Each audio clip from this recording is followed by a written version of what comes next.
Mike gazed upon the alabaster marble tomb before him, his fingers caressing the elder wand. After a brief moment, he tilted his head expressionlessly and declared, "Let us commence." Behind Mike stood a neatly arranged assembly of wizards, all clad in white robes. Upon hearing Mike's command, their faces illuminated with excitement as they began to unleash their spells, transforming into a series of distorted apparitions that swiftly vanished. Only Mike remained, standing solitary before Dumbledore's grave, stroking the elder wand in his grasp. You see, for Mudblood like me, success cannot be achieved without resorting to some dark arts. It is all for a greater cause. Chapter 1. The Orphan.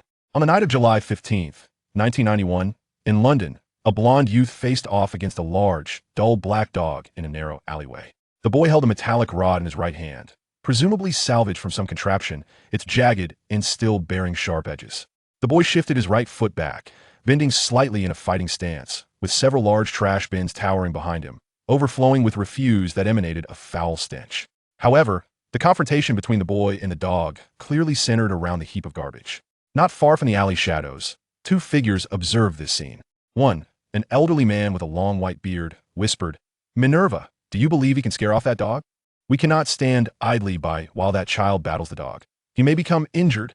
"Professor," protested the tall woman beside him, her lips pressed tightly together, the wrinkles on her face quivering with her words as she drew her wand, poised to intervene. The white-bearded man extended his hand to stop her. "Wait." Meanwhile, within the alley, the ravenous black dog could no longer contain its hunger, lunging towards the boy with its drooling, sharp-toothed maw. The boy, fixated on the rushing shadow, suddenly sidestepped to the right, evading the dog's attack. Simultaneously, he swung the rod, which initially moved slowly but unexpectedly accelerated midway, transforming into a blurred strike aimed at the dog. The black dog whined as it collapsed, quickly rising again, its tail tucked tightly between its legs as it limped away from the alley, the blow having shattered its right foreleg. "It appears our young Mike has emerged victorious," the elderly man said with narrowed eyes and a smile. Yet, within the alley, Mike seemed intent on not allowing the dog to escape after its attempt to seize his meal. Mike swiftly approached the injured black dog, raising the rod high and bringing it down towards the dog's midsection. With its right foreleg injured and facing away from Mike, the dog could only awkwardly move forward. With a resounding thud, the dog fell once more. Mike, now seated atop the dog, struck its head forcefully with the rod. After an indeterminate time, Mike paused, panting heavily, as the dog beneath him lay silent. Its head was a gruesome sight, blood and flesh a mangled mess, with a small pool of blood spreading beneath. Regaining his breath, Mike stood, one hand clutching the rod while dragging the black dog towards the darkness beyond the alley, casting not a glance at the refuse they had just contested. Not far away, the two observers exchanged silent glances, astonished by the events that had transpired in those fleeting minutes. These two were none other than Albus Dumbledore and Minerva McGonagall, the headmaster of Hogwarts School of Witchcraft and Wizardry and the head of Gryffindor House, as well as a professor of Transfiguration. Initially, they had anticipated that Mike, a boy yet to reach the age of 11, would either scare off or fend off the towering dog. They could scarcely have imagined that Mike would choose to kill the beast, seemingly intent on making it his dinner. Professor McGonagall stiffly turned to Dumbledore. After all, he is an orphan who has roamed the streets for 5 years. If he were to show mercy, he may well have perished long ago. He is still but a child, Dumbledore. Her tone bore a hint of persuasion, for she understood Dumbledore well. Mike's actions would undoubtedly provoke his discontent. "Fear not, Minerva. I can discern that the child's nature is not inherently malevolent, and besides, we have our guidance to offer him," Dumbledore replied, his gaze remaining fixed on the darkness where Mike had disappeared.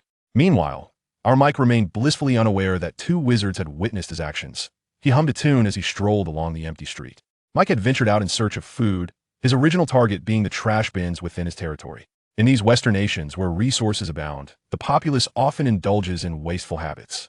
Thanks to this unfortunate tendency, Mike was able to glean something from the refuse each day. This time, luck seemed to be on Mike's side, as a large black dog had appeared, ready to serve as his dinner. With such a superior option, Mike had no inclination to rummage through the foul-smelling bins. Even as a homeless orphan, he felt it prudent to avoid filth. Cleanliness, after all, was preferable to the risk of illness. Indeed, Mike was an orphan. In theory, he should have resided in an orphanage, yet he understood that not all orphanages were as idyllic as they professed to be. In reality, many engaged in the insidious trade of child trafficking. Their clientele was varied, with even couples possessing serious criminal records and lacking marriage certificates managing to adopt children. Logically, most of these individuals did not meet the criteria for adoption, particularly in the UK, where the regulations were notoriously stringent. However, as the saying goes, money can make the world go round. With sufficient funds, the intricate and oppressive restrictions could easily be circumvented. The extent to which one could do so depended on the amount of money one was willing to part with. Mike had never resided in any of those orphanages, yet he was well acquainted with the intricacies of such matters. In this world, everything necessitates money. To gain entry into a reputable orphanage, financial resources are indispensable. 4 street urchins like Mike, who are of considerable age, regardless of how long they have roamed the streets, be it merely a day, their worth diminishes significantly. At present, only the government-established free welfare orphanages were willing to take Mike in, and this was only after he had been apprehended by the so-called Social Welfare Department, which, in truth, functioned more as a municipal beautification agency and had undergone the requisite formalities to gain entry. However, as for these orphanages, well, how shall I put it? To quote the personnel from the Municipal Beautification Department, "You street urchins who skulk about unworthy of anything better deserve to rot in such orphanages." The conditions endured by the orphans within those institutions were so harrowing that Mike could scarcely bear to recall them. Most despairingly, there was hardly anyone willing to adopt the children confined within these orphanages. Even if there were, it was unlikely to be out of genuine goodwill, for the entirety of London was aware of the nature of the children housed there. Thus, to evade capture by those hyenas and being thrown into an orphanage, Mike was compelled to distance himself from the urban center, constructing a makeshift shelter in a secluded grove. Furthermore, our Mike aptly named this humble abode he crafted from Refuse the Trash House, a title that was indeed fitting, as the structure was indeed assembled from waste. At this moment, Mike lay sated upon a tattered mattress within the trash house, his gaze fixed intently on a string of wind chimes suspended from the ceiling. After staring at them for a continuous 20 minutes, the chimes began to sway unexpectedly, emitting a crystalline jingling sound despite the absence of wind. Observing the wind chimes, a radiant smile blossomed upon Mike's youthful visage. This was the first occasion in half a year that he had actively harnessed his abilities to set the chimes in motion. Mike fancied himself a wielder of supernatural powers. Whenever his emotions surged, extraordinary phenomena would manifest around him. At times, a glass in his hand would shatter spontaneously, while at others, flames would erupt around him.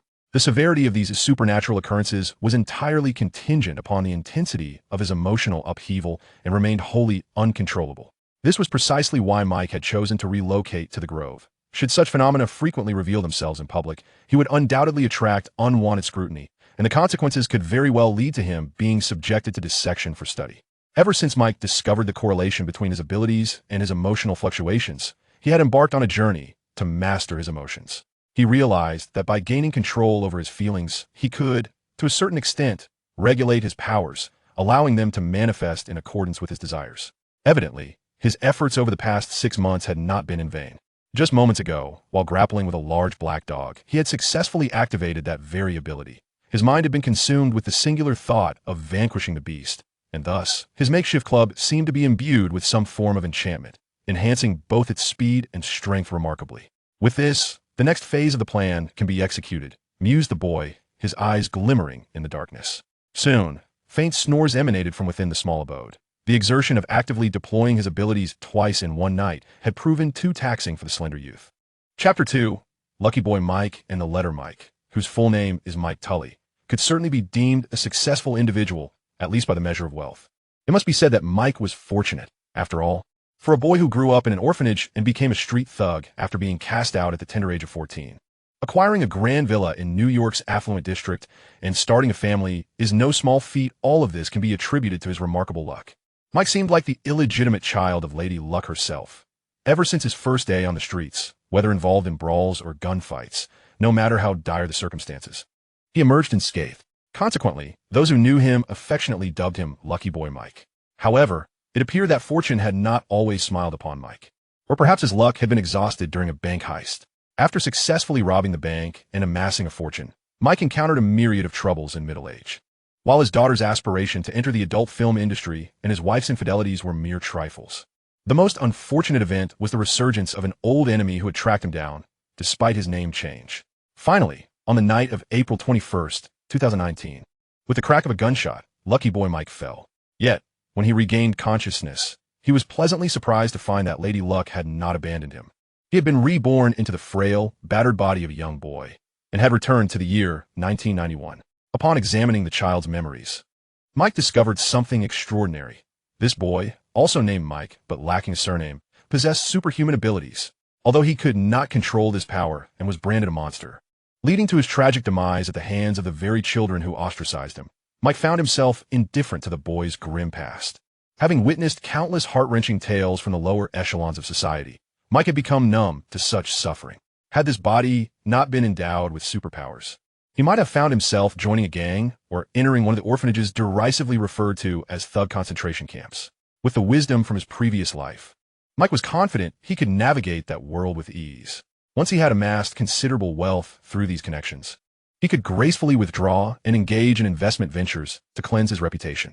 In his mind, several lucrative investment strategies began to take shape, inspired by the tales of success he had heard during his time as a wealthy magnate. What? You suggest he should study? Do you expect a street thug and bank robber to diligently pursue education? Such a notion is preposterous. Mike harbored a deep-seated disdain for academia. He only learned basic English reading and writing after he had acquired wealth, motivated solely by the desire to avoid embarrassment. Moreover, this was in England, where a homeless orphan's chances of achieving success through education were virtually non-existent. Merely surviving was a triumph in itself. As Mike would say, in a society like this, individuals like him could only hope to succeed by taking the crooked path. Adhering to the rules set forth by the elite would lead to perpetual obscurity. Yet, the superpowers disrupted Mike's plans. Had he possessed such abilities in his previous life, he would not have succumbed to a gunshot. Had he wielded this power before, he would have achieved success without resorting to the risks of bank robbery. Thus, Mike resolved to master this power, even if it required years, perhaps decades of dedication. For once he harnessed this strength, he was confident he could swiftly amass wealth and influence. Over the past 6 months in this new world, Mike had diligently honed his abilities, employing a remarkably simple method. He focused on stabilizing his emotions while fixating on a wind chime hanging from the ceiling, willing it to move. Drawing from his experience in emotional control, Mike rapidly learned to stabilize his powers, no longer inadvertently igniting the small shack. However, he struggled to make the wind chime sway, believing that his intent to animate it was not sufficiently resolute. Last night, however, he felt he had finally succeeded. While battling a large black dog, the short stick he wielded seemed to respond to his desires, becoming faster and stronger. Elated, Mike returned to his makeshift home and commenced his daily training. To his astonishment, the wind chime manipulation technique, which had previously eluded him, finally worked. In that moment, as Mike awoke, his eyes opened to the sight of the wind chime above. Upon seeing it, a smile spread across his face. Throughout the past half-year training, he had nearly every night drifted off to sleep gazing at this wind chime and awoken to its presence. Though it was crafted from broken glass and fishing line, Mike had resolved to take it with him, cherishing it until the end of his days. Indeed, Mike had decided to leave the ramshackle abode. Now that he had essentially mastered his superpowers, it was time to pursue wealth. Furthermore, his body had sufficiently healed over the past 6 months, given his current stature. The predatory children from the orphanage would no longer see him as prey. Yet, just as Mike envisioned himself marrying a gang princess, becoming a crime lord, and reaching the pinnacle of life, he noticed a letter lying beside his pillow. Stunned, Mike realized that although his dwelling was humble, he had taken adequate precautions for security. The fact that someone had stealthily placed a letter by his side indicated that they possessed the capability to similarly eliminate him without detection. Contemplating this, Mike swiftly seized the envelope and tore it open. Since the sender had taken the time to deliver a letter, it was unlikely they intended him harm. Otherwise, they could have simply acted while he slept. After some time, Mike finished reading the letter, sitting in a daze on his mattress. Hogwarts. Wasn't that the favorite realm of magic for my youngest son, Jimmy? Due to his son's obsession, Mike had been obliged to read the entire Harry Potter series to him multiple times and had accompanied him through all the films. This children's literature was something Mike knew all too well. At that moment, it dawned on Mike what had transpired.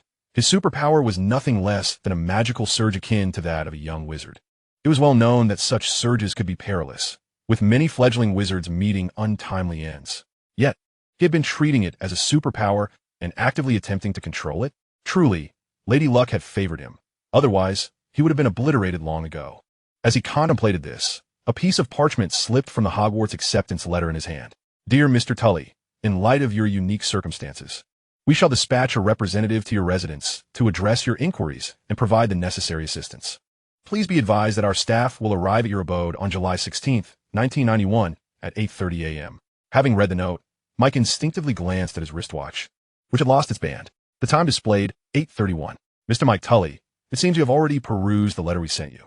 Mike turned to see that the door of his dilapidated home had somehow opened, revealing a jovial old man with a white beard standing outside. My goodness.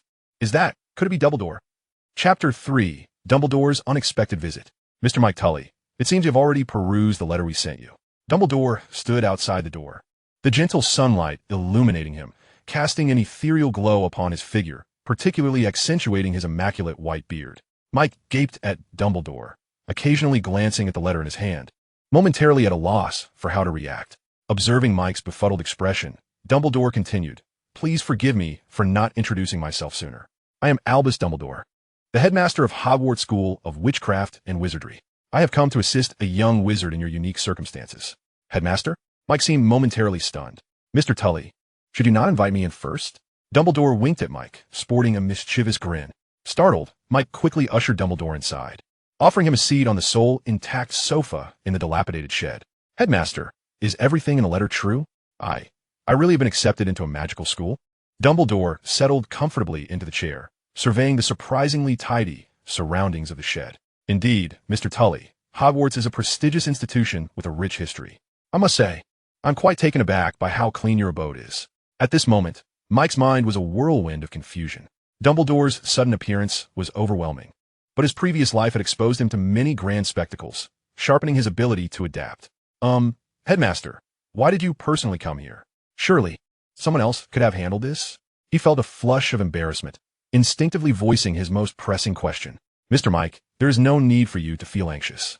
We have confirmed your magical aptitude, which meets our admission criteria. I trust you have already noticed the peculiar occurrences surrounding you. Dumbledore paused. The reason for my personal visit is primarily due to the Ministry of Magic's discovery that you seem to be intentionally triggering magical surges, which can be quite perilous. I deemed it necessary to address your special situation in person. Oh, the magical surges refer to those strange phenomena occurring around you. As he spoke, Dumbledore cast a sidelong glance at the large piece of meat hanging from the shed's steel structure. Mike had by now regained his composure. His training in emotional control had proven beneficial. Realizing Dumbledore's gaze had fallen upon the remnants of last night's meal, he connected the dots and understood that someone had been watching him all this time. The strange occurrences Dumbledore mentioned included not only the magical surges, but also his actions from the previous night. Headmaster, I haven't eaten meat in quite some time. It wasn't intentional. I simply couldn't resist. Mike feigned a look of deep regret. Dumbledore appeared surprised, recognizing the boy's keen observational skills. However, it was also understandable. Being a homeless orphan, one would need to be perceptive to survive. Mr. Mike, I harbor no reproach towards you. In fact, I have encountered many children like you, one of whom bore a striking resemblance to you. Sharing both extraordinary talent and a similarly tragic upbringing, Dumbledore said with a gentle smile. I believe you are a kind soul, and I have faith that Hogwarts will not disappoint you. And please, just call me Dumbledore. There is no need for such formality. Upon hearing Dumbledore's words, Mike felt a chill run down his spine. He had an unsettling premonition that the child Dumbledore spoke of, who bore a resemblance to him, might very well be Voldemort. Thank you, Mr. Dumbledore. May I inquire about the tuition at Hogwarts? I am quite eager to attend, but I am uncertain if my funds will suffice. Mike managed to control his expression, offering a stiff smile. Oh, Mr. Tully, I believe there may be a misunderstanding. Hogwarts provides subsidies for students in your unique situation. You need only wait for our subsequent staff to assist you. There are no fees involved, Dumbledore explained, feigning astonishment. Mike pretended to breathe a sigh of relief, his eyes glistening as he choked out a heartfelt thank you. Thank you. I have always dreamed of attending school, but thank you. He broke into tears upon uttering the latter part. What a pitiable child, Dumbledore remarked, placing his large hand upon Mike's golden hair. Rest assured, as I have said, Hogwarts will not let you down. In that moment, Mike felt a shiver. He was acutely aware of the implications of Dumbledore's ambiguous reputation. Yet he had to continue feigning overwhelming gratitude. After a prolonged conversation, it was only when Dumbledore suggested his departure that Mike, with reddened eyes, escorted him to the door. Hogwarts awaits you, Mike. Dumbledore nodded at Mike and vanished with a disapparation. Mike stood at the entrance of a shed, rooted in place, lost in thought. He had never anticipated Dumbledore would visit his home in person, nor that his extraordinary ability was a magical outburst. However, his recent conversation with Dumbledore had revealed that his talent was indeed remarkable. After all, a wizard capable of controlling his magical surges without sustaining harm before the age of 11 clearly possessed exceptional potential. This indicated he had an extraordinary gift for silent, wandless magic. In the era preceding the wand, only individuals like him were recognized as possessing magical talent. In modern times, the advent of wands had allowed many who were once deemed squibs to become wizards. Contemplating this, Mike felt a surge of excitement. The wizarding world was a stark contrast to the mundane realm, where individual power was immensely potent. Individuals like Dumbledore and Voldemort could single-handedly challenge entire armies. It was evident what possessing formidable magical aptitude meant in such a world. For a muggle-born wizard like him to stand out in the wizarding community, that was nearly an impossible feat. Although Dumbledore and others championed the cause of coexistence between wizards and muggles, the wizarding world remained dominated by purebloods, relegating muggle-born wizards to the lower echelons of the social hierarchy, often overshadowed even by some squibs from prominent families. This was evident in the Weasley family. Arthur Weasley, Ron's father, worked in the Ministry of Magic's Misuse of Muggle Artifacts office and even authored the Muggle Protection Act. Yet, his portrayal in the original text suggested he possessed limited understanding of Muggles. Was there truly no Muggle-born wizard more suited for that role than Arthur? Certainly there were, but the Ministry preferred to employ an inept pure-blood wizard in that position rather than recruit a Muggle-born wizard. Thus, for Mike to make his mark, he would either need to overthrow the pure-blood's dominance in the wizarding world or possess a power so formidable that it could not be overlooked, akin to Voldemort or Dumbledore. Shaking his head, Mike dispelled the distracting thoughts from his mind. There was an urgent matter at hand.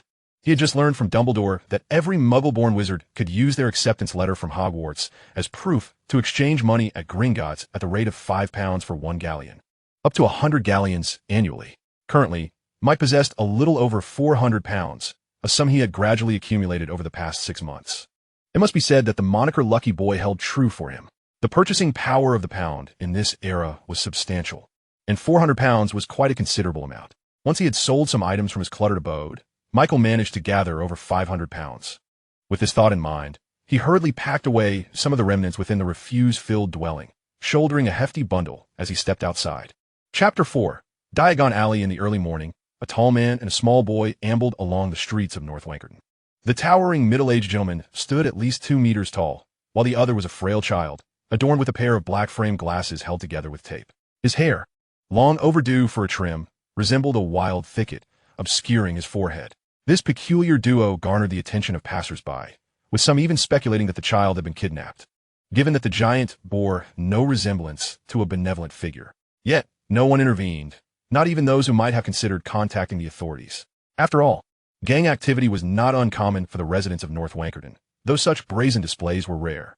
These two were none other than Rubius Hagrid, the keeper of keys and grounds at Hogwarts, and Harry Potter, a new student of the esteemed magical institution. Shortly, they arrived at a shed nestled in the woods to the west of North Wankerton. Hagrid cleared his throat, preparing to knock, when the door swung open unexpectedly. Michael, upon seeing the giant at the threshold, immediately recognized him as Hagrid from the Harry Potter series. Before Michael could utter a word, Hagrid set down his hand, which had been poised to knock, and coughed to alleviate the awkwardness. "You must be Michael Tonley, right? Let me see," Hagrid began, only to falter mid-sentence and retrieve a note from his thick coat pocket to read aloud. Abandoned by his parents at age 2, escaped the orphanage at 5, and has been wandering London ever since. Oh dear. Realizing he had divulged the contents of the note, Hagrid's embarrassment grew, and he hastily crumpled the paper and shoved it back into his pocket.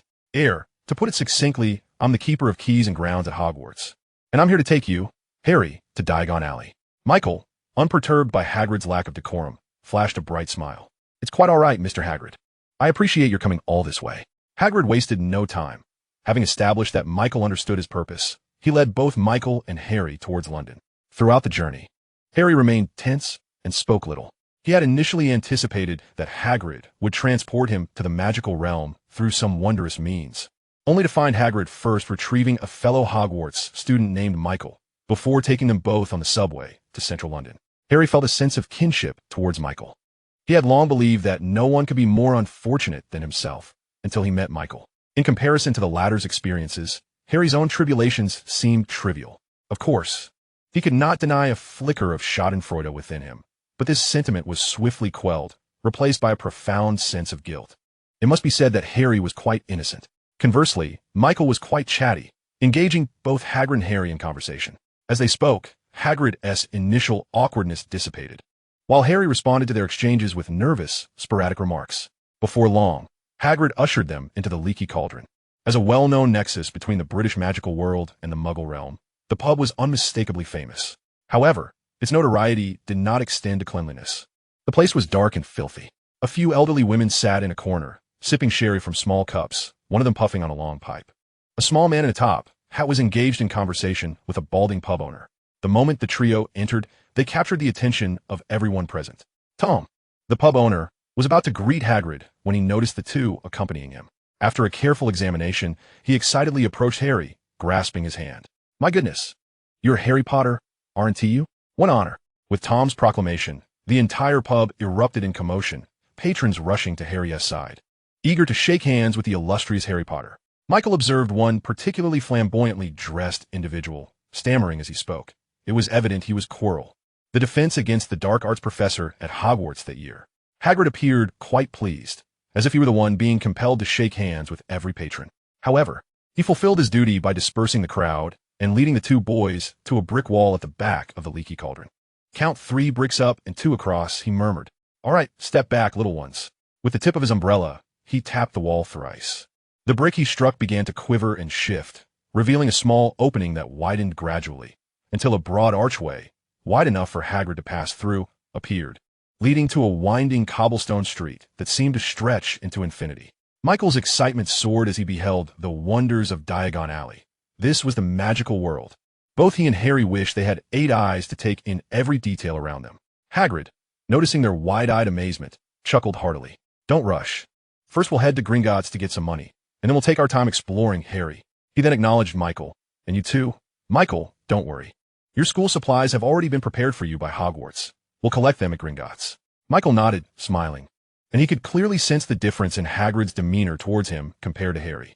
In the midst of their banter, they arrived at a towering white edifice that loomed above the surrounding shops. A goblin clad in a scarlet and gold uniform bowed to them at the gleaming bronze doors. Harry, visibly curious, fixated his gaze on the goblin. Hagrid, noticing Harry's intrigue, leaned down to whisper something to him, careful not to let the goblin overhear. Michael, standing nearby, could not quite catch what was said. After a short walk, a silver door appeared before them, inscribed with the words, "Enter, stranger. But take heed, greed may lead to dire consequences. To take without earning will earn you the most severe punishment. Thus, if you seek to claim wealth that has never belonged to you, beware, thief, for you have been warned.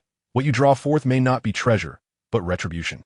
Michael dismissed the warning with disdain. In his previous life, he had been a bank robber, and such admonitions were unlikely to intimidate someone like Hagrid or Harry, whose thoughts were far more innocent. Passing through the door, they entered a grand hall, where approximately 100 goblins perched on high stools behind long counters, some weighing coins on brass scales, others examining gems with magnifying glasses, while hastily jotting entries in large ledgers. The hall was filled with countless doors leading to various destinations, with goblins directing patrons in and out. Hagrid and Harry approached one of the counters, where Hagrid exchanged a few words with one of the goblins before turning to Michael. "Michael, just give him your Hogwarts acceptance letter, and he'll take care of you." "Harry, and I need to head to the vault." Michael nodded in acknowledgement as he watched Hagrid and Harry follow a goblin further away. "Good day, sir," he greeted as he turned to present the letter to the goblin. The goblin, however, did not engage Michael in conversation. After examining the letter with a magnifying glass for a moment, he retrieved a large chest from behind him. Mike opened the box to reveal an array of academic supplies, as described in the notice. Yet each item bore the unmistakable marks of previous use. Most notably, the cauldron's interior was uneven, its base significantly thinner than the rest of its structure, marred by large clumps of dark stains. Mike even harbored a suspicion that its former owner had used it for less than savory concoctions, as it still emitted a foul odor. He closed the box and turned to the fairy, who was intently examining the quality of the gemstones. "Is it possible to exchange pounds for galleons here?" "Indeed. The rate is 5 pounds for 1 galleon, with a limit of 100 galleons. The fairy looked up, somewhat surprised that this apparent pauper would pose such a question. "Keep this confidential." Mike tossed a small pouch, filled with various denominations of pounds. The fairy swiftly opened the pouch, counting the coins with such rapidity that it startled Mike. Before long, the fairy placed a bundle of galleons into Mike's hands. "We have regulations. Every transaction involving the exchange of Muggle currency for galleons by Hogwarts students must be reported to the school." The fairy spread his hands on the counter in a gesture of helplessness, though his smile betrayed his greed. Mike discreetly retrieved 5 galleons from his pocket, placing them in the fairy's outstretched hands on the counter. Also, please inform the large fellow who just entered that I'll be wandering about, and we should reconvene at the leaky cauldron. The fairy nodded vigorously, as if in a frenzy. Rest assured, sir, you have never exchanged for galleons before. Chapter 5. The Wand as Mike exited Gringotts. He found himself perplexed by the Wizarding World's decision to entrust their economic power to fairies. However, after learning more about Gringotts and its inhabitants, he began to comprehend. The majority of wizards were hardly adept at mathematical computations or logical reasoning, often to the point of being dull-witted, rendering them ill-suited for the tasks at Gringotts, where fairies possessed a remarkable aptitude in this regard. 1 galleon equated to 17 sickles, and 1 sickle to 29 nuts. Such a peculiar and convoluted exchange rate was likely beyond even the most powerful wizards to calculate accurately each time, providing ample opportunity for profit. Shaking his head to dispel these odd thoughts, Mike had one crucial destination remaining. Following the memory of his earlier path, he arrived at a dilapidated little shop. The sign had fallen away, and the once gilded lettering had faded into obscurity, reading, Ollivander, St. 382 BC, expertly crafted wands. Mike pushed open the door to find a frail old man busy, tidying a chaotic array of wand boxes behind the counter, likely just finishing a transaction. Welcome, young sir, Ollivander greeted upon spotting Mike. A new face. I surmise you must be a first-year student at Hogwarts, yes? I remember every wand I've sold, and, clearly, this is your inaugural visit. What is your name, young lad? Mike Tully, sir. Well then, Mr. Tully, which hand do you typically favor? With a flick of his wand, a measuring tape slithered up Mike's leg like a serpent. My right hand. Ah, splendid. Let's try this one. Ollivander presented a wand measuring 11 inches, crafted from cherry wood and infused with unicorn hair. A formidable combination. The measuring tape, having gathered Mike's dimensions, swiftly returned to Ollivander's hand. As Mike accepted the wand, it emanated a soft white light before he even had the chance to wave it. Marvelous. No, wait. It's suitable, but not perfectly so. Ollivander snatched the wand back, rummaging behind him before producing a black wand. This one, 13 inches, made of black thorn and containing a dragon heartstring. A powerful alliance, a wand fit for a warrior. As Mike reached out to take the wand, it suddenly slipped from Ollivander's grasp and flew into Mike's hand. The moment he held it, the wand released an orange glowing orb that soared a short distance before exploding into a cascade of orange sparkles, illuminating the cramped shop in a vivid hue. Extraordinary. It's the first time I've seen a wand so eager to choose its master. Ollivander exclaimed, nearly leaping with joy. You are destined for greatness. Mike traced the intricate patterns along the wand's surface, though he suspected Ollivander might say such things to every customer. Yet, he felt a swell of happiness. Who doesn't appreciate a compliment, even if one suspects it might be disingenuous? Acquiring a wand signified that Mike was officially a member of the magical realm. After presenting Ollivander with the wand exchange voucher from Hogwarts, Mike exited the tiny shop. Ollivander's wand shop collaborated with Hogwarts and the Ministry of Magic, allowing each wand sold to young witches and wizards to be subsidized, enabling them to procure wands at a lower cost. This, however, applied only to the first purchase. If one mislaid their wand afterward, they would have to repurchase it at full price, with each wand typically costing around 50 galleons and custom materials fetching even higher prices.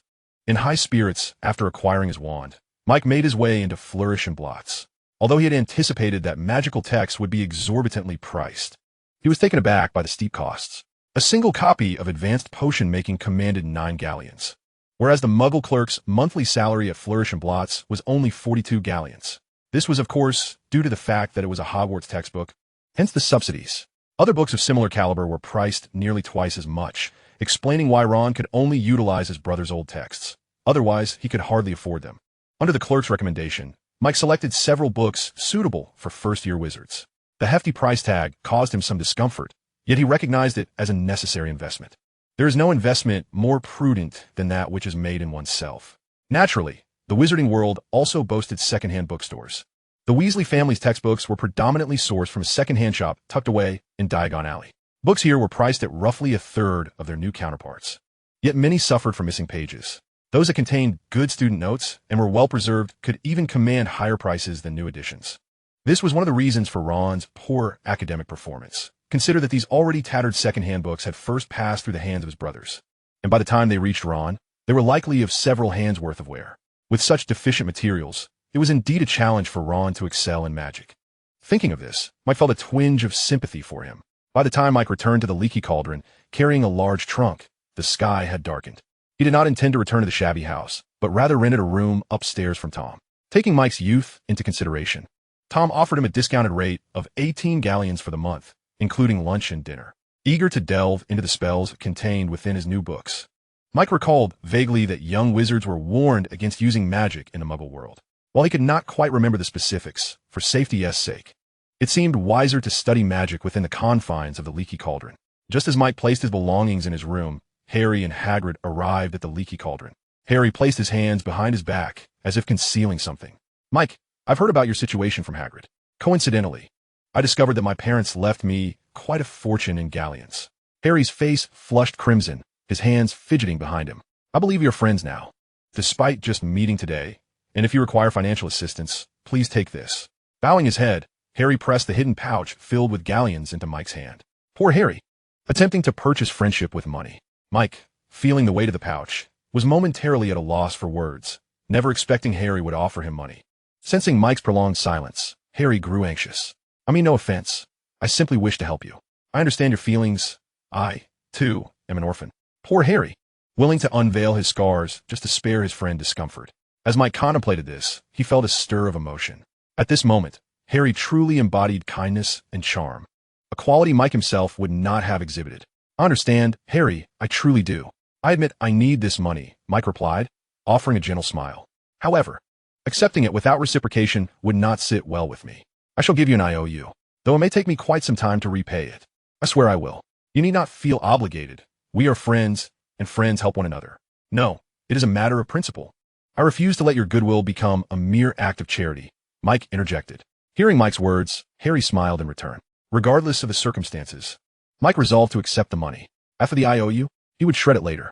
As night fell, watching Harry gradually fade into the street, Mike couldn't help but shake the pouch of galleons in his hand. He refrained from informing Harry that he did not lack the means to purchase cauldrons or such items. Instead, he accepted Harry's goodwill. For one of the quickest ways to foster a bond between individuals is to seek assistance from one another, essentially accruing a favor. The nature of adult friendships often follows this pattern. You owe me a favor, and I shall return it in kind.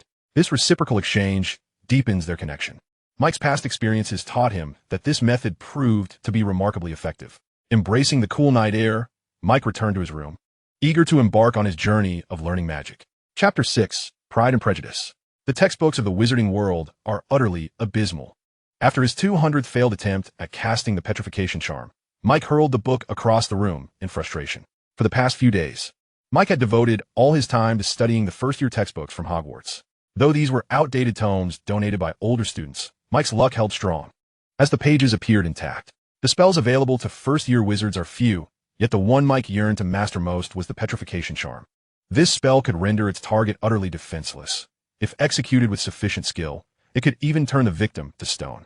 However, it became evident that Mike's aspirations were somewhat fanciful. He could not grasp the petrification spell merely by reading. It was not a matter of magical aptitude, but rather the lamentable quality of the wizarding textbooks. These books were akin to Chinese cookbooks, rife with vague terms such as a pinch or a dash. Yet magic is not akin to cooking. While imprecise measurements might still yield an edible dish, magic demands swift and precise movements coupled with incantations. Who knows how much to raise one's voice while casting? This can be somewhat understandable, considering these textbooks were penned for young wizards within the relatively small population of the British wizarding community. It is akin to a handful of teachers in a small American town composing a few textbooks for their students. The quality would be questionable at best. In his desperation, Mike sought assistance from the patrons of the leaky cauldron. "Get lost, Mudblood. Return to your filthy pit." A drunken wizard shouted at Mike, who had approached him for help. "It's people like you that have thrown the entire wizarding world into chaos." Enraged, Mike stepped forward and knocked the wizard's drink from his hand. "What did you say? Repeat that if you dare." The wizard, taken aback by Mike's audacity, shoved him to the ground while pulling out his wand to aim at Mike. "You filthy Mudblood. How dare you disrespect a noble pureblood?" Upside down, Mike felt a tremendous force yanking at his trousers, hoisting him upside down. The belt could not withstand the pressure and snapped, causing his pants to fall, revealing his red underwear. The bar erupted in laughter at Mike's humiliation. Amid the cacophony of laughter, Mike felt an unprecedented fury threatening to overwhelm his rationality. With a mighty roar, a shockwave emanated from Mike, sweeping outward. With a resounding crash, the leaky cauldron was left in disarray, with tables and chairs obliterated around him. The wizard who had cast the spell on him was now embedded in the bar counter, yet miraculously uninjured, thanks to the protective enchantment Tom, the bar owner, had recently cast upon him. "How dare you do this?" Tom stormed out from behind the counter, his face twisted in anger. "Take your rubbish and get out of my bar. Now, you are not welcome here." Mike understood that Tom meant well, but he was determined not to leave without a fight. He locked his cold gaze onto the face of the wizard embedded in the counter, committing the visage to memory before storming out of the leaky cauldron in silence. Once Mike exited, Tom instructed the staff to dispose of Mike's belongings and then knelt to check on the pure blood wizard's condition. Meanwhile, Mike did not stray far. He lingered outside the leaky cauldron, awaiting a certain individual. He could not endure such indignities. The shockwave he unleashed had damaged the bar's fireplace, an injury that could not be mended by any spell. Consequently, that night's patrons had to venture to Diagon Alley in search of another fireplace or resort to Apparition. Observing the wizard slowly rising, Mike surmised that he would not be able to cast such advanced spells in his current state. Time passed, and the pure blood wizard remained inside, boasting of his exploits in tormenting muggle wizards and bragging about how easy it was to seduce muggle-born witches. Finally, when the bar closed for the night, the inebriated wizard stumbled out. Mike concealed himself in the shadows, following the wizard. The man, appearing too intoxicated to perform magic, aimlessly wandered through Diagon Alley instead of heading to the fireplace, ultimately collapsing outside a shop. He fell into a deep slumber from which he would not awaken. Seizing the moment while his magical potency still surged, Mike bound the wizard to a large stone and cast him into a river adjacent to Diagon Alley. Pure blood? Mike mused, tossing the pouch of coins he had liberated from the wizard. He felt a sense of ease as 2 wands rested quietly in his pocket. In truth, being expelled from the leaky cauldron did not greatly affect Mike. That very night, he secured a room at a nearby inn that welcomed him. As for the study of magic, with the wand contributed by that pure blood wizard, Mike can now freely delve into the arcane arts. Due to the author's unfamiliarity with quantifiers in the textbooks, Mike was compelled to employ a process of elimination to discover the correct incantation posture. Fortunately, Mike is indeed a person of remarkable fortune. After fewer than 100 attempts, he successfully mastered the petrification spell. As for the pure blood wizard, his wand bore the emblem of the illustrious Bach family, one of the 28 pure blood families. Mike paid this little heed. After all, that brother from the Bach family would soon meet a fitting end, reduced to mere bones by the very creatures of the sea. And the Bach family would hardly trace him, an 11-year-old child. Mike has always considered himself a forgiving individual. Any grievances could be overlooked with an appropriate price, and he felt that the pure blood wizard's life and wand were sufficient compensation. As for the Bach family, Mike had no intention of seeking revenge. There may even be opportunities for collaboration in the future. After all, there are no eternal enemies, only persistent interests. A fortnight slipped by in the blink of an eye. During this time, Mike dedicated himself to studying the spells within the books, and the heavens did not forsake the diligent. He finally acquired mastery over several commonly used incantations. At this moment, he was dragging a large trunk along the path to King's Cross Station in London. With each spell he learned, his thirst for magic intensified, and he could hardly wait to embark on his studies of more formidable sorcery at Hogwarts. Ignoring the peculiar glances from passers-by, he made his way towards platform 9 3/4, where a wondrous door awaited his touch. Before that magical portal stood Harry Potter, engaged in conversation with a group of red-haired individuals. Chapter 7, The Hogwarts Express. "Hey, Harry." "Oh, Mike." Harry, who had appeared quite anxious amidst the throng of redheads, seemed to find his anchor upon seeing Mike. "What took you so long? I thought you had already arrived." "Oh, my apologies, Harry. I was delayed by a black cat crossing my path," Mike replied, spreading his hands and shrugging his shoulders. Harry looked puzzled. "What? Do you really like cats?" "Not particularly. Let us set that aside for now." Noting that Harry hadn't grasped his jest about being late, Mike turned his gaze towards the red-haired group. "Aren't you going to introduce me to your new friends?" "Oh, I almost forgot. This is the Weasley family. I was just asking them how to get to platform 9 3/4. Harry finally responded, realizing the situation. "This is my good friend Mike. It's a pleasure to meet you all. I truly appreciate you looking after Harry." Mike beamed a radiant smile, bowing courteously to the Weasley family.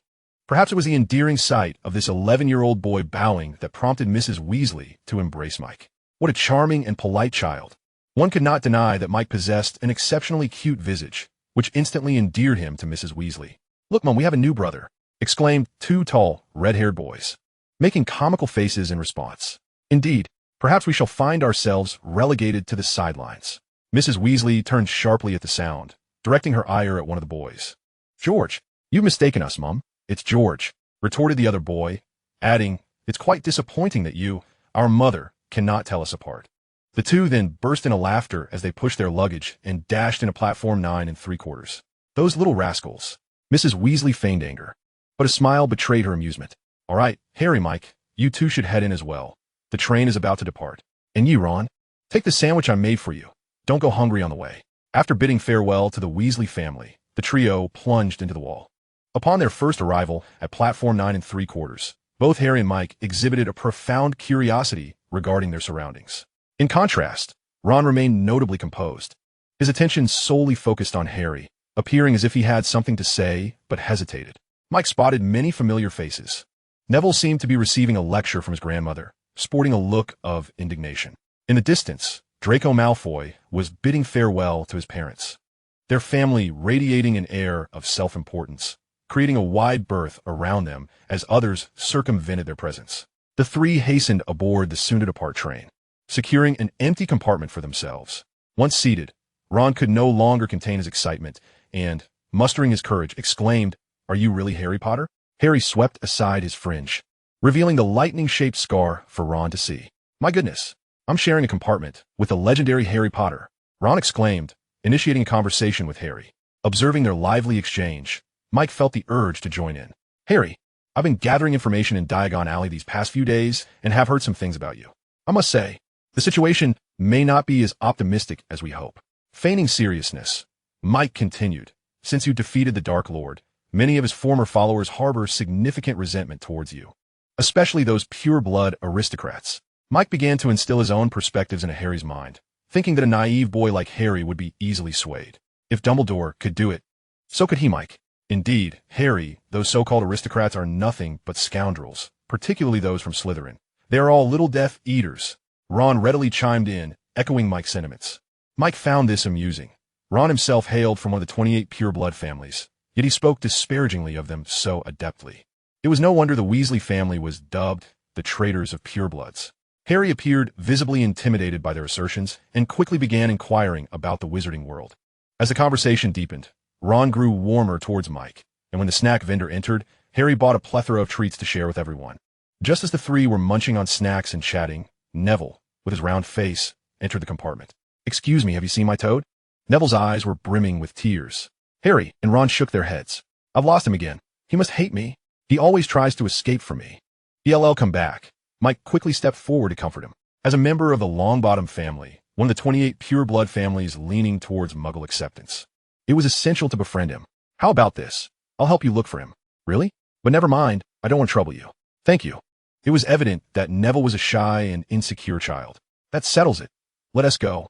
Mike knew that directness and firmness were necessary with such a child. Taking Neville's arm and leading him out of the compartment. "Harry, you and Ron stay behind. Someone needs to watch over our luggage." Upon hearing this, Harry, who had intended to assist, reluctantly settled back down. Mike guided Neville past compartment after compartment, with Mike inquiring within while Neville kept his head down, trailing behind him. When Mike opened the last compartment for first years, he was greeted by a girl with a mass of bushy hair, none other than Hermione Granger, one of the fabled trio destined to save the Wizarding World. Upon seeing the girl with the prominent front teeth, Mike couldn't help but smile, knowing his plan had come to fruition. This entire scheme was orchestrated by Mike, who first instilled in the savior the notion that pure-blood nobles are inherently malevolent. Subsequently, he left a favorable impression on the trio of saviors in Neville, portraying himself as both helpful and exceptionally capable. "Have you seen Neville's toad?" Mike inquired, chuckling at Hermione, his laughter becoming so rigid that it seemed to freeze his face. "What sort of toad? Is there truly someone who would keep a toad as a pet? I mean, don't you find them rather repulsive?" Hermione unleashed a barrage of questions as if they were firecrackers. "As for Trevor, he has the bloodline of an invisible leopard. Let's just forget about it. We won't be able to find him. He should show up on his own eventually, right?" Neville lifted his head and managed a strained smile at Mike, but tears still streamed down his cheeks. "Thank you for accompanying me in this search for so long, Mike." "It's no trouble, Neville. You mentioned that Trevor often disappears for a time and then suddenly reappears?" "Yes. Then it's not a significant issue, Neville. Trevor is merely playing with you. It's evident that he adores you, Otherwise, he wouldn't return after running away. Mike reassured him. Let's search one last time. And if we still can't find him, we can ask the teachers for help when we arrive at school. Neville bowed his head to hide his tears, continuously expressing his gratitude in a barely audible voice. All right, ladies, I apologize for the interruption, but we must go find Neville's toad. Wait, I'll go with you. By the way, do you know any magic? I've tried a few simple spells at home, just to practice, and they've all worked. No one in my family understands magic. So I was utterly astonished and thrilled when I received my acceptance letter because, as far as I know, this is the finest school of magic. I've memorized all the textbooks. Of course, I just hope that will be useful. Mike may have been the first peer Hermione encountered on her journey, and seeing him about to leave, she hurried to keep up, having long since disregarded Neville. Throughout their walk, Hermione chattered incessantly, and even as the trio returned to Harry's compartment, she was still bubbling with excitement. Mike raised a hand to signal her to quiet down, for at that moment, two tall boys were blocking the entrance to Harry's compartment. I think I can discern who the outcasts are. As Mike squeezed between the two, he heard Harry coldly addressing Malfoy. What happened? Mike, he is Draco Malfoy. His entire family are Death Eaters. The two exclaimed upon seeing Mike.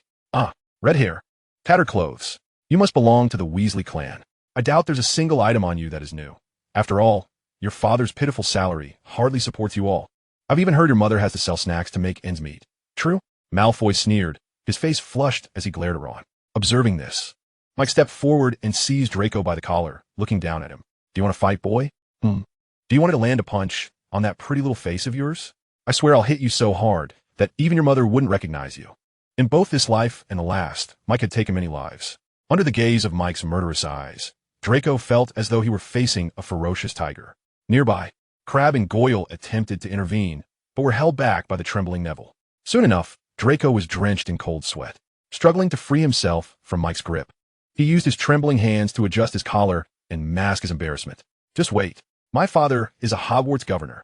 I will have him expel all of you. Draco spat out a parting threat before hastily departing with Crabbe and Goyle, their retreat echoing with Draco's reprimands. Chapter 8. The Sorting Ceremony. Ha, impotent rage. Mike shook his head, a hint of disdain in his voice. Now, who will tell me what transpired? Harry and Ron surrounded him, each taking turns to explain Draco's intentions. Mike chuckled lightly, for he was well aware of Draco's motives. Young Mr. Malfoy had come with seemingly good intentions, yet he was evidently a spoiled child. He acknowledged Harry, yet derided Ron. Most crucially, he absurdly assumed that Harry, having grown up in the Muggle world, would comprehend his pureblood supremacy ideology, especially considering Harry's parents were slain by the very pureblood leader, Voldemort. It was clear that the two were born into opposing factions. The notion of winning Harry over was utterly fanciful. If he approaches you again, come find me. I will handle it. I've dealt with plenty of such matters while wandering the streets. Mike declared solemnly to the two. You are truly remarkable, Ron exclaimed, while Harry echoed the sentiment. Hermione's focus, however, diverged from theirs. What? You've been homeless? Indeed, I am an orphan. I'm sorry, I didn't mean to. Hermione quickly apologized, realizing her misstep. Let us not dwell on that. Mike interrupted before she could continue. The train is about to arrive at Hogwarts. We should change into our robes. Ladies, I believe you should step aside. Additionally, thank you, Neville. Your courage just now was truly impressive. You are bound to be sorted into Gryffindor. With a flush of embarrassment, Hermione dashed away. Harry and the others quickly donned their wizarding robes, unknowingly beginning to view Mike as their pillar of support. Mike too changed into the second-hand robe that Hogwarts had provided him. This robe was evidently too small, barely reaching his calves, while Harry's was tailored to fit him perfectly, covering his shoes securely. Ron's robe was also second-hand, perhaps having changed hands multiple times, and he felt somewhat self-conscious compared to Harry's new attire. Mike, however, showed no concern for whether his tattered robe might invite disdain from others. He strode confidently down the train with Harry and Ron in tow. As they disembarked, a towering figure immediately captured their attention. Hagrid's stature made it nearly impossible for him to go unnoticed among the small wizards. First years. Come over here, Harry. Over here. How are you? Hagrid finally spotted the trio. Under Hagrid's guidance, a vast, dark lake came into view. On the opposite shore, a castle loomed, illuminated by the starlight, making Hogwarts appear as a jewel adorning the night sky. Even the moon seemed to pale in comparison. No more than 4 to a boat. Hagrid led the young wizards to the small vessels. Harry and Ron quickly boarded one, with Mike and Hermione following closely behind. Neville had intended to join Mike in the same boat, but seeing Hermione board first, he reluctantly departed. Hagrid, rowing his small boat that seemed on the verge of capsizing under his weight, led the way, with the young wizards following suit. It wasn't too long before Mike truly felt the grandeur of Hogwarts. Unlike the distant view, Hogwarts was now ablaze with light, its towers standing majestically, leaving them in awe. Duck! Hagrid's booming voice jolted them from their stupor. The group navigated through a dark tunnel, arriving at a dock beneath the castle, where they ultimately gathered before a massive oak door under Hagrid's direction. Along the way, Neville's toad finally returned to his hands, causing him to weep with joy. Noticing the commotion, Mike exchanged an encouraging glance with Neville.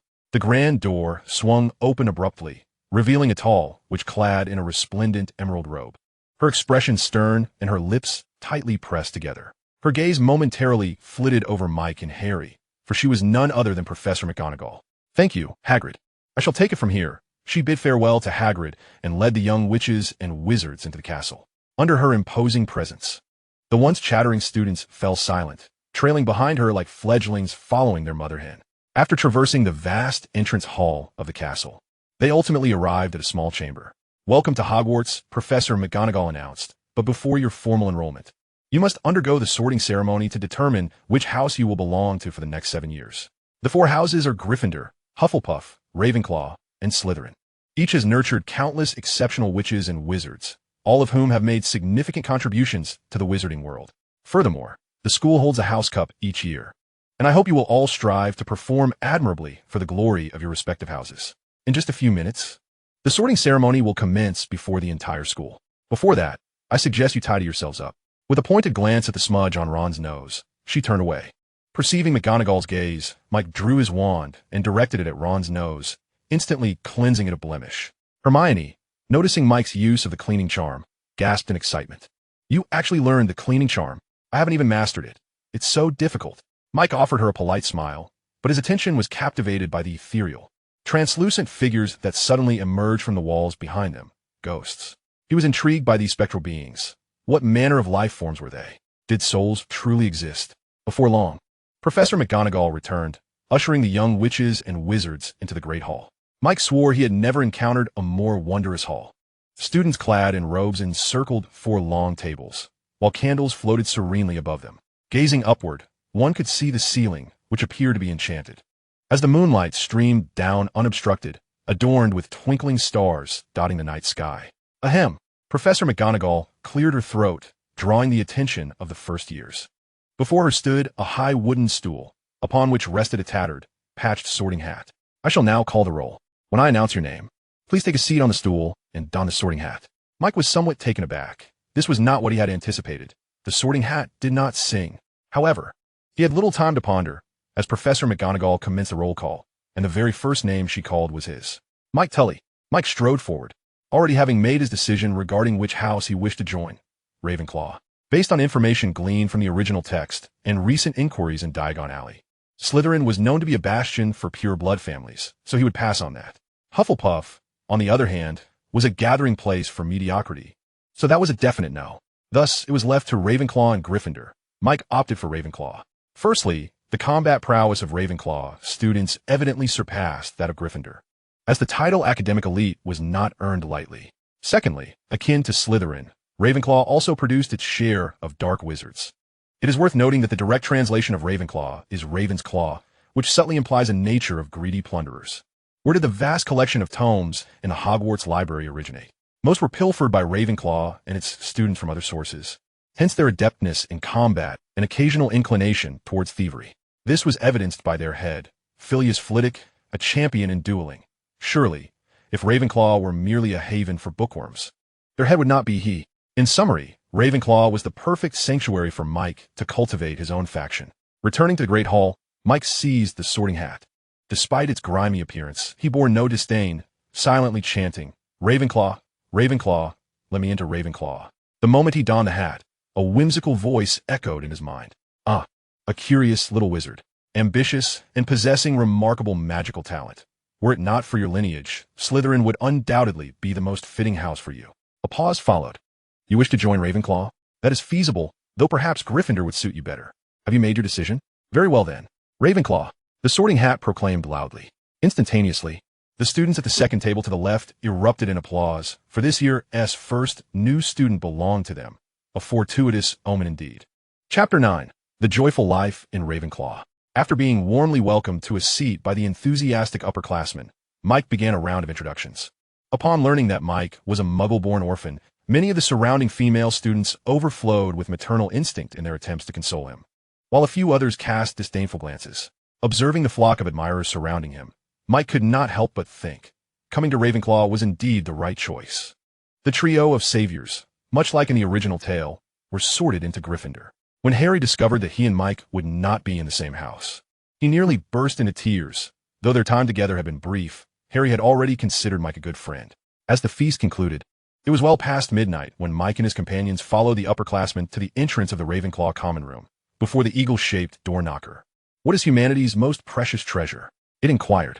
"Exceptional intelligence is humanity's greatest treasure." The Ravenclaws chorused in unison. The door opened silently. "Remember this phrase," the female prefect instructed. "We Ravenclaws are the cleverest among the four houses and navigate the seas of knowledge further than any. May this saying guide you on your journey." Upon finally stepping into the Ravenclaw common room, it felt akin to entering a library composed entirely of deep blue hues. The walls were lined with shelves brimming with books, donated by generations of Ravenclaw students. Most consisted of past notes and assignments, alongside novels, biographies, and tomes on magic. These texts were one of Mike's motivations for choosing Ravenclaw. With access to these notes, he could delve into spells typically reserved for upper-year students. As for the gender imbalance within Ravenclaw, with boys being a rare minority, that was merely a pleasant surprise. Due to the scarcity of male students, the boys' dormitory consisted of single rooms, which was a stark contrast to the bunk beds in other houses, offering significantly better conditions. Mike's first class at Hogwarts was Potions with Professor Snape, and it spanned 2 periods. As was customary, Professor Snape delivered his annual discourse on death and glory. Mike's suspicions were confirmed. These words were repeated each year to the new students. Meanwhile, Mike's inadequately thin cauldron was evidently ill-suited for brewing potions, failing even to properly concoct the simplest of sleeping draughts meant to engage the young witches and wizards, resulting in an explosive mishap. To Mike's astonishment, the sullen-faced Snape, after scrutinizing the excessively thin cauldron, surprisingly refrained from deducting points from Ravenclaw, merely offering a few verbal reprimands. At the end of the class, he even took the time to present Mike with a second-hand cauldron that was nearly intact. He cautioned Mike that should any similar mishaps occur in Potions class in the future, he would face detention. Holding the cauldron in hand, Mike paid little heed to Snape's warning, for he was no stranger to the intricacies of potion making, having once worked as a cook in a gang. What truly surprised him was Snape's demeanor. It appeared that Snape's venomous ire was largely directed towards Gryffindor and Harry Potter. With few classes at Hogwarts, Mike found himself with ample free time, which he devoted entirely to perusing the books in the Ravenclaw common room. Unlike other students who dashed about the castle after class, many Ravenclaws, like Mike, chose the tranquility of reading. Thus, he relished his time. When fatigue from reading set in, he would engage in playful banter with the girls nearby. And whenever he encountered confusion, he would seek guidance from the older female students. Spending too much time with them, Mike even fancied that he had absorbed their fragrant essence. Were it not for his still youthful physique, he might have already taken bolder actions, knowing that at Hogwarts, girls could freely enter the boys' dormitories. Through prolonged study, Mike realized that mere rote learning was insufficient. After consulting with the upperclassmen, he felt greatly enlightened, recognizing that the spells he had self-taught were rife with flaws. However, when he inquired why his spells seemed consistently weak, none could provide a satisfactory answer, merely suggesting that it might be due to his still developing magical prowess. Mike dismissed their comments. They had never witnessed the spectacle of his magic at full throttle. How could they claim his power was lacking? Soon, it was time for Mike's first charms class, taught by their head of house, Professor Flitwick. During the lesson, Professor Flitwick instructed them on a simple spell, the Incisor Enlargement Charm. With his prior knowledge, Mike nearly simultaneously caused the little mouse on his desk to sprout 2 enormous front teeth alongside Professor Flitwick. Splendid. 10 points to Ravenclaw. I have never seen such a remarkably talented young wizard, Flitwick exclaimed, nearly teetering off his podium. Ah, and Miss from Gryffindor did quite well too. 5 points to Gryffindor. Hermione shot a fierce glare at Mike, noticing the mouse's oversized incisors that mirrored her own, feeling as though the entire world conspired against her, her eyes glistening with unshed tears. However, Mike had no time to dwell on Hermione's reaction. He needed to leave a good impression on Professor Flitwick. After class, Unlike his fellow young wizards who rushed out of the classroom, Mike waited for Professor Flitwick to tidy up before approaching him. Professor Flitwick, may I take a moment of your time? I have some questions regarding spells. Of course, Mike. Why don't we head to my office? I happen to have a few matters I wish to discuss with you as well, Flitwick readily agreed. In the corridor, Mike noticed that although Flitwick was short of stature, he moved with remarkable speed. Mike found himself needing to quicken his pace merely to keep up with the professor. Upon arriving at the office, Professor Flitwick invited him to sit by the desk and poured him a cup of tea.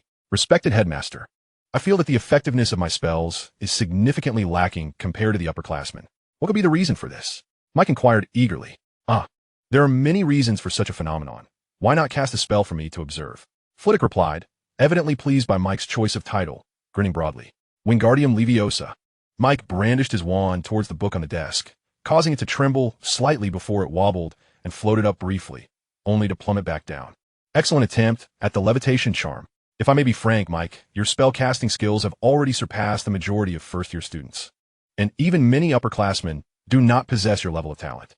Flitwick paused. However, I perceive that there is still room for improvement. When you cast spells, your emotions seem not to be engaged. Emotions? Mike echoed, puzzled. Indeed, the essence of magic lies in the release of our internal magical power in a particular manner. And the movements of the wand and the incantation serve to channel that power. However, this method of wielding magic is quite rudimentary. Engaging one's emotions represents a more advanced approach. The stronger your emotions regarding the successful casting of a spell, the more potent the effect, until you reach your limits. The highest form of mastery is the complete control of one's magical power, allowing it to operate according to one's intent. Yet, this skill requires vast knowledge and remarkable talent, which is the foundation for silent casting and wandless magic. Of course, this may still be too challenging for you. Flitwick concluded, taking a generous sip from his cup. Thank you. Your guidance has illuminated my understanding, Headmaster. Mike bowed deeply in gratitude. Flitwick set down his cup, looking at Mike with a sympathetic gaze. I have heard about your situation, poor child. To learn of what transpires next, please turn to the next chapter. Chapter 10. Malfoy's Provocation, Poor Child. I have heard about your situation, Professor Flitwick said, gazing at Mike with compassion. I assure you, no one at Hogwarts would dare discriminate against your lineage. Mike paused momentarily, his eyes welling up. He quickly realized that Flitwick was referring to the incident at the Leaky Cauldron, surprised that it had reached the professor's ears so swiftly. The Wizarding World in Britain was indeed small. Mike had nearly forgotten about the incident, having always considered himself not one to hold grudges, preferring to settle scores promptly. Nonetheless, he felt the need to maintain a semblance of decorum, and decades of life experience had equipped him with exceptional acting skills. Seeing Mike's pitiful expression nearly broke Flitwick's heart, recalling how, in his youth, he too was discriminated against for his half-elf heritage. However, unlike Mike, Flitwick had a notoriously bad temper. Anyone who offended him would swiftly find themselves at the receiving end of his wand and a fiery curse. It was only after he won the dueling championship that his temperament began to improve, as no one dared to provoke him thereafter. Oh, poor child. It's all right now. It's all behind you. Professor Flitwick gently stroked Mike's golden hair. Thank you, Professor Flitwick. You are the first person to show me such kindness, Mike said, wiping away imaginary tears. After a brief exchange of pleasantries, Mike bid farewell to Professor Flitwick. I truly appreciate your help, Headmaster. May I come to seek your guidance again in the future? Absolutely, my child. The door to my office will always be open for you. Now hurry along, otherwise you will miss lunch. Flitwick smiled and nodded at Mike. Then, as if struck by a thought, mischievously winked at him. Oh, and Mike, be sure not to practice spells in the common room. It would make quite the mess. You might want to explore the 8th floor. You may find some treasures there. Thank you, Headmaster. After bidding farewell to Flitwick, Mike found himself strolling alone towards the dining hall, reflecting on the recent unfortunate debacle. Not only had he discovered a resolution for his feeble magical prowess, but he had also received Flitwick's assurance of support. Most importantly, Flitwick had granted him the permission, a significant favor, especially considering that the 8th floor housed the room of requirement. Flitwick's final words undoubtedly hinted that Mike could access this enigmatic space without arousing Dumbledore's suspicions. This was not merely Mike's excessive caution, as per the original text. Hogwarts Castle itself was a magical entity, and it was highly probable that the headmaster possessed surveillance over the school's various facilities. Lost in thought, Mike had already entered the bustling dining hall, filled with young witches and wizards enjoying their meals. He casually selected an empty table, and steaming dishes of hearty food, beef stew and fresh bread, materialized before him. Mike, what have you been up to these past few days? We've been wanting to find you. He turned towards the voice and saw the trio of saviors standing before him. Apologies. Hogwarts is simply too fascinating. I've been exploring it relentlessly. Though I haven't even completed my investigation of the Ravenclaw common room, Mike quipped, spreading his arms and shrugging playfully. Hermione, however, was evidently skeptical.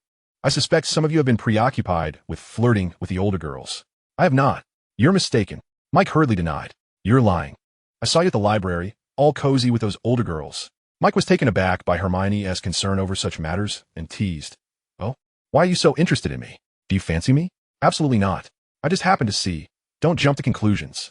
Hermione's cheeks flushed a bright red, and she seemed ready to flee. Yet, a platinum-haired boy blocked her path. Wow, everyone, come look. The know-it-all from Gryffindor is getting cozy with the blondie from Ravenclaw. What are you doing here, Malfoy? Harry shouted furiously at Draco. Step aside. Is this how your parents taught you to treat a lady? You ill-mannered beast. Mike stood up, glaring menacingly at Draco. It appeared that Mike's fierce gaze reminded Draco of his humiliating experience on the train. His complexion turned ashen. A lady? With those buck teeth? Draco spat, his words dripping with disdain. But she does seem to suit you, Mike. You two filthy mudbloods. Upon hearing the derogatory term, Mike couldn't help but smile. Just as his protective umbrella had emerged, an opportunity to assert his authority had presented itself. He drew his wand and pointed it at Draco, stating, I'll grant you a chance to rephrase your words. Draco, undeterred, dismissed Mike's abilities, certain that this muggle-born could not have learned much magic in such a short span of time, while he was a pure-blood aristocrat who had been studying magic since childhood. Mud, blood, cursed. Draco enunciated each word deliberately. Petrificus totalis. A nearly invisible beam of light struck Draco, rendering him rigid, his face frozen in a grotesque expression, and his body taking on a stony gray hue. This was Mike's petrification charm.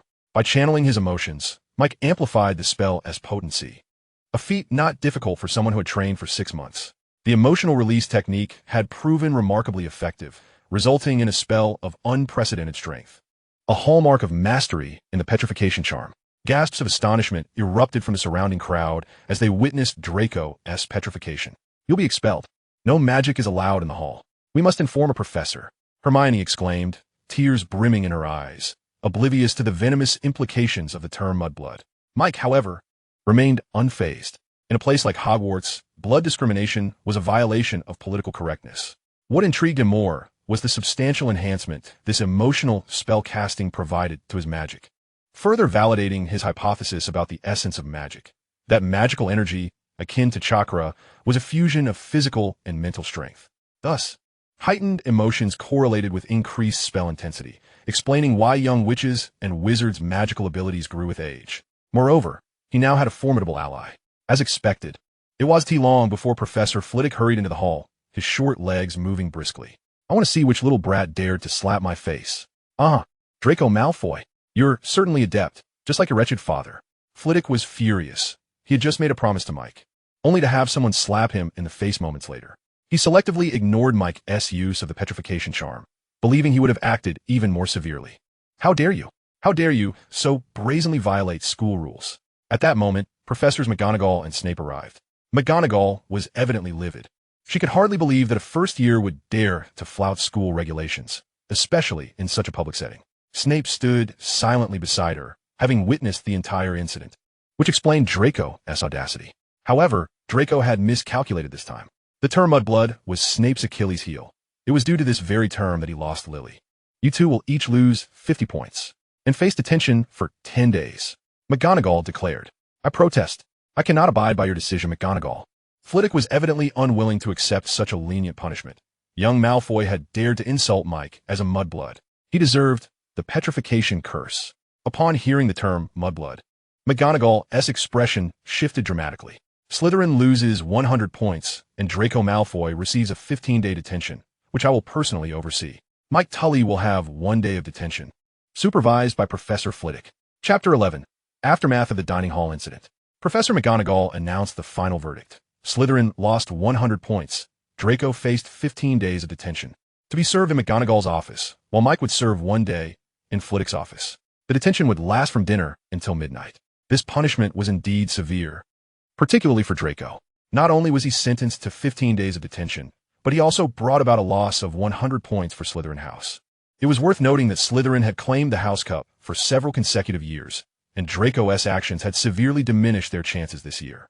Professor Snape, upon witnessing Slytherin's loss of points, exhibited no reaction, which was unsurprising to Mike.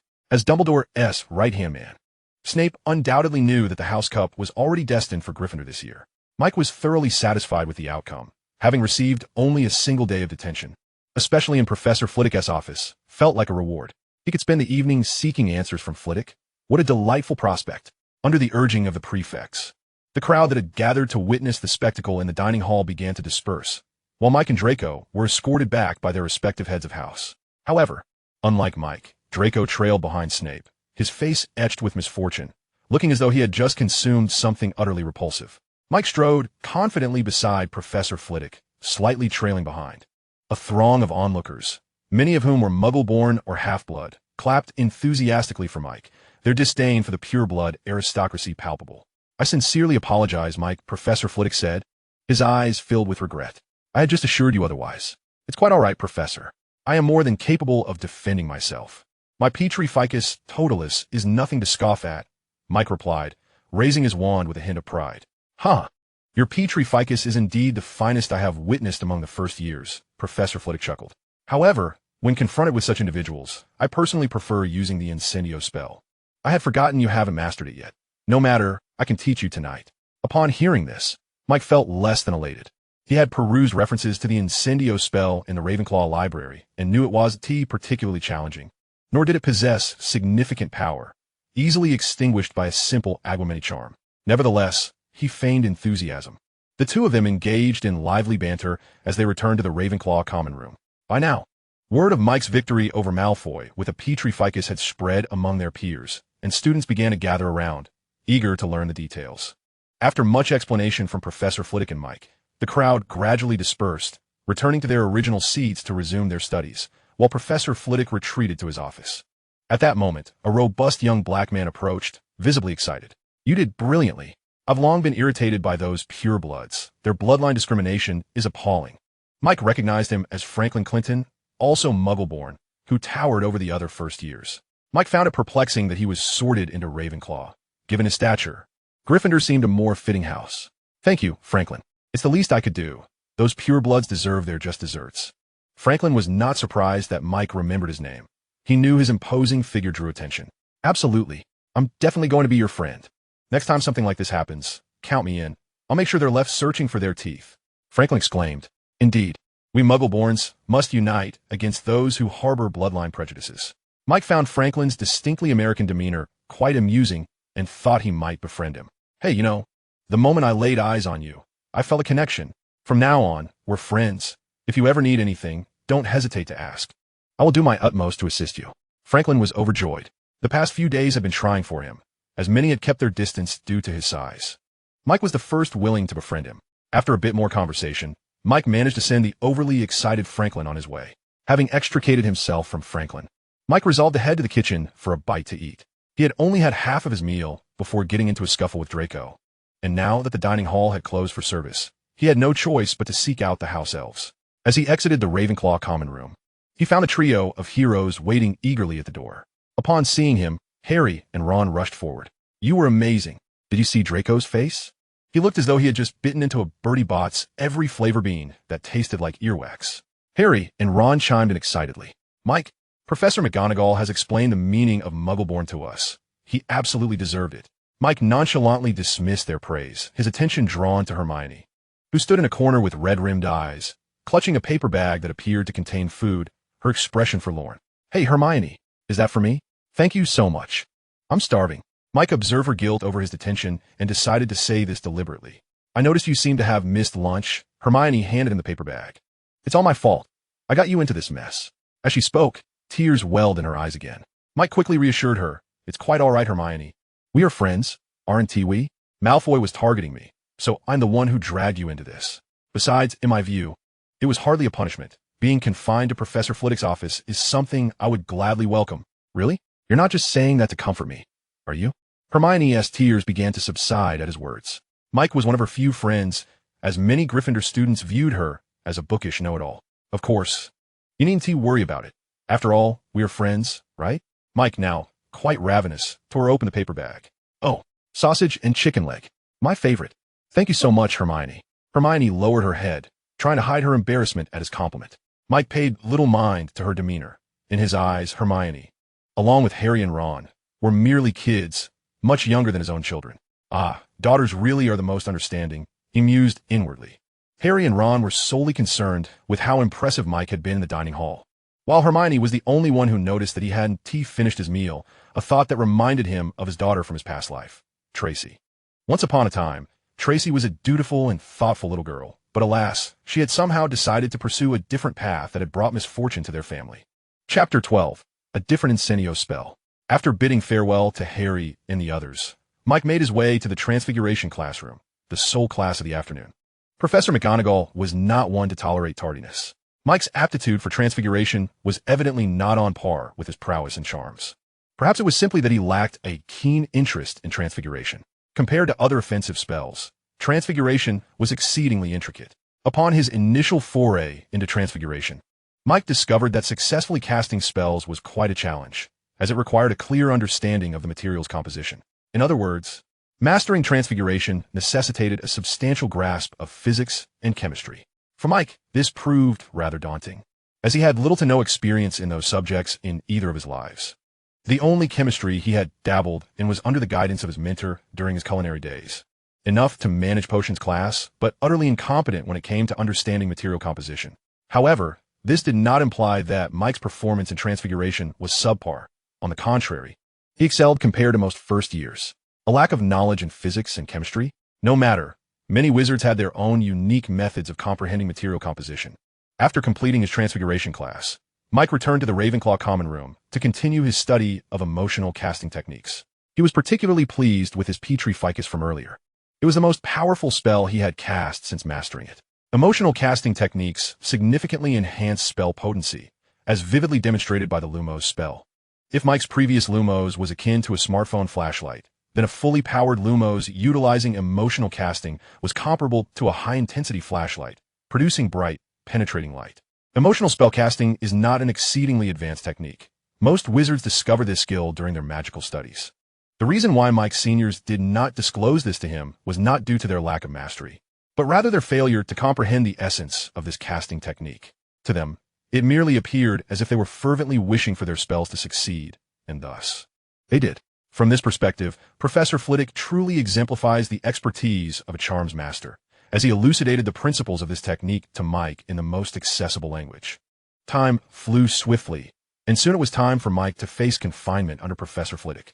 Mike found himself puzzled by the professor's intention to teach him the fire-making spell, as he understood it to be a rather elementary form of magic, lacking in potency. Nevertheless, he did not dwell on this.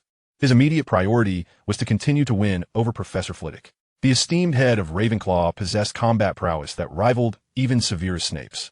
Although his portrayal in the original text was somewhat lackluster, often serving as a source of amusement among the faculty, the title of dueling champion was not to be taken lightly. Moreover, given Professor Flitwick's distinctive appearance, it was evident that he had faced his fair share of discrimination, perhaps even more than wizards born of Muggle heritage. He undoubtedly harbored a sense of empathy for Mike. Upon entering the office, Mike found Professor Flitwick perched upon a specially designed high chair, engrossed in the Daily Prophet. The chair's legs featured a ladder-like structure, facilitating the professor's ascent. "Oh, Mike, you've arrived. Please take a seat. The red tea here is quite delightful. Would you care to try some?" Flitwick greeted him warmly. After Mike nodded, the professor waved his hand gently, causing a teapot and teacup to levitate and pour a steaming cup of tea for Mike. After a pleasant exchange over tea, Professor Flitwick transitioned to the evening's main topic, the fire-making spell. Mike had already reviewed the spell beforehand. Its casting was not particularly difficult. After a few attempts, he successfully conjured the spell, though its effectiveness left much to be desired. His fire-making spell could at best light a cigarette. However, rather than expressing disappointment, Flitwick praised Mike, acknowledging that for a wizard of Muggle origin, mastering such magic was commendable. "Do not underestimate the fire-making spell, Mike. It is a simple yet practical magic," Flitwick emphasized. "Moreover, it is highly versatile. It can be released in various forms according to the caster's intent." As he spoke, Flitwick waved his wand, and flames erupted. From the tip of his wand emerged an eagle composed entirely of fire, each feather appearing vividly animated, akin to a fiery sprite. It soared gracefully around the relatively small office, deftly maneuvering past obstacles before vanishing before Mike's eyes. Mike was utterly astounded. He had never imagined magic could be wielded in such a manner. Until now, his understanding of magic had been simplistic. Wands were akin to guns, spells were like bullets, and casting magic was merely akin to firing a gun, with the potency wholly dependent on the caster's magical strength. Yet, Flitwick's demonstration had unveiled a new realm of possibilities. Was it truly possible for a spell to curve like a bullet? Achieving such mastery required remarkable control of magic, a skill that seemed far beyond his current capabilities. And Flitwick noted that such flamboyance was impractical. Flitwick, noticing Mike's astonished demeanor, took pride in the demonstration. Now, allow me to show you something more practical. With that, he led Mike to a corner bookshelf. With a wave of his wand, the bookshelf opened, revealing a spacious spell training room. The walls were crafted from high-grade, alchemical materials, adorned with ancient runes that inscribed protective charms to ensure that no magic could damage them.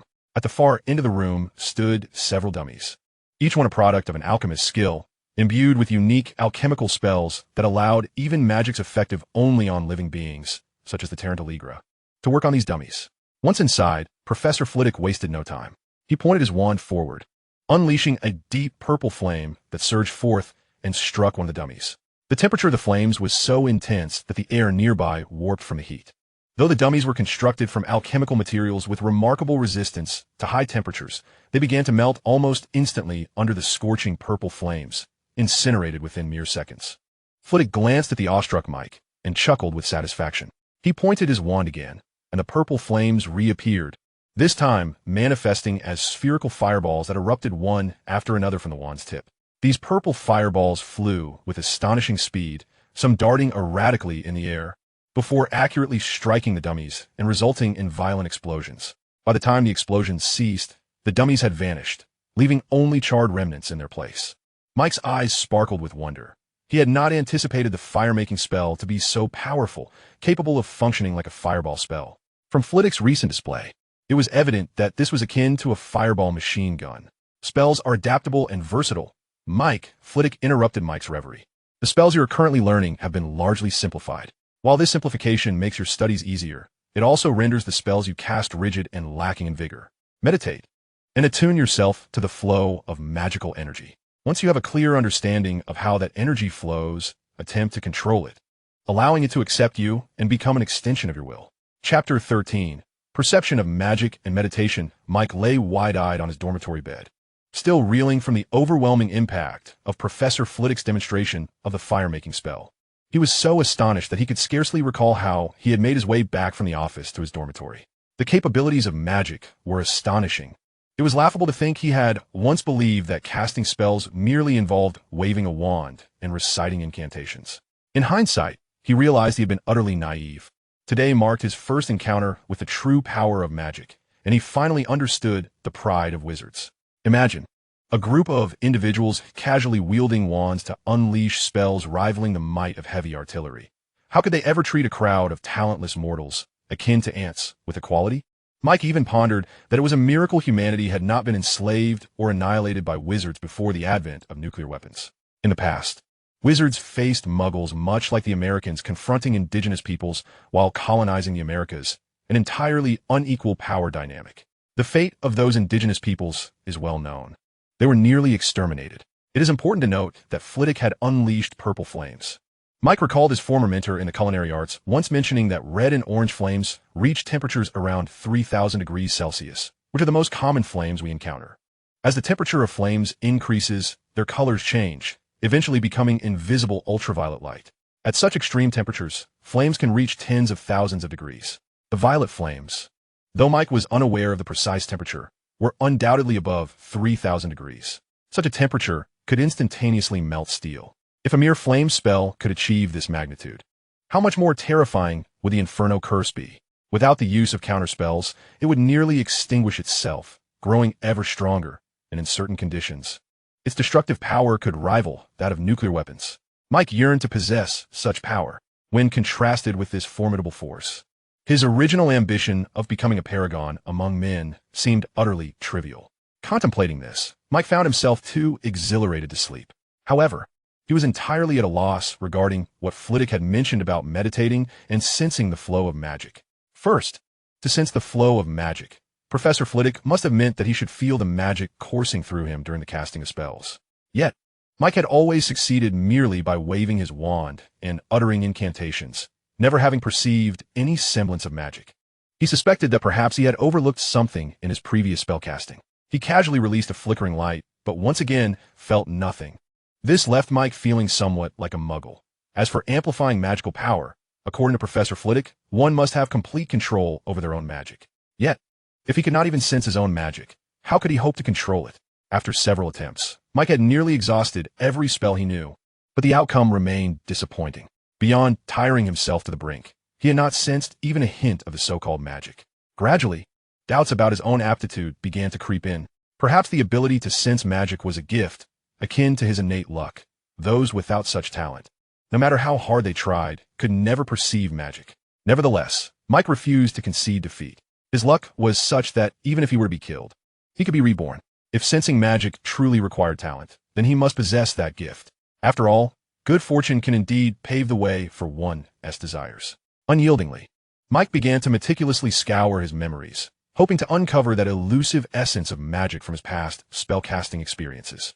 As he sifted through his recollections, he reaffirmed that he had never sensed any form of magic during the casting of spells.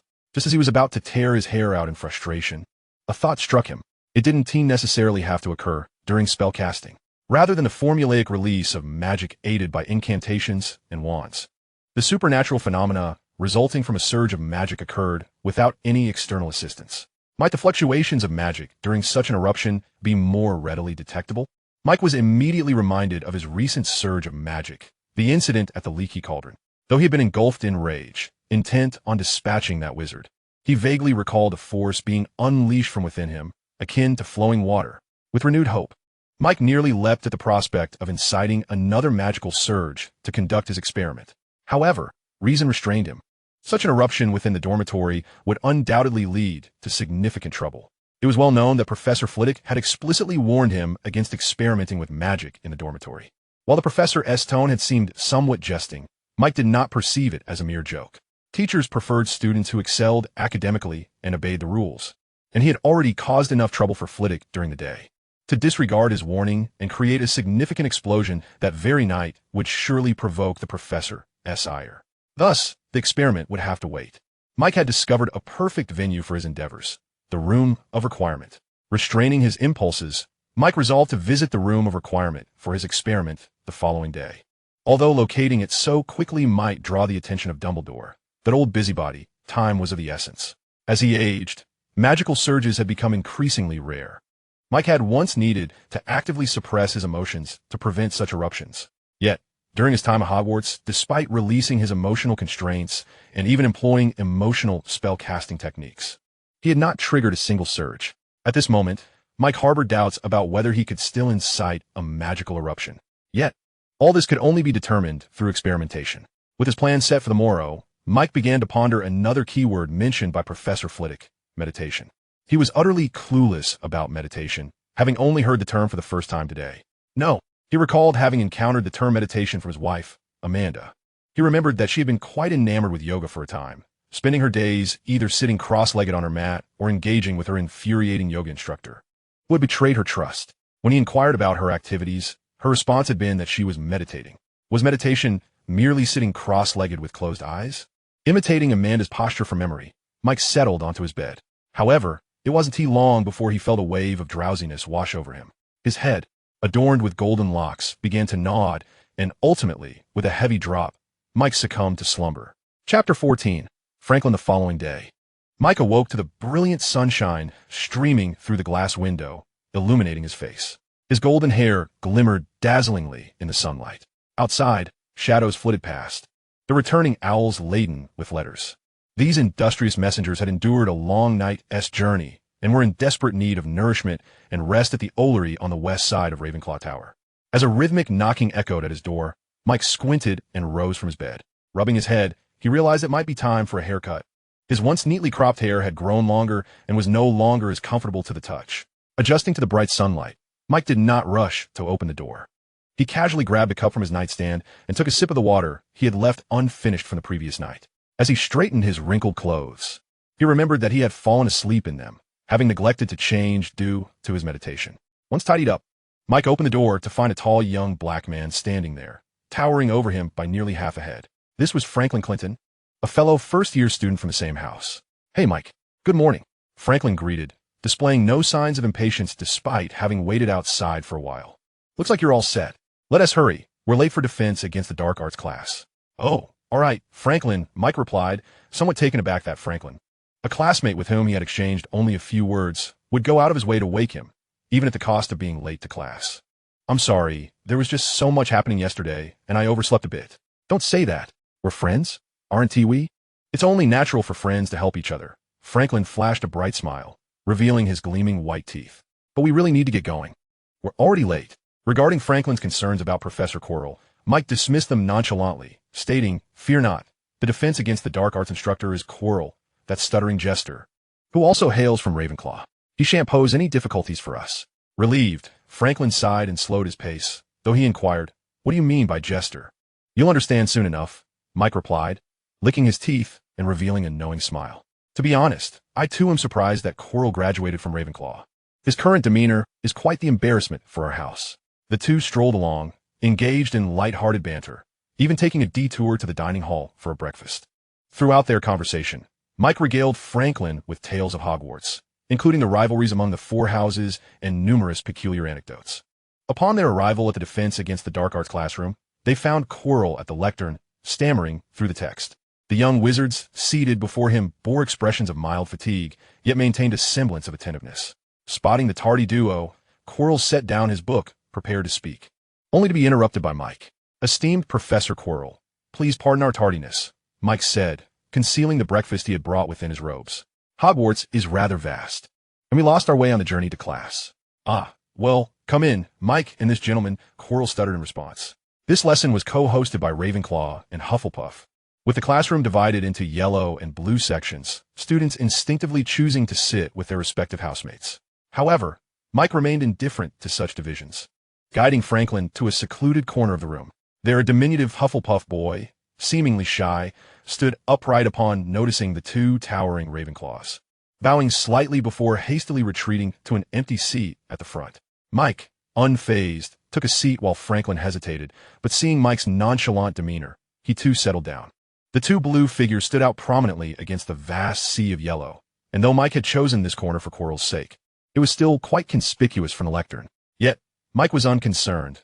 He merely sought to maintain a facade of politeness, knowing Quirrell's timid nature would not provoke a response unless pushed too far. From his robes, Mike produced 2 slices of bread and retrieved a sausage wrapped in wax paper from his pocket, crafting a makeshift hot dog to munch on. Franklin, clearly less audacious than Mike, felt a bit anxious seated among the Hufflepuffs, but, seeing Mike enjoying his meal, decided to replicate the hot dog and took a few bites. "I admire you, Mike," Franklin remarked after a couple of bites, pausing. "You seem to interact so effortlessly with both professors and classmates. Just moments ago, Professor Quirrell called your name, while I was referred to merely as the new student." Mike quickly finished his hot dog and, feeling parched, took a substantial swig from a water bottle left behind by the shy Hufflepuff. To his surprise, it was not water, but a sweet beverage, quite palatable. "I only need to know your name, Franklin. In truth, I have been aware of you for quite some time, a physically robust individual with a keen mind, albeit somewhat reserved. Yearning for friendship," Mike stated, placing the bottle down. "You needn't wallow in self-pity. You are my friend, Mike Tully's friend.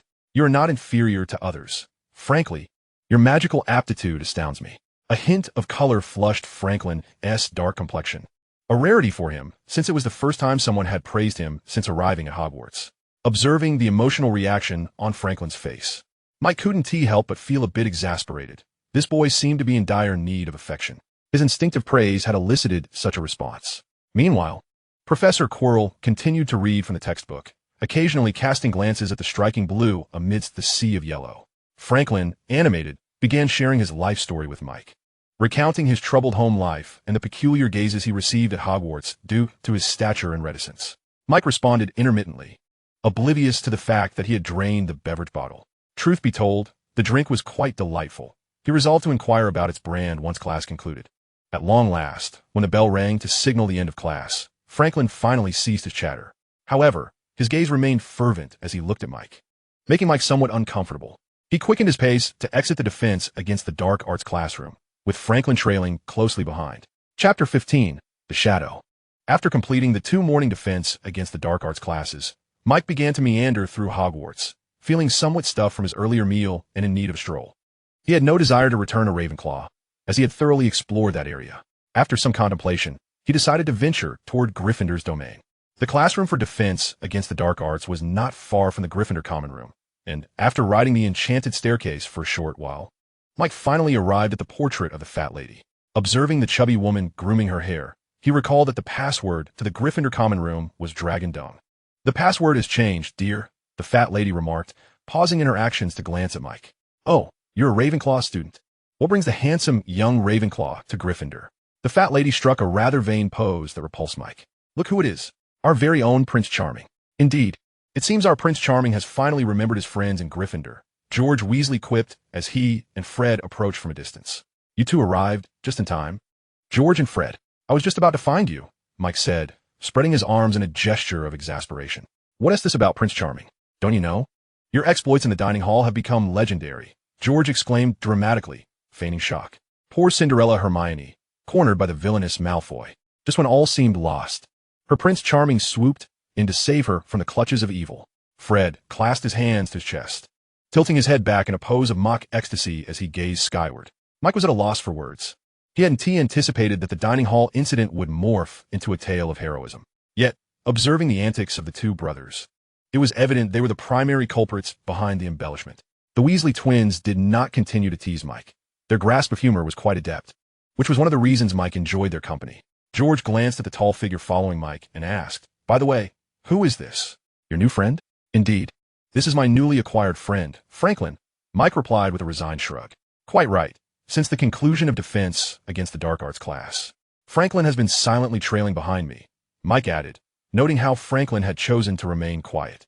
Poor Mike, in an effort to alleviate the awkward atmosphere between the 2 of them, initially engaged in a few half-hearted conversations. However, after traversing several flights of stairs, Franklin showed no intention of departing, prompting Mike to disregard him entirely. Following a round of introductions, the Weasley twins finally opened the door to the Gryffindor common room for Mike. Upon entering, he was immediately greeted by a girl with a cascade of voluminous waves. "Mike, how could you possibly enter the Gryffindor common room?" Hermione exclaimed, her reaction somewhat exaggerated. It was generally prohibited for students from other houses to enter the common rooms of the 4 houses.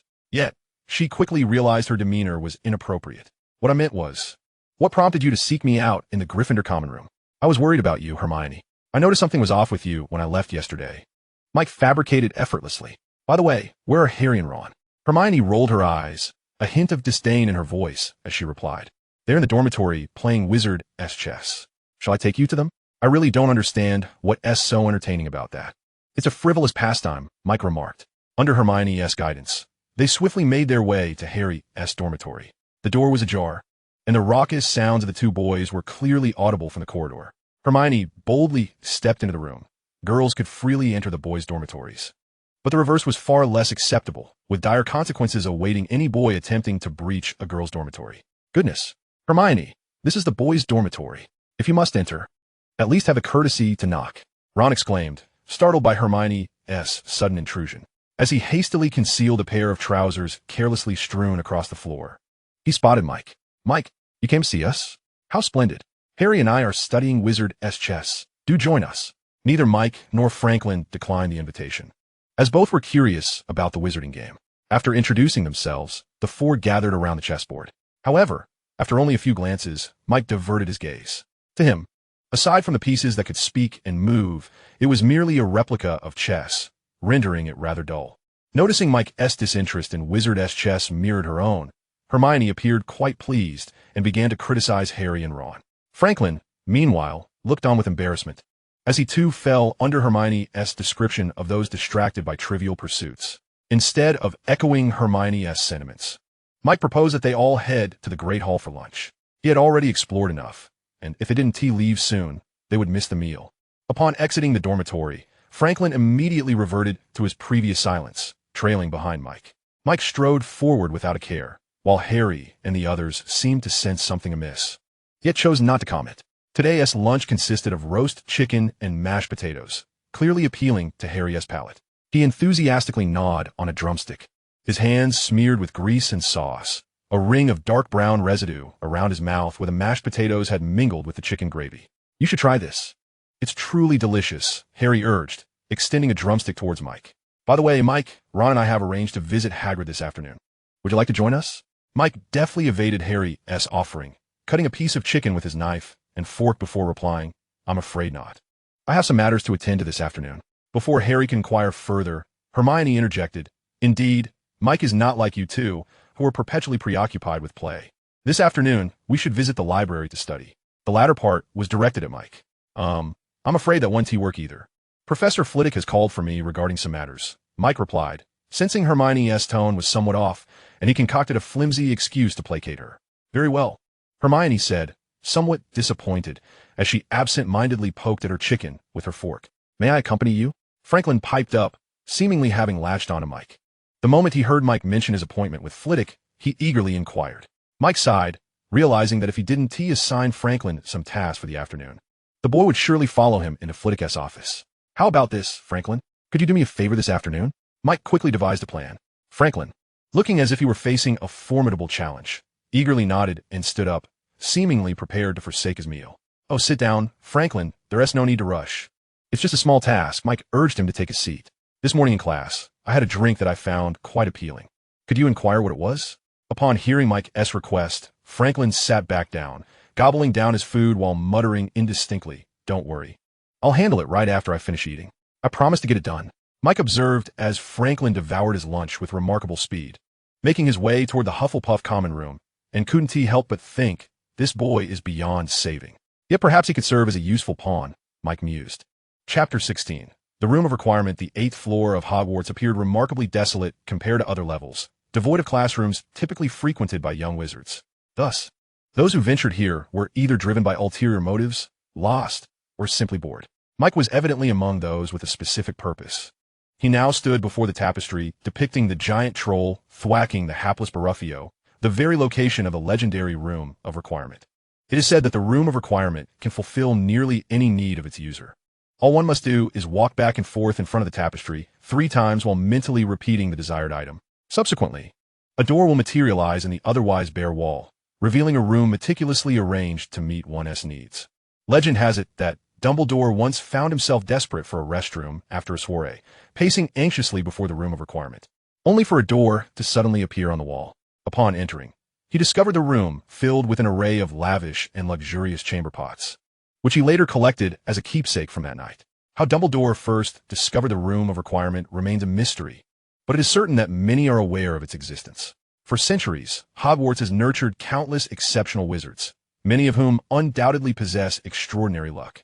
As Mike regarded the wall before him, he began to pace slowly. His immediate objective was to utilize the Room of Requirement to experiment with whether he could sense magic when it erupted, rather than uncovering the room's secrets. "I need a training room for practicing spells," Mike repeated thrice in his mind. A door silently appeared on the wall. He had succeeded. Inside was a room somewhat akin to Professor Flitwick's training space, yet considerably larger. The walls appeared unremarkable, but casting spells upon them revealed astonishing magical resistance. The training room also housed training dummies, akin to Flitwick's, but these were markedly more archaic in design, evidently not products of the current era. Tarantaligra, with a flick of his wand, a nearby alchemical mannequin began to dance a lively jig. Not bad, Mike thought to himself. After confirming the training facilities were in good order, he commenced today's experiment. He closed his eyes and stood still, channeling his inner anger. Strangely, several minutes passed without any occurrence. It appeared that Mike's earlier thoughts regarding the surge of magical energy were indeed correct. He was gradually losing the ability to experience it. However, the only method he could conceive to feel the magic was to recall the most infuriating memory from his past life, his daughter, Tracy. Tracy had always aspired to be a star. Had she been exceptionally talented and pursued a conventional academic path, Mike might have supported her. Yet, she was merely average in talent and unwilling to relinquish her dream. Ultimately, in her quest to sign with a film company, she voluntarily accepted the role of the leading lady in a new film, one that was rather unspeakable in nature. Under normal circumstances, Mike should have wished her well. However, that particular film was of a rather inappropriate genre. Enraged, Mike rushed to the set, gun in hand, upon receiving the news. As he reflected on this, His expression twisted into a grimace, and the temperature around him began to rise rapidly. Finally, with a bellow of rage, a conflagration erupted around Mike. Flames indiscriminately scorching everything in their vicinity. Fortunately, it lasted only a moment. Otherwise, he would likely have sustained severe burns today. As the flames subsided, Mike was revealed lying on the floor, his hands shielding his head. Remarkably, he bore no injuries, save for his robe, which was singed and tattered. Even his hair remained unscathed, protected by his hands. Struggling to right himself, Mike erupted into laughter, having distinctly felt the flow of magical energy during the recent surge. Forgive Mike and the author for their lack of cultural knowledge. They found it challenging to articulate that sensation with precision. In Mike's own words, at the moment of the magical explosion, he felt as though thick, viscous tar was surging through his veins, the process exceedingly violent. The tar-like substance was difficult to describe, but once experienced, it would be unforgettable. Ultimately, it burst forth from his skin like bullets, emanating from every pore. Now, Mike's entire body burned with pain. The backlash from the magical eruption was quite severe. Yet, he had survived. Not only that, but he had successfully felt the magic. He laboriously crawled towards a corner table, where he had placed his wand to prevent it from being damaged during his experiments. As a glimmer of light appeared at the tip of the wand, Mike once again sensed the flow of magic. Though faint to the point of being negligible, he still felt it, a gathering of energy coalescing throughout his body, ultimately released through his wand in the form of the flickering glow he now produced. Mike felt a wave of relief. Had he failed to sense it again, he would have had to endure multiple magical surges, which would have been exceedingly perilous. Despite Mike's extraordinary luck, which led him to believe he would not perish from the magical explosion, perhaps due to his advanced age, he felt as if his entire being was being torn apart during the surge. The pain was unbearable. Nevertheless, despite the agony, Mike maintained the flickering glow, diligently attuning himself to the subtle flow of magic. He had to commit this feeling to memory, forgetting it would render his prior efforts futile. Time seemed to lose all meaning as he lay on the ground, finally opening his eyes. Do not misunderstand. This time, Mike had not fallen asleep. He had been deeply engrossed in sensing the flow of the flickering magic. He had entered a peculiar state, where his awareness was solely focused on the faint magical currents. Perhaps it was an illusion, but Mike felt that upon emerging from this state, the previously weak flow of magic had become clearer. Struggling to stand, he resolved to conclude today's experiment. Although the pain had lessened considerably, both his body and spirit were utterly exhausted, likely a consequence of overextending his magical abilities. Mike now longed to return to his bed for a good rest. Upon reaching the corridor, he realized that night had fully descended, the darkness enveloping him, with only the faint glow from his wand illuminating the way. Gathering his strength, he made his way towards the Ravenclaw Tower. The footfalls that had gone unnoticed during the day, now echoing through the corridor, resonating far and wide. As he passed by classroom door, a pair of large hands reached out from within, swiftly covering Mike's mouth and pulling him into the darkened classroom. Chapter 17. The plot of the Philosopher's Stone begins. Mike was taken aback. In his current state, he was incapable of casting offensive spells. However, the absence of magic did not equate to a lack of means to defend himself. With a flick of his left hand at his waist, a sharp knife materialized in his grasp. Just as he prepared to inflict a wound upon the arm that restrained him, the voice spoke.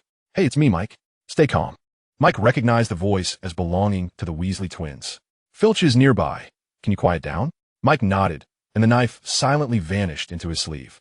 To his surprise, even our princely hero had developed a penchant for nocturnal escapades. George, sensing Mike's cessation of struggle, released him. "You look worse for wear. Did you just finish battling a troll?" Fred remarked, observing Mike's disheveled appearance. "I encountered a bit of an incident, George. Fred, could you escort me back to Ravenclaw? I'm feeling rather unwell." "Of course. We are the illustrious Weasley twins. Follow us. We know of a secret passage that leads directly to the Ravenclaw Tower." Supporting Mike, George and Fred guided him out of the classroom. It must be said, they truly lived up to their reputation as night owls. Mike could hardly hear their footsteps, while he felt as though he were being carried, his feet barely touching the ground, rendering his own steps nearly inaudible. Before long, the trio arrived at the secret passage leading to Ravenclaw. The entrance was also located on the 8th floor of Hogwarts, marked by 2 suits of armor, devoid of dust, indicating regular maintenance. Emerging from the passage, Mike finally returned to the Ravenclaw Tower. Truth be told, he was quite curious. The tower was adjacent to the O'Leary, and the passage was short yet directly connected to it. Do you really not need to check in with Madame Pomfrey? Upon arriving at the eagle-shaped knocker, the Weasley twins inquired with concern. Declining their kindness, Mike answered the riddle posed by the knocker and re-entered the Ravenclaw common room. His injuries were not severe. What he needed most was a good night's sleep. It seems our princely hero is not quite normal. Indeed, Ravenclaw individuals are rarely conventional, much like that pesky Franklin. You know I'm not referring to that. I understand. But Mike is our friend. There's no need to pry. Come on.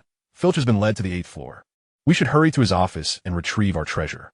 George and Fred exchanged words as they entered another secret passage. The following afternoon, Mike finally awoke. After a refreshing sleep, he felt invigorated. The fatigue of the previous night completely dissipated. Youth is indeed a blessing. Mike mused, reveling in the vitality of his youthful body. In his past life, he had already been in his 40s, with his bodily functions beginning to decline.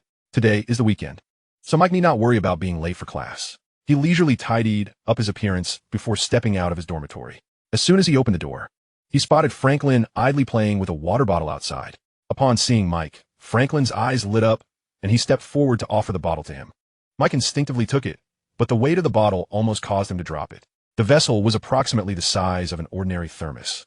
Yet Mike could swear that the liquid within exceeded 10 pounds.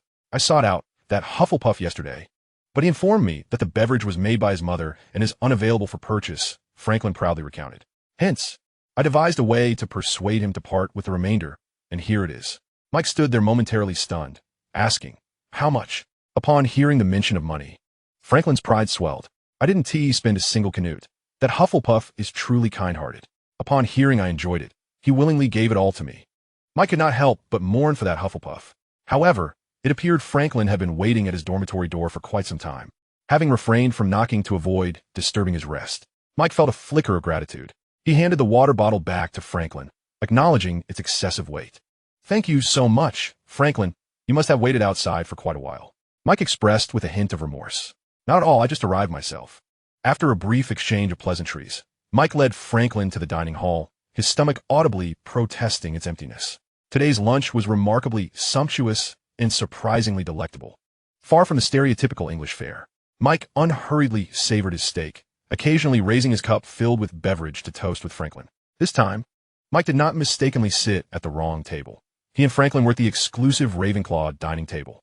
However, it was evident that even when one seeks to avoid trouble, it may still come knocking. "Mike, do you recall our trip to Gringotts?" Harry inquired. But upon noticing Franklin beside Mike, he halted mid-sentence. Mike caught his gaze and, chewing a piece of beef, said, "Franklin is my brother. It's perfectly fine, Harry. Please continue. What happened at Gringotts?" "On the day we visited, Gringotts was being robbed, and coincidentally, Hagrid was retrieving a mysterious package from the vault." Harry paused. "I suspect that the intruder's target was that package." "Come on, Harry. Such matters are too distant from us. You might as well focus on your own affairs. I heard you faced some targeting in potions class. What is that about?" Mike attempted to steer the conversation elsewhere. Harry, still too young, began to vent his frustrations about Snape, and had he known of Snape's past grievances with his parents, he might have comprehended the source of Snape's animosity. Finally managing to pacify Harry, Mike downed the last sip of his drink and fell into contemplation as he watched Harry drift away. Judging by Harry's words, he and Ron must have learned something from Hagrid yesterday, and Mike recalled that the package Hagrid retrieved from Gringotts was indeed the Philosopher's Stone. This signified that the saga of the Philosopher's Stone was officially underway. He needed to reflect on the role he should play in the unfolding narrative. Chapter 18, Penelope.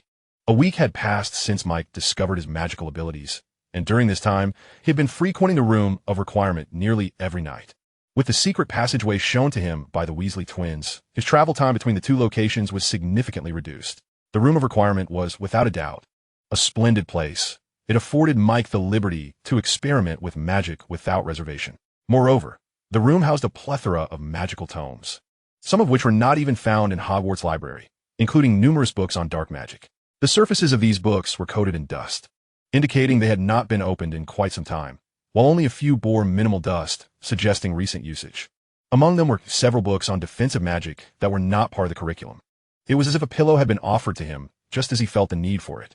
As Mike had been pondering how to enhance his knowledge of dark magic, it was well known that the defense against the dark arts professors of the past 2 years had been utterly inept. Quirrell merely read from the textbook, while next year's Lockhart was a complete charlatan. Only in the 3rd year, when Lupin, the werewolf, would take over, could they expect to have some proper lessons. After searching in vain for books detailing the specific casting processes of dark magic, Mike set those aside, prioritizing the enhancement of his combat abilities instead. For the story of the Philosopher's Stone had commenced. He had to secure a commendable position in this challenge game orchestrated by Dumbledore for Harry, thus presenting an opportunity to make a name for himself among all the students. Naturally, assisting Ravenclaw in winning the House Cup would be even more advantageous, as it would ensure that all Ravenclaw students remembered his name. This would greatly aid his plans for the upper years. Mike focused his training not on magical perception and meditation, as he found their short-term impact on his strength negligible. Although each meditation session marginally improved his awareness of the magic within him, he could not control it in the short term. Furthermore, meditation was not as effortless as those wizard novels suggested. It could not replace sleep, as it was mentally exhausting. Mike could only meditate for about half an hour each day. Exceeding that time left him feeling utterly drained. Consequently, he placed meditation after his spell training, or else he would lack the energy to practice spells. Each night before bed, he would drink a cup of that restorative beverage obtained from the unfortunate Hufflepuff, discovering it significantly aided in his recovery of energy. He mused that he ought to find a way to acquire the recipe from that Hufflepuff. One day, while Mike and Franklin were diligently working on their assignments in the Ravenclaw common room, the renowned Penelope approached them. "Hey, Mike, how have you been enjoying your time in Ravenclaw?" "Quite well, Penelope. Every day, I encounter so many beautiful upperclasswomen. My friends in Gryffindor are quite envious. Most of the girls there don't compare to the lovely ladies in Ravenclaw," Mike replied, eliciting a delighted reaction from Penelope. Indeed, women everywhere appreciate compliments. Mike had long admired Penelope, a remarkable witch of Muggle descent, truly deserving of the epithet extraordinary. Nearly everyone in Ravenclaw spoke highly of her. Not only was she beautiful, but her magical aptitude was exceptionally high, and most importantly, she possessed a remarkably high emotional intelligence. Her social skills were impeccable, and even the first-year witches were eager to follow her lead, with many upperclassmen showing her great respect. "You are quite the charmer. I wonder how many hearts you will deceive when you grow up." Penelope finally finished her laughter. "I have come to convey a message to you. Professor Flitwick requests your presence in his office. I am not one to flatter excessively, and among all in Ravenclaw, I hold you in the highest regard. Not only are you strikingly beautiful, but your abilities are remarkable as well. It is hard to believe that you hail from a Muggle background," McGonagall remarked. Upon hearing the words Muggle background, Penelope's smile faltered. "I am nothing special. Graduation is just around the corner, and I am still uncertain about my future. Perhaps marrying someone could be a prudent choice." Penelope felt she was losing her composure and quickly added, "Enough of that. You should tidy yourself and head to Professor Flitwick's office, lest he grow impatient. I shall take my leave now." Watching Penelope walk away, McGonagall cast a glance at the bewildered Franklin, revealing a knowing smile. As for Franklin, he remained puzzled as to why Penelope had been laughing and conversing with him only moments before she abruptly departed. Penelope is a person of intellect and ambition. For someone of her caliber, the Ministry of Magic would be the most fitting place for her future. However, the Ministry does not acknowledge wizards of Muggle descent. While they may accept a few Muggle-born wizards as hit wizards and aurors, mere foot soldiers, they would never entertain the idea of a Mudblood serving as an official within Ministry, let alone as a witch. It is a mere fantasy. In reality, most Muggle-born witches graduating from Hogwarts tend to marry pureblood or half-blood wizards, as this path affords them a modicum of equitable treatment within the British wizarding community, such as securing positions within Ministry. After all, upon marriage, they represent the family of their husbands rather than their own. One must remember that in Britain, it is customary for women to adopt their husband's surname. Some may contend that pure-blood families, in their pursuit of maintaining the sanctity of their lineage, would not permit their members to wed mudbloods. Such families do exist and were once numerous, but those days are long past. Families that cling to their blood purity, like the Blacks and the Gaunts, have either fallen into decline or been compelled to accept Muggle-born witches. However, do not be misled into thinking that these witches enjoy a better life post-marriage. Many of them still face prejudice regarding their lineage. Furthermore, many of these wizarding families are financially destitute. In fact, the majority of wizarding families today are impoverished, with wealth residing solely in a select few, such as the Malfoy family. Some families are even reliant on the earnings of Muggle-born witches to sustain their entire households. In their words, how can a noble pureblood stoop to such disgraceful work? Such tasks are best suited for you mudbloods. Indeed, not only must they earn a living for their families, but they often find their efforts unappreciated. A minority of these witches even suffer from domestic abuse. And ethical dilemmas arise, but I shall refrain from delving into those matters further, lest we attract unwanted scrutiny. Thus, it becomes clear why Penelope would choose to court Percy. If we consider the situation from her perspective, it is understandable why the Queen of Ravenclaw would find someone like Percy appealing. Firstly, the Weasley family is one of the 28 pure-blood families, which would greatly benefit her future endeavors within the Ministry. Additionally, the Weasley family is known as the pure-blood traders, one of the few wizarding families with a favorable view of Muggles. After marrying Percy, she would at least avoid discrimination during family gatherings. From this perspective, one might argue that Hermione marrying Ron is indeed a case of Hermione climbing the social ladder, at least in the eyes of those who value blood purity. After all, a Mudblood, which marrying into a pure-blood family instantly transforms from a dirty Mudblood to Mrs. Weasley. Unfortunately, Percy proved to be unreliable, and in the end, Penelope could no longer tolerate him and ended their relationship. Chapter 19. Professor Flitwick's surprise. McGonagall hurriedly approached Professor Flitwick's office, meticulously checking his appearance and ensuring there was nothing amiss before knocking on the door. Upon hearing Flitwick's somewhat high-pitched voice from within, he entered.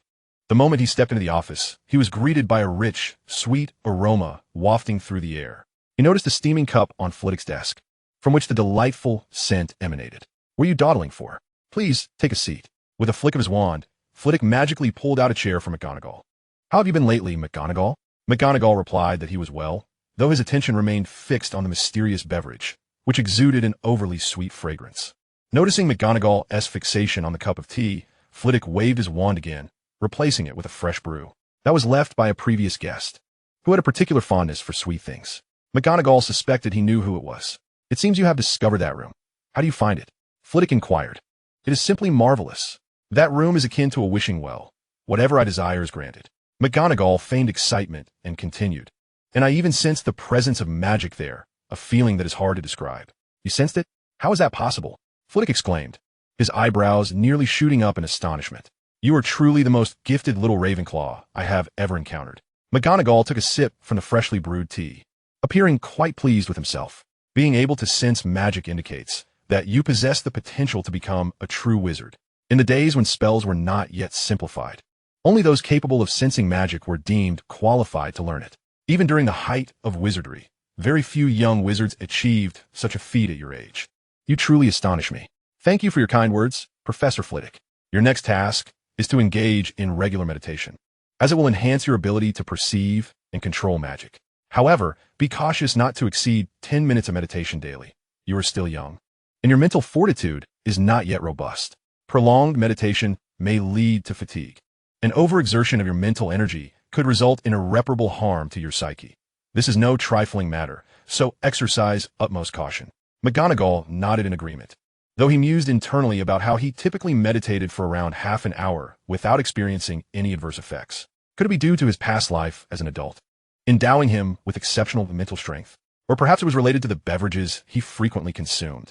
Flitwick, still caught up in a state of excitement, had jumped down from his specially designed chair and was pacing back and forth in the office, seemingly searching for something. Found it. McGonagall, this is for you." Flitwick tossed a wooden box to McGonagall, declaring that a talented young wizard should be rewarded. "Open it and see." McGonagall caught the box and opened it to reveal a pendant resembling a raven.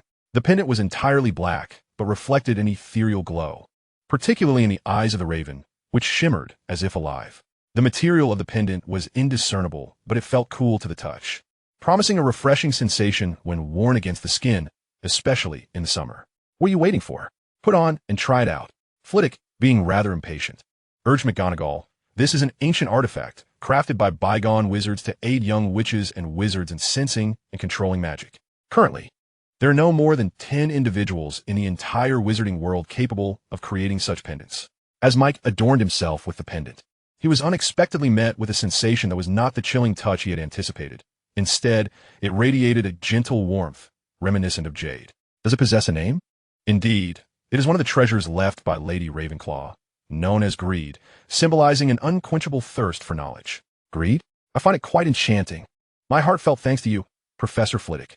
Flitwick smiled and waved his hand, saying, "As I mentioned earlier, a talented young wizard deserves rewards. By the way, how is your flying class progressing?" Speaking of flying lessons, Mike had a complex relationship with the subject. In his previous life, he had been a bank robber, not the outdated kind from the 1980s, but a representative of a new breed of criminal in the 21st century. Do you know what it means to be a modern-day robber? It involves an array of cutting-edge technology. Mike even mused that had he passed the civil service exam, he might have become a federal agent. Thus, Mike was no stranger to flying, having experienced skydiving, hang gliding, and even wingsuit flying. With such a background, utilizing a flying broom should have been second nature to him. However, the brooms in the Wizarding World were rather peculiar. The brooms provided by the school lacked the magical cushions he had envisioned. Instead, students found themselves astride mere wooden sticks. The sensation was far from pleasant, and maneuvering the broom proved exceedingly challenging, entirely reliant on the user's center of gravity. The combination of these factors resulted in a rather disastrous first flying lesson for Mike, who found it unbearable.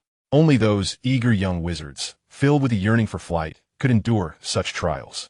Nevertheless, Mike's performance surpassed that of his peers, thanks to his extensive experience.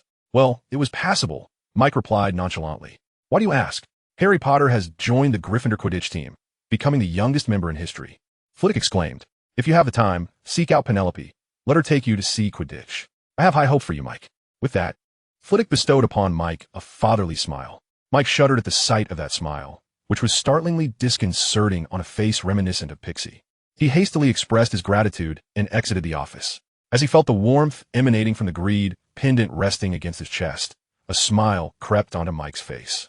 He had not anticipated such generosity from dear Professor Flitwick. This pendant was indeed a remarkable treasure. Mike could distinctly sense his magical perception surging under its influence, with his previously uncontrollable magic becoming slightly more manageable. Such an item, if exposed to the outside world, would surely incite a fierce scramble for possession. With excitement coursing through him, Mike hurried toward the Ravenclaw common room, having no time to dwell on his good fortune. He had far more pressing matters to attend to. Chapter 20. Dolphin's Magical Beverage. Upon returning to the Ravenclaw common room, Mike enlisted the help of the idle Franklin, instructing him to lead the way to the Hufflepuff who possessed the coveted beverage. Through his recent experiences, Mike had discovered that this drink had a remarkably restorative effect on mental energy.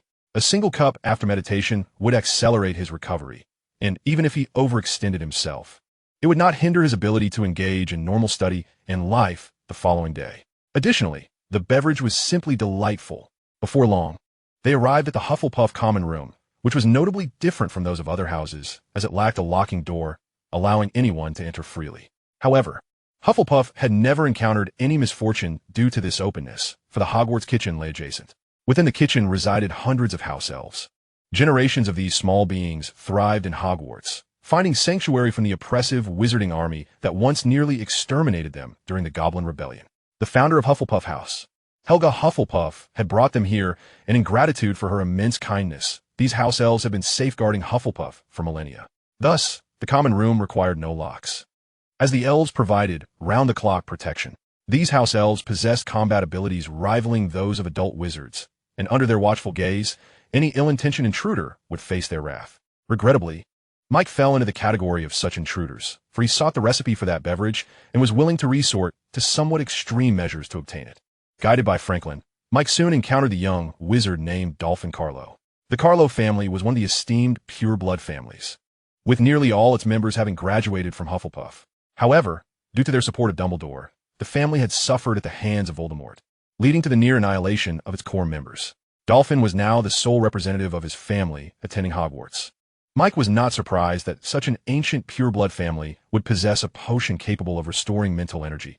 However, it seemed they were unaware of its true value, treating it merely as a delicious beverage. This presented Mike with a perfect opportunity. Upon seeing Mike and his companion, Dolphin appeared startled and attempted to flee, only to be pulled back by Franklin and presented before Mike. Mike regarded the slight boy, who was a head shorter than he, and spoke kindly. You must be Dolphin, right? Thank you immensely for the beverage. It is undoubtedly the finest I have ever tasted. The young wizard, reassured by Mike's apparent lack of malice, replied, That was made by my mother. Of course, my mother's drinks are the best in the world. It seemed that the last encounter with Franklin had left Dolphin quite shaken, as he continued to tremble slightly. Oh, so your mother made it? I envy you for having a mother who is willing to prepare drinks for you. I have never met my mother. I am an orphan. Mike noticed a hint of sympathy in Dolphin's expression. So, do you still have more of that drink? I truly enjoy it. It reminds me of my mother. Or do you know how to make it? If you could share the recipe, I wouldn't have to keep coming back to you for it. Upon hearing Mike's intention to return, Dolphin appeared taken aback and quickly exclaimed, I know how to make it. My mother taught me. I'll tell you now. First, you need orange juice. Don't rush, Dolphin, Mike interjected. Why not fetch a piece of paper to write it down? It would save us all some trouble, wouldn't it? At this suggestion, Dolphin hurried back to his dormitory to retrieve paper and quill, eager to avoid further encounters with the two seemingly intimidating figures. Mike turned his head and whistled at Franklin, pleasantly surprised at how easily he could deceive the little brat. Franklin, bewildered, could only respond with a silly grin, revealing his 8 gleaming white teeth. It must be said, the brightness of black teeth is truly remarkable, each one shining like freshly fallen snow. Before long, Dolphin returned, clutching a note filled with formulas. Without even glancing at it, Mike snatched the note and stuffed it into his pocket, utterly unfazed by the possibility of Dolphin deceiving him. After all, a fleeing monk cannot escape the temple. Thank you, Dolphin. From now on, you shall be my friend. Should you ever require assistance, do not hesitate to seek me out, Mike said, gently patting Dolphin on the shoulder. Dolphin, seemingly indifferent, replied dismissively, Thanks a lot, but we have Senior Cedric to help us. You should leave now. Cedric? That goody two-shoes? I've heard of him, the star of Hufflepuff. Mike raised an eyebrow. But are you certain he is truly willing to assist you? He is a well-known figure in your house, surrounded by countless little wizards eager for his attention. Can he really extend his help to every single one of them? And if you were bullied, do you think he would defend you? I fear not. He is a model student who adheres to the rules, unlike us, who will retaliate against anyone who dares to bully our friends. What do you think? Sounds rather enticing, does it not? Upon hearing Mike's enticing words, Dolphin appeared somewhat swayed. Even his breathing became noticeably heavier. Mike chose not to continue, confident that Dolphin would soon seek him out of his own accord. He understood these young children all too well. Their pursuit is encapsulated in 2 words, loyalty. The idea of standing up for a friend, a notion nearly inconceivable to adults, is a fervent aspiration for these youngsters. With just a little coaxing, they become fervently passionate, swept away by their youthful idealism, and thus become pawns in his game. Especially someone like Dolphin, a timid child. After expressing his sentiments, should he face bullying again, he would certainly think of Mike first, rather than Cedric. The Caro family, even in its decline, undoubtedly possesses numerous treasures, a testament to its legacy. Perhaps in the future, he could acquire even more valuable items from Dolphin. With these thoughts swirling in his mind, Mike and Franklin left the Hufflepuff common room, but before they could venture far, a voice, marked by the distinctive timbre of a boy in his voice-changing years, called out to them. You two halt. Chapter 21. The Joy of Helping Others. Cedric. Mike was incensed. He had just put on a show in front of Dolphin, and before he could leave the Hufflepuff common room, the principal figure came to slap him in the face. Indeed, the newcomer was none other than Cedric Diggory, a renowned figure in Hufflepuff, a quintessential student of Hogwarts. He embodies all the admirable qualities that one imagines a Hogwarts student should possess. Mike mused that had it not been for the Diggory family's traditional ties to Hufflepuff, Cedric would have found his perfect home in Slytherin. The Diggory family is not one of the 28 pure-blooded aristocrats, but that does not imply weakness. Quite the contrary. Families like the Diggorys, who lean towards harmonious coexistence with Muggle-born wizards, are highly esteemed in the current wizarding world. Throughout generations, the Diggorys have shone brightly in Hufflepuff, with nearly every descendant serving as a prefect. With the vast numbers of Hufflepuff, some of their family members have even ascended to the position of Minister of Magic. It can be said that the Diggory family has mastered the art of uniting the majority against a minority, although they faced oppression during Voldemort's reign. After a decade of recuperation, their current strength is undoubtedly among the elite in the wizarding community. They represent a new generation of aristocrats, far more illustrious than those ancient families, despite their listing as pure-blooded. However, this did not intimidate Mike. He stood his ground, cracking his neck with a series of audible pops before turning to face Cedric. Look who it is, Franklin, Mike said, his expression darkening. The illustrious Cedric. What brings you here? I know you, Mike Tawney.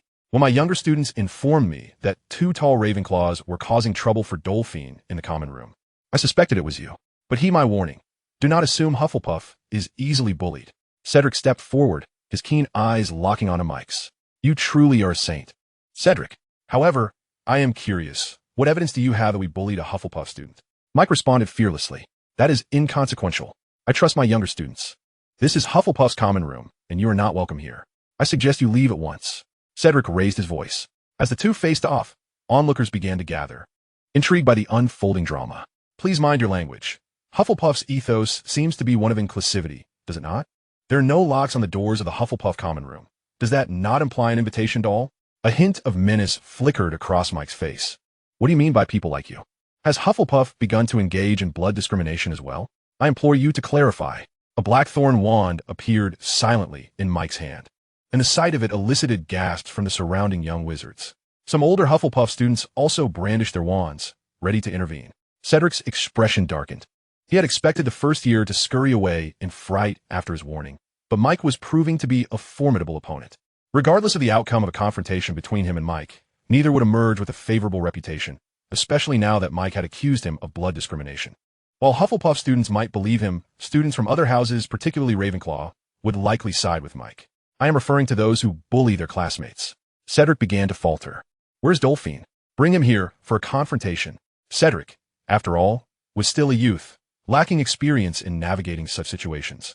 He hastily ordered the surrounding wizards to locate Dolphine, eager to clear himself of any suspicion of blood discrimination.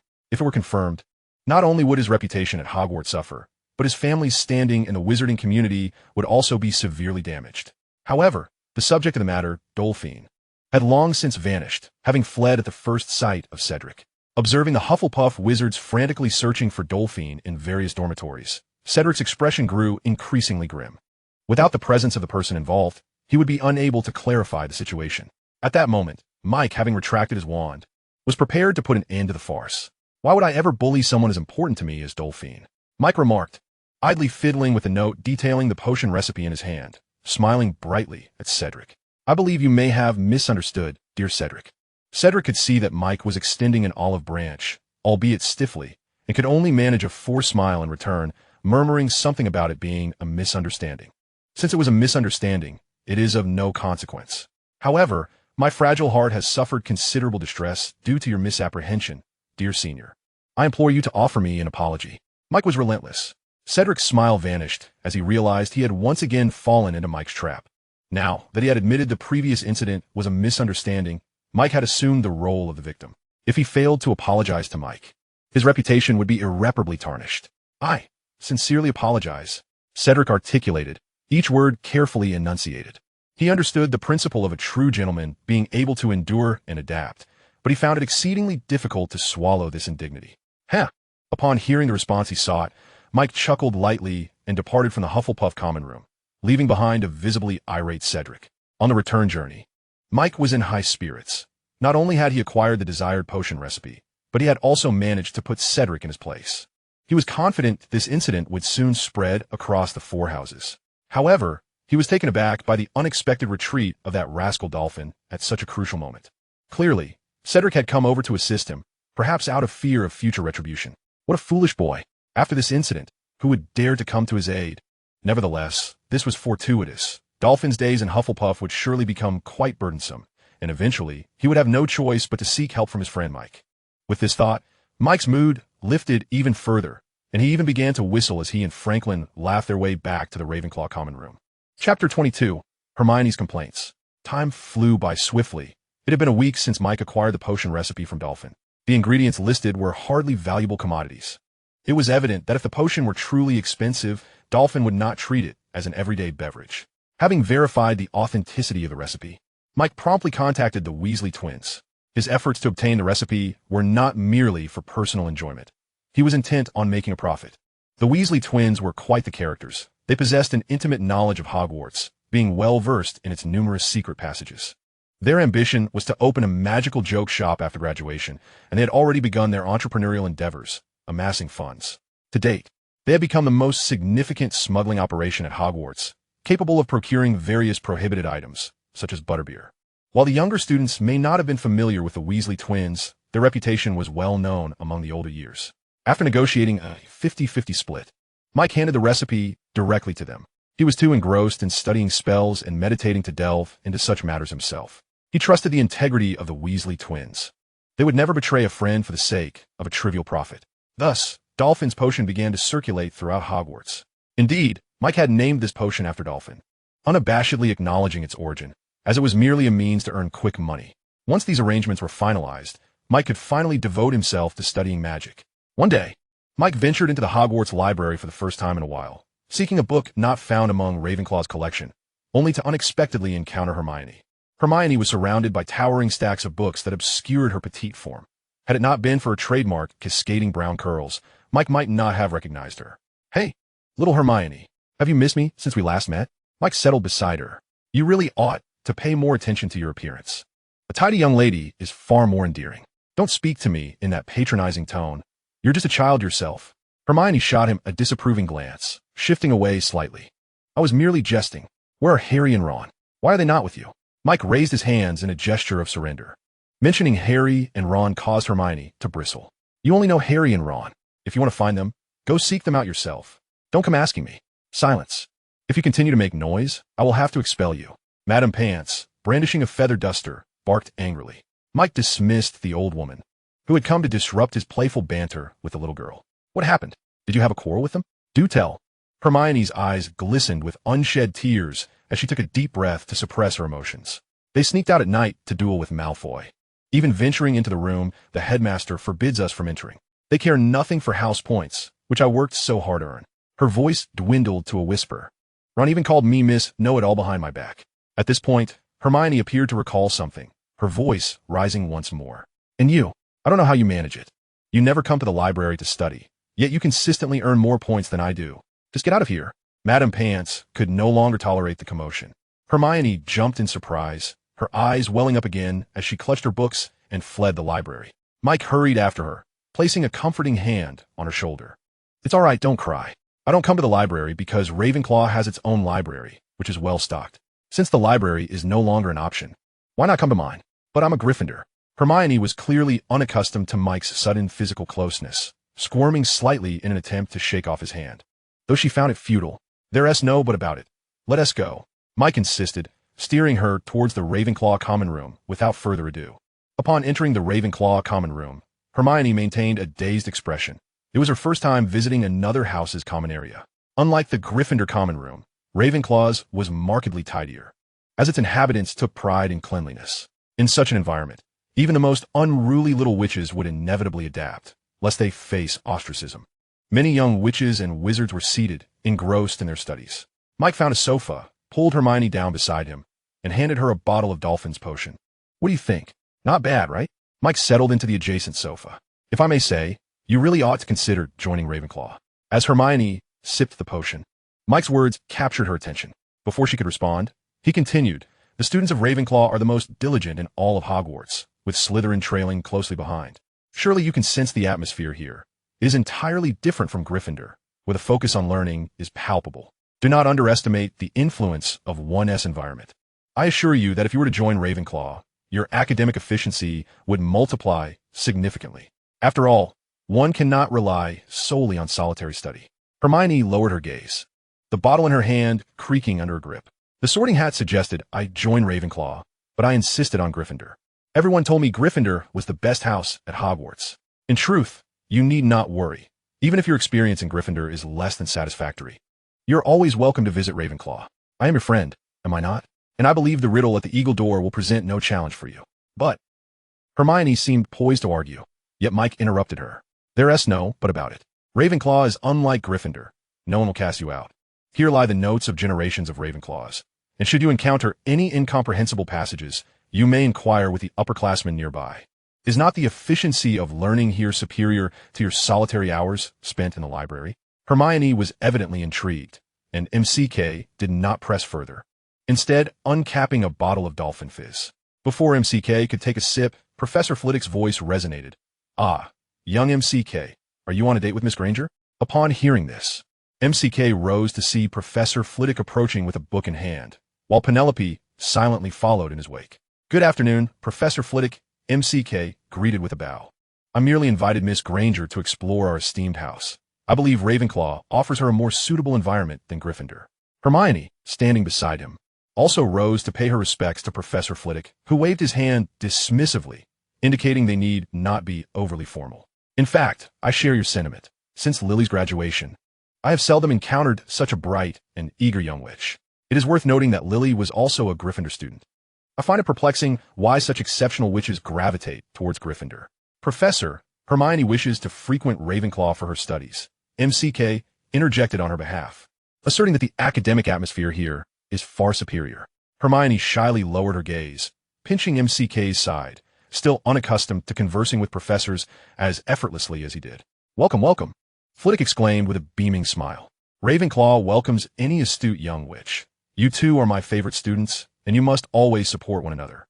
After exchanging a few inconsequential pleasantries, they bid farewell. However, before departing, Penelope cast a glance at MCK that sent a shiver down his spine, reminiscent of a lovesick gaze. Chapter 23, Halloween. The following day, MCK did not find Hermione in the Ravenclaw common room. Though this shy young lady had received Professor Flitwick's permission, she still lacked the courage to enter the Ravenclaw quarters. Despite her absence, the Weasley twins were undeterred. Upon arriving in the common room after class, MCK found the twins ensconced in boredom. "Do you know how much we've earned? You wouldn't believe it," they exclaimed, surrounding him, their words tumbling out in excited bursts. "Calm down. I presume you're here to present me with a monetary gift?" MCK replied with feigned disdain. The twins exchanged glances, and George produced a hefty bag from his robes. "We've scoured every pub and tea room in Hogsmeade these past few days. Madame Rosmerta has agreed to feature our drinks on their menu. Indeed, the beverage is simply marvelous. They now request more from us daily," Fred added. "Including our sales at Hogwarts, we've amassed a staggering 100 galleons. Here, that's your 50. The twins elaborated on their recent endeavors, handing the bag to MCK. He was taken aback, genuinely surprised by the twins' entrepreneurial acumen and their knack for forging partnerships with establishments. It was no wonder he had recently noticed upperclassmen enjoying the same dolphin fizz he had. Shaking the bag of galleons in his hand, MCK silently commended the duo. "It seems our drink is performing admirably off campus. I've seen many upperclassmen sipping it. But what are the younger students? Have you forgotten them?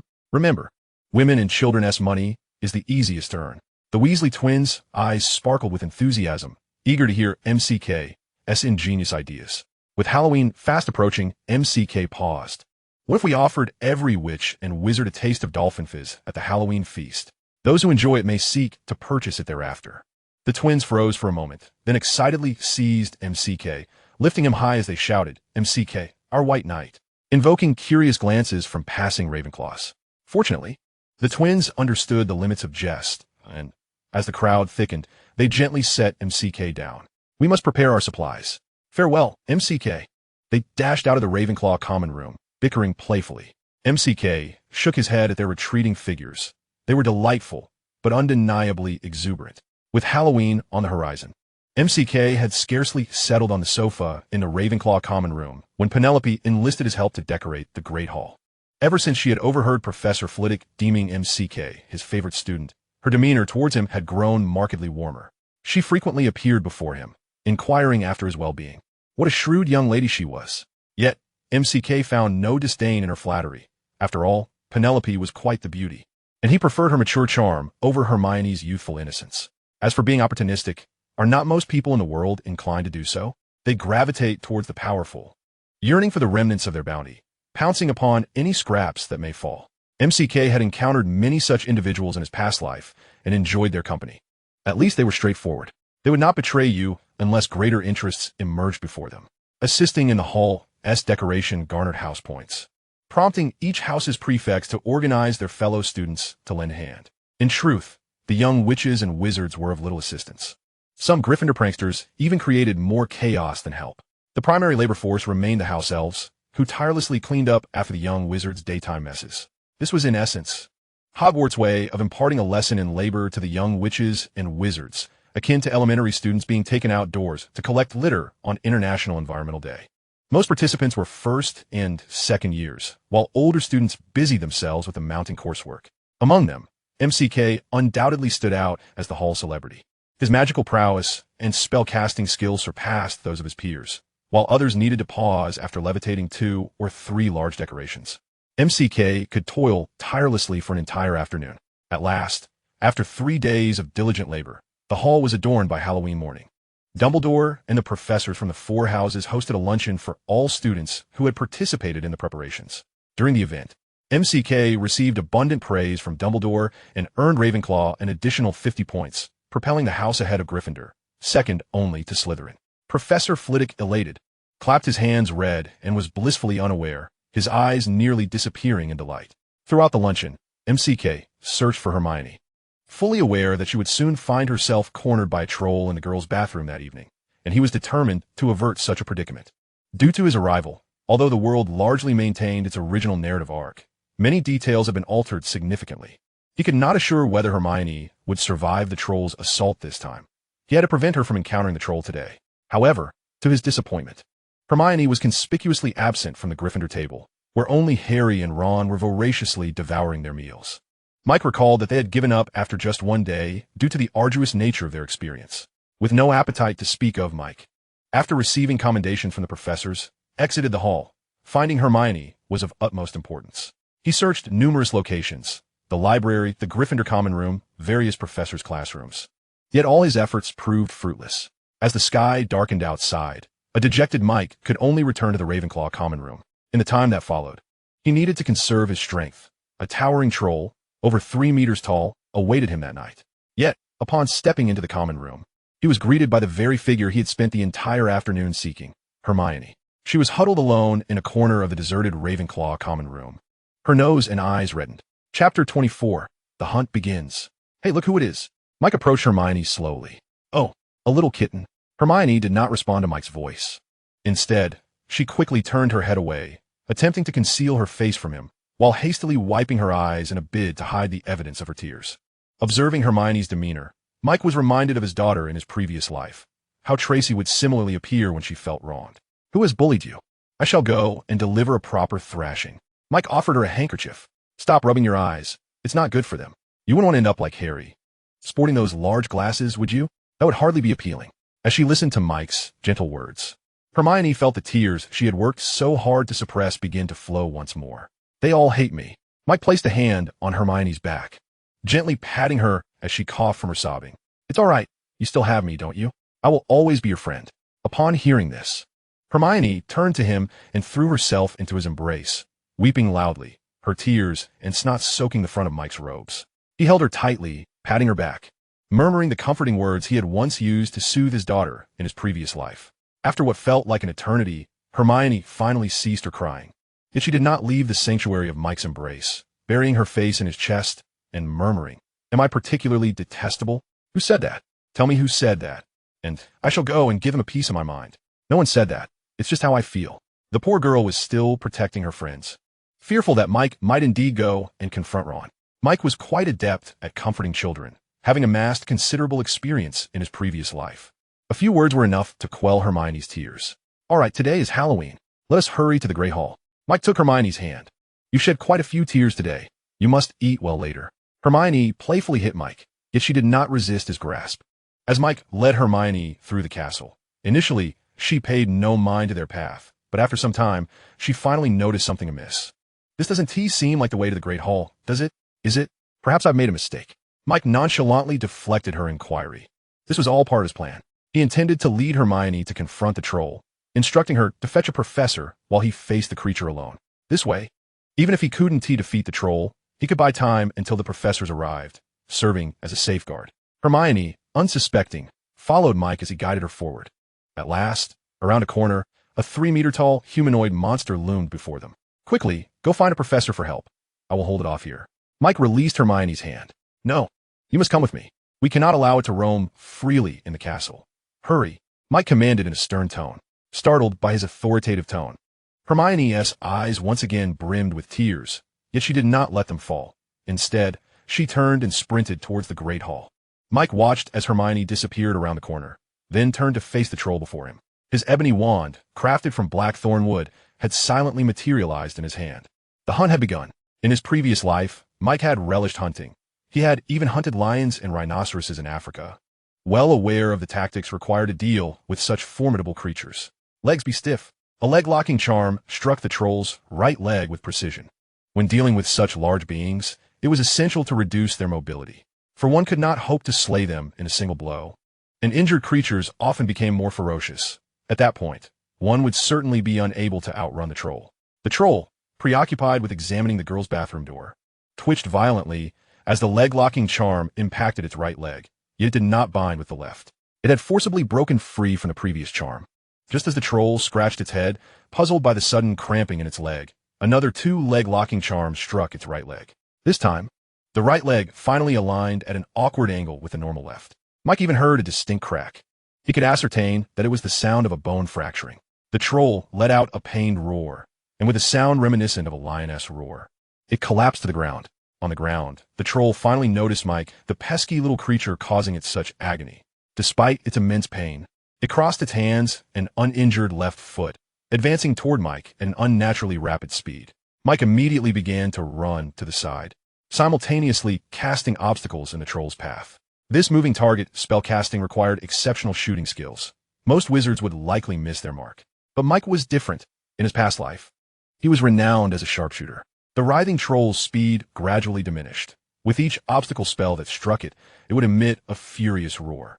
Its current mode of movement inflicted significant damage on its right leg, as each twist sent waves of pain radiating from the injury. Gradually, under the relentless onslaught of Mike's obstacle spells, the troll's speed was reduced to nearly match Mike's running pace. Observing this, Mike ceased casting obstacles and shifted to a binding spell, one capable of ensnaring an entire creature. With each binding charm that landed on the troll's arms, it finally came to a halt. Its hands were tightly bound behind its back, and it let out a defiant roar as it glared at Mike, who was not far away, reinforcing the spells. Having confirmed that the troll could not free itself in the near future, Mike, panting heavily, approached the troll. The exertion from his previous spell casting had drained much of his energy. The troll before him continued to roar, and with its roar came an odor far more repugnant than a long unwashed girl's bathroom, assaulting Mike's nostrils. He nearly retched from the stench, hastily pinching his nose. At this moment, the giant's appearance was truly pitiful, its right leg twisted in an unnatural posture, still clinging to its left. During the recent crawling process, the bone in its right leg had been shattered, piercing through flesh and skin, creating a massive wound for which blood flowed like a small stream, soon forming a large crimson pool on the ground. Gazing at the wretched form of the giant before him, which continued to roar in agony, Mike raised his right hand, clutching his wand, and aimed a powerful spell directly at the giant's gaping maw. Flames erupted fiercely. A torrent of red and yellow fire surged forth from the tip of his black, prickly pearwood wand, instantly engulfing the giant's enormous head. The flames streamed into its open mouth, searing its oral cavity and throat. The giant writhed in pain, emitting mournful cries from its mouth. Yet, the more it opened its mouth, the more flames surged into its throat. Mike advanced, controlling the flames step by step, guided by the power of the greedy necklace around his neck, which allowed him to distinctly feel his magical energy flowing from his entire being into his wand. However, during this process, some of the magical energy would detach from the main flow, ultimately dissipating into the air. Mike struggled to control this escaping energy, urging it to join the main flow into the wand. It was exceedingly difficult to manage, and he felt as though his head would burst from the strain. At that moment, the greedy necklace at his chest radiated a refreshing coolness, alleviating his pain to a bearable level. As more and more magical energy was successfully directed into the wand, the flames scorching the giant began to change color. Eventually, these flames transitioned from a red-yellow hue to a bright yellow approaching white. This brilliant yellow fire exhibited tremendous power within mere seconds. The damage inflicted upon the giant surpassed the total damage caused by the previous red-yellow flames. Soon, the giant fell silent, and Mike, still uneasy, continued to burn it for a while longer, only ceasing the fiery spell once he was certain the giant was dead. This hunt was a victory for Mike. Chapter 25, Doubt and Suspicion. After successfully slaying the giant, Mike felt utterly drained, struggling to rise and leaning against the wall, adopting a more comfortable position as he awaited the arrival of the professors. The first to reach the scene was Professor Flitwick, and it was hard to imagine how his short stature allowed him to arrive before all the other professors. However, this could be understood. Mike was a student he held in high regard, and had he perished foolishly at the hands of a giant, Flitwick would have felt a deep sense of guilt for a long time. Upon arrival, he did not find the scene he had anticipated, where Mike was being chased in a panic by the giant. Instead, he discovered Mike sitting in the corner, wand in hand, panting heavily, while not far from him lay the giant that had forced them to suspend the Halloween feast. Yet now this giant could no longer move. Its upper body charred beyond recognition. Particularly, its head and neck were nearly reduced to nothing but burnt, blackened bones. Its arms remained tightly bound behind its back by the binding spell, its entire body contorted in an extremely twisted position. The right thigh was broken, with exposed bone visible at the wound. A large pool of dark red liquid lay on the ground, the giant's congealed blood. The air was thick with a foul stench, intermingled with a hint of roasted meat aroma, a combination potent enough to ensure that anyone who inhaled it would never wish to eat roast meat again. The subsequent arrivals, including McGonagall and others, were stunned by the sight. They had once entertained the notion that perhaps Mike, as a first-year student, could outsmart the giant. Yet, they were taken aback to see the giant defeated in such a nearly brutal manner. As for Hermione and Harry, they had long since succumbed to their nausea. "Are you unhurt?" Professor Flitwick, showing particular concern for Mike, was the first to respond, while others were still reeling from the giant's demise.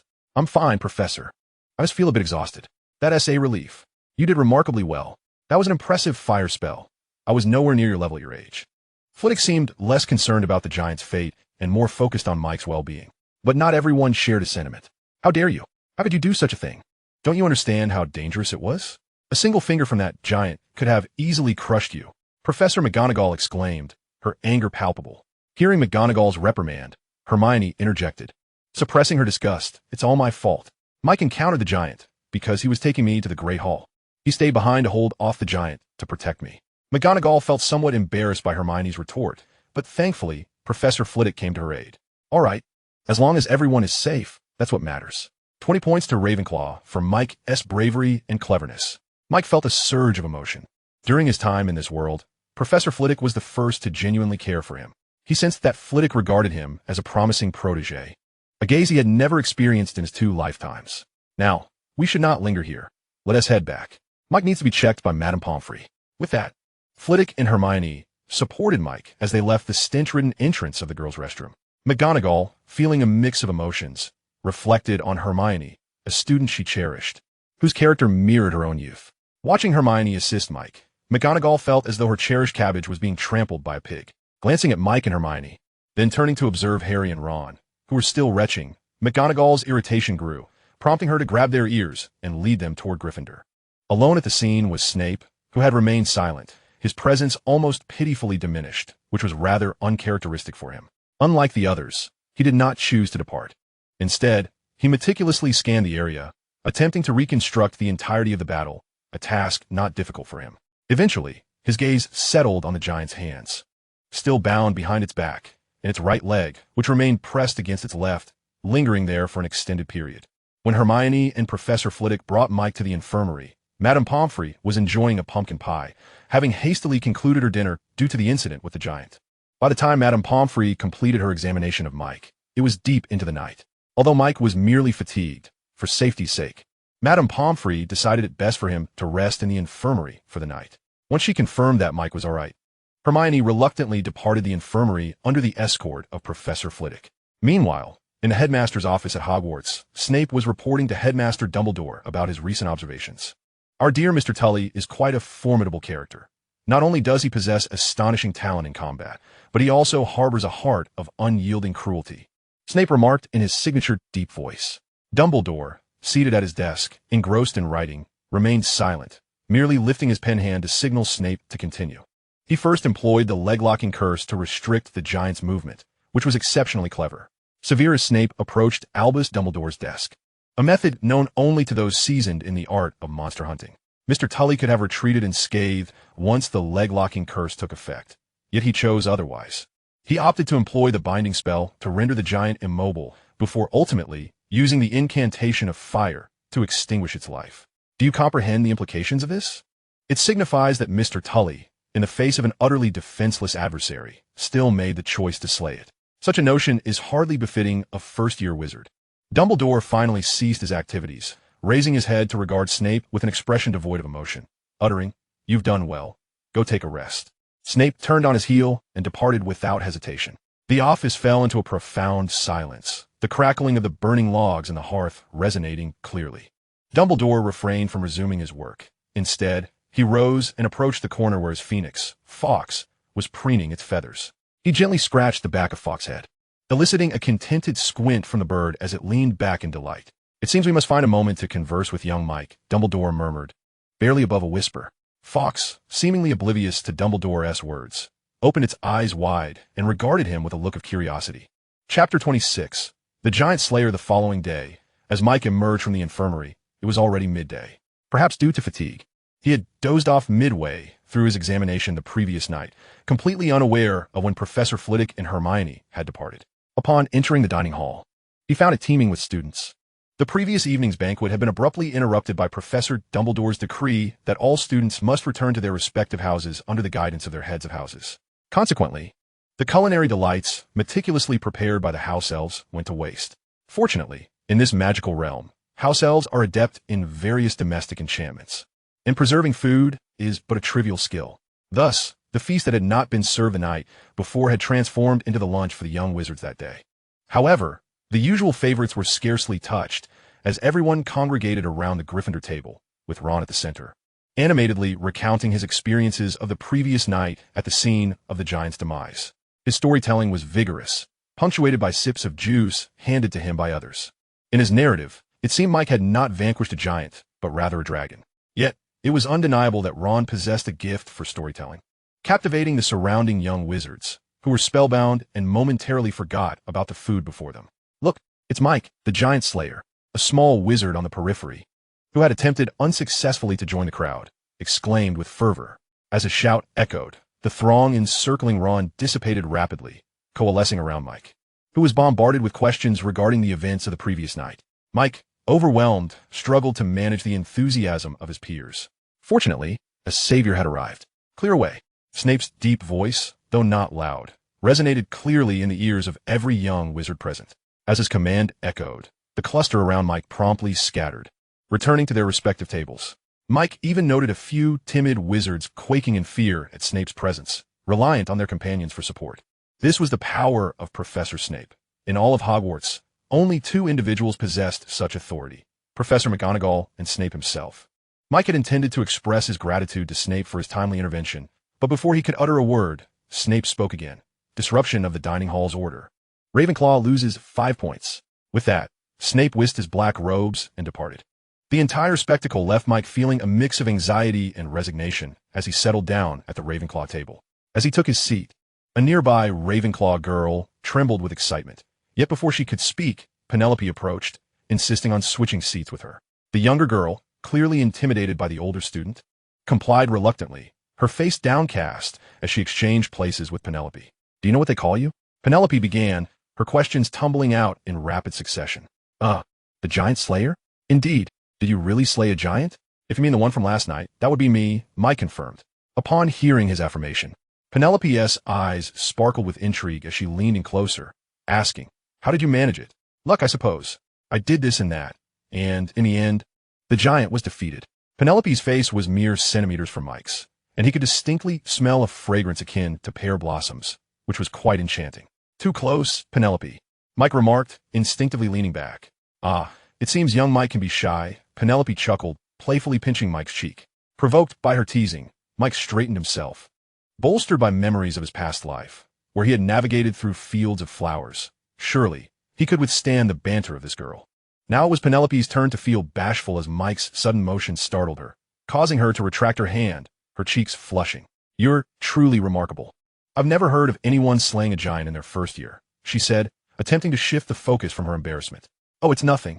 You're the one who is truly impressive. You manage Ravenclaw so adeptly.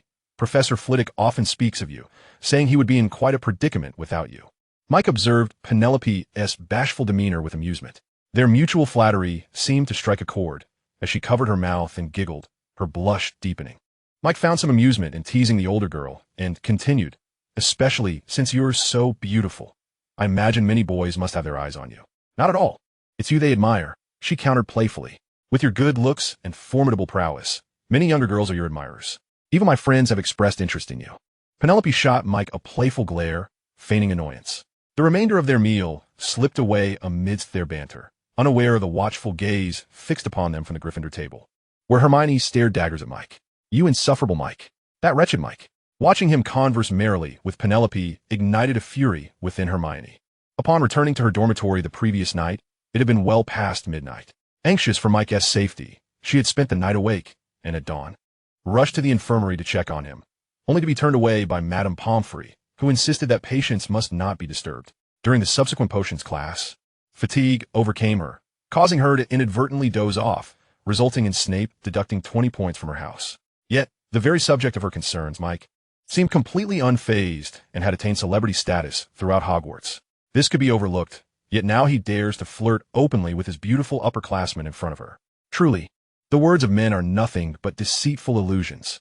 The words spoken in the Ravenclaw common room last night were mere fabrications. The more Hermione contemplated, the more her anger simmered. She chewed fiercely on the chicken in her mouth, as if she were gnawing on Mike's arm instead.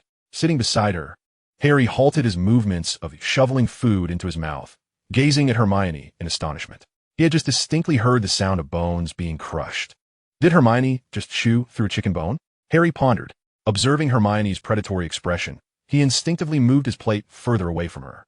At this moment, Hermione was indeed quite terrifying. Chapter 27, Hunger Marketing. After lunch, Mike led Franklin to the Gryffindor common room. Franklin, the straightforward boy, had previously complained about Mike not being a true friend, not inviting him to partake in the exhilarating challenge of battling the troll. However, being still a child, once Mike elucidated the events leading up to the encounter, he eagerly trailed behind Mike once more. The two attracted countless gazes as they made their way. After the events of last night had spread this morning, most wizards at Hogwarts were aware of Mike's solo triumph over the troll. Franklin, still somewhat bashful, felt uneasy under the collective scrutiny, unlike some who marched confidently towards the Gryffindor common room. Mike had come in search of Hermione. He had spotted her in the dining hall, but it seemed she was deliberately avoiding him. Upon hearing Mike call her name, she not only did not stop, but quickened her pace to leave the hall.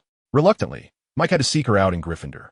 They intercepted a young witch from Gryffindor to assist them in calling the password, finally gaining entry to the common room. Upon realizing it was Mike who had stopped her, the young witch immediately began inquiring about last night's events. Reluctantly, Mike recounted the tale of his battle with the troll, captivating her with wide-eyed admiration as though she were in the presence of a celebrity. Yet, the young witch was still unsatisfied and continued to engage Mike in conversation, their topics straying further afield until they reached the question of whether Mike had a girlfriend. Ultimately, it was Franklin who played the role of the stern guardian, scaring off the young witch. Mike silently applauded Franklin. The boy was far more astute than his demeanor suggested, often surprising others in critical moments. Mike, you were truly incredible last night. You defeated such a formidable troll all by yourself. Harry and Ron, stationed near the entrance of the common room, quickly approached upon seeing Mike and Franklin enter. It was all a stroke of luck. I merely got fortunate in overcoming it. Mike waved his hand dismissively. By the way, where's Hermione? I was just about to find her in the dining hall, but she vanished. She's in the dormitory, but she seems unwilling to see you, Harry replied, an odd expression crossing his face. Mike was taken aback, questioning why. Wasn't everything fine last night? Harry intended to respond with uncertainty, but before he could, a girl from Hermione's dormitory interrupted him. How can you even ask why? Oof, you foul man, go away. Hermione will not meet with you. With that, she strutted back to the dormitory. Harry and Mike, along with the others, were stunned by her behavior, and it took a moment for Ron to regain his composure. By the way, Harry got selected for the Quidditch team. You all didn't know? Ron exclaimed proudly, as if the accolade had been his own. Recalling this, Mike remarked, I heard from Professor Flitwick. Congratulations, Harry. Harry, slightly bashful, ruffled his hair. Right, my first match is coming up soon. You all should come watch. Mike nodded in agreement, as Penelope had also invited him to watch the Quidditch match, making it a perfect opportunity to see Harry play. After exchanging pleasantries, they returned to their classes. Since Hermione was unwilling to see him, there was no need for him to persist. It was likely just childish sulking that would pass soon enough. However, in the following days, Hermione consistently avoided Mike, feigning ignorance of him in both classes and the library, turning a deaf ear to his greetings. Time swiftly approached the day of the agreed-upon Quidditch match with Penelope, during which the Weasley twins visited Mike once again to deliver money. This time, the amount was significantly greater, a full 200 galleons. Upon gaining insight into the situation, Mike could not help but marvel at the business acumen of the Weasley twins. Following Mike's advice, they placed a small bottle of dolphin magic drink at each little wizard's seat before the Halloween feast. Each bottle was indeed just a small amount, roughly a single gulp for Mike. Although the quantity was limited, they had meticulously designed the bottles, featuring not only the names of the Weasley twins and Mike, but also a trademark specifically crafted for the dolphin magic drink. The trademark was elegantly simple, resembling that of Coca-Cola, with the letters spelling dolphin written in a flowing script with red ink. Additionally, it was imbued with a magical effect, causing the letters to shimmer with a silk-like sheen and flutter like ribbons in the breeze. The exquisite packaging immediately caught the attention of the young wizards, many of whom, upon realizing it was a beverage, promptly opened the caps to take a sip, finishing the entire contents in one go. The following day, the name Dolphin Magic drink spread throughout Hogwarts, coinciding with the tale of Mike's battle with the troll, allowing the Weasley twins to leverage Mike's newfound fame to launch a vigorous advertising campaign. The result was astonishing. Orders poured in like rain, overwhelming the two. Their previous stock was sold out in no time. Faced with this dilemma, they had to enlist some older students to assist in preparing the Dolphin Magic drink, for it was impossible for just the two of them to satisfy the enthusiasm of their peers. Naturally, these older students charged for their help, and their rates were no less than those of the Muggle vendors in Diagon Alley. It is worth noting that the academic pressure on Hogwarts' older students was substantial, making the wages they earned rather modest. Yet, even with additional hands, it was still but a drop in the bucket against the vast number of orders. Mike could have earned more, but due to the insufficient production, after deducting costs, only 400 galleons remained. The Weasley twins were pained by this.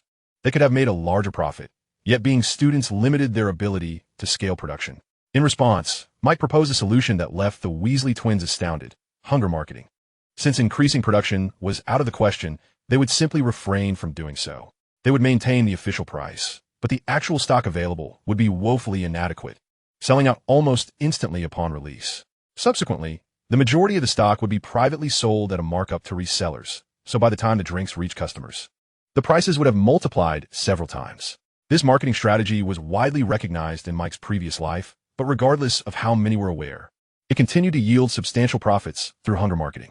Utilizing this method allows for a remarkable increase in profits without enhancing production, arguably making it the most effective strategy available today. Regarding pricing, Mike intends to privately raise the price from the original 5 silver sickles to 10 silver sickles. However, the Weasley twins vehemently oppose this notion.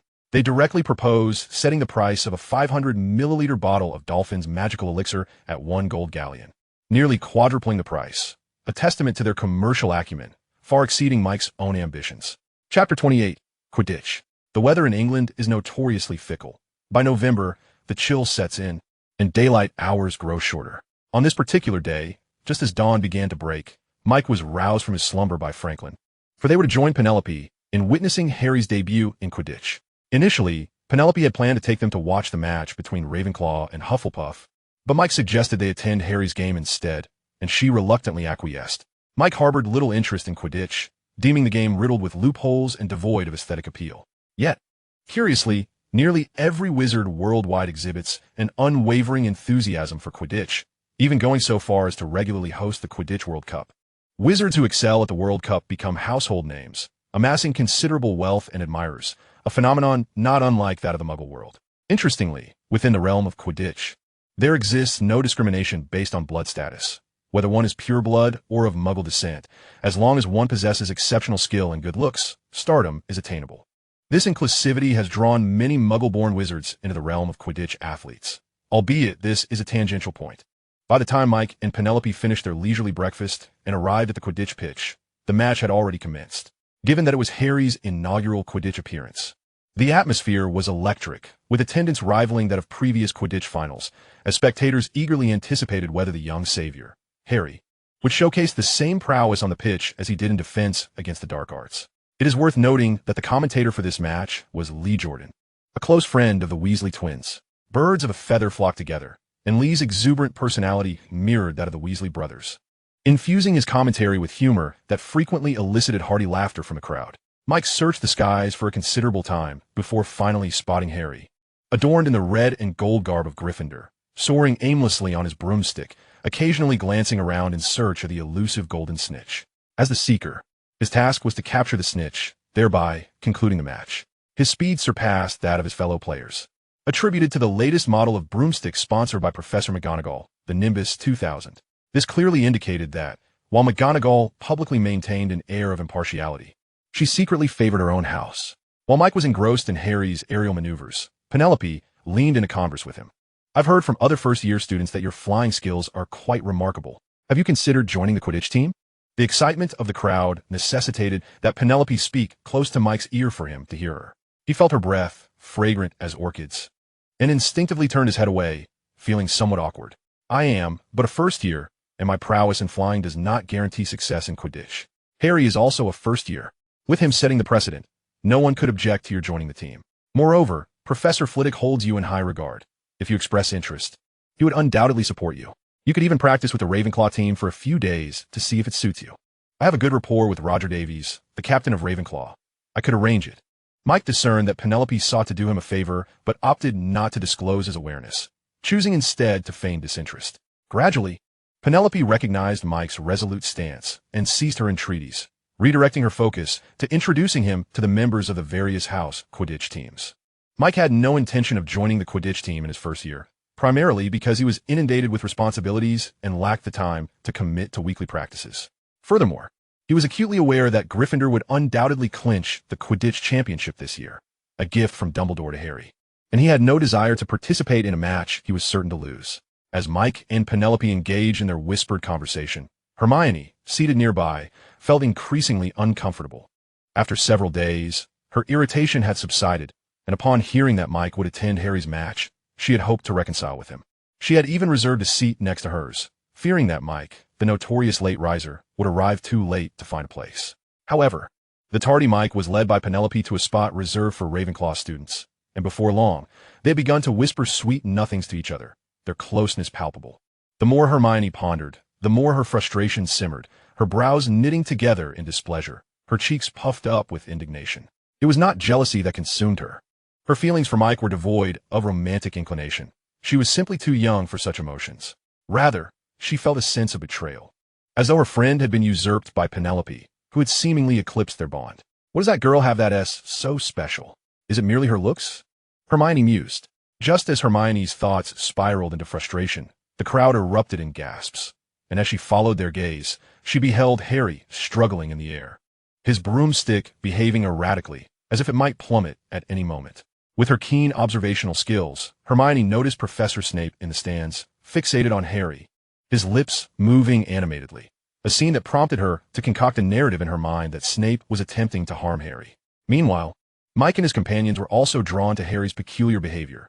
Yet unlike the others, Mike felt no concern. He had seen Dumbledore earlier. As long as he was present, Harry would remain unharmed, even if he were to be struck by Quirrell's malicious curse. As expected, Harry soon regained control, and not only that, during his moment of imbalance, he managed to seize the golden snitch, thus concluding the match with Gryffindor triumphing over Slytherin. In an instant, as Lee Jordan announced the results, the atmosphere erupted with elation. The savior, Harry, had not disappointed, proving he possessed extraordinary talent in Quidditch as well. Mike rose to applaud, and, in his periphery, he noticed Professor Snape's robes catching fire as he flailed about, attempting to extinguish the flames, a commotion so intense it even toppled Professor Quirrell, who sat in front of him. Witnessing this scene, Mike couldn't suppress a disdainful chuckle. Snape's theatrics were laughably poor, as it was a trivial matter that could be resolved with a mere flick of a wand. After the match, the trio did not linger but swiftly departed the scene. Once they turned into a deserted corridor, Mike suggested that Franklin return to Ravenclaw alone, as he and Penelope needed some time to converse privately. Franklin, without questioning the request, left without hesitation, but not before playfully raising an eyebrow at Mike and discreetly giving him a thumbs up.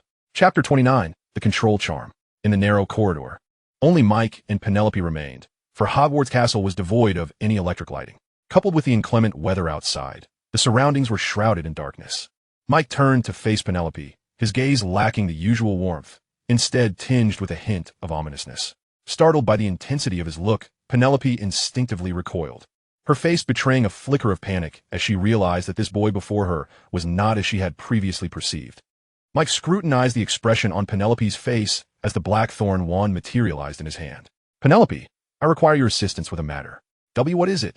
Penelope stammered, her anxiety heightened upon seeing Mike draw his wand. A glance towards the exit behind her ignited a fleeting urge to flee. Unperturbed, Mike circled behind Penelope, effectively blocking her retreat. The entrance they had come through was the sole source of light in the corridor. With Mike's obstruction, the gloom deepened further. "I need the specific methods to learn the disillusionment charm," Mike stated bluntly. "That is a restricted spell. Only graduates seeking to become aurors can apply to learn the disillusionment charm, and I cannot assist you.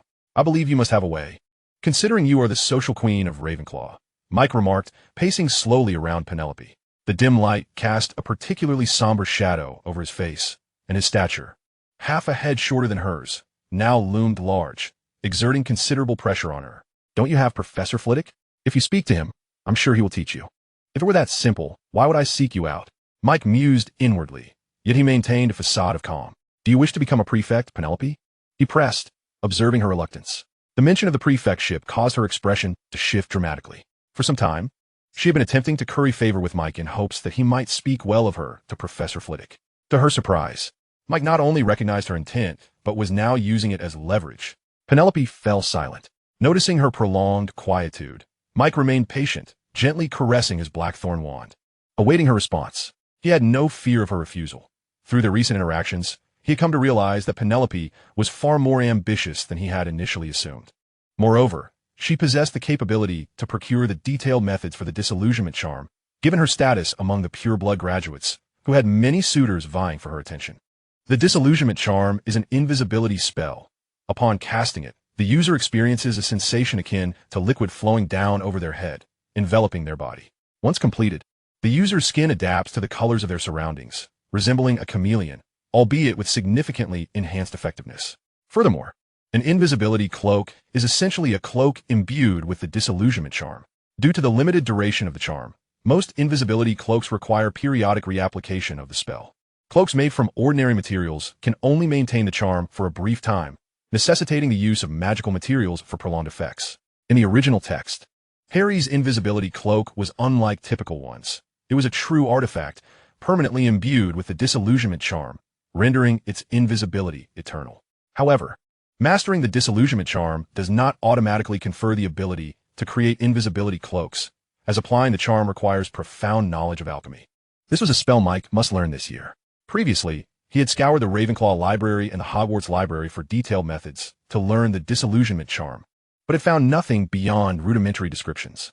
The disillusionment charm is classified as a restricted spell, essential for aspiring aurors, and ordinary witches and wizards may never encounter it in their lifetimes. Numerous other restricted spells exist alongside the disillusionment charm, the most notorious being the unforgivable curses. Many families possess the knowledge of how to learn these restricted spells, creating what is known as a knowledge barrier. For an ordinary muggle-born wizard to learn the disillusionment charm, they would have to either join the Aurors or submit an application during their 7th year at Hogwarts. However, not just anyone can submit this application. It requires endorsements from at least 2 professors to qualify. From what Mike understood, the last individual to submit an application to Hogwarts and have it approved was named Tom Riddle. After submission, professors conduct a rigorous review of the applicant to ascertain their talent and character before granting access to the specific learning methods for the disillusionment charm. Of course, the restricted section of the Hogwarts library likely contains the methods for using the disillusionment charm, but with Mike's current knowledge of spells, he had yet to devise a suitable approach to bypass the magical protections in place. Triggering those enchantments would alert Dumbledore in his office. To gain access to the restricted section, one would have to wait until Dumbledore was absent from school. This year, an opportunity would indeed arise. At that moment, Penelope finally spoke. All right, I can indeed procure the disillusionment charm for you, but you must guarantee that I will become a prefect next year. Her demeanor now lacked the earlier apprehension. Having discerned Mike's intent, she felt emboldened. You will become a prefect, I assure you, Mike replied, stepping closer to meet her gaze. Then, it is a deal, Penelope said coldly, eyeing the boy before her, who was half a head shorter than herself. Having received the response he sought, Mike made no further delay, retracting his wand and striding purposefully towards the room of requirement on the 8th floor. Midway, he appeared to recall something and paused, turning back to say, Christmas is approaching, do hurry. With that, he departed swiftly. Penelope bit her lip, comprehending the implication of Mike's words, a reminder to act quickly. With only a month until Christmas, the time frame seemed ample, yet extracting the specific methods for the disillusionment charm from those graduates bound by confidentiality agreements would prove challenging. Meanwhile, Mike was unconcerned with the details. If Penelope could secure the disillusionment charm for him before Christmas, it would be ideal. Should that fail, he had a contingency plan in mind. He would not rest all his hopes upon her alone. Chapter 30. The Mirror of Ariste.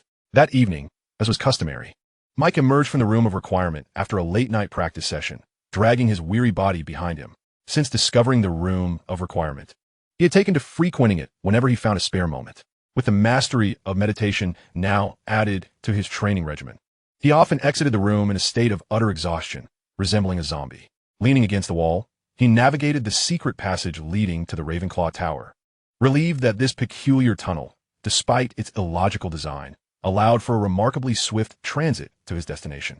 Initially skeptical of its effectiveness, he now felt grateful for its existence, yearning to return to his bed for a well-deserved rest. The passageway was pitch black, and Mike relied solely on the flickering glow to guide his way. A minute later, he sensed something amiss within the tunnel. According to his usual walking pace, at this hour, Mike should have already glimpsed the exit of the secret passage. Yet, before him lay an interminable expanse of darkness. Summoning his resolve, Mike surmised that he might have inadvertently triggered a mechanism, altering the destination of the passage. Time seemed to stretch endlessly, but eventually the exit appeared before him. However, Mike hesitated to step out. The Ravenclaw Tower stood adjacent to the O'Leary, a place bathed in ample light, allowing Mike to discern his surroundings even at night. Yet, the meager illumination filtering through the secret passage indicated that this was certainly not the Ravenclaw Tower. Extinguishing the flickering glow in his hand, Mike cautiously maneuvered along the wall towards the exit. He found himself in a spacious room, which appeared to be an abandoned classroom, with dusty desks and chairs heaped in a corner. In the spot where a teacher's podium would typically reside stood an incongruous object, a massive, full-length mirror. Bathed in the moonlight streaming through the window, the derelict classroom was fully visible, and the mirror sat eerily, reflecting the moon-esque glow in a haunting manner. Mike cautiously stepped out of the passage, and at that very moment, the entrance he had just traversed vanished silently from the classroom wall. He searched the area where the passage had been, but found no mechanism, his heart sinking. Fortunately, the door to the abandoned classroom remained ajar, alleviating his fears of being trapped. After observing the empty classroom for a while, Mike's gaze was drawn to the only anomaly present, the full-length mirror. Upon closer inspection, he realized its remarkable size, reaching the ceiling, the golden frame adorned with ornate wood carvings and inscribed with an enigmatic phrase, Aristrulhera Cafroenguohis. A jolt of recognition struck him. Was this not the Mirror of Arist? How had it found its way to Hogwarts so soon? In the original narrative, Harry had discovered it only after Christmas. The Mirror of Arist, as legend has it, is known as the Mirror of Desire, capable of presenting the deepest yearnings of the user's heart in vivid images. Many illustrious figures throughout history had succumbed to its enchantment, including the renowned Merlin, despite knowing he might be ensnared by its illusions. Mike could not resist gazing into the mirror to see his reflection. He was overwhelmingly curious about what he truly desired. In truth, most individuals are oblivious to their innermost longings, merely drifting through life, guided by instinct. To attain clarity about one's desires is an essential quality for greatness. In a mirror, Mike beheld a version of himself, markedly different from his current appearance, yet he recognized the visage of his former self, a middle-aged, somewhat greasy man. Surrounding this man were familiar faces, his family and friends from his past life. His wife, Amanda, clad in a wedding gown, embraced him tightly, her reflection youthful and radiant. A stark contrast to the way she had appeared at his death. Mike vowed she was the most beautiful woman he had ever seen. Behind them stood three figures. His eldest daughter, Tracy, resplendent in an elegant evening gown, exuding the grace of a princess from a fairy tale. His youngest son, Jimmy, donned in a doctoral robe, clutching a scroll tied with red ribbon, undoubtedly his diploma. In the background, a slightly balding man with a bottle of wine smiled at their family of four, occasionally taking a sip. Trevor, Mike whispered, captivated by the scene in the mirror. Tears streamed down his cheeks unbidden. He reached out to caress Amanda's face, but his hand met only the cold, smooth surface of the mirror. Nearly a year had passed since Mike entered the Harry Potter world, and throughout this time, he had sought to numb his longing for his family and friends through rigorous training. However, that suppressed emotion erupted within him at last. Overwhelmed, Mike collapsed against the Mirror of Arist, weeping uncontrollably. He had always believed himself to be the carefree rogue he once was, convinced that family and friends were dispensable. Yet, he realized that in the end, they were what he cherished most. From the shadows of the classroom, Dumbledore observed Mike's anguished state. He was no stranger to such reactions. He had experienced a similar response the first time he beheld his own family in the Mirror of Arist. Witnessing Mike now felt like confronting a reflection of his former self. With a silent sigh, Dumbledore's figure gradually became translucent before vanishing entirely. Today, he had deliberately guided Mike to this abandoned classroom to use the Mirror of Arist as a means of testing him. He had initially planned to make a sudden appearance while Mike was ensnared in the mirror's enchantment, intending to impart a lesson about love. However, it seemed that such intervention was unnecessary. Mike had demonstrated remarkable resilience, far exceeding Dumbledore's expectations. Unlike Voldemort, who harbored only desire and hatred, Mike's heart brimmed with love for his family and friends. Such a Mike would never become the next Voldemort. Chapter 31. Mike's plan the following day. As Mike opened his eyes, he was greeted by the reflection of himself and his family in the mirror of a wrist. He had spent the night in the abandoned classroom. After a night of contemplation, he surmised that last night's events had likely been orchestrated. From his emergence from the room of requirements to the secret passage leading him to this classroom, only one person possessed the capability to manipulate such circumstances, Dumbledore. Mike could also conjecture Dumbledore's motives, merely to assess his character. Since their first encounter, Mike had sensed Dumbledore's discontent, and he was somewhat surprised that this test had come only now, having anticipated a conversation with Dumbledore much sooner. Yet, Dumbledore had not appeared last night, suggesting that Mike had passed the trial. Stepping into the dazzling sunlight outside the classroom, Mike now understood what he desired most. He wanted to return home. In the ensuing days, he dedicated himself fervently to the study of magic, realizing that to return home, he must possess formidable power. Following his encounter with the troll, Mike gained a clearer understanding of his combat abilities. He now assessed that his fighting prowess was comparable to that of 6th or 7th year students.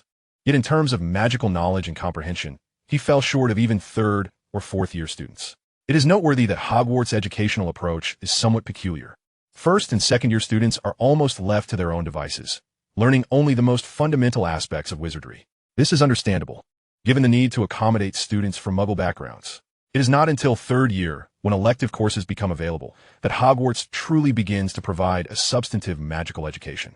This juncture represents a pivotal crossroads in the lives of young witches and wizards, as their choices in electives can significantly influence their futures. From the 3rd grade onwards, the academic pressure on students begins to intensify. Between the end of the 3rd grade and the conclusion of the 4th, the burden of learning becomes progressively heavier each year, as they are poised to confront their first wizarding level examination, the OWLs. Upon completion of the OWLs, students must select their NEWTs courses based on their results. Much like the university courses following a college entrance examination, numerous NEWTs courses have specific score thresholds, with subjects like potions and charms commanding particularly high standards. However, enrolling in these courses significantly enhances one's future employability and skill set. Conversely, students who perform exceptionally poorly are relegated to less demanding subjects, such as Muggle studies, inevitably leading to the disheartening reality of graduation equating to unemployment, unless one hails from a wealthy background. Beginning in 5th grade, Hogwarts students are divided into 2 factions, those who undertake challenging courses like potions and those who opt for less rigorous subjects. The former are inundated with an avalanche of assignments and reading, while the latter, though they face more challenges than in earlier grades, experience a level of ease that starkly contrasts with the pressures of the previous years. Ultimately, the NEWTs examination represents the pinnacle of academic achievement at Hogwarts, regarded as one of the most prestigious qualifications in Europe over the centuries. In the realms of employment and matrimony, individuals are often judged by their NEWT scores and the subjects they studied. A stellar performance can ensure a prosperous existence within the wizarding world, even for Muggle-born witches and wizards. In stark contrast, the academic burden faced by 6th and 7th year students is almost unfathomable. In the original text, Hermione utilized a time turner in her 3rd year to attend all elective classes, resulting in her exhaustion. Such a rigorous study schedule has become the norm for the 6th and 7th year students.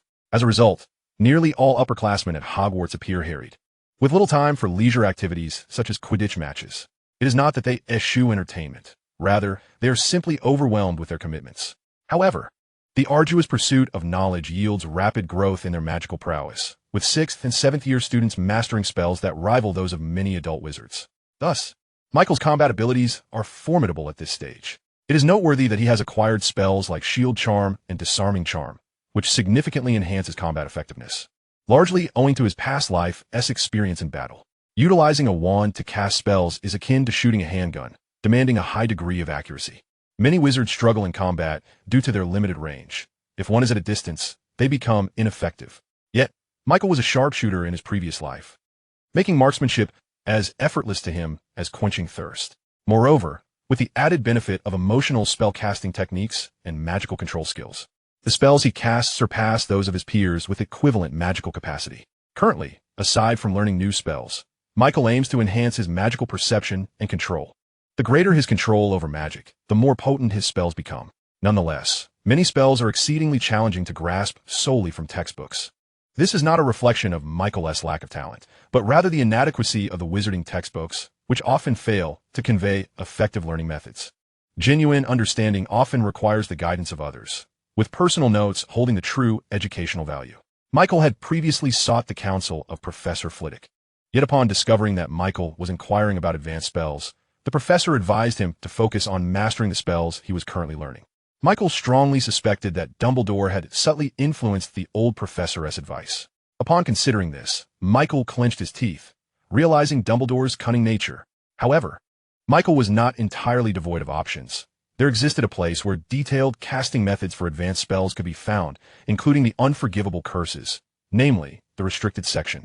His request for Penelope to procure the disillusionment charm was aimed at gaining access to this area, as Dumbledore would be absent from Hogwarts during the end-of-year examinations, presenting Michael with the perfect opportunity to enter the restricted section. As for the enchantments guarding that area, Michael had devised his own strategies. Following his confrontation with the troll, he felt a significant enhancement in his magical perception, now able to faintly sense external magical energies. Upon this realization, Michael hurried to the library, and, as anticipated, he sensed magic at the entrance to the restricted section. It manifested as intertwining strands of energy, akin to infrared beams crisscrossing the walls, while these threads formed a web. They were not impenetrable for Michael. Now, it remains to be seen whether Penelope can acquire the disillusionment charm, should she fail to do so before Christmas. Michael may find himself pressed for time to master such a complex spell. In that case, he would have to risk borrowing Harry's invisibility cloak. Chapter 32, Christmas. Unbeknownst to him, December had already reached its midpoint. Winter descended upon Hogwarts quite early, with snowflakes beginning to fall sporadically since late November. By now, the entire Hogwarts campus was cloaked in a shimmering mantle of silver. Due to the Christmas festivities, most young witches and wizards had returned home for the holidays, which was indeed welcome news for Filch. The snowy weather prompted many mischievous young wizards to engage in snowball fights, leaving them perpetually damp and muddy. As these rascals returned to the castle, they left a trail of filthy, wet footprints, significantly increasing Filch's workload. This poor old squib was burdened with the arduous task of cleaning up what could have been resolved in a jiffy, forced to toil with antiquated cleaning tools for hours on end. One day, Michael awoke to find numerous owls gathered at his window. Upon noticing him stir, they immediately began pecking at the glass, signaling him to open the window. Michael hurriedly obliged, recalling that last night had been Christmas Eve. The customs of Christmas in the wizarding world starkly contrast with those of Muggles. For wizards, Christmas initially served merely as an excuse for leisure, eventually evolving into a grand celebration. Thus, there are no legends of a jolly old man descending chimneys to leave gifts and stockings. Instead, on Christmas Eve, households leave their doors and windows ajar, allowing owls to silently deliver presents, ensuring that upon waking, they are greeted by the sight of Christmas gifts in their rooms. However, Michael had evidently forgotten this tradition. He received only a modest number of gifts, 7 in total. Among them, Franklin had personally delivered a present the day prior, as he was still unaccustomed to sending items via owl. Upon unwrapping it, Michael was taken aback to find a bag of fizzing Whizbees. It is worth noting that first-year students are not permitted to visit Hogsmeade. Acquiring such exclusive candies from the Duke of Honeybees typically necessitates the involvement of the Weasley twins. And the price is, of course, well understood. Michael reciprocated with a gift of his own, his study notes, which he deemed the most valuable among his offerings. While for the others, he chose to gift them with Dolphini magic drinks. Mike had already regarded Franklin as his trusted confidant, and Franklin's talent and charms had not disappointed him. Therefore, Mike decided it was time to provide Franklin with a little boost. As he continued to sift through his Christmas gifts, he found that Harry had sent him a large box of Bertie Bott's every flavor beans, while Ron had gifted him an old Gryffindor scarf, marred by a conspicuous stain, which Mike promptly discarded into the trash. Hermione, on the other hand, had given him a novel by Gilderoy Lockhart, surprising Mike with her early infatuation for the flamboyant wizard. The Weasley twins had combined their efforts to present him with a rather unsavory gift, a large bag of dung bombs. Mike was taken aback when he opened their present, fully aware that these dung bombs were rather unstable. An explosion in his dormitory would render it uninhabitable. Professor Flitwick had gifted him a set of combat wand holsters, which, unlike ordinary wand holsters, emphasized the term combat. This was somewhat redundant. The combat wand holster was an essential piece of equipment for Aurors, designed to be worn on the forearm. Its construction bore resemblance to the hidden blades in Assassin's Creed, but it was magically powered. During combat, one could summon the wand with a mere thought, instantly entering a state of readiness. Additionally, the set from Professor Flitwick included a summoning charm, ensuring that even if Mike's wand were disarmed, the holster would automatically return it to his hand. After strapping on the wand holster and testing the movement of his arm, Mike was pleased to find it unobtrusive. Truly, Professor Flitwick deserved his title as a champion of combat. This gift had significantly enhanced Mike's combat prowess. Next came the piece de resistance, Miss Penelope's gift to Mike. A notebook containing the study notes of a 6th-year pure blood student on the disillusionment charm. The cover bore the inscription, "To my dearest Penelope." However, apart from this sentiment, there was nothing else, not even a signature. It appeared to be a Christmas gift from a besotted admirer, which Penelope had promptly repackaged for Mike. Flipping through the notes, Mike located the incantation and wand movements for the disillusionment charm and, as anticipated, found no immediate success. He placed the notebook in his drawer, opting not to peruse it further. It was Christmas Day, and Hogwarts was hosting a grand celebration. Perhaps in an effort to prevent the students remaining at school from feeling lonely, the decorations at Hogwarts were exceptionally lavish that day. As Mike made his way through the corridors, he noted that not only had the Ravenclaw common room been transformed into a festive spectacle, but the hallways had also been adorned anew. Even the usually austere suits of armor donned jolly Santa hats, presenting a charming sight. The Great Hall was no exception. A towering Christmas tree reached towards the very heavens, its peak obscured from view when standing beneath it. Its trunk was bedecked with a multitude of ornaments that sparkled under the enchanted ceiling. The branches appeared to be under some enchantment, as delicate snowflakes floated down, forming perfect hexagons reminiscent of a fairy tale, vanishing upon touching the ground. Amidst this magical scene, Harry and his friends, having arrived early, were already engrossed in playful pursuits, trying to catch the snowflakes, only to watch them dissolve in their hands. Despite Mike's considerably greater maturity, he found himself momentarily entranced. This was far more vivid than any 3D film from his previous life. The young witches and wizards were gathered together under the supervision of their respective professors. And with a cheerful announcement from Dumbledore, a variety of delectable dishes appeared on their plates. The students cheered and eagerly dove into their feast, while Dumbledore watched with a twinkle in his eye as they indulged. Caught up in the festive atmosphere, Mike's appetite surged. And after the Weasley twins snatched a chicken leg from his plate, a food fight erupted. The professors were not annoyed. Professor Flitwick even joined in. And even the usually stern Professor McGonagall wore a smile. On this day, everyone was immersed in the joys of Christmas, shedding all their worries. Chapter 33, Nicholas Flamel. Having experienced the enchantment of a magical Christmas, Mike fully dedicated himself to mastering the disillusionment charm. Penelope's notebook was truly excellent, with clear handwriting and profound insights into the charm. The original owner of the notes had likely anticipated Penelope's desire to learn the charm in advance, as they had included numerous beginner-friendly tutorials evident from the recent ink stains. Thanks to these guides, Mike successfully cast the disillusionment charm before the end of the holiday, albeit in a rudimentary form. His initial attempts yielded poor results. The spell was cast slowly, and any significant movement caused it to falter. Thus, Mike resolved to intensify his efforts in learning. Moreover, the notes contained valuable information on circumventing magical restrictions to achieve perfect invisibility. The writing was exuberant, showcasing the author's pride in their knowledge. 3 methods were outlined. First, using one's formidable magical prowess to dismantle the restrictions. Second, employing a sophisticated potion known as dissolving dust to mask one's magical signature. And third, using an object imbued with potent magical energy to obscure oneself from detection. Mike disregarded the first 2 options, realizing he could only pursue the third. The notes clearly stated that most magical restrictions detected targets through magical perception. Therefore, if one carried an item radiating significant magical energy, the restrictions would overlook them, akin to using thermal imaging to locate a sweet potato in an oven. It would be nearly impossible to discern. Elated by this newfound knowledge, Mike felt a surge of confidence regarding his plan to infiltrate the restricted section at the end of term. On another front, Harry, much like in the original narrative, received the invisibility cloak from Dumbledore on Christmas Day and, under Dumbledore's subtle guidance, accepted the test of the Mirror of Erist. However, unlike Mike, he became utterly captivated by the mirror, often spending entire nights in its presence.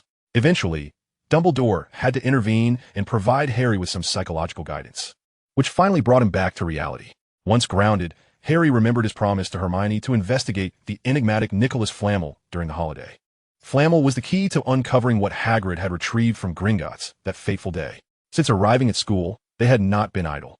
The trio had discovered the trapdoor guarded by a three-headed dog, deduced from Snape's actions that he sought the treasure hidden beneath the trapdoor, and learned from Hagrid that the creature, Fluffy, was guarding an important item they had extracted from Gringotts. All that remained was to uncover the true nature of that item.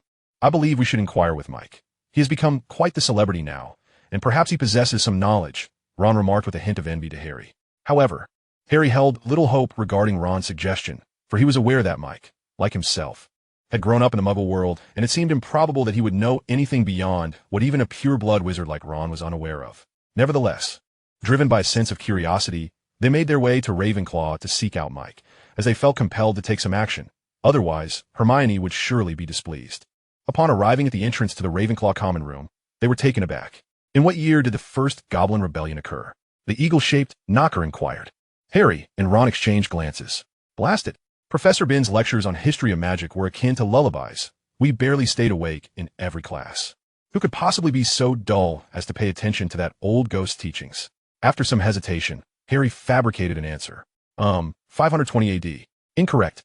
521 AD. A Ravenclaw first-year student, waiting behind Harry and Ron to enter the common room, grew impatient. 201 AD. He stated nonchalantly. Correct. The eagle-shaped knocker swung open the door. The first-year Ravenclaw smugly squeezed past Harry and Ron into the common room, casting a disdainful glance at the two as he left. Embarrassed and flushed, Harry and Ron steeled themselves and followed him inside. They knew that if they missed this opportunity, they might never gain access to the Ravenclaw common room again. When they finally found Mike, he was comfortably seated on a sofa by the fireplace, engrossed in a book while occasionally nibbling on some snacks. Noticing Harry and Ron's arrival, he set his book aside and inquired about their purpose. By the time Harry and Ron had relayed the details of their predicament, Mike had already finished the snacks beside him. Well, that's the situation. We were wondering if you know who Nicholas Flamel is, Harry asked, feeling somewhat awkward, as he sensed the eyes of everyone in the common room on him after the earlier incident with the knocker, flushing his cheeks. Fortunately, they were standing by the fire, allowing others to assume his rosy complexion was due to the heat. I do. If you didn't know, then what? You actually know. Harry was eager to leave, but Mike surprised him with his response. Indeed, if you pay close attention, you will find that the chocolate frog cards include information about Nicholas Flamel, right on Dumbledore's card. Mike shifted his posture. Nicholas Flamel is the renowned creator of the Philosopher's Stone and its sole current possessor. Harry and Ron exchanged bewildered glances, prompting Mike to elaborate. The Philosopher's Stone has the ability to turn any metal into gold and grant immortality. It is said that Nicholas Flamel and his wife are now several centuries old. Thanks to the stone. Then the item Hagrid retrieved from Gringotts must be the Philosopher's Stone. Snape is certainly trying to steal the stone, Harry exclaimed excitedly. Indeed, who wouldn't desire the power to turn stone into gold? Ron added, his eyes gleaming with thoughts of galleons. Mike, Ron, we must inform Dumbledore that Snape intends to steal the Philosopher's Stone. Observing the fervor of his companions, Mike calmly shook his head and returned to his book. I'm not going. I still have reading to do. However, Harry attempted to persuade Mike further, only to be pulled away by Ron. I think he's become quite daft with all that reading. You know how Ravenclaws are. If Hermione hadn't been sorted into Gryffindor, she might have turned out the same way. Ron remarked in a voice he believed was unheard. Mike cast a disdainful glance at the departing duo, crossing his legs once more. He had no intention of participating in the puzzle game that Dumbledore had specially devised for Harry. Chapter 34. The request from Dolphine. The Christmas holiday soon came to a close, and students returned to Hogwarts in droves, filling the castle with cheer. Everyone, whether having stayed at school or returned from home, exchanged stories of their festive experiences with great delight. However, not all were joyous. Dolphine had endured a rather unpleasant Christmas. The Caro family, once one of the esteemed 28 pure-blood families, had now fallen into decline. For over a century, the Caro family had steadfastly refused to intermarry with Muggle-born wizards, determined to preserve their noble bloodline by only marrying direct descendants of other pure-blood families. Yet, after centuries of intermarriage among the pure-blood families, their bloodlines had become alarmingly close, rendering further unions akin to consanguinity. The result was a dwindling number of family members and an increasing prevalence of squibs. It is well known that consanguineous marriages significantly raise the likelihood of producing deformed or mentally impaired offspring, although there exists a small chance of birthing exceptional geniuses, which is why many cling to the doctrine of pure-blood supremacy. Historically, the majority of renowned wizards hailed from extremely pure-blood families. Had the Caro family produced a prodigious talent, they could have revitalized their fortunes. Alas, they were not so fortunate. In fact, Dolphine had become the last remaining descendant of his lineage, with the rest having nearly lost their reproductive capabilities. Yet, this was not the most pressing issue. The Caro family was now devoid of funds. Like other pure-blood families, they remained ensnared in the nostalgia of their former glory, pursuing extravagant luxury in every aspect of life. Given such descendants, it was inevitable that no matter how vast the wealth amassed by their ancestors, it would be squandered.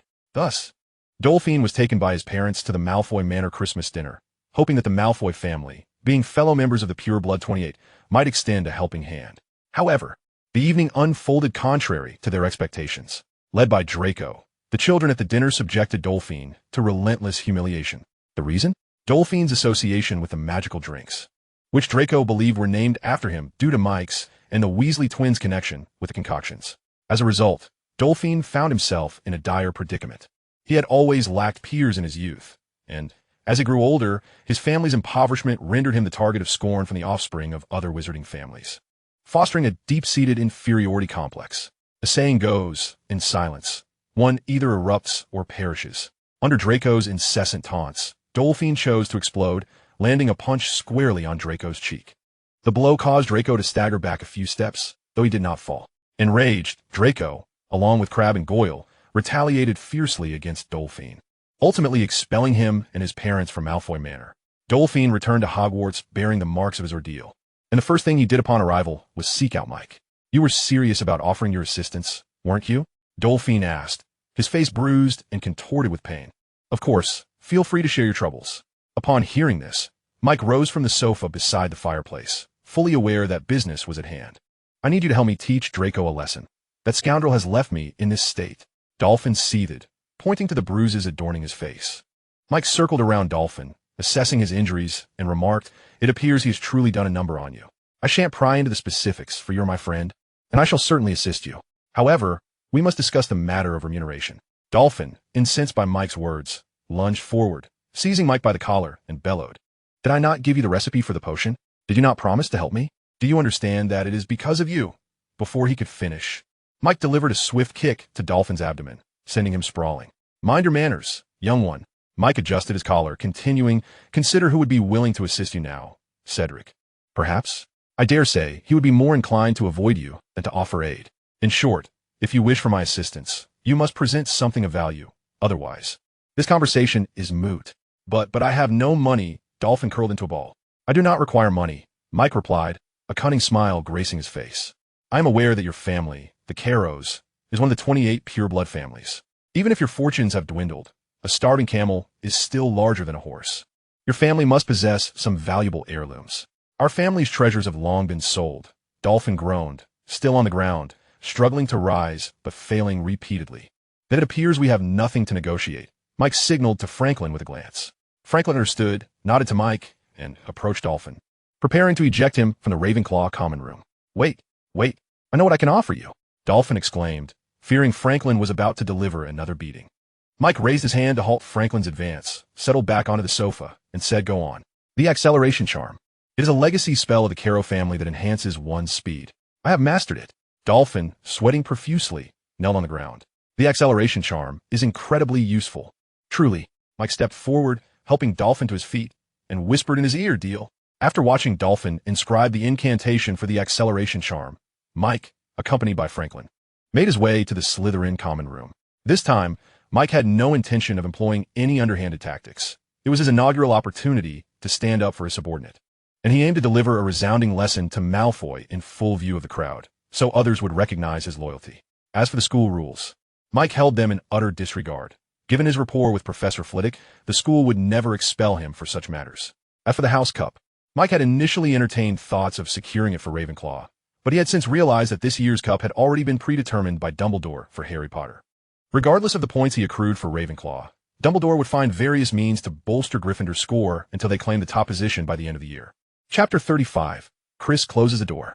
Within the Slytherin common room, Draco was regaling his companions with tales of the opulence of his family's Christmas gala and the esteemed guests in attendance. Just as he was building momentum in his narrative, he was interrupted by a voice. "Draco, it's bad."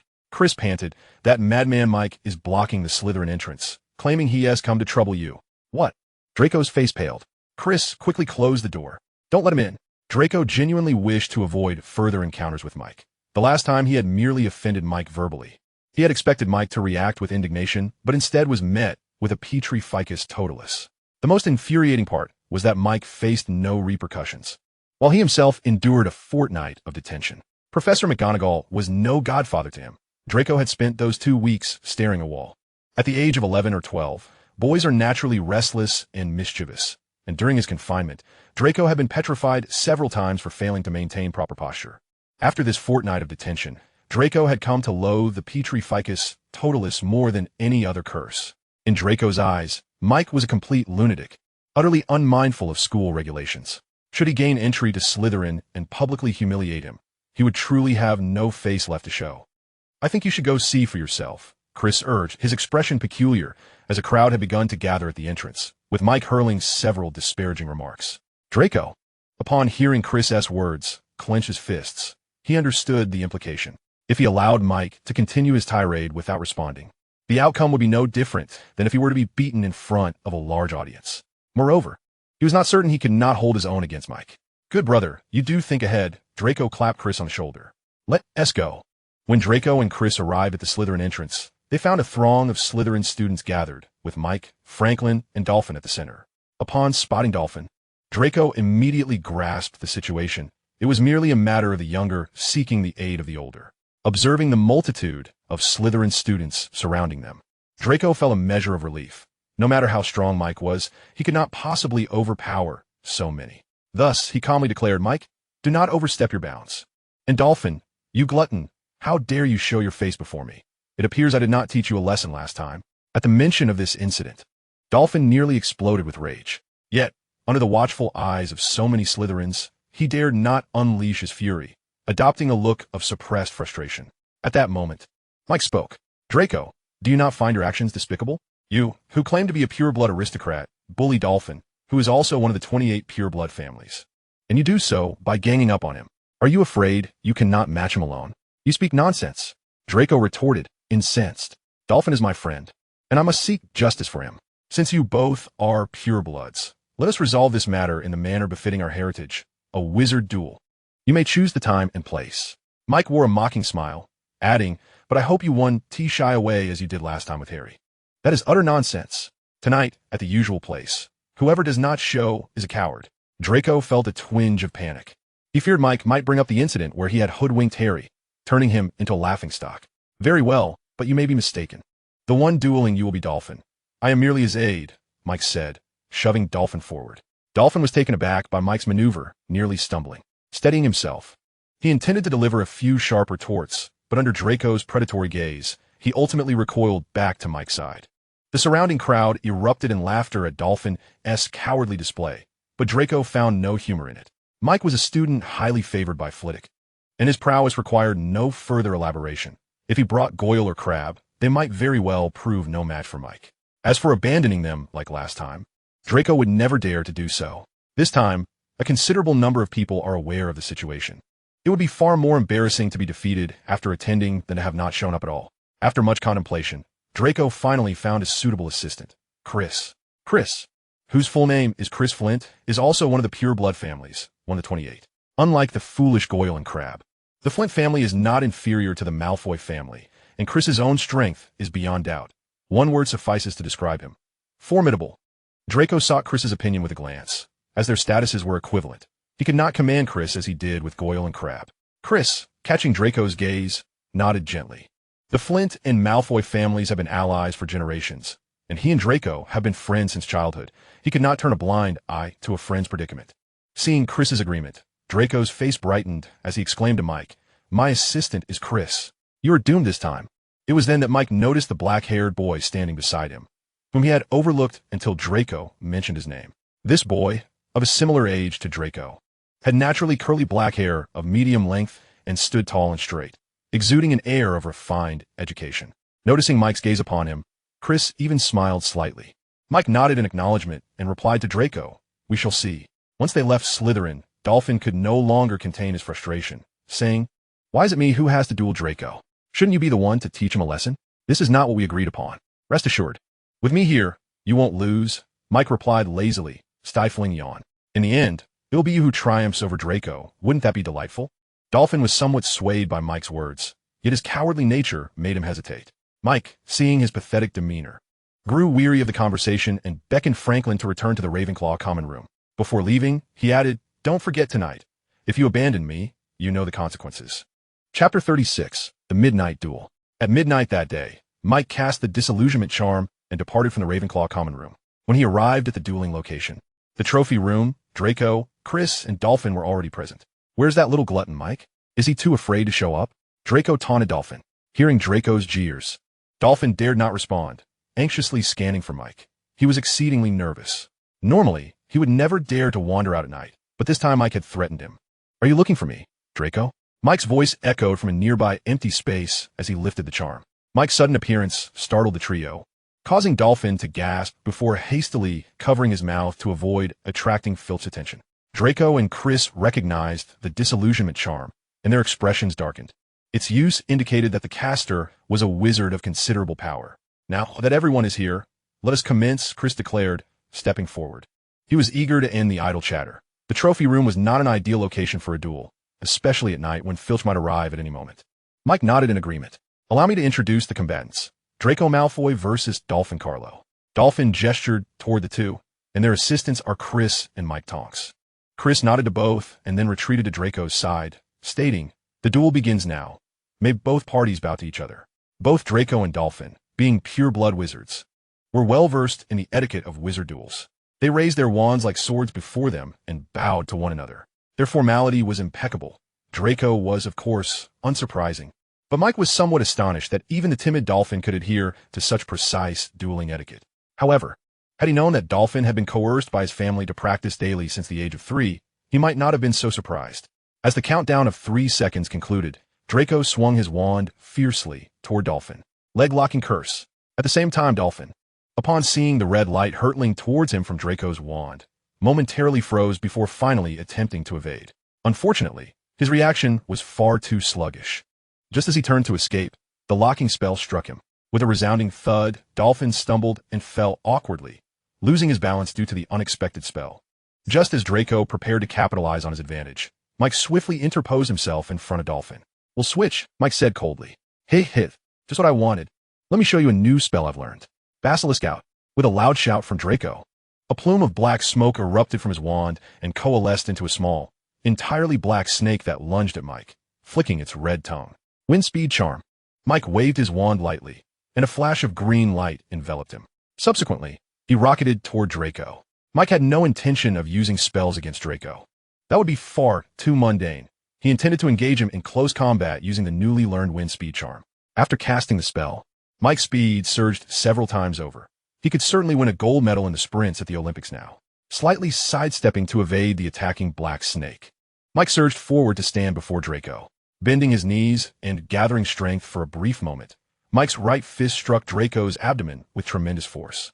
The look of surprise on Draco's face had not yet dissipated when Mike's punch caused him to double over instinctively. Seizing the moment, Mike grasped Draco's meticulously styled blonde hair and drove his knee sharply into Draco's face.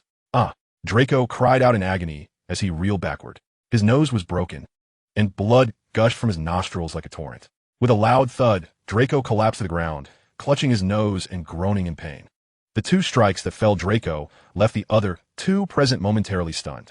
Ignoring the incapacitated Draco, Mike turned his head to Chris. Chris looked at Draco, who lay on the ground, blood and tears streaming down his face, rolling about as he clutched his nose. He then glanced at Mike, who was glaring at him with an intensity that suggested he was poised to deliver a similar affectionate knee strike. "You win. I have no desire to receive such treatment." Chris hastily raised his hands in a gesture of surrender. "We will compensate Dolphin adequately, rest assured."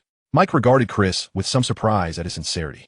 This fellow is not foolish after all. I had assumed that associating with Draco would render him just as dim-witted. But it seems there are indeed those with a measure of intelligence among them. In the distance, the immobilized Dolphin, unable to rise due to the binding curse, couldn't help but burst in aloud, mocking laughter at Draco's pitiful state. "Ha ha ha, look at you now. I thought you were quite the arrogant one. Why the tears now? Ha ha ha." Chris shot Dolphin a bemused glance. It wasn't you who cast the spell. What are you so proud of? Just as Mike was preparing to respond to Chris, the voice of Filch echoed from outside the trophy room. Uh-huh. Caught you here, you little mischief makers. Out in the middle of the night, engaging in wizard duels. The group turned towards the entrance, where Filch stood, his eyes bloodshot as he gazed at the four within. Seemingly shocked by Draco's dire situation, Filch retreated to a place out of sight. Just you wait. I've already informed Professor McGonagall. You won't escape this. Before Filch could finish his sentence, Professor McGonagall appeared at the door. All of you are grounded. I can hardly breathe from my anger. And 50 points will be deducted from each of you. Hearing McGonagall's words, Draco, still sprawled on the floor, turned pale. He never wished to be petrified and facing a wall again. Not to mention, the deduction of 100 points from Slytherin due to him and Chris would surely lead to his demise at the hands of the upperclassmen. Mike, however, remained remarkably composed. He was indifferent to the loss of points and confinement. As for whether Draco would seek revenge by involving his father, he cared even less. Mike was unafraid of consequences. If Malfoy had the audacity, he could have his father confront Mike directly. Moreover, the notion that Malfoy's father, a Hogwarts governor, could expel Mike was utterly impossible. Dumbledore would never allow governors to dismiss students over personal grievances. In fact, Dumbledore perceived them merely as cash dispensers, given his unparalleled power in the wizarding world at present. Chapter 37. The Forbidden Forest. That night, Professor McGonagall escorted Mike and the others back to their respective houses, except for Malfoy, who was obliged to visit Madame Pomfrey for treatment. Malfoy's injuries were not severe, and under Madame Pomfrey's care, he was restored to full health by the following morning. Nonetheless, he put on a facade of unbearable pain, hoping to convince Madame Pomfrey to allow him to remain in the infirmary for a few more days, knowing that if he stepped out now, he would be met with a tempest. However, Madame Pomfrey was not fooled. She firmly ushered him out. Consequently, Malfoy had no choice but to face the Great Hall the next morning, fully aware that he could not escape the consequences. In the Great Hall, four enormous hourglasses stood tall, used to record the points of the four houses. At present, the hourglasses for Hufflepuff, Slytherin, and Ravenclaw were all notably diminished, with Slytherin's loss being particularly conspicuous, having lost 100 points due to the nocturnal escapades of two young wizards. Mike had arrived early in the hall, leisurely enjoying his breakfast. The deduction of points was of little concern to him. He had garnered far more than 50 points for Ravenclaw, a fact, well, known among the young wizards of the house. Draco and Chris, on the other hand, were in a different predicament. Slytherin had claimed the House Cup for 6 consecutive years, and this year's graduating class had exerted immense effort to secure the cup, warning the younger students that anyone engaging in reckless behavior, jeopardizing their chances, would become an enemy of all 7th-year graduates. The moment Draco entered the hall, he was seized by two upperclassmen, whisked away to an unknown corner for a life discussion. As for Chris, while he was not forcibly taken, the bruises adorning his face suggested he had endured his fair share of punishment after returning home. Among the four, Dolphin appeared to be treated the best. The Hufflepuff students not only refrained from blaming Dolphin for further diminishing their already meager house points, but also surrounded him, offering comfort and urging him not to feel guilty. As they had grown accustomed to finishing at the bottom year after year, Mike remained indifferent to the happenings around him. Today's breakfast at Hogwarts featured curry beef. Although he found it peculiar to have curry for breakfast, he had to admit it was quite delicious. Suddenly, an owl swooped down, dropping a letter onto Mike's plate. Quick to react, Mike dodged just in time to avoid being splattered with curry. Unfortunately, the young witch seated opposite him was not so fortunate, as she was doused with the splattered curry and, after a moment of shock, ran crying to the girls' restroom. Unfazed, Mike took out his wand and cast a cleansing charm on the curry-stained letter before perusing its contents. Mr. Mike Tully, please arrive at Mr. Filch's office by midnight today. Mr. Filch will escort you to the Forbidden Forest to commence your detention. Upon reading the letter, Mike felt a wave of astonishment. This was not right. Wasn't this the plot where the trio of heroes ventured into the Forbidden Forest? How had he found himself ensnared in it? Mike felt overwhelmed. This was the scene where the original trio first confronted Voldemort, and thus, it was highly likely that he would encounter Voldemort as well. However, given Mike's current abilities, a reckless confrontation with Voldemort could lead to dire consequences. It seemed preparation was essential. He could not afford to remain passive. Abandoning his meal, Mike turned and made his way to the Ravenclaw common room. For the entire day, he devoted himself to preparing for the night's expedition into the Forbidden Forest, and his proudest achievement was assembling a protective garment against the killing curse. This protective gear resembled an ordinary vest, but was adorned with numerous pockets, each containing a test subject, a small white mouse. If the Avada Kedavra curse struck this garment, it would likely only affect the mice, thereby ensuring Mike's survival. This protective clothing was not his invention. It was a creation of half-blood wizards during Voldemort's reign who feared being targeted. The garment was effective. Many had survived the killing curse thanks to it. Though the sole drawback was the need for luck, should one be struck elsewhere, death was still inevitable. However, luck was something Mike had in abundance. With all preparations complete, Mike set off towards Filch's office. Upon arrival, he found Dolphin and the others already there. Yet Filch was conspicuously absent. "Mike, did you know?" Dolphin said nervously, tugging at Mike's sleeve and lowering his voice. "My mother told me that the Forbidden Forest is home to acromantulas. They're the kind of spiders that eat children, and they say they can grow as large as a night bus." "Oh, you don't know what a night bus is?" Before Dolphin could elaborate further, Filch's characteristic voice rang out. "Indeed, tonight, you will all be devoured by acromantulas." Filch limped into the room, surveying the four within the office. "All right, come along quickly. We're already late." Filch ignited an oil lamp and added, "Honestly, the school need not resort to such elaborate methods to punish students. Just like in the past. Simply hanging the miscreants from the ceiling for a few days would suffice, ensuring they behave upon being lowered. I'm quite serious. I maintain those chains very well. Now, I don't have time to listen to your boasting. Let us go, Filch." Mike had grown somewhat impatient. The little white mice sewn into his vest were wriggling incessantly, causing him considerable discomfort. Filch erupted in a fit of rage, yet Mike simply exited the office. Observing Mike taking the lead, Draco and the others followed suit, sharing a mutual disdain for Filch. Guided by his memory, Mike arrived at the entrance of the Forbidden Forest, where a towering black silhouette stood motionless. It was Hagrid, his distinctive physique unmistakable. "Oh, you must be the students here to assist tonight, right? Where's Filch?" Hagrid inquired, a hint of confusion in his voice. "That old windbag was too slow. We left him behind ages ago," Draco remarked, casting a smug glance at Mike, as if to suggest that he wasn't the only one who could steal the spotlight. "Hey, you're talking nonsense," Filch gasped, hurrying into view just in time to overhear Draco's comment. "I saw the letter you left on the table. Quick spell classes, huh? Poor old Filch can't even cast a spell." Draco laughed heartily. "Enough. Stop the bickering. You're already late." Hagrid interrupted Filch. "Let us set off." With one hand holding a torch and the other leading his dog Fong, Hagrid strode into the Forbidden Forest. Without hesitation, Mike followed closely behind, while the others exchanged glances before reluctantly trailing behind. Chapter 38. A Frightening Experience. In the dead of night, Hagrid and the four of them traversed through the dense woods. The moonlight was exceptionally bright at first, allowing Mike to observe his surroundings. However, as they ventured deeper into the Forbidden Forest, the thick canopy above obscured the moonlight. Their surroundings buzzed with life, the chirping of insects, the rustling of unknown creatures navigating through the leaves and underbrush, and distant roars of unidentified beasts, coupled with pairs of glowing green eyes that occasionally appeared nearby. All of this served as a constant reminder that they were not the sole inhabitants of this forest. Draco and Chris were visibly anxious, while Dolphin trembled uncontrollably, nearly unable to move. Even Mike felt a chill run down his spine. With his experience in jungle survival, he understood the perils of venturing into the woods at night better than the others. They had barely entered the Forbidden Forest, and it seemed illogical for the trees to be so dense as to block out the moonlight. It defied reason. In this unsettling environment, their only reliance was on Hagrid, the keeper of keys and grounds at Hogwarts. The torch Hagrid held resembled a beacon of hope, drawing the four of them closer. Sensing their apprehension, Hagrid gently reassured them. "Don't worry, little ones. You're quite safe with Fong and me. Our mission is straightforward. We merely need to investigate the situation of the unicorns in the forest, as their behavior has been rather unusual lately." The four did not respond to Hagrid. They recognized his attempt to comfort them, but were not in the mood to express gratitude.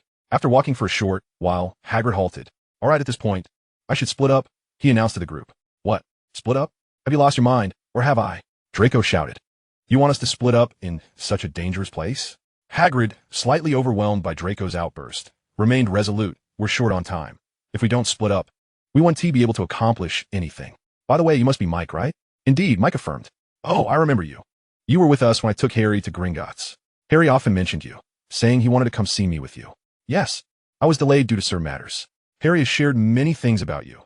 You're a good man." Hagrid, Mike shrugged, spreading his hands in explanation.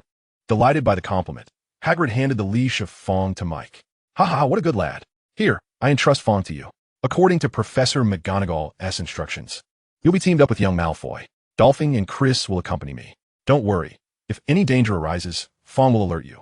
Just cast a signal spell, and I'll come running. Mike nodded in agreement, reasoning that if Voldemort were to appear, it wouldn't seem matter who he was with. However, Draco was not pleased. What? You want me to partner with him? Draco's eyes nearly bulged out of his head. Do you realize he broke my nose yesterday? You promised to protect me. I want to be with you. Professor McGonagall is aware of your feud. She believes it would be beneficial for you to spend more time together, Hagrid replied, glancing at Draco with exasperation. Now hurry along. Mike has already set off. Draco, begrudgingly glancing at the distance where Mike had walked away, gritted his teeth and followed. At this point, Mike had adapted to his surroundings, casting a sidelong glance at the silent Draco behind him without much thought. He no longer felt fear regarding this expedition into the Forbidden Forest. He was fully prepared and even somewhat eager to encounter the formidable presence of Voldemort. The two advanced slowly under the glow of the Lumos spell. While it provided illumination, it lacked the reassuring warmth of a torch. As Mike passed through a patch of grass, a glowing object suddenly shot out from within, startling Draco into a scream as he turned to flee. Shut up. That is just a house elf. Mike hissed, attempting to keep his voice down. Upon hearing this, Draco halted, trembling as he turned to face the luminous creature. He beheld a Cornwall house elf, adorned with insect-like wings, brandishing its claws at him. Draco sighed in relief. This little creature posed no significant threat, and had likely been disturbed from its slumber by Mike. Why is there a Cornwall house elf in the Forbidden Forest? They only inhabit Cornwall, Draco questioned. Don't concern yourself with such trivial matters. Focus on your own safety, Mike retorted. You're strong, right? I know that. If you ensure my safety tonight, I will forgive you for breaking my nose and persuade my father to reward you handsomely. Shut it. Look over there. Mike ignored Draco, his attention drawn to something unusual. Not far ahead, in a clearing, an object emitted a faint silvery glow, conspicuous amidst the impenetrable darkness of the Forbidden Forest. Mike hurried forward to investigate. What is it? Draco inquired. Unicorn blood, Mike said, dipping his hand into the silvery liquid and rubbing it between his fingers. It appears we've found our lead. Unicorns are exceptionally powerful creatures. What could possibly harm them? Draco's fear escalated. We should leave. It's too dangerous. Let us pretend we found nothing. Mike paid no heed to Draco's protests. To accomplish a perfect disillusionment charm that would bypass the magical restrictions of the Forbidden Section, he required an item that radiated immense magical energy to mask his own magical signature, and the blood of a powerful magical creature was the ideal choice. Initially, Mike had considered dragon blood, as Hagrid's Norwegian Ridgeback would soon be born, presenting an opportunity to procure some. However, he now had an even better option, unicorn blood. Mike began to survey his surroundings and noticed the silvery, luminescent blood of the unicorn spreading far and wide, indicating that this majestic creature was indeed injured. He and Draco followed the trail of blood and soon arrived at its source. There lay a unicorn, radiating a pure silver glow, motionless on the grass, while a dark silhouette hunched over it, feasting upon its flesh. The shimmering blood flowed continuously from beneath the unicorn, forming a large, luminous pool. Chapter 39, Fierce Battle. Mike felt as if his scalp might burst. The shadow looming over the unicorn could only be Voldemort. Draco, who arrived shortly thereafter, was equally startled, his mouth agape in horror as he stared at the tragic scene unfolding before them. Their companion, the hound Yaya, was paralyzed with fear, its tail tightly clamped between its legs. In a state of panic, Mike worried that Draco might scream, so he quickly covered his mouth and whispered in his ear, "Slowly back away and do not make a sound. Do you understand?" Feeling the pressure on his mouth, Draco nodded, and Mike released his grip. They exchanged glances and began to retreat cautiously, moving with utmost care, terrified that even the slightest sound might draw the attention of the dark figure nearby. However, Draco's understanding of Mike's words did not extend to Yaya. The hound, as frightened as Draco, suddenly bolted in the direction they had come from, rustling the grass. The sound was particularly pronounced in the stillness of the night, causing the dark figure to turn its gaze toward Mike. "This wretched dog. I will ensure it pays for this upon my return." Mike shouted, "Wind speed spell." With no time to spare, he cast the spell upon himself, lifted Draco, and fled. Yet, before they could escape far, a hoarse voice echoed behind them. "Obstacles abound." As the words faded, Mike felt as though he had collided with an invisible wall, losing his balance and tumbling to the ground, while Draco was thrown elsewhere. "Wind speed spell, are you a scion of the Caro family?" "No, that's Scent. You're a Mudblood." The raspy voice came from behind Mike, and upon hearing it, he felt his previously dazed mind sharpen instantly. He swiftly raised his right hand, and his blackthorn wand, which had been flung away, returned to him in an instant, summoned by the spell that accompanied his wand. Flames erupted. A torrent of white fire shot forth from the tip of the blackthorn wand, soaring high and engulfing the dark figure. While struggling to maintain the fire spell, Mike contemplated his escape, well aware that the flame could not last long. Suddenly, a piercing scream drew his attention. It was Draco. That fool had turned and run upon seeing Mike confront the dark figure. In that moment of distraction, the hoarse voice emerged once more from within the flames, "Disarm." This time, the voice was tinged with evident fury. A red beam shot through the fire, racing toward Mike at an astonishing speed, easily overpowering his flame spell. Bang! Mike was hurled backward, though his wand remained secure due to the wand holster's enchantment. Nevertheless, the disarming curse was far from ordinary. The sheer force of its impact sent him flying over 3 meters. Struggling to rise, Mike felt a searing pain throughout his body, but he knew he had to fight for his life. In this dire moment, Mike felt an intense warmth emanating from his chest. His magical senses sharpened, and the magic within him surged, responding to the imminent danger. Something seemed to guide him as his magic began to rearrange itself in a unique manner, forming a magical sigil that surged toward the blackthorn wand. Instinctively, Mike raised his wand and shouted, "Flames ablaze!" A fireball the size of an adult's head erupted from the blackthorn wand. "Protect us all!" As the fireball hurtled toward him, the dark figure became frantic, waving its wand in the air and conjuring a series of intricate magical runes. As the runes formed and the incantation was spoken, a translucent white shield enveloped the dark figure entirely. Boom! With a thunderous sound, the white fireball crashed into the semi-transparent shield. In an instant, the protective barrier shattered, and a violent shockwave sent the dark figure sprawling. The explosion ignited sparks around them, setting the surrounding trees ablaze. The temperature of the white flames soared, rapidly spreading. Exhausted, Mike felt utterly drained. That last attack had consumed nearly all his magical energy.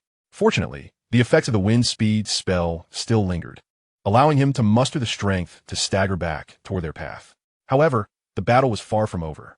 The dark figure, propelled by the shockwave, slowly rose.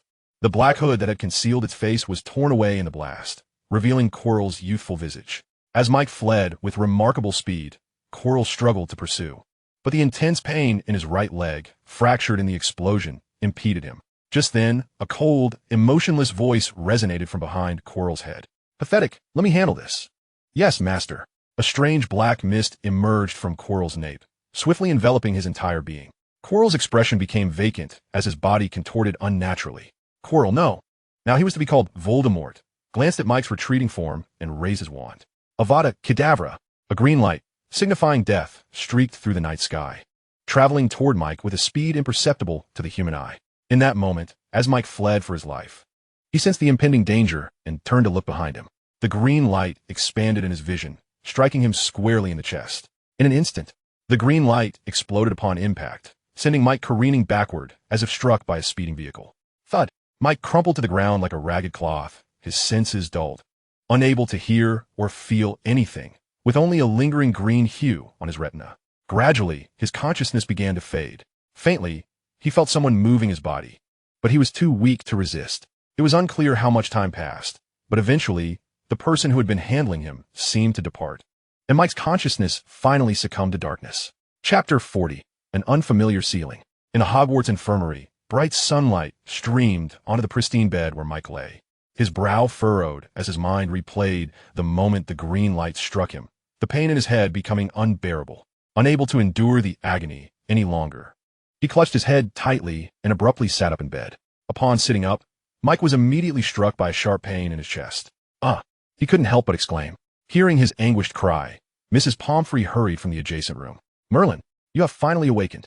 Intrigued by her voice, Mike turned to see her concerned visage. "How do you feel? Is there any discomfort?" she inquired.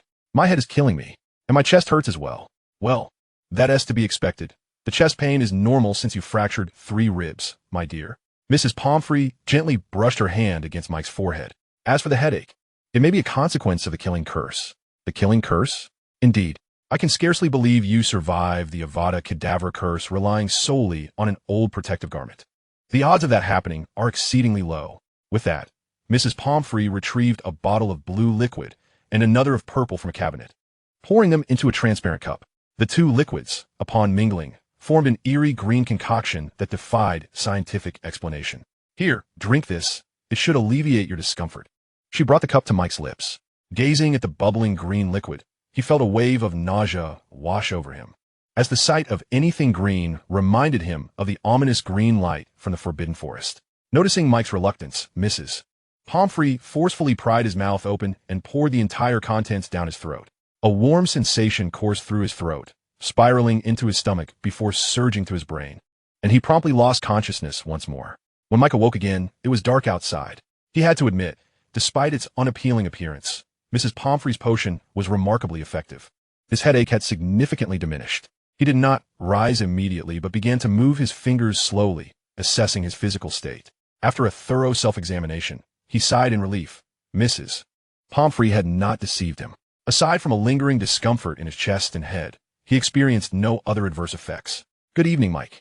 Startled, Mike quickly turned towards the source of the voice, having been oblivious to the presence of others in the room. Relax, would you care for some Fizzing Whizbee sweets? Dumbledore gestured reassuringly and offered Mike confection.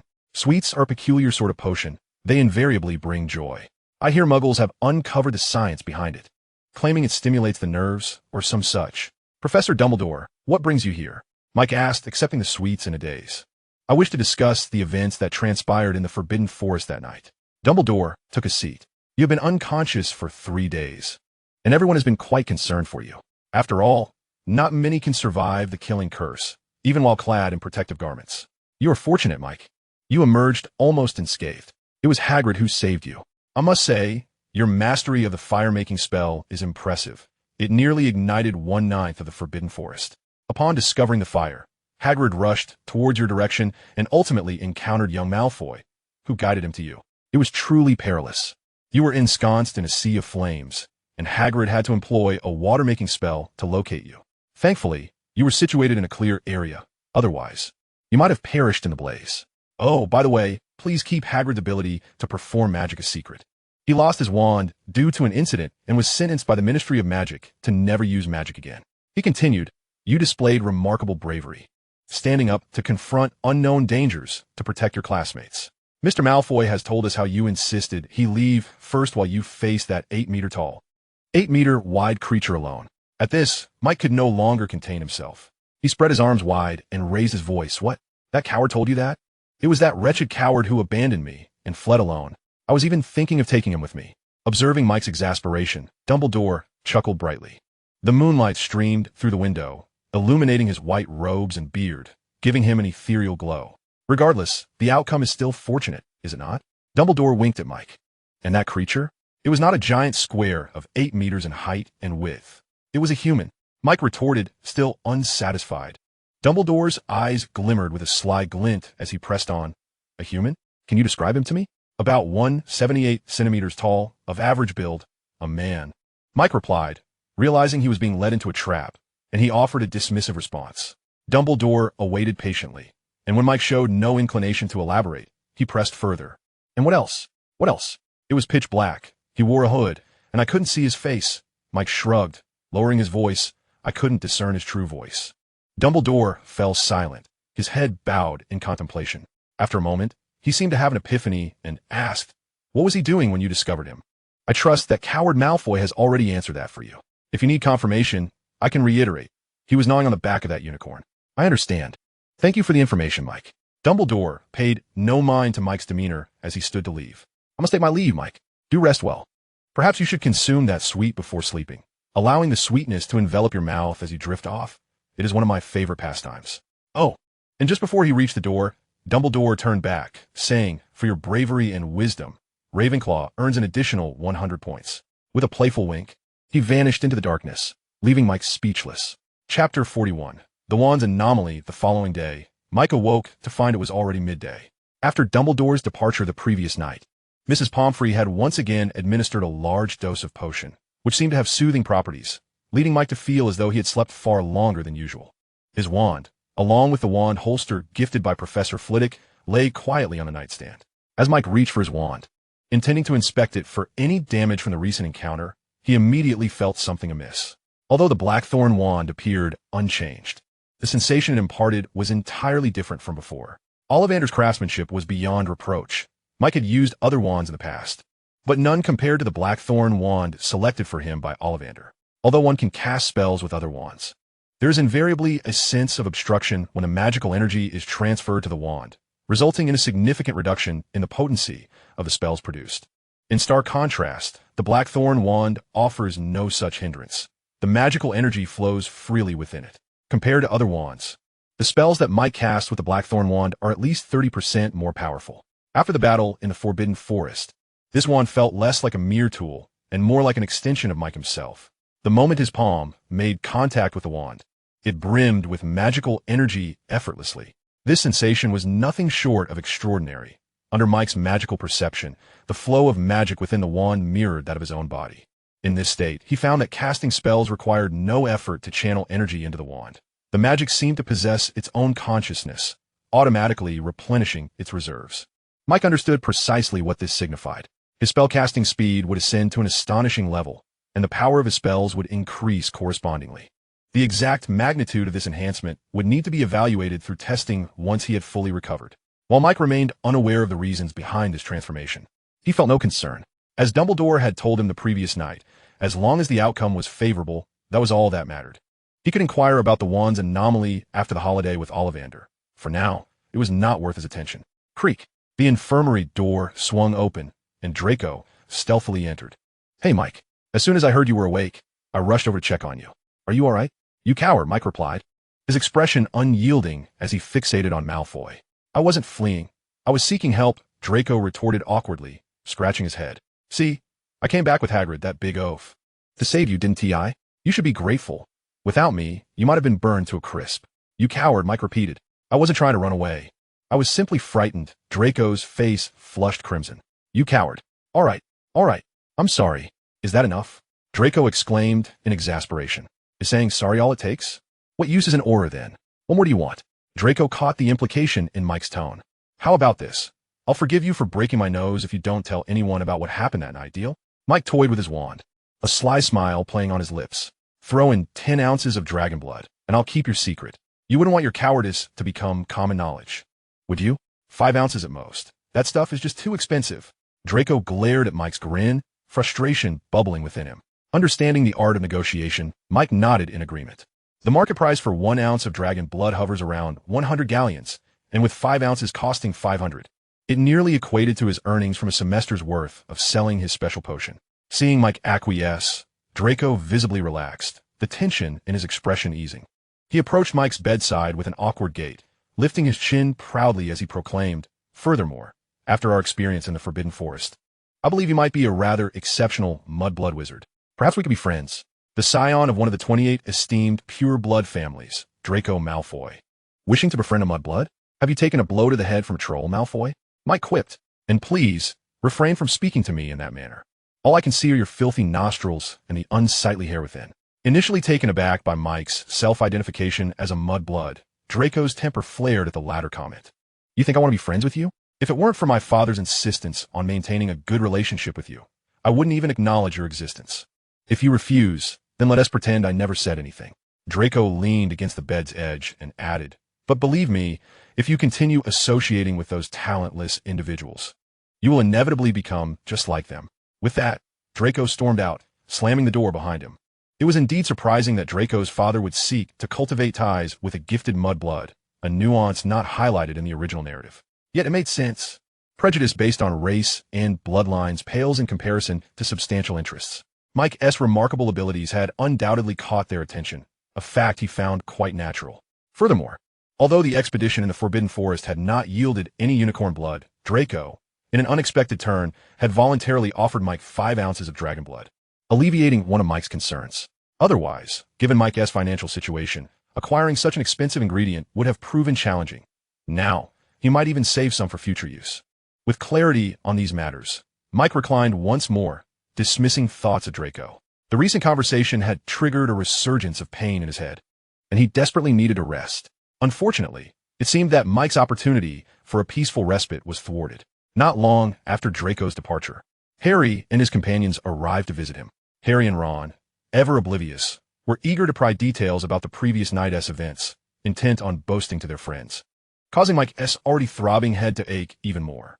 Yet it was Hermione, the sweet young girl, who truly brightened the atmosphere. She immediately knelt by Mike's bedside, expressing concern, peeling an apple for him, and pouring him water. Hermione's eyes were red-rimmed, clearly having cried before coming. Gazing at the beautiful girl before him, Mike felt his heart soften. There was no hint of desire within him. Some individuals possess an innate ability to awaken hope within others through their mere smile and demeanor. And Mike believed Hermione was such an angel. What a wonderful girl. How could she end up marrying Ron in the original story? Chapter 42, Making a Name at Hogwarts. After managing to send Hermione and the others away, Mike was dismayed to find that he could not enjoy a moment of tranquility. Word of his awakening had spread, and visitors began arriving in droves. Familiar faces like Penelope and Franklin were expected, but many others were strangers to him, all drawn by curiosity to see the boy who had withstood the killing curse and lived. Eventually, Madame Pomfrey, unable to bear the commotion any longer, raised her voice to dismiss all visitors, citing the need for the patient to rest, which finally granted Mike some peace. With a heavy sigh of relief, Mike expressed his heartfelt gratitude to Madame Pomfrey. The infirmary bed was layered with thick blankets, rendering it exceptionally soft and comfortable. He relaxed his body, feeling as though he were sinking into the bed itself. The blanket carried the unique scent of sunlight, which was peculiar since Mike remembered having used it for at least 2 days. Additionally, there was a faint aroma reminiscent of lavender wafting from the blanket and pillow. This delicate fragrance gradually penetrated Mike's senses, causing his previously furrowed brow to unfurl, and soon he drifted silently into slumber. In the following days, Mike's headaches steadily improved. Madame Pomfrey attributed the pain to the killing curse, yet Mike recognized that the primary cause was his overexertion of magical energy, which had taken a toll on his mental state.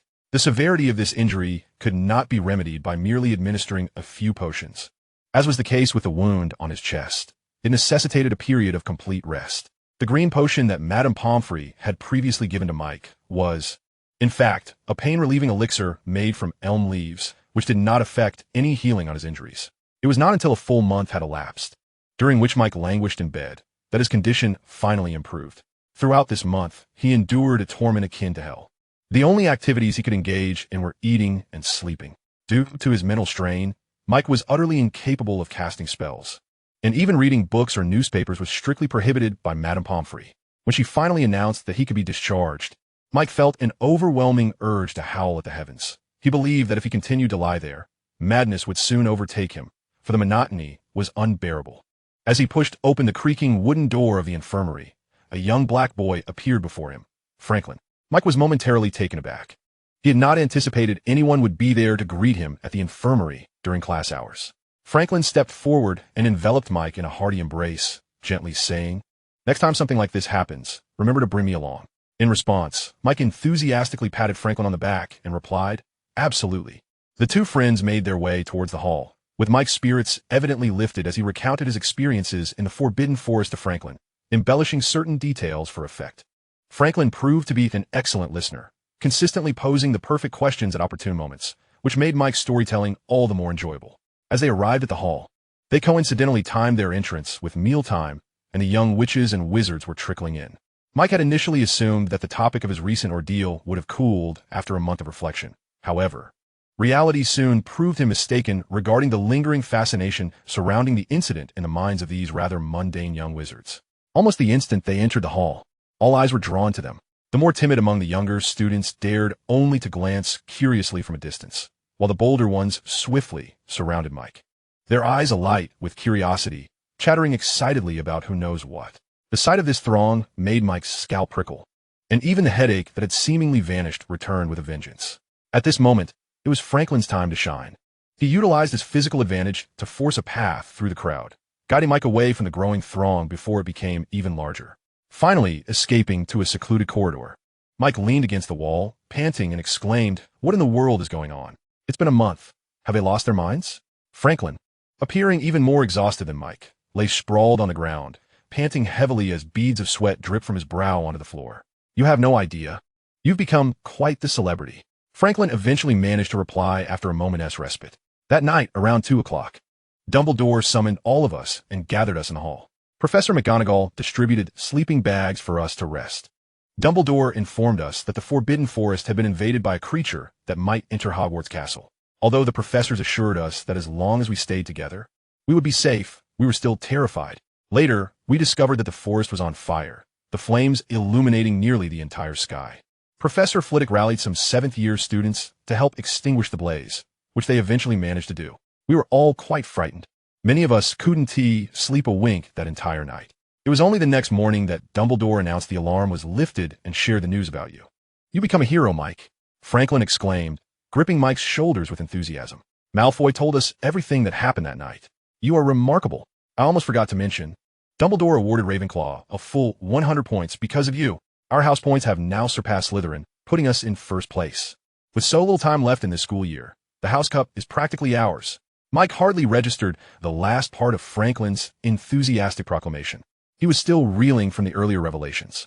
He could hardly believe that Dumbledore had orchestrated such a grand affair. To be honest, he felt somewhat overwhelmed by the attention. However, considering his previous conversations with Dumbledore, it seemed that Quirrell, or perhaps Voldemort, had not been apprehended that night. This implied that the narrative would continue to unfold as it did in the original story. Mike's greatest fear was that the established plot would diverge from its intended course. As a time traveler, his most significant advantage lay in his familiarity with the storyline. If Quirrell were captured prematurely, resulting in a collapse of the plot, all his future plans would come to naught. Yet, having watched numerous science fiction films in his previous life, he possessed a basic understanding of time travel. He recognized that the longer he remained in this world, the more he would inadvertently disrupt the original narrative. Regardless of whether he actively participated in the events, such disruptions would occur, a manifestation of the butterfly effect. At the very least, before the narrative spirals completely out of control, I must seize the opportunity to leverage my prophetic advantage and bolster my strength, Mike murmured to himself, his voice barely audible to those around him. Chapter 43. The Unsightly Face of Capitalism. In the days that followed, Mike felt akin to the illustrious stars of his past life, as wherever he went, he incited a stir among the masses. While this might sound delightful, it was a veritable torment for Mike. During class, the attention of his classmates was solely fixed on him, and the bolder students would even pass him notes. Many professors were growing increasingly discontented with this distraction.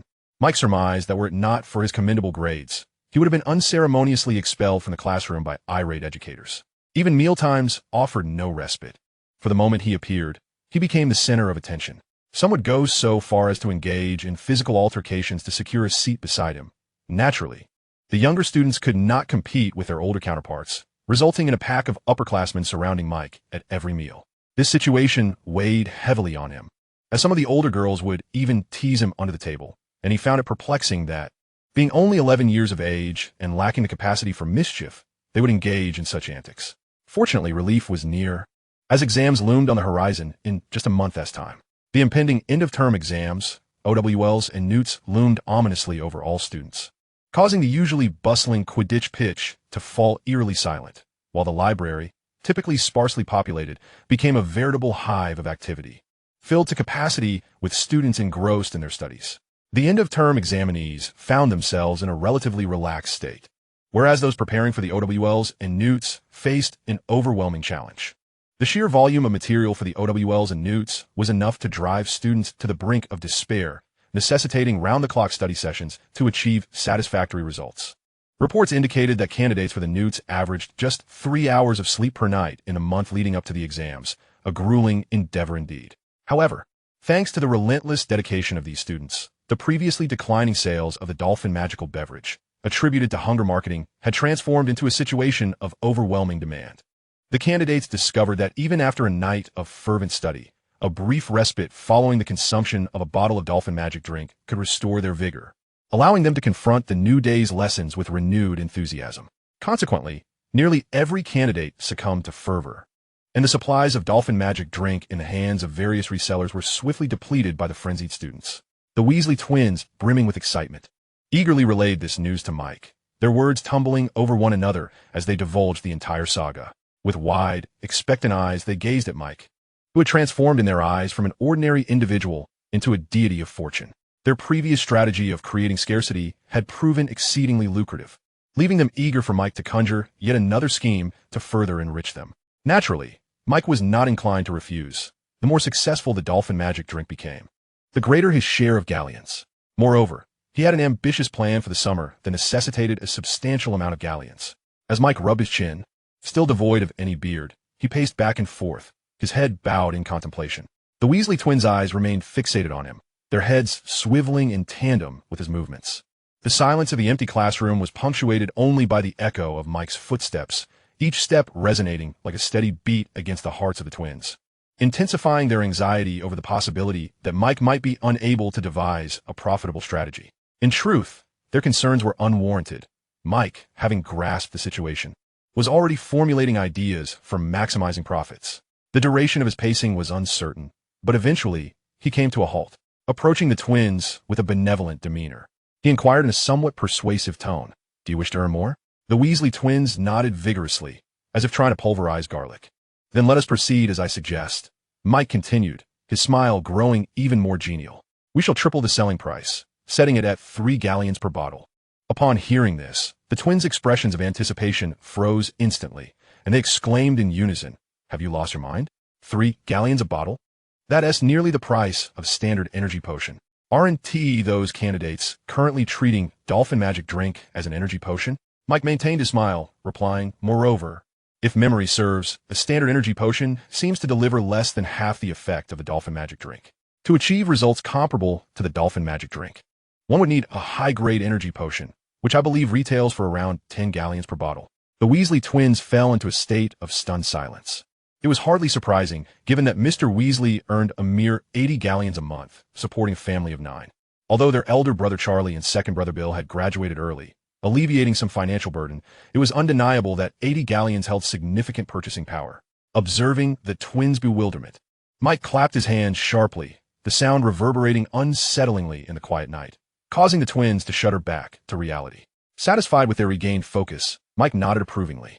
"Thus, it is settled. You need only supply the resellers at the price of 3 galleons per bottle, alleviating any concerns about offending the upperclassmen. As for the resellers' retail prices, that is beyond your concern. Additionally, recruit upperclassmen to assist in the production of dolphin magic drink, compensating them with the very product they help create. Offer them an employee discount, pricing each bottle at 2 galleons.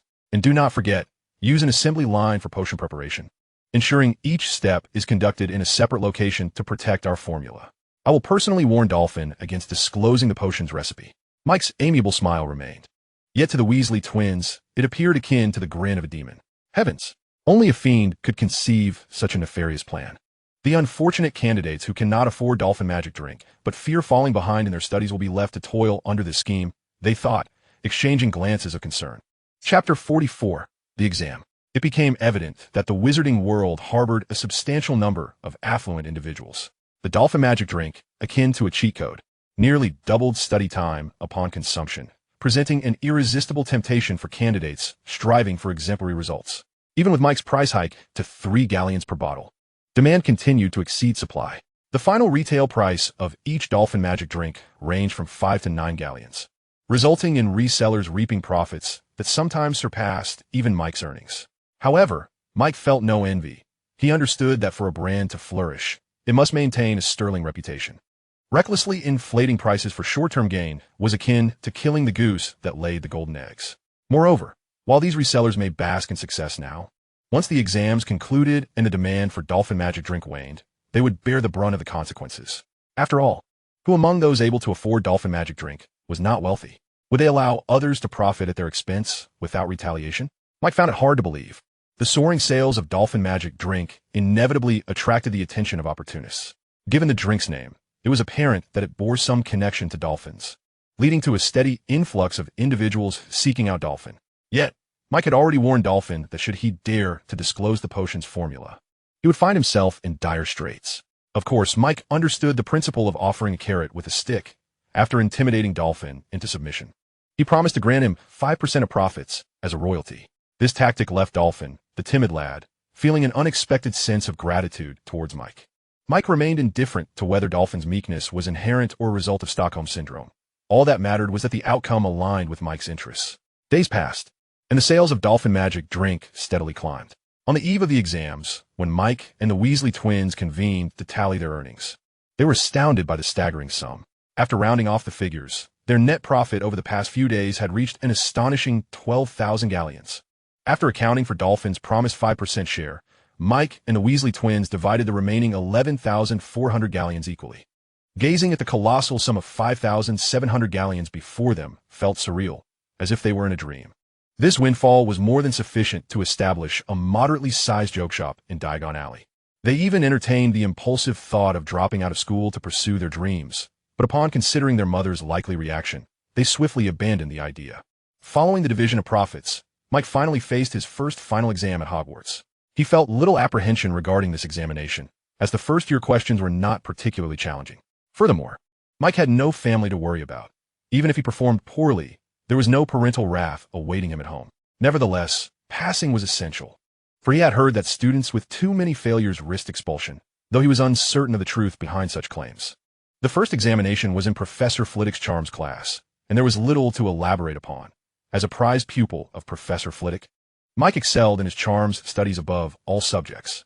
The practical examination involved casting the levitation charm on a pineapple and controlling it to perform a tap dance across a desk. To be candid, this task was quite challenging. Most young witches and wizards could only manage to levitate the pineapple, and successfully guiding it smoothly across the desk was already commendable. As for executing a tap dance, that required an extraordinary level of precision and spell control. However, this posed no challenge for Mike. After a year of diligent meditation, his spell control was unparalleled among his peers.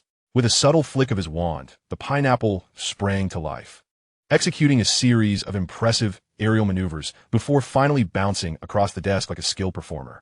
Although it was not a tap dance, Professor Flitwick was nonetheless delighted.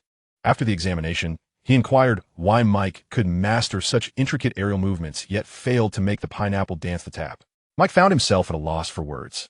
He could hardly admit that in his previous life, he was quite uncultured and had no inkling of how to perform a tap dance. The practical examination for transfiguration required transforming a mouse into a snuff box. Upon hearing the task, Mike was utterly bewildered. What exactly was a snuff box? In the end, Professor McGonagall provided a demonstration, conjuring a snuff box adorned with emeralds, which finally enlightened Mike as to its general appearance. Regrettably, even with this newfound knowledge, he could not replicate the exquisite craftsmanship of Professor McGonagall, and with great effort, he produced a rather ordinary snuff box. Observing the less-than-pleased expression on Professor McGonagall's face, Mike feared his transfiguration results might be in jeopardy. Unlike the previous two examinations, Professor Snape was decidedly more austere. The potions exam entailed brewing a vial of forgetfulness potion, a task far less peculiar than those in charms and transfiguration. Mike felt a wave of reassurance wash over him. His potions class performance had been commendable, and concocting a forgetfulness potion was a mere trifle for him. After inspecting Mike's potion, Professor Snape not only refrained from his usual scathing remarks, but even nodded in satisfaction. Witnessing such an uncharacteristic reaction from the old bat filled Mike with elation. His potion's grade would surely not be dismal. As for other subjects like history of magic, Mike felt that merely passing would be a significant achievement. At last, with the conclusion of the final examination, the young witches and wizards of Hogwarts were liberated. Laughter and merriment returned to the Hogwarts campus, and the faces of the young wizards were once again aglow with joy. With the exams behind them, they could revel in a week of unrestrained fun until the results were revealed. Mike hurried along the corridor leading to Ravenclaw Tower, surrounded by jubilant young witches and wizards. Unlike his peers, he wore a serious expression. He had resolved to sneak into the restricted section of the library that very night. Whether he would come into a fortune or face expulsion hinged on the events of the evening. He had just witnessed the trio of saviors hastily making their way towards Hagrid's hut, according to the narrative. Tonight was when they would encounter the trapdoor for their daring escapade. The original text mentioned that Dumbledore had departed for London due to a letter just before the trio approached the trapdoor, marking the perfect opportunity for Mike to infiltrate the restricted section. However, Mike suspected that Dumbledore had likely not gone to London at all, but was instead vigilantly guarding the trio, ready to prevent any unforeseen mishaps befalling his little savior. If his conjecture proved accurate, even the slightest misstep could expose Mike to Dumbledore's watchful eye. Yet, he could not afford to dwell on such thoughts any longer. The gradual unraveling of the plot, the ominous green light in the forbidden forest emanating from Voldemort, all pressed heavily upon Mike. He understood that he must exhaust every means at his disposal to strengthen his capabilities, otherwise he would find himself with no path forward. Resolving thus, Mike quickened his pace. Chapter 45, A Nightly Foray into the Restricted Section. That evening, equipped with his gear, Mike cast the disillusionment charm upon himself, his form twisting and fading from the dormitory. His mastery of the charm had significantly improved, as the blackthorn wand paired with the greed pendant allowed him to slip into invisibility almost instantaneously. The Ravenclaw common room buzzed with excitement. Desks had been pushed together to form a grand table laden with an array of delectable treats. The typically bookish eagles had set aside their tomes, gathering around the table to ravenously devour the feast. The exams had just concluded, and even the most studious Ravenclaws had succumbed to the celebratory atmosphere. Mike then cast a silencing charm upon himself to muffle his footsteps, cautiously navigating past his celebrating classmates as he exited the Ravenclaw common room. He crept along the walls, rounding corner after corner until he finally beheld the grand doors of the library. The doors were firmly shut. At this hour, Madame Pants should have already retired for the night. Silently, Mike cast the unlocking spells, and with a soft click, the library doors swung open. Gently closing the doors behind him, Mike sighed in relief. Having just completed all his examinations that afternoon, he could scarcely believe that anyone would still be in the library at this hour. However, Mike soon discovered he had underestimated the situation. Upon reaching the entrance to the restricted section, he was astonished to find two figures already present. The dim lighting obscured their features and attire, but the intermittent sounds of murmurs suggested that a pair of upperclassmen were engaged in a rather intimate activity. Cursing under his breath, Mike felt his heart rate quicken once more. With these two blocking the entrance to the restricted section, he had no hope of slipping in undetected. After deliberating for a moment, he decided to wait. Based on his experiences from his previous life, such encounters typically concluded within a matter of minutes. Thus, he crouched discreetly in a corner, peering at the pair. However, half an hour later, despair began to set in, excluding the time before he arrived. The first encounter had consumed a full 30 minutes. Just as Mike was preparing to check his equipment and take action, the murmurs resumed anew. This time, Mike could no longer contain himself. Experienced individuals understood that the duration of such activities tended to extend during a second round. And considering the apparent talent of a young man before him, this second encounter could very well stretch into an hour or more. As Mike contemplated the risk of exposing himself to intervene with the pair, a faint glow emanated from the direction of the library doors. The two figures at the entrance to the restricted section noticed the glow as well, and with two barely audible incantations, they vanished from sight. The disillusionment charm? This revelation genuinely startled Mike. He had surmised that these two were upperclassmen, but he had not anticipated that they would both possess the disillusionment charm. However, judging by their casting speed, they had likely only recently learned it. The sound of footsteps drew closer, gradually growing louder until Madame Pants, whose wrinkled visage was only partially concealed by cosmetics, came into Mike's view. Mike exerted all his effort to unleash his magical perception, seeking the whereabouts of the pair of wild mandarin ducks. As everyone was cloaked in invisibility, a collision would spell disaster. Fortunately, the strength of their disillusionment charms was rather weak, and Mike swiftly pinpointed their location. He observed two indistinct blue silhouettes motionless at the entrance of the restricted section. The male appeared to be in such a state of disarray that he hadn't even donned his trousers. Mike instantly grasped the situation. Their control over the disillusionment charm was woefully inadequate, leaving them frozen in place like wooden puppets, fearful that any sudden movement would betray them. The diligent Madame Pants soon completed her patrol of the library, and as the flickering luminescence gradually receded, Mike perceived the two blue silhouettes beginning to move. They tiptoed like thieves, their movements slow and cautious, and due to their inability to see one another, they occasionally collided. At one point, the silhouette with long hair was even knocked down by the other, but she narrowly avoided disaster by catching herself on a bookshelf. After enduring considerable tribulation, the two finally slipped out of the library, at which point Mike emerged from his hiding spot. He had already wasted too much time this evening and needed to act swiftly. Upon reaching the entrance to the restricted section, his magical perception revealed a labyrinth of intertwining blue beams, densely filling the passageway like the infrared alarm seen in espionage films. Although he had scouted the area beforehand, the sight of such an array of magical barriers still caused him a pang of irritation. Approaching the entrance with caution, Mike retrieved the dragon blood Draco had given him from his enchanted bag. He uncapped the bottle and scattered the dragon blood into the passage. The faintly glowing crimson droplets fell like stars in the night, their brightness stark against the darkness. As the dragon blood touched the ground, some of the thicker blue beams altered their trajectories, converging upon the blood below. The once impenetrable blue wall of light began to reveal slender gaps. These openings were exceedingly narrow. Even a rigorously trained adult would struggle to pass through, but owing to his smaller stature, Mike found them just sufficient. After stretching his limbs, stiff from squatting too long, Mike took a deep breath and dashed into the passage. He executed a series of acrobatic maneuvers, his bulky wizarding robes having been replaced with a more agile bodysuit. In the blink of an eye, he reached the center of the passage. The latter part of the passage remained untouched by the dragon blood, with the blue beams still forming a dense wall of light. Balancing on the tip of his right foot, Mike elevated his left leg at a 30-degree angle while bending his left calf downwards at a 45-degree angle, his left hand raised high. With great effort, he used his only free hand to extract the remaining dragon blood from the bottle, casting it into the air. Once more, gaps appeared in the wall of light. At this point, Mike was drenched in sweat, his legs trembling slightly. Maintaining that position for even a few seconds had drained a considerable amount of his stamina. Taking a deep breath and gathering his strength, he launched himself forward once again. Another series of spins and jumps, and he finally navigated through the terrifying passage.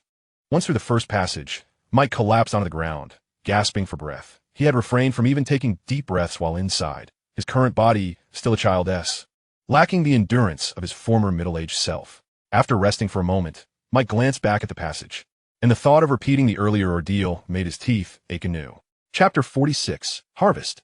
Shaking his head to dispel distracting thoughts, Mike continued deeper into the restricted section. As he traversed the next stretch of pathway, he encountered no further barriers, which heightened his alertness. The entrance had been so densely packed with alarm-type barriers that it seemed improbable that this area would be left unguarded. Unbeknownst to him, the original defenses had indeed been in place, particularly lethal ones, but were dismantled under Dumbledore's orders. Dumbledore was undoubtedly the kindest headmaster in the history of Hogwarts. With no exceptions, before his tenure, the school's regulations were exceedingly harsh. As Filch had once told Mike and his friends that night in the Forbidden Forest, Hogwarts had dealt severely with students who violated the rules. Filch's office still housed those implements of punishment: iron chains for hanging, branding irons, steel rods, and oddly shaped knives, carefully preserved by Filch for potential future use. Following Dumbledore's ascension to headmaster, he mandated the abolition of all excessively cruel punishments, which included the dangerous barriers within the restricted section. Having navigated through the second passage without incident, the true nature of the restricted section finally unfolded before Mike's eyes. The restricted section was not particularly expansive. Mike could see its entirety at a glance. Amidst the pervasive darkness, approximately 30 scattered bookshelves stood. Unlike those in the main library, these shelves appeared to emit a faint magical aura, resembling walls of light in Mike's magical perception, clearly imbued with some protective enchantment. After surveying the area, Mike noted that the books were not only meticulously categorized, but also pristine, as though regularly tidied. It became evident to him that the enchantment on the shelves was a cleaning charm designed to safeguard these precious tomes. At the innermost shelves lay titles such as Revealing High-Level Dark Magic and Soul Cultivation Journal, unmistakably pertaining to dark magic. The magical fluctuations emanating from these shelves were significantly stronger than those from the others, transforming from walls of light into walls of fire in Mike's perception. Observing the intense magical energy surrounding these shelves, Mike resolved to forego them and instead inspect those with weaker magical signatures, as the peculiar enchantments on the dark magic tomes were unknown to him. Approaching the shelf with the faintest magical pulse, Mike retrieved a muggle camera from his enchanted bag and began photographing. From the titles, it was clear that this shelf contained books on advanced spells, including Shield Your Mind, Mastering the Art of Legilimency, Advanced Spellwork Explained, and 100 Uses of the Fire Spell. As roll after roll of film filled up, Mike amassed a wealth of knowledge on high-level spells. Initially intending to transcribe the texts with a magical quill, he quickly abandoned this notion upon discovering that the Muggle camera was functional within Hogwarts, as the efficiency of the latter was incomparable. These advanced magical tomes were increasingly thick. After photographing just the first shelf, he had already exhausted a significant portion of his film. With no choice, Mike had to pause and select only the most beneficial books to capture. By the time he finished photographing his chosen spellbooks, he found his film nearly depleted. Worse still, he had squandered too much time, and soon dawn would break. On the remaining shelves of the restricted section, he found materials on the history of magic and cutting-edge potion recipes. Mike had little desire to delve into the historical secrets of the Wizarding World. Conversely, the success of the Dolphini potion had ignited a keen interest in potion making. Hastening towards the rows of bookshelves laden with potion recipes, Mike commenced his search for the tomes he required. Felix Felici's? This one is splendid. Capturing it. Wolfbane potion? Rubbish. No, thank you. Yet. Before he could photograph many more recipes, Mike's film ran out. The complexity of these potion recipes far exceeded Mike's expectations. The thickness of a cutting-edge recipe like Felix Felici's rivaled that of a tome, such as advanced spellcasting. Gazing at the remaining shelves, still laden with unphotographed volumes, Mike exhaled a deep sigh of frustration. There was no choice but to seek another opportunity to return. Nevertheless, his achievements this time had surpassed his initial expectations. He had merely intended to capture a few key spells, yet he had also managed to photograph several advanced potion recipes. Time had grown late, and with no alternatives, Mike was compelled to depart.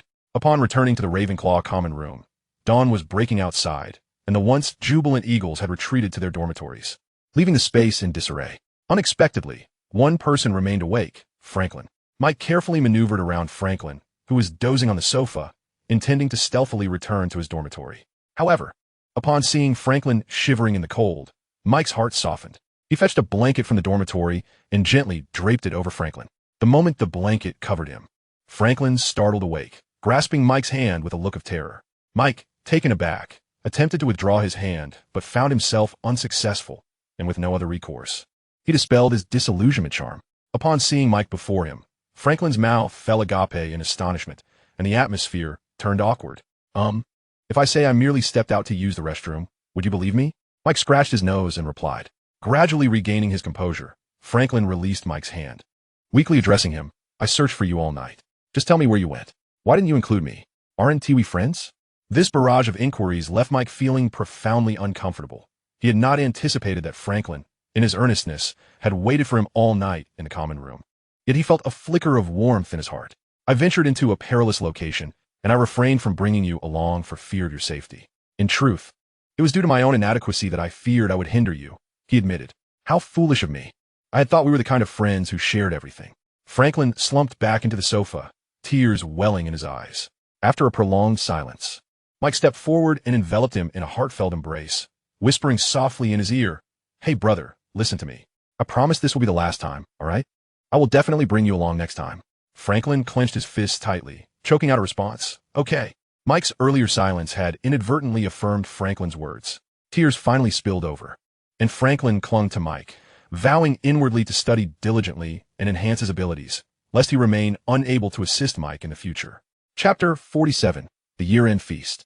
Joyful moments are fleeting, and a week of revelry seemed to vanish in the blink of an eye. Shortly after Mike returned to his dormitory, the trio of saviors was rescued one by one. Ron and Hermione, bearing only minor injuries, soon appeared before everyone, lively as ever. The group gathered around the two, eager to inquire about the events of the previous night. Hermione, bashful, kept her head down, blushing and silent, while Ron, brimming with excitement, animatedly recounted their experiences in the trapdoor.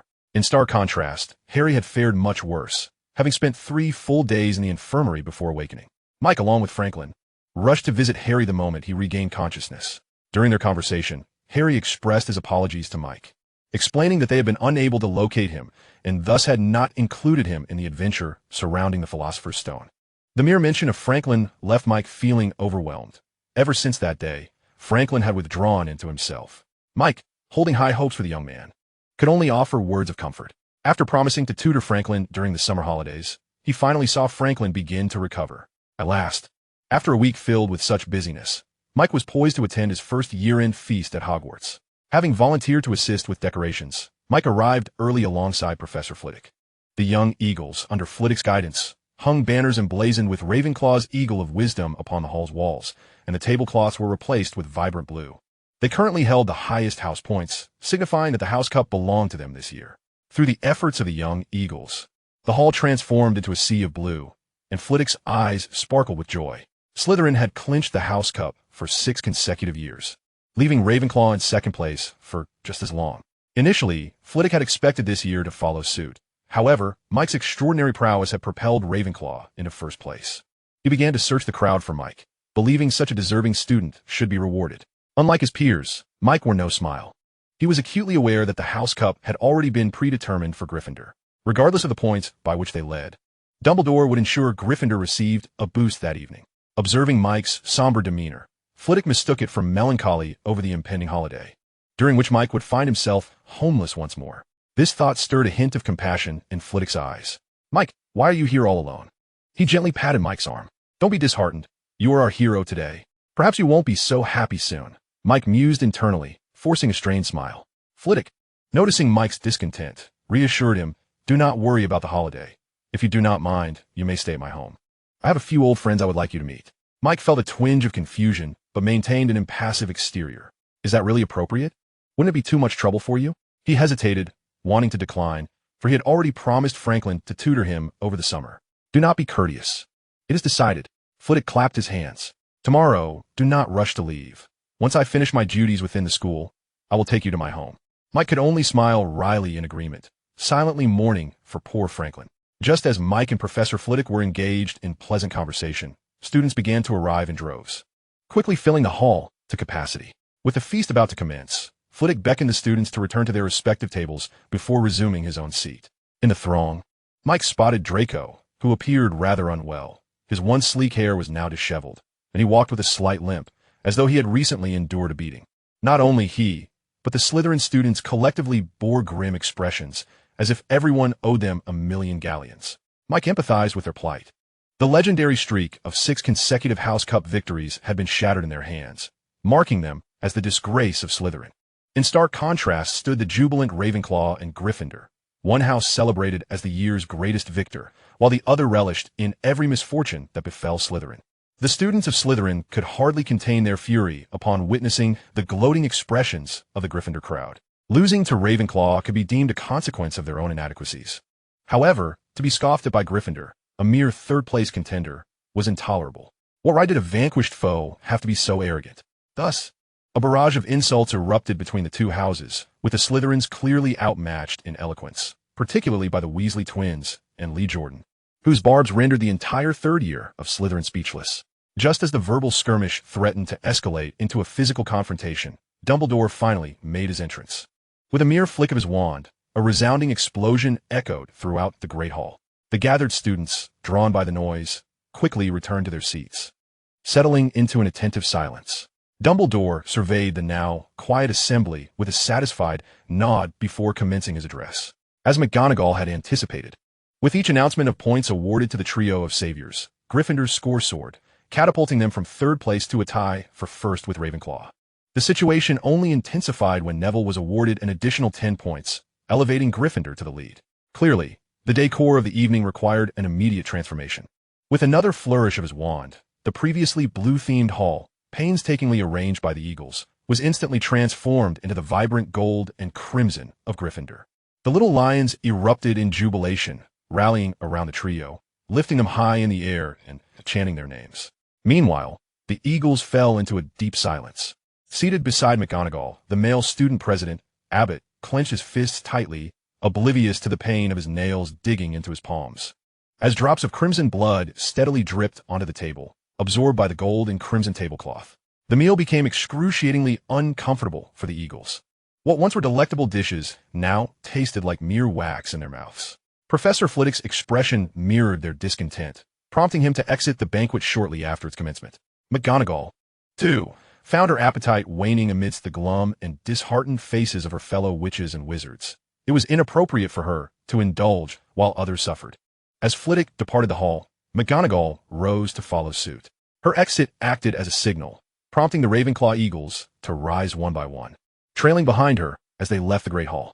The Slytherin snakes, witnessing this, found amusement in the spectacle, and under the lead of their prefects, they too vacated the hall. What was once a bustling banquet hall was now left only with the still celebrating lions and the food-focused badgers, while Dumbledore's smile began to stiffen. Chapter 48, The Portkey. Ravenclaw had suffered a significant humiliation, losing the coveted House Cup to Gryffindor, and the meticulously arranged hall had been rendered a mere backdrop for another triumph. Upon returning to the Ravenclaw common room, complaints erupted. Some accused Dumbledore of favoritism towards Gryffindor, while others lamented Harry Potter's fortuitous luck. The astute Eagles discerned the underlying discrepancies. McGonagall had garnered only a mere 100 points for single-handedly confronting the creature in the Forbidden Forest, whereas Harry and his trio had accrued a staggering 324 points for their efforts against the same beast. The Eagles were outraged, with some emotional upperclasswomen shedding tears. Their previous elation was now eclipsed by profound sorrow.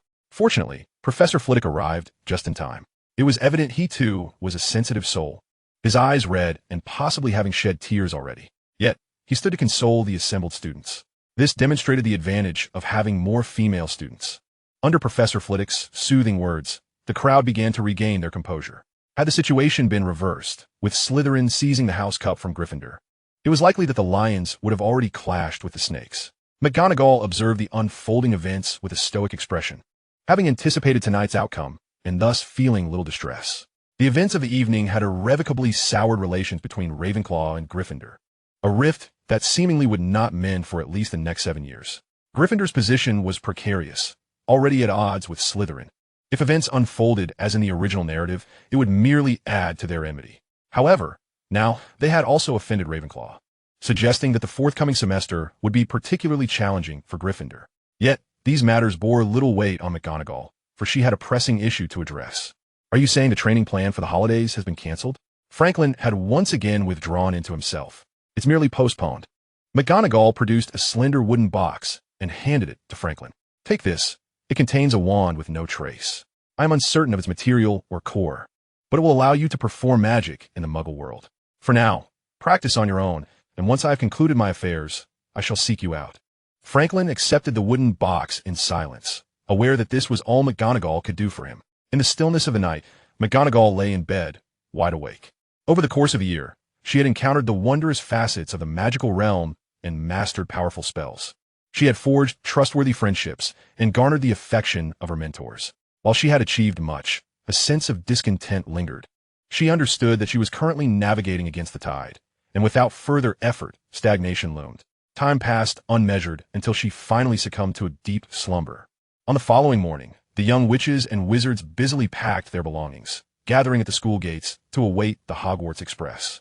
Although McGonagall did not need to board, she arose early to bid farewell to her friends.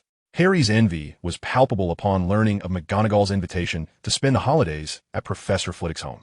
If given the choice, he would have preferred to avoid returning to the Dursleys, for compared to Hogwarts, that was akin to hell. The mere thought of spending the entire holiday there filled him with despair. Due to Ravenclaw's early departure the previous night, Professor Flitwick was only able to announce their scores that morning, and McGonagall received her own report card. To her surprise, she had performed admirably, achieving full marks in both charms and transfiguration, and attaining high marks in potions, with passing grades in all other subjects. After successfully sending off all the young witches and wizards, Professor Flitwick's responsibilities were finally concluded, as the use of apparition or portkeys was prohibited within Hogwarts. The two were compelled to make their way to the gates on foot. I apologize for the wait, Professor Flitwick said, producing a teacup and handing it to McGonagall. This is a portkey. I trust you know how to use it. McGonagall nodded nervously, grasping one edge of the teacup. This was her first experience with a portkey, and she had heard that such teleportation magic often resulted in a rather unpleasant experience. She hoped she would not become ill. The moment her hand touched the teacup, the two of them transformed into a distorted blur and vanished. The next instant, McGonagall found herself sprawled on the floor of an unfamiliar room. Professor Flitwick helped her up, gently patting her back to alleviate her discomfort. McGonagall felt as though she might expire, having felt as though she had been thrust into a washing machine. Her body contorted and spinning violently. Just as she was on the verge of losing her composure, they finally reached their destination, though she lost her balance and tumbled to the ground. After a considerable period, Mike finally regained his composure and began to survey the room, which he deduced to be the living area. The extravagant crystal chandelier, crafted entirely from crystalline materials, refracted resplendent beams of light under the sun's rays. Various taxidermied specimens, both familiar and unfamiliar to Mike, adorned the walls. Prominently displayed in the room was a glimmering trophy, likely the fighting championship medal belonging to Professor Flitwick. Noticing Mike's interest in the medals, Professor Flitwick enthusiastically introduced, "This is the championship medal I earned at the International Wizarding Duel Championship." You should have seen the expressions of those haughty purebloods when they were defeated by a half-blood standing merely a meter tall. Mike responded with an expression of utter admiration, which only encouraged Professor Flitwick further. He began to elaborate on the taxidermied specimens adorning the walls. "This is a curled-winged demon. It is a cunning hunter. Do not be deceived by its current size, boasting a wingspan of nearly 3 meters, for when it curls up, it shrinks to the size of a chicken egg. They lurk in the shadows, awaiting their prey, and then suddenly unfurl their bodies to envelop the victim's head, siphoning its brain matter." As Professor Flitwick grew increasingly animated, Mike felt compelled to maintain his facade of astonishment and admiration, though his face began to ache from the effort. A prolonged rumble emanated from Mike's stomach, startling Professor Flitwick out of his fervor. "Oh, my apologies, dear child. I've gone off on one of my tangents again." With a snap of his fingers, he called out, "Lolo, is lunch ready?" With the crisp sound of the snap, a house elf appeared before Mike. It bowed deeply, its head nearly touching the floor. Mike could not discern its features, but noted its tidy attire, suggesting it lived comfortably. "Yes, master," came the elf's high-pitched voice. "Lolo has prepared roasted potatoes, roasted chicken, and mushroom sweet soup for you and your esteemed guest. I hope it pleases you both." The house elf recited an impressive list of dishes, leaving Mike utterly astonished. It was a pity such talent was not utilized in comedic performance. Chapter 49, 210 Godric's Hollow. House elves are remarkable servants, possessing innate magical abilities that require no formal training. Unlike wizards, after centuries of conditioning, they take pride in serving their masters without compensation, regarding abandonment as a disgrace. Originally, house elves were spoils captured from families that participated in the suppression of fairy rebellions, later evolving into symbols of family honor and heritage. Thus, no family would sell a house elf unless they were on the brink of ruin, making them invaluable and irreplaceable treasures. Lolo was won by Professor Flitwick in a duel, and it was said that the unfortunate loser was severely chastised by their family upon returning home. Mike did not harbor sympathy for the house elf. In his view, falling behind equated to punishment, a timeless truth in the world. It must be said that Lolo's culinary skills were indeed impressive, far surpassing the expectations one might have for a house elf from England, and both Mike and Professor Flitwick enjoyed their meal immensely. After lunch, Professor Flitwick guided Mike on a tour of his residence. The address was 210 Godric's Hollow, indeed, the very same location where Harry Potter's parents once resided. Frankly, from the outside, the house appeared utterly mundane, resembling an ordinary two-story English dwelling. However, upon stepping inside, one would discover a realm of enchantment. Doors that opened automatically, self-cleaning mops and cloths, and specimens with eyes that darted about. Most astonishingly, this seemingly modest abode boasted a staggering 46 rooms. From guest rooms of several dozen square meters to expansive spell training chambers of several hundred square meters, each room was enhanced with numerous undetectable extension charms. Mike was utterly astounded by such grandeur. The effort invested in creating this space could have purchased a significant portion of Diagon Alley. Upon learning that Professor Flitwick had handcrafted the entire house, Mike's gaze toward him shifted entirely. With such wealth, why do you still teach at Hogwarts? Surely you jest. Mike had previously visited Professor Flitwick's quarters at Hogwarts, which, while comfortable, paled in comparison to this lavish estate.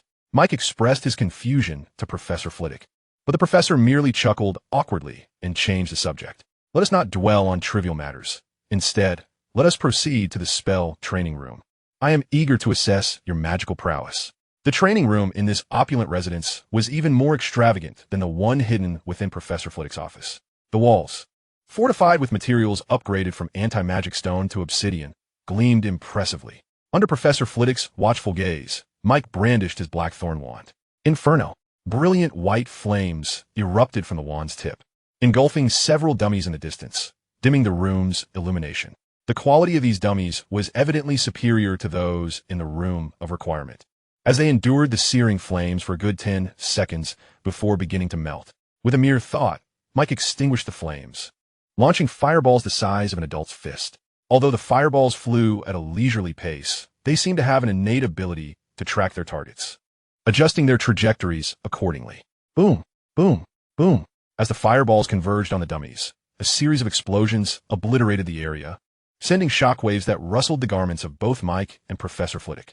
Professor Flitwick was thoroughly exhilarated, clapping his hands in delight. Yet, Mike's performance was far from over. Wind speed charm, obstacles abound, inferno, disintegration, petrification. Mike began to sprint, empowered by the wind speed charm, darting like a streak of lightning across the training room. Spells erupted from his wand, reducing the remaining moving targets to mere debris.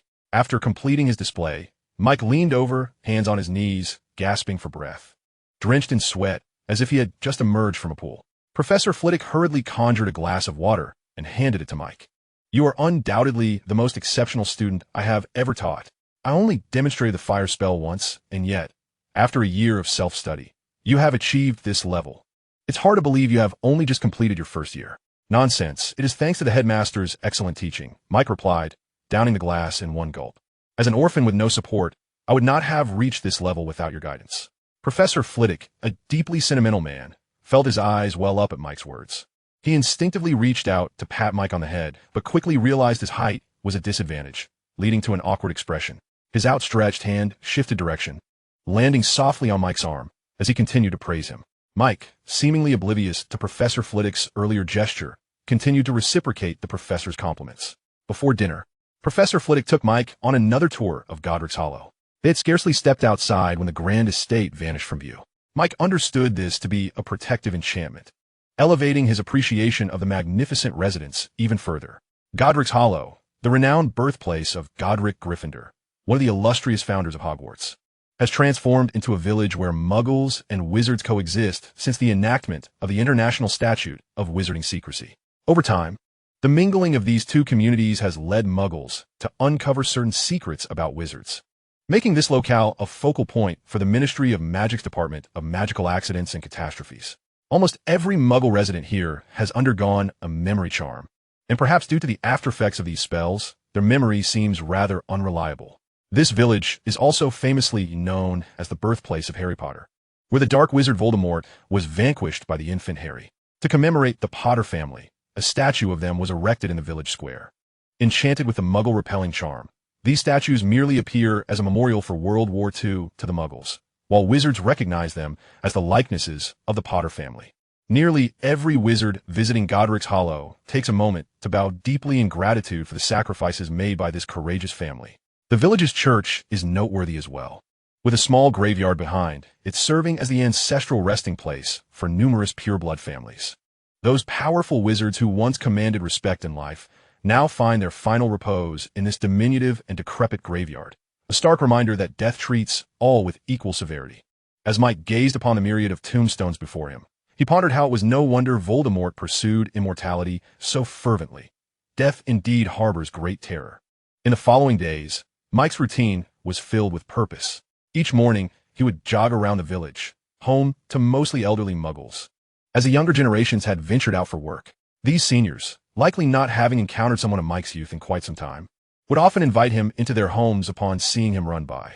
After his polite refusals, they would insist on offering him morsels of food, resulting in him returning from his runs with his hands full. After his jogs, Professor Flitwick would awaken, and following breakfast, he would instruct Mike. True to his reputation as a champion duelist, Flitwick's teaching method was hands-on, leading Mike to the training room for some sparring. Under Flitwick's guidance, Mike felt his evasion skills against spells becoming increasingly adept. The remainder of Mike's day would find him alone in his room, poring over the books he had pilfered from the restricted section. He had already entrusted a small camera shop in London with developing the film he had taken on the first day of his holiday. The shopkeeper appeared to be an enthusiast of the occult, engaging Mike in an extensive conversation about various mystical subjects when he came to collect his photographs. Initially, Mike had suspected him to be a wizard and nearly brandished his wand, but after probing with a topic about planting mud, he soon realized the shopkeeper was merely a muggle and dismissed the concern. One day, as Mike prepared for his morning run as usual, he discovered Professor Flitwick already dressed and waiting in the living room. "You look quite sprightly. Come along, we must be off," Flitwick exclaimed. "Off? Where to? Diagon Alley?" Mike inquired, his expression one of confusion. "Did I not mention? We are attending a gathering today." It then dawned on Mike that Flitwick had indeed mentioned this during their time at Hogwarts, but he had long forgotten amidst the passage of days. "Enough of that. We mustn't be late." Flitwick waved his hand dismissively. "Now, grasp my shoulder. We'll use Apparition this time." Mike felt a flutter of anxiety at the mention of Apparition, recalling his previous unpleasant experience with a portkey, yet he steeled himself and grasped Flitwick's shoulder. With a gentle wave of his wand, Flitwick conjured a familiar sensation of vertigo, and in the next moment, they found themselves amidst a lush forest. Unlike the forbidden forest, this woodland was bathed in morning sunlight filtering through the sparse leaves, casting dappled light upon the verdant flora. Vivid blossoms dotted the greenery, swaying gently in the breeze, reminiscent of a young maiden basking in sunlight. Stretching languidly, a scene straight out of a fairy tale. A winding path meandered through the woods, smooth and unobstructed, with squirrels occasionally leaping onto it, curiously observing Mike and Flitwick before darting back into the underbrush. As they strolled along the path, the melodious chirping of birds filled the air. Within minutes, an open glade emerged before Mike, covered in lush green grass, at the center of which stood a dilapidated cottage. The forest creatures frolicked around the cottage, undeterred by Mike and Flitwick's presence, instead gazing at them with wide, curious eyes. En route, Flitwick had briefed Mike on the day's gathering. This was the monthly assembly of the Raven's Nest, an organization spontaneously formed by graduates of Ravenclaw. Initially resembling a mere alumni reunion over the centuries, it had evolved into a formidable entity. Its members spanned the globe, and to join Raven's Nest, one must hail from Ravenclaw, be recommended by a member who has been in the organization for over a year, and finally pass a rigorous test. Given these stringent entry requirements, all members are undoubtedly individuals of exceptional talent. Similar organizations exist for all 4 Hogwarts houses: Slytherin's Pureblood Society, Gryffindor's Order of the Phoenix, and Hufflepuff's Badger Denver.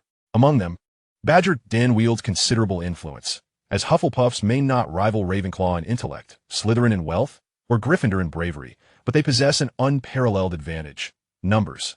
While this may seem amusing at first glance, in the sparsely populated Wizarding World, sheer numbers represent a significant advantage. Lacking wealth or power, not to worry, we have the numbers. In contrast to Badger Den, Raven's Nest resembles a mutual aid society, with its monthly gatherings feeling more like reunions than formal meetings. As for Gryffindor's Order of the Phoenix and Slytherin's Pureblood Society, both organizations have suffered greatly in the wars instigated by the 2 Dark Lords, leaving them severely weakened. The Order, bolstered by the likes of Albus Dumbledore, has managed to persevere, whereas the Pureblood Society is effectively in a state of disbandment, with once mighty families now reduced to a mere handful. Raven's Nest also participated in these wars, predominantly siding with Voldemort due to its composition of many pure-blood wizards. However, the cleverness of Ravenclaw members allowed them to withdraw when the tide turned unfavorable, resulting in minimal losses for Raven's Nest. Meanwhile, Hufflepuff maintained a position of neutrality, remarkably preserving their strength. In this context, Badger Den has rightfully claimed the title of the unchallenged, unofficial ruler of the British wizarding community, with Hufflepuff members ranging from the drivers of night buses to high-ranking officials within the Ministry of Magic. Furthermore, Hufflepuffs are renowned for their solidarity when one is in trouble. Help comes from all corners. While one might mock Hufflepuff students as ineffectual in school, dare to try that in the wider world. You might quickly find yourself on the receiving end of a harsh lesson from society. Professor Flitwick brought Mike to the gathering of the Raven's Nest to recommend him for membership. According to Professor Flitwick, the entrance examination for the Raven's Nest is exceedingly rigorous, with a remarkably low pass rate. However, once one gains entry into the Raven's Nest, one stands to reap substantial benefits. Not only is the internal knowledge accessible, but assistance can also be sought from fellow members in times of difficulty, who will extend help to the best of their abilities. Furthermore, the organization provides special support to members who have yet to graduate, offering a meditation technique passed down from Lady Ravenclaw at no cost. The effectiveness of this meditation is somewhat unclear even to Professor Flitwick, as it reportedly varies from person to person. However, based on Professor Flitwick's personal experiments, the meditative effects can be expected to enhance one's capabilities by at least threefold. Chapter 51, The Test. The interior of the cabin is remarkably spacious, evidently enhanced by a concealed extension charm, much like that of 210 Godric's Hollow. Upon entering the cabin, Mike and Professor Flitwick discovered that others had already arrived. 2 middle-aged men were seated at a grand rectangular conference table, casually chatting with their legs crossed. Upon seeing Mike and Flitwick enter, one of the men, sporting a head of brown curls, enthusiastically approached them. "Phileas, it has been ages. We must share a drink today. It's quite a challenge to catch a glimpse of you with you cooped up at Hogwarts all the time," he exclaimed heartily. "Ha ha ha. Once we conclude today's official matters, we shall not leave until we are well inebriated." Hearing Flitwick mention official business, the middle-aged man turned to Mike and inquired, "Is this the promising young talent you mentioned?"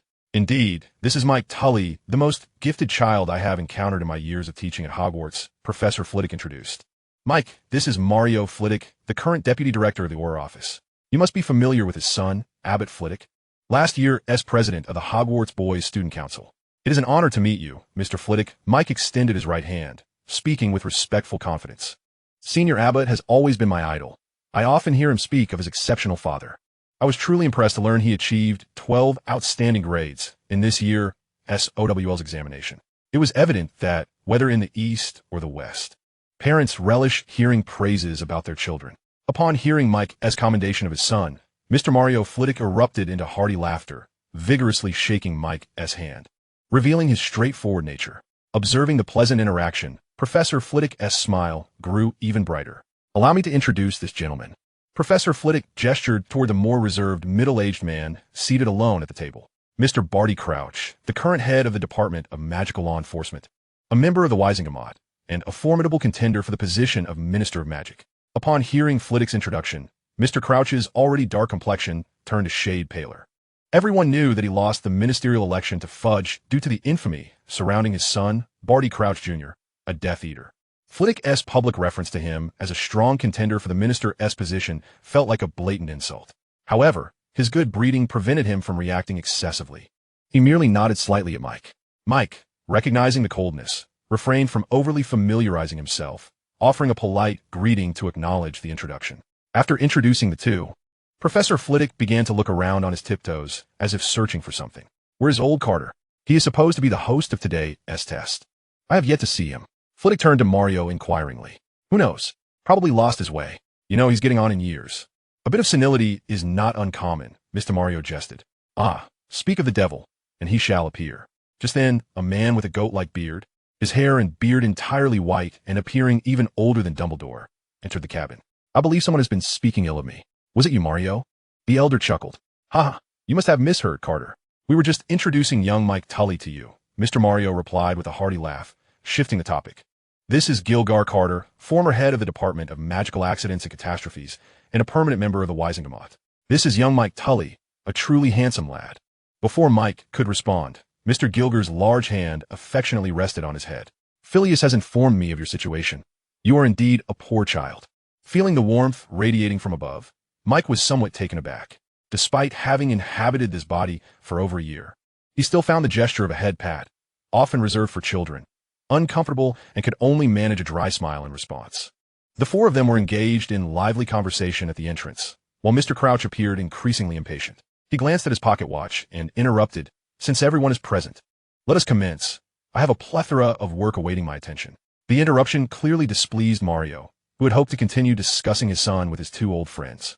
"Very well, since Crouch has pressing matters, let us proceed with the official business," Mr. Carter interjected, raising a hand to restrain Mario, who was on the verge of protest. Afterward, he retrieved his wand from within his robe, and with a gentle wave, a silver bird perch materialized on the conference table, upon which stood a magnificent raven. This raven stood approximately 1 meter tall, its ebony feathers shimmering with an ethereal glow, each strand distinctly visible. Its talons were as large as an adult's hand, with sharp tips that glinted ominously. Initially, Mike believed this to be a living raven, but upon noticing its complete stillness upon the perch, he realized it was a sculpture. "Gentlemen, we shall now commence today's testing ceremony." Carter's dry voice pulled Mike back to the present. "The individual undergoing the test today is Mike Tully, recommended by Phileas Flitwick. The presiding official is Gilgar Carter, with witnesses Mario Flitwick and Barty Crouch." After introducing the attendees to the raven statue, Carter addressed Mike. "Do not be anxious. This raven statue is one of Lady Ravenclaw's relics. It possesses the ability to test your eligibility for entry into the raven's nest. The testing method is quite simple. You merely need to gaze into the raven's eyes. There is no danger. Proceed." Heeding this, Mike did not hesitate. Taking a deep breath to suppress his anxiety, he stepped forward to stand before the raven statue under the watchful eyes of the others. Upon closer inspection, the sculpture's intricacy became apparent. Anyone seeing it for the first time would surely mistake it for a living raven. Its eyes did not possess the lifeless quality of ordinary specimens or statues. Rather, they emanated a sense of vitality. It seemed to carry a certain magical essence. As Mike found that after merely a moment of focus, the surrounding world began to blur, and only the deep brown vertical pupil remained sharply in focus. As time passed, all of Mike's attention became fixated on that eye. Suddenly, the previously motionless statue blinked, its eye rapidly darting towards Mike. Startled by this unexpected change, Mike glanced around, only to find himself enveloped in a sea of pale blue light. Chapter 52, Claw Marks. The abrupt transition of the scene sent Mike's heart racing. Instinctively, he summoned the black blackthorn wand concealed within his sleeve. Armoris, the newly learned protective spell, was unleashed, and with this layer of invisible armor enveloping him, Mike finally felt a semblance of confidence and began to survey his predicament. All around him was a sea of pale blue light, and without any reference points. He was utterly disoriented, unable to discern east from west. Suddenly, amidst this luminescent expanse, a desiccated tree, towering over 10 meters and requiring 2 individuals to embrace it, materialized not far from Mike. Its branches were laden with crows, all of which were now fixated on Mike below. The largest of these crows, perched at the top, was unmistakably the very same sculpture he had seen before. Now, it bore no resemblance to a mere statue. Its deep brown eyes glimmered with a chilling light, and it twisted its neck, alternately scrutinizing Mike with its eyes positioned on either side of its head. This bizarre scene exerted immense pressure upon Mike, prompting him to instinctively wave his wand, summoning yet another layer of protective armor around himself. To his dismay, this action seemed to enrage the largest crow, which suddenly spread its wings and emitted a harsh, grating cry directed at Mike. This appeared to act as a signal, as the other crows took flight from the barren tree, swooping down towards Mike like arrows. Witnessing the swarm of crows approaching like a dark cloud, Mike felt an instinctive surge of dread. He raised his wand high, and brilliant white flames erupted into the air. Contrary to his expectations of seeing the fire consume the crows, they seemed to pass through the searing flames as if they were insubstantial, one after another emerging unscathed, disregarding the 2 layers of armor, and continued their assault on Mike. The first crow soon collided with him, and, curiously, it transformed into a wisp of black smoke that seeped into Mike's body. As this black smoke entered him, Mike felt his internal magical energy become increasingly unmanageable, and the flames he had conjured faltered. This was merely the beginning. One by one, the crows morphed into black smoke and infiltrated Mike's being, swiftly engulfing him in a dense shroud of darkness.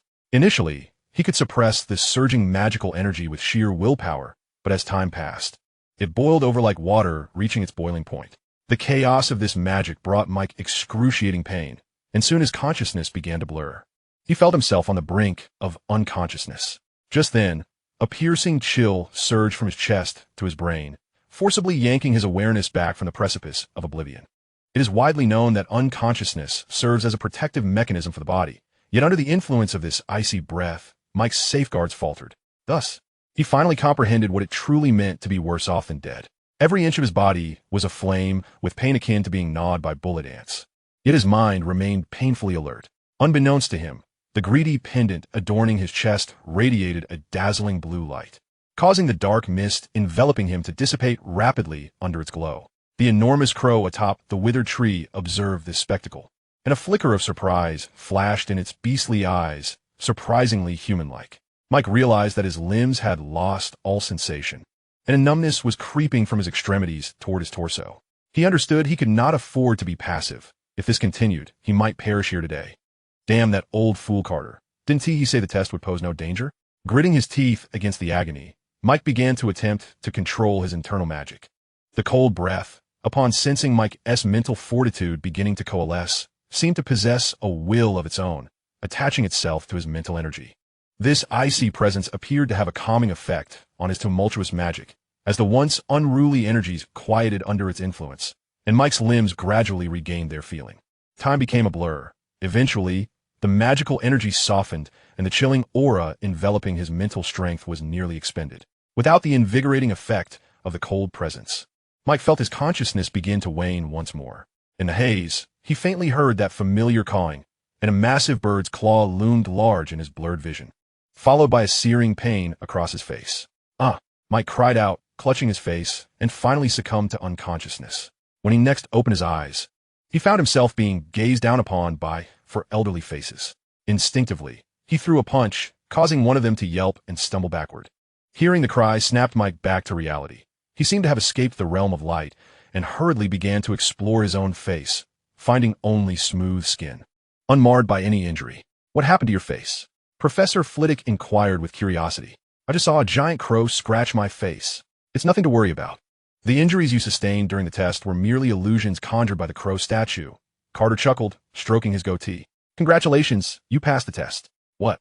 I passed? How did I manage that?" Mike asked, utterly bewildered.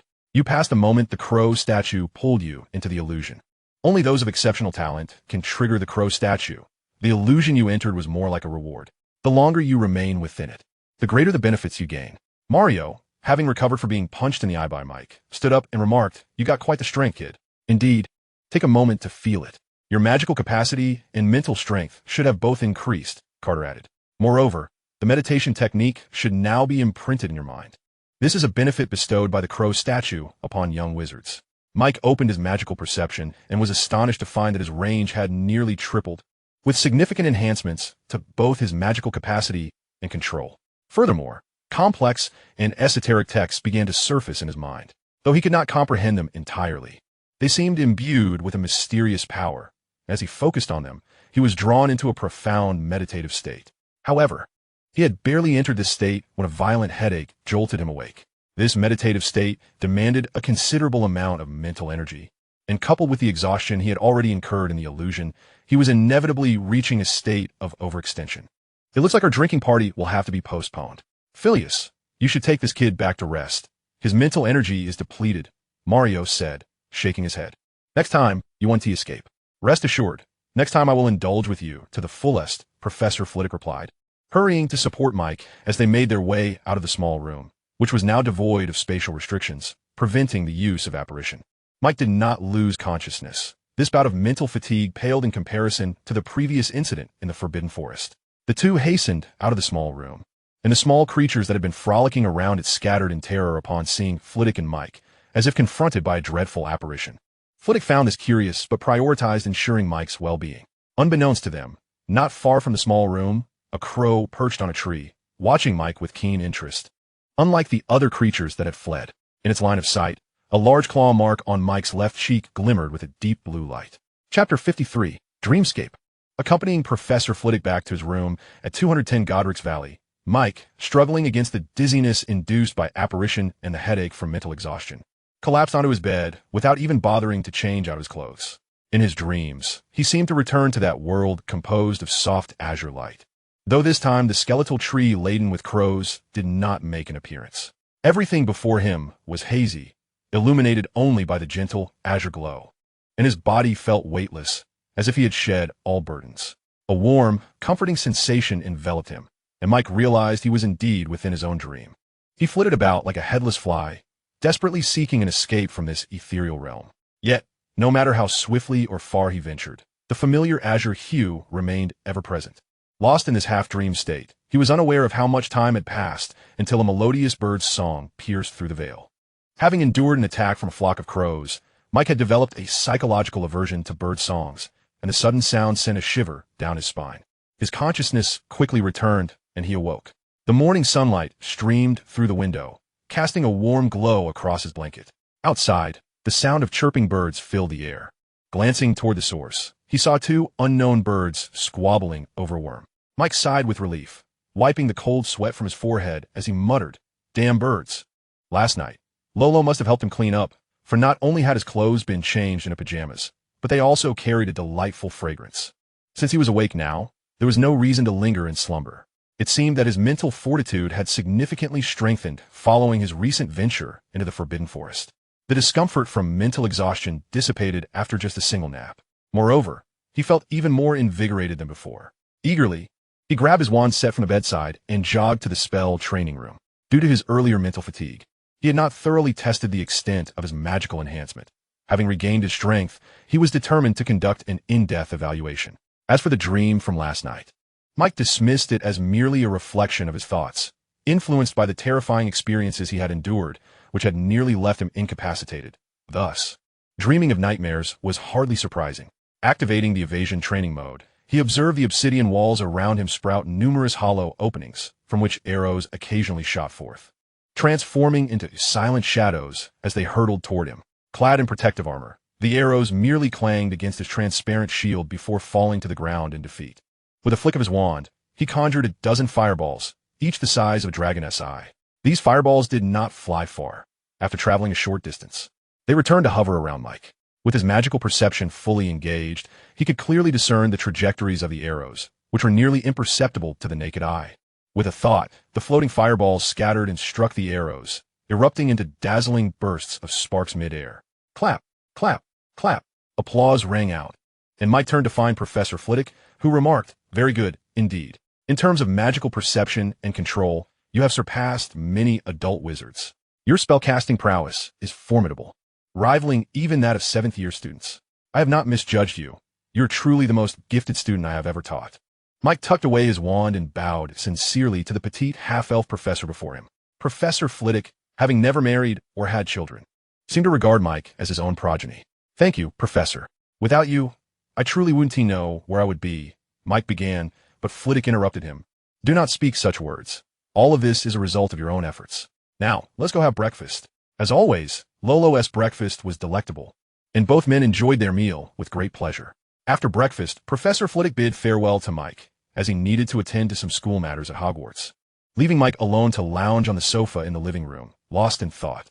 Mike's spirits were high, thanks to the crow statue. His abilities had undergone a remarkable transformation. He was confident that if he were to enter the Forbidden Forest again now, facing Quirrell possessed by Voldemort would not leave him in such a dire state. While defeating him might be a stretch, at the very least, he could certainly escape unscathed. In the upcoming second year, Mike intended to adopt a more discreet approach. The disturbances he caused last year were far too conspicuous.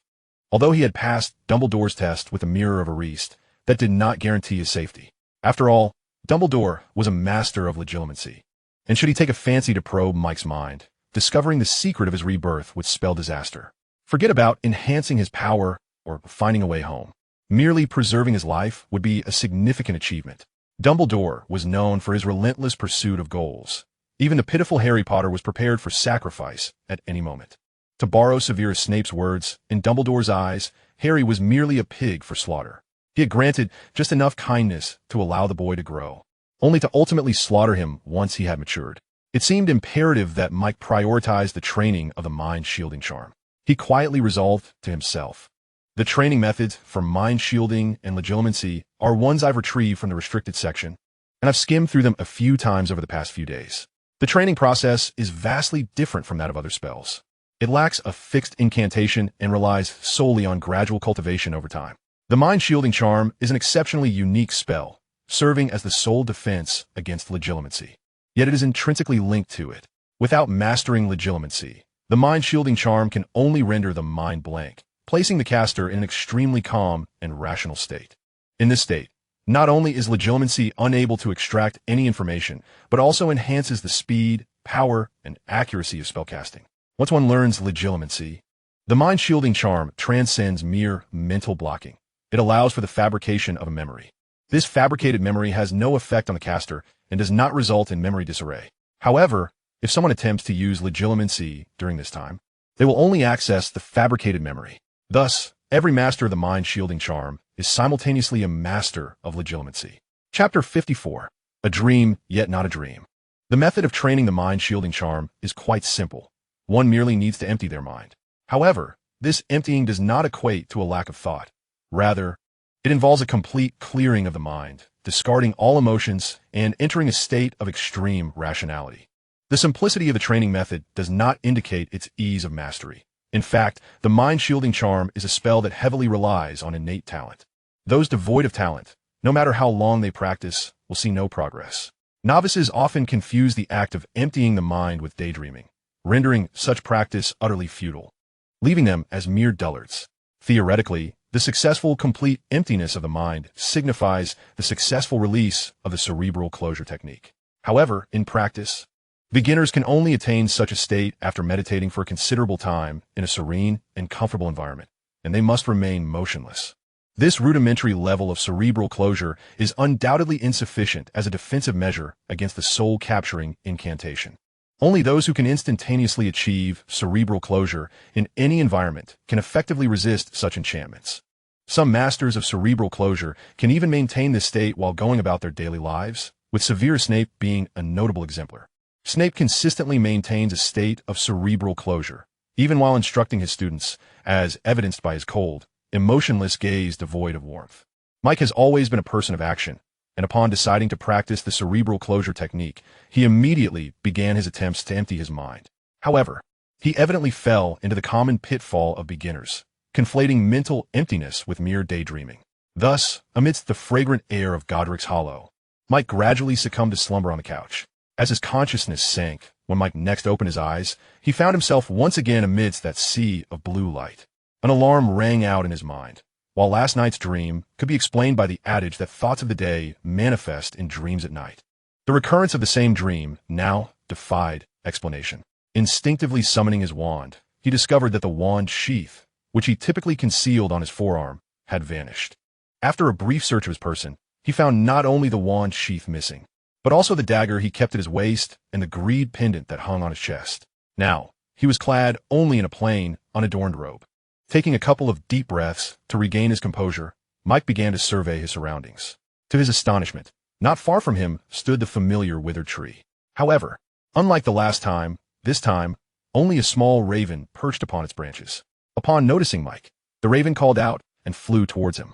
Without a moment's thought, Mike turned and fled, not wishing to endure once more the agonizing sensation of uncontrolled magical power. Yet, his legs could not outrun wings. Having only just taken a few steps, he felt a weight settle on his left shoulder. Turning to look, he found the raven had alighted upon him, curiously regarding him with its deep brown eyes. Sensing no malice from the raven, Mike extended his right hand to grasp it. However, as his hand neared, the raven pecked him sharply. Reacting in pain, Mike quickly withdrew his hand, only to discover that it bore no injury whatsoever. Caw! Caw! The raven's discordant calls reached his ears, and, as he turned toward the source, he noticed that, with each caw, the surrounding scenery began to transform. The pale blue light dimmed rapidly, and deep green bricks began to materialize. In mere moments, they formed a room that was strikingly familiar to Mike. Was this the Ravenclaw common room? Mike could hardly believe it. It was undoubtedly night, and the surroundings were shrouded in darkness. Relying on the faint moonlight, he searched the area carefully. The statue of Lady Ravenclaw still stood in the common room. The bookshelves were filled to the brim with various volumes, and the full-length mirror that the older students had placed there for vanity remained as well. Indeed, this was the Ravenclaw common room, without a doubt. Approaching the full-length mirror, Mike gazed into it, only to be astonished to find it completely empty, devoid of his reflection. A rush of wind brushed past him as the raven on his left shoulder delivered a sharp slap with its wing. This was intolerable. Enraged, Mike resolved to teach this pesky bird a lesson today. However, upon turning, he discovered the raven was pointing its wing toward the dormitory, clearly indicating that Mike should look in that direction. Following the raven's gesture, he observed a girl stealthily slipping out of the dormitory, her face obscured by a veil of mist, rendering her features indistinguishable. He could only surmise her gender from her delicate physique. Dressed in Hogwarts robes with a blue tie around her neck, she appeared to be a Ravenclaw student. Yet, the hand holding her wand emanated a faint blue light. And upon closer inspection, Mike noticed a claw mark on the back of her right hand, which was the source of the blue glow. It seemed as though she was oblivious to Mike's presence, as she furtively glanced around before approaching the statue of Lady Ravenclaw without a care in the world. Curiosity piqued. Mike hastened to follow her. The girl stood before the statue of Lady Ravenclaw, her hands raised in prayer at her chest, reciting incantations under her breath. You are the breeze from the tranquil lakeside. You are the prophet of truth. You are the most beautiful of all beings. I, your foolish student, beseech you to open the door to wisdom. As her voice grew increasingly fervent, the claw mark on her hand began to radiate brilliant blue light, and a blue luminous door slowly opened upon the statue of Lady Ravenclaw. Upon seeing the glowing door, the girl exclaimed in excitement, quickly covering her mouth as if to avoid waking her peers. Watching her joyfully step through the light, Mike stood in stunned silence. While he had no affinity for those trivial tomes that did not enhance his own power, he had indeed read the renowned Hogwarts, a history, which clearly documented that Lady Ravenclaw hailed from the tranquil lakeside. Coupled with the recent events, it was evident that the you the girl referred to was none other than Lady Ravenclaw herself. Had Lady Ravenclaw been so vain? Mike mused. Yet, recalling the overly dramatic incantation riddle employed to summon the basilisk, he found himself somewhat reconciled. Was it only permissible for Slytherin to be dramatic, while Ravenclaw held a fondness for beauty? Meanwhile, perched on Mike's shoulder, the raven displayed a remarkably human-like expression of exasperation upon hearing Mike's murmurs. Chapter 55. The Return of the Claw Mark. Just as Mike remained lost in thought, the glowing door upon Lady Ravenclaw's statue began to shrink after the girl entered. Realizing this, Mike hurried forward to follow her, but he was a moment too late, crashing rather forcefully into the statue instead. Rubbing his sore forehead, Mike couldn't help but feel a pang of frustration. Yet, lamenting would serve no purpose. The urgent matter was to ascertain what had transpired.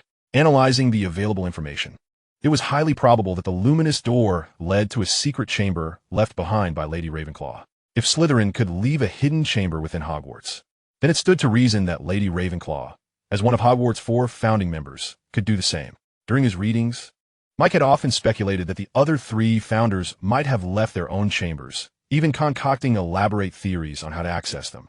For instance, it was conceivable that Ravenclaw's chamber could be unlocked with a crown.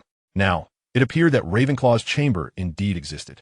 However, the key was not a crown, but rather the claw mark on the back of that girl's hand. Yet, Mike still harbored questions in his mind. Why had he found himself here? What time was it now? Had the treasures within the chamber already been completely taken by that girl? It was you who brought me here, therefore. I implore you to elucidate the nature of the situation. Mike conveyed his conjectures to the raven, which still perched upon his shoulder. The intelligence of this raven was evidently on par with that of a human. Upon hearing Mike's inquiry, it shot him a scornful glance, then extended its wings to gesture towards a nearby wall and a mirror.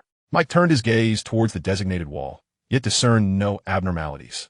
This wall was adorned with portraits of distinguished figures hailing from Ravenclaw, and Mike had a vivid recollection of it. Their student council president, Aberforth, often seized the opportunity to regale freshmen with tales of these luminaries while standing before this very wall. After scrutinizing it from various angles, Mike finally perceived an anomaly. Several portraits were inexplicably absent, and while he could not recall the others, he distinctly remembered that the last portrait displayed was that of Gilderoy Lockhart. Mike had been astounded to see this individual's likeness hanging on the wall of the Ravenclaw common room. Later learning from Penelope that a former female president of the Ravenclaw Student Council, a devoted admirer of Lockhart, had insisted on its installation despite the objections of the male prefects. That audacious senior had graduated 5 years prior and was rumored to have taken a position at the Ministry of Magic. The absence of Lockhart's portrait from the wall indicated that the image Mike was observing must date back at least 5 years, and potentially even longer, as it was evident that more than just Lockhart's portrait was missing. After noting the features of the last portrait on the wall for comparison with the current Ravenclaw Hall of Fame, Mike then turned his attention to the mirror. Suspecting it might conceal some secrets as well. Approaching the mirror and peering within, he was astonished to find that it now reflected his image, which had previously been absent.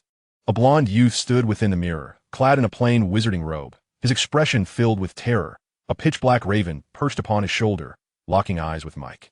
Panic surged through Mike, for the figure in the mirror was none other than himself, and most alarmingly, his once fair and handsome visage bore a significant claw mark glowing with a blue luminescence. Hastily, Mike leaned closer to the mirror, extending his hands to touch the claw mark on his face, and the reflection mirrored his actions.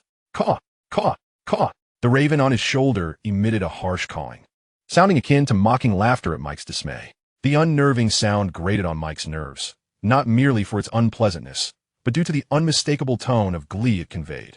Enraged, Mike reached for the raven perched upon his shoulder. Perhaps too engrossed in its amusement, the raven failed to notice Mike's hand encircling its neck. The cacophony of its cawing ceased abruptly as it flapped its wings in a desperate struggle, dark feathers falling away. Do not think that I cannot recognize you simply because of your diminutive stature. Look at the mischief you have wrought. Mike bellowed, his fingers tightening around the raven's throat. Why did you seize the girl by her hand and me by my face? I suspect this is deliberate, you wretched creature. As Mike's grip intensified, the raven began to show signs of distress, its eyes rolling back. Witnessing the raven's struggles diminish, Mike hurriedly loosened his grip. This raven was evidently linked to the secrets of Ravenclaw's chamber, and he had no desire to extinguish its life. As Mike's hold slackened, the raven, which had appeared on the verge of death, regained its vigor, flapping its wings and gracefully soaring to the statue of Rowena Ravenclaw, casting a triumphant gaze in Mike's direction. This cunning little creature had merely been feigning distress. Once again outwitted by the raven, Mike felt an overwhelming surge of frustration. He rushed forward, intent on capturing the raven anew. The raven atop Rowena's statue, however, remained unfazed, merely flapping its wings with a casual nonchalance. With that motion, a tempestuous wind erupted, hurtling towards Mike. He was suddenly overwhelmed by a force that sent him tumbling backward uncontrollably. The gale was far from benign. It uprooted furniture and scattered debris, even dislodging bricks from the walls, all of which rained down upon Mike, who instinctively shielded his head and curled into a ball, bracing his back against the onslaught. The wind continued its wrath, pelting him with a myriad of objects until Mike could scarcely feel his back. Yet, as swiftly as the pain had arrived, it dissipated, and the once cozy Ravenclaw common room began to disintegrate, gradually transforming into a serene azure expanse of light. Mike was subsequently transported away, leaving only the raven behind. The raven cast a complex glance at the spot where Mike had once stood before taking flight back to a gnarled tree, closing its eyes to feign slumber. Meanwhile, in Godric's Hollow, number 210, the house elf Lolo anxiously observed Mike, who who lay asleep on the sofa, muttering to himself. Lunchtime had long passed, and Lolo felt it was time to rouse the esteemed guest for a meal. However, Lolo hesitated, fearing reprimand for disturbing the guest's slumber. Lolo lamented his inadequacy, realizing he had failed to fulfill his master's orders, and it was no wonder the former master had entrusted him to a new one. Just as Lolo wallowed in self-pity, Mike abruptly sat up at the start, his hands instinctively exploring his face, which felt entirely smooth, devoid of any claw marks. However, a lingering ache in his back served as a reminder that the preceding events were no mere dream. Turning to the side, he noticed Lolo, who had been startled into a seated position on the floor, and commanded, "Fetch me a mirror," obeying the order despite tears still glistening in his eyes. Lolo snapped his fingers, conjuring a round mirror. "Thank you," Mike replied, taking the mirror and disregarding Lolo's exuberance at receiving gratitude. He began to scrutinize his reflection. In the mirror, his face remained as handsome as ever, the horrific claw mark conspicuously absent. Mike exhaled in relief, reassured that the mark was unlikely to manifest under normal circumstances. This was fortuitous. Should he ever bear a disfiguring scar? How would he ever find a partner? Chapter 56, The Test. During dinner, Professor Flitwick returned, his shoulder burdened with a long, tightly wrapped object, presumably a broomstick. Observing this, Lolo rushed forward to assist his master, only to be waved away by Flitwick, ignoring the elf, who believed he had erred and began to chastise himself by banging his head on the floor. Flitwick entered the living room and called out, "Mike, come see what I have brought for you. Is it a flying broomstick?" Mike gazed incredulously at Flitwick, who was shouldering the elongated package. "Oh my, what a clever child. This is the latest Nimbus 2001, a belated birthday gift for you. My sincerest apologies, dear child.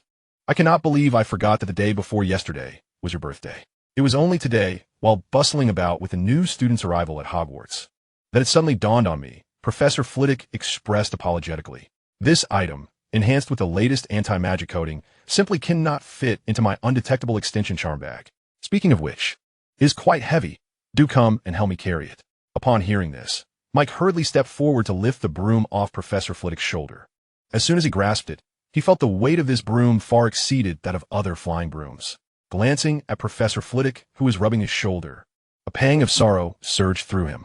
How many years had it been since he celebrated his birthday? 10? 20? The last time he received a birthday gift was when little Jimmy crafted a paper airplane during arts and craft class. Although the so-called birthday was merely a random date Mike had provided, as an orphan, he had no knowledge of his true birth date. In retrospect, Jimmy had asked for a remote-controlled airplane with a wingspan of 3 meters as a return gift, yet Mike was genuinely touched. After all, that paper airplane symbolized that little Jimmy still held him, his father, dear in his heart. Mike knelt down and embraced Professor Flitwick, choking back tears as he uttered his gratitude. This unexpected display startled Flitwick, who quickly reassured him. "Why are you crying? Is it because you dislike the gift? But wait, don't all young wizards adore flying brooms?" Despite possessing the soul of an adult, Mike swiftly regained his composure from the emotional outburst. "I love it. This is the best gift I have ever received," he declared, lifting the broom high. "Next year, I shall join the Quidditch team and use this broom to bring glory to Ravenclaw." "Oh, so confident, are we? I shall eagerly await your performance. Ha ha ha," Professor Flitwick teased. Meanwhile, the house elf Lolo, who had previously been banging his head against the floor, now gazed at the two conversing with a pleading expression. Since the esteemed guest's arrival, the master's mealtime had become rather irregular. It was all the guest's fault. "Oh, no, Lolo is a bad elf, speaking ill of the guest behind his back. How terrible, how terrible." With that, he commenced to strangle himself with a nearby curtain. Catching a glimpse of Lolo's actions from the corner of his eye, Mike hastily invited Professor Flitwick to the dining room, fearing that if they lingered any longer, Lolo might truly harm himself. Upon hearing that his master and the esteemed guest were to dine, Lolo immediately released the curtain from his neck, wiped away his tears, and cheerfully set about preparing the dining room. With a snap of his fingers, a lavish dinner appeared before the two. As they enjoyed their meal, Mike began to probe Professor Flitwick. "Have you heard of the secret passage or hidden chamber within the Ravenclaw common room?" "Who told you that?" "Fred and George. They mentioned it before the holidays, claiming to have seen it on a map." Initially surprised, Professor Flitwick chuckled upon realizing it was the Weasley twins. "They must have been pulling your leg. I have worked at Hogwarts for decades and have never heard of any secret passages in Ravenclaw. Indeed, Hogwarts has numerous secret passages, but there is certainly no way for the common rooms of the 4 houses to possess one. At least, not to my knowledge," he asserted with conviction. "Really? Isn't it said that if one recites a certain spell in front of the statue of Lady Ravenclaw, or possesses a specific token, a portal opens revealing Ravenclaw's treasure? Mike queried, nodding. Did the Weasley twins tell you that as well? Mike nodded again. I think they may have tricked you, Mike, Professor Flitwick remarked, stuffing a piece of steak into his mouth, mumbling, you must not have studied history of magic thoroughly. Aside from Slytherin, who is said to have concealed his treasure within a secret chamber at Hogwarts, the other 3 founders left their wealth and knowledge to their descendants. There cannot possibly be any treasure. Hearing Professor Flitwick's words, Mike felt a weight settle in his heart, and the emotion stirred by the birthday gift dissipated. The claw marks on his face were bestowed upon him by the Raven statue used for initiation testing at the Raven's Nest.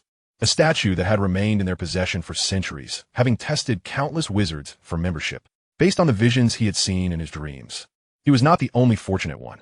Mike was almost certain that the Raven's Nest held information about the claw marks and the portal. However, Professor Flitwick, a member of the Raven's Nest for over 30 years and the head of Ravenclaw at Hogwarts, seemed utterly ignorant of the portal's existence. Mike sensed a dangerous undercurrent. Either the Raven's Nest was genuinely unaware of the portal at Lady Ravenclaw's statue, or they knew but had not disclosed it to Professor Flitwick. The former possibility, while not impossible, seemed exceedingly unlikely. A mind steeped in darkness tends to perceive others as similarly flawed. Instinctively, Mike chose to believe the latter. Upon reflection, Professor Flitwick's actions appeared quite peculiar. After all, he was merely a gifted Muggleborn. Why would someone of Flitwick's stature be so generous towards him? The coveted pendant was one of Lady Ravenclaw's relics, yet Professor Flitwick had presented it to Mike, whom he had known for only a few months. If the roles were reversed, Mike could not fathom such selflessness. Mike felt as if a colossal beast, named Conspiracy, was inching closer, poised to ensnare him in a trap and devour him whole. Meanwhile, the jovial atmosphere at the dining table persisted, with Mike and Professor Flitwick continuing to relish the exquisite dishes prepared by Lolo, who stood by, ever ready to serve. Chapter 57. The Duplication Charm. On the final day of July, a frail owl collided against the enchanted window of number 210 in Godric's Hollow with a dull thud. When Mike approached to investigate, he found the poor creature motionless, a scroll of parchment tied to its leg. It appeared that this owl had, with steadfast determination, delivered its message against all odds. A commendable messenger indeed. Mike carefully removed the letter and intended to prepare a proper burial for the valiant bird in the kitchen. To his surprise, before he could strip the brave creature of its thick, feathered cloak, the protagonist of the impending funeral awakened. This simply would not do. A funeral must adhere to its decorum, and the water in the kitchen was nearly boiling, awaiting the noble warrior's bath. How could a ceremony proceed with the guest of honor now awake? Mike reached towards the warrior's neck, intending to lull it back to sleep. To his astonishment, the owl wore a collar engraved with the name Weasley. Now, the funeral was completely off the table. Mike had not the heart to roast a friend's owl. After preparing fresh water and food for the brave bird, Mike finally had the time to open the letter. It was from the Weasley twins, who claimed to have made a considerable sum thanks to Mike's assistance during the last school year. They were planning to host a party at their home and had specifically invited Mike to join. The letter also mentioned that Franklin had been taken to their humble abode, and Harry had received their letter and would be arriving shortly. No wonder this old owl appeared on the verge of collapse. It had traveled to so many places. Mike curled his lips in disdain. The capitalist traits of the two brothers were becoming increasingly evident. Was it truly necessary to risk the life of this elderly owl, whose feathers were nearly all gone, for the sake of delivering a letter when it could be acquired for merely a few sickles? This owl had tirelessly served the Weasley family for many years. Would it not be better to allow it to enjoy its twilight years in the comfort of home? While he held such contempt for the miserly brothers, he gently stroked the owl's feathers. Perhaps due to its advanced age, the owl possessed an exceptionally gentle temperament. Closing its eyes in contentment as it savored Mike's caress, even nuzzling his hand with its damp beak, blissfully unaware that just moments ago, Mike had contemplated roasting it for a meal. Observing the owl as still, trembling legs, Mike resolved against sending it with the letter. There was a high probability it would perish en route. It was best for him to undertake the journey personally. With this thought in mind, Mike instructed Lolo to care for the valiant owl and to relay his intention to Professor Flitwick that he would be visiting the Weasley household and might stay for a few days. Before turning towards his room, feeling somewhat awkward about visiting someone else's home empty-handed for the first time, Mike recalled hearing that Mr. Weasley had a particular fondness for Muggle items. What better way to show his appreciation than to procure a selection of whimsical Muggle toys for him? Retrieving a cherished 100-pound note from his collection, Mike conjured a duplicate, tossing it into the air. In a puff of green smoke, 2 identical 100-pound notes materialized before him. He examined the bills closely, noting that not only were the designs identical, but even the smudges he had inadvertently left on them were the same, prompting a satisfied nod from him. The duplication charm had been pilfered from the restricted section of a library. Although the spell itself was not particularly difficult, it remained obscure within the wizarding community. This was largely due to its classification as a strictly regulated spell by the Ministry of Magic and the perception among traditional wizards that its utility was rather trivial. Items produced by the duplication charm bore no difference in appearance or quality from the originals. Yet, at the end of the day, a replica remained an insubstantial imitation. For instance, if one were to use the duplication charm on a loaf of bread, the replica would be indistinguishable in both appearance and aroma from a genuine loaf. Yet would be inedible.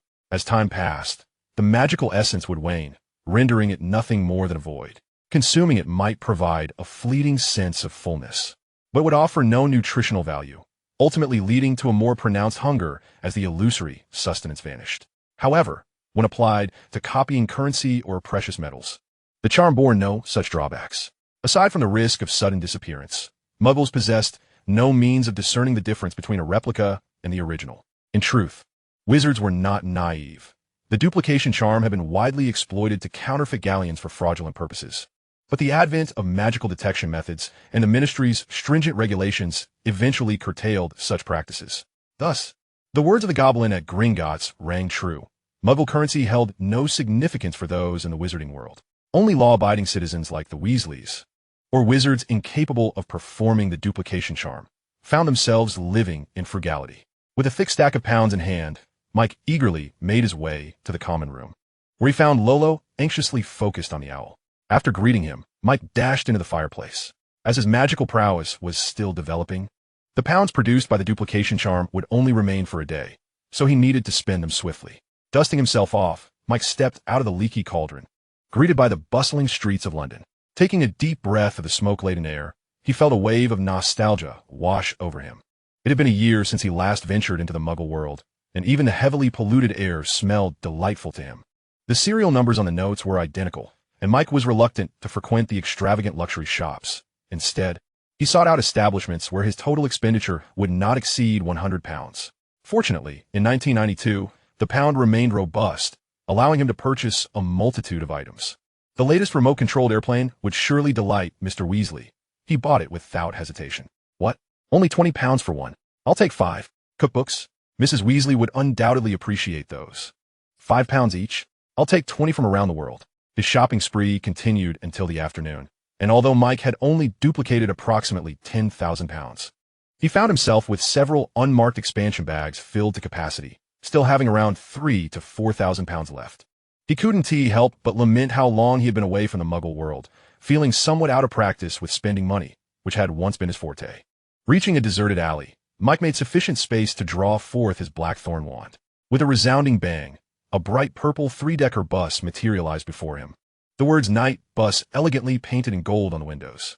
Stepping through the open door, he was met by a conductor clad in purple who, just as he was about to speak, was interrupted as Mike tossed him 11 silver sickles, exclaiming, "To the Burrow in Ottery St. Catchpole. You know it, right? The Burrow? You mean the Weasley home? Of course I do. By the way, would you like some chocolate? Just add 4 more sickles, and you can," before the conductor could finish.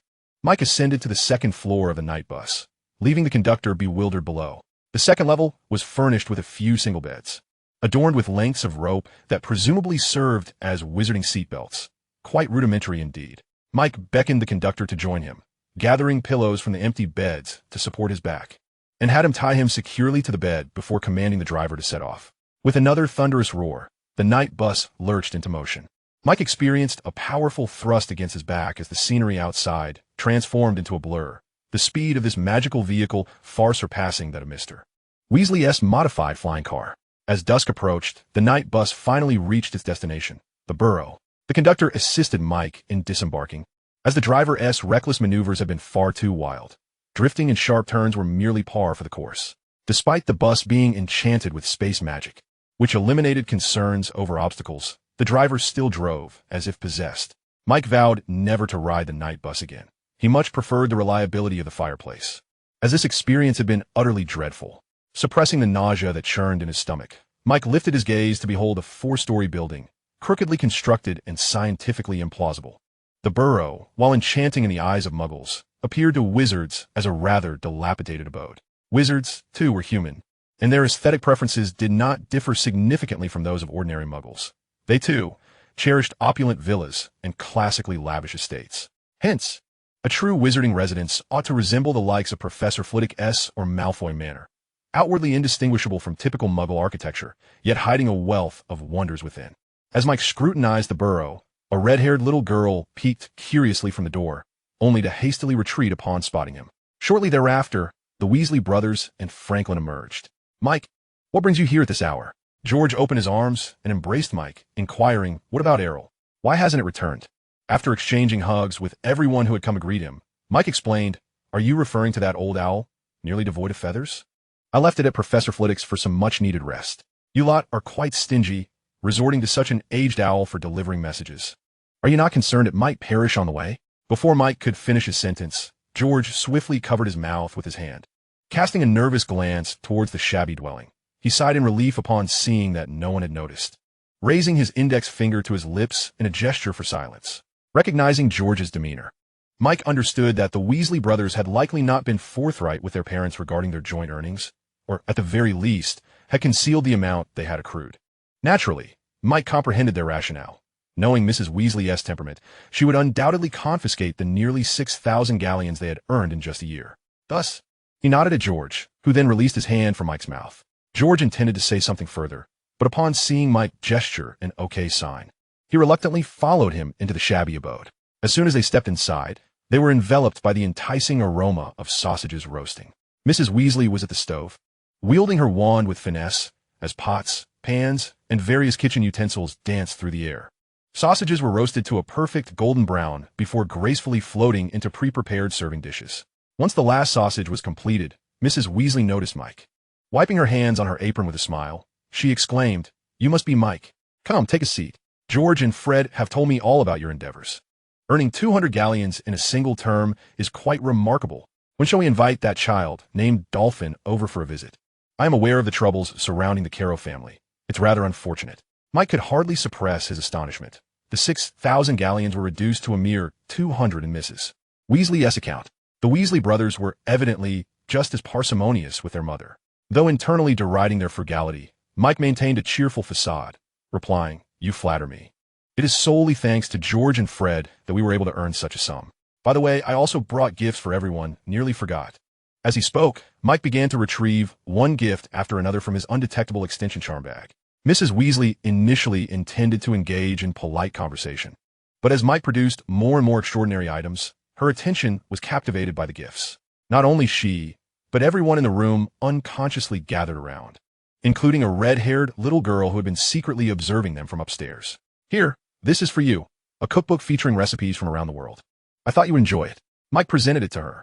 "And this is for you, Franklin, the latest model of the Game Boy handheld console, complete with 20 game cartridges. Quite splendid, isn't it?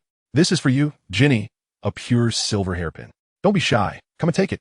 Look, it even has a pearl embellishment." Noticing the remote control car left on the floor, Mike suddenly recalled that one person seemed to be missing, so he inquired, "Where's Mr. Weasley?" However, no one responded. Mrs. Weasley was delightedly perusing the cookbooks. Little Ginny had rushed upstairs with her new hairpin, presumably to admire herself in the mirror, while Ron and the Weasley brothers had cast aside the MP3 players Mike had gifted them, engrossed in examining the Game Boy with Franklin. Mike shrugged and, seeing that no one was paying him any attention, settled down to sample Mrs. Weasley's freshly made sausages. To his surprise, they were quite delectable, far exceeding his expectations for a British wizard's culinary skills.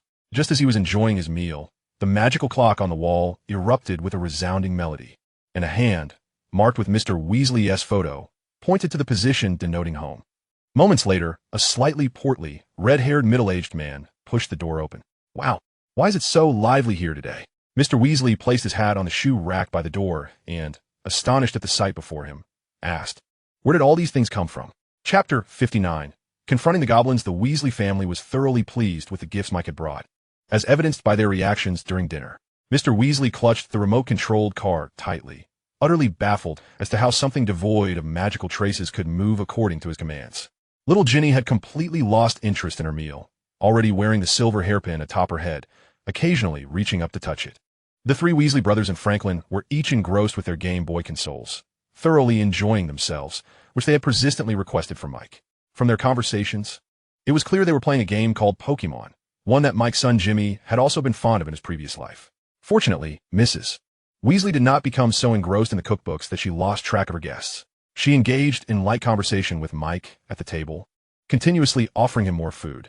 Observing that everyone else had lost interest in dining, leaving her to tend to their needs alone, Mrs. Weasley unleashed a powerful reprimand to halt the unruly behavior. She then swiftly donned a smile, akin to a master of the Sichuan opera, and continued to attend to Mike. Thanks to Mrs. Weasley's authoritative presence, the atmosphere at the dining table gradually returned to normal. Once dinner concluded, everyone dispersed as if they had completed a task. Those studying the remote-controlled car continued their exploration, those gaming remained absorbed in their play, and even Mrs. Weasley retreated to her cookbooks, leaving the table laden with unwashed dishes. Naturally, Mike had no intention of assisting with the cleanup. He seized Franklin, who was eager to continue hunting for little creatures with the Weasley brothers, and they made their way to the yard. Stop frowning. What is so entertaining about a game? Mike playfully punched Franklin on the chest. Tell me, how are you progressing with the notes I gave you? At the mention of the notes, Franklin's gloomy expression transformed into one of pride. What are you asking for? I have mastered everything, even the emotional spellcasting techniques, although my success rate is somewhat low. Oh, are you certain? Then let's put it to the test. Mike, slightly taken aback, yet quickly recovering, pointed towards the goblins in the Weasley's yard.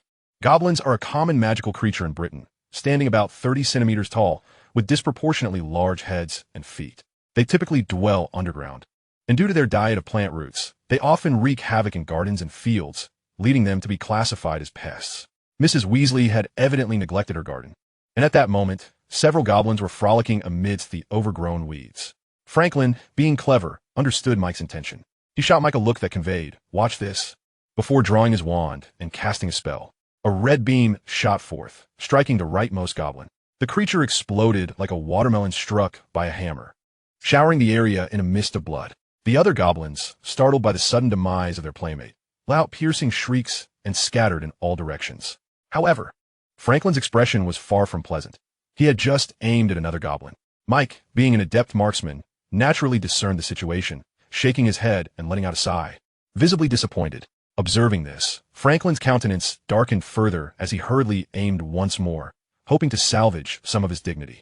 Fortunately, goblins are notoriously foolish, rivaling the dullness of a dazed ear. The news of their companion's explosion had been relayed by several survivors to the cave, resulting in many goblins disbelieving the danger, insistent on emerging to investigate. A petrification spell was cast, striking true and hitting a goblin peering cautiously out of the cave entrance. Upon witnessing his spell successfully hit its target, Franklin's demeanor improved slightly, and he cast a smug glance at Mike. Meanwhile, the Weasley brothers were being scolded by Mrs. Weasley, who was tugging at their ears as they set the dining table. Seeing Mike and Franklin's antics in the yard, the brothers exchanged glances and simultaneously broke into a peculiar grin. Ron, witnessing this expression, shivered in fear. He was all too familiar with it, for it often preceded their schemes to torment him. "Hey Mike, what are you playing? A goblin hunting competition?" The Weasley brothers approached Mike, leaning in conspiratorially. "Mind if we join you too?" Before Mike could respond, Franklin chimed in, having developed a good rapport with the Weasley brothers over the past few days. "Sure, come on. I guarantee I'll leave you both in shambles." The Weasley brothers regarded the young man before them, their faces once again adorned with that strange grin. What kind of competition would it be without a wager? George proposed. "Indeed. How about the loser does the dishes?" Fred added.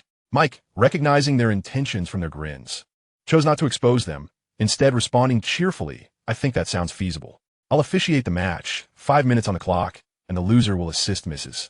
Weasley with the dishes.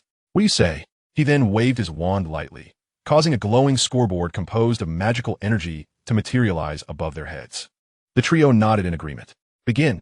With Mike's command, the garden erupted into chaos with spells flying through the air. Goblins exploded, turned to stone, or were incinerated in a myriad of bizarre ways.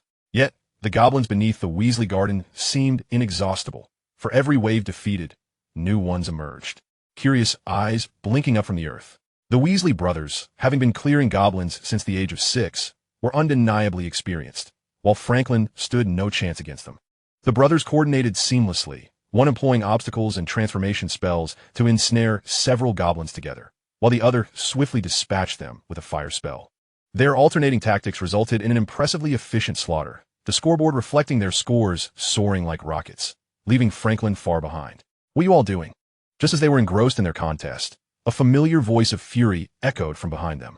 Turning to see Mrs. Weasley, they were met with her disapproving gaze upon the chaos wrought upon her garden. Her heart ached at the sight of her already struggling household being disrupted further by her mischievous sons. Chapter 60. A Letter from Penelope. The Weasley brothers were dragged back inside by their mother, and the anguished cries emanating from within the house indicated that they were receiving a rather severe reprimand. Watching his two older brothers receive their just desserts at the hands of their mother brought Ron immense joy as he leaned over the stair railing, occasionally erupting in gleeful laughter. However, it soon became evident that being a snitch and relishing in their misfortune would come at a price. The following morning, having discerned the events of the previous day, the Weasley brothers dragged their younger, sibling Ron from his bed under the pretense of exercise. Judging by the look of desperation on Ron's face, Mike surmised that he was the one being exercised. Franklin was also roused by Mike. The lad had been engrossed in games until the late hours of the night and appeared half asleep as he followed Mike outside, having tested Franklin's spell-casting skills the previous night. Mike was quite pleased, despite Franklin being bested by George and Fred.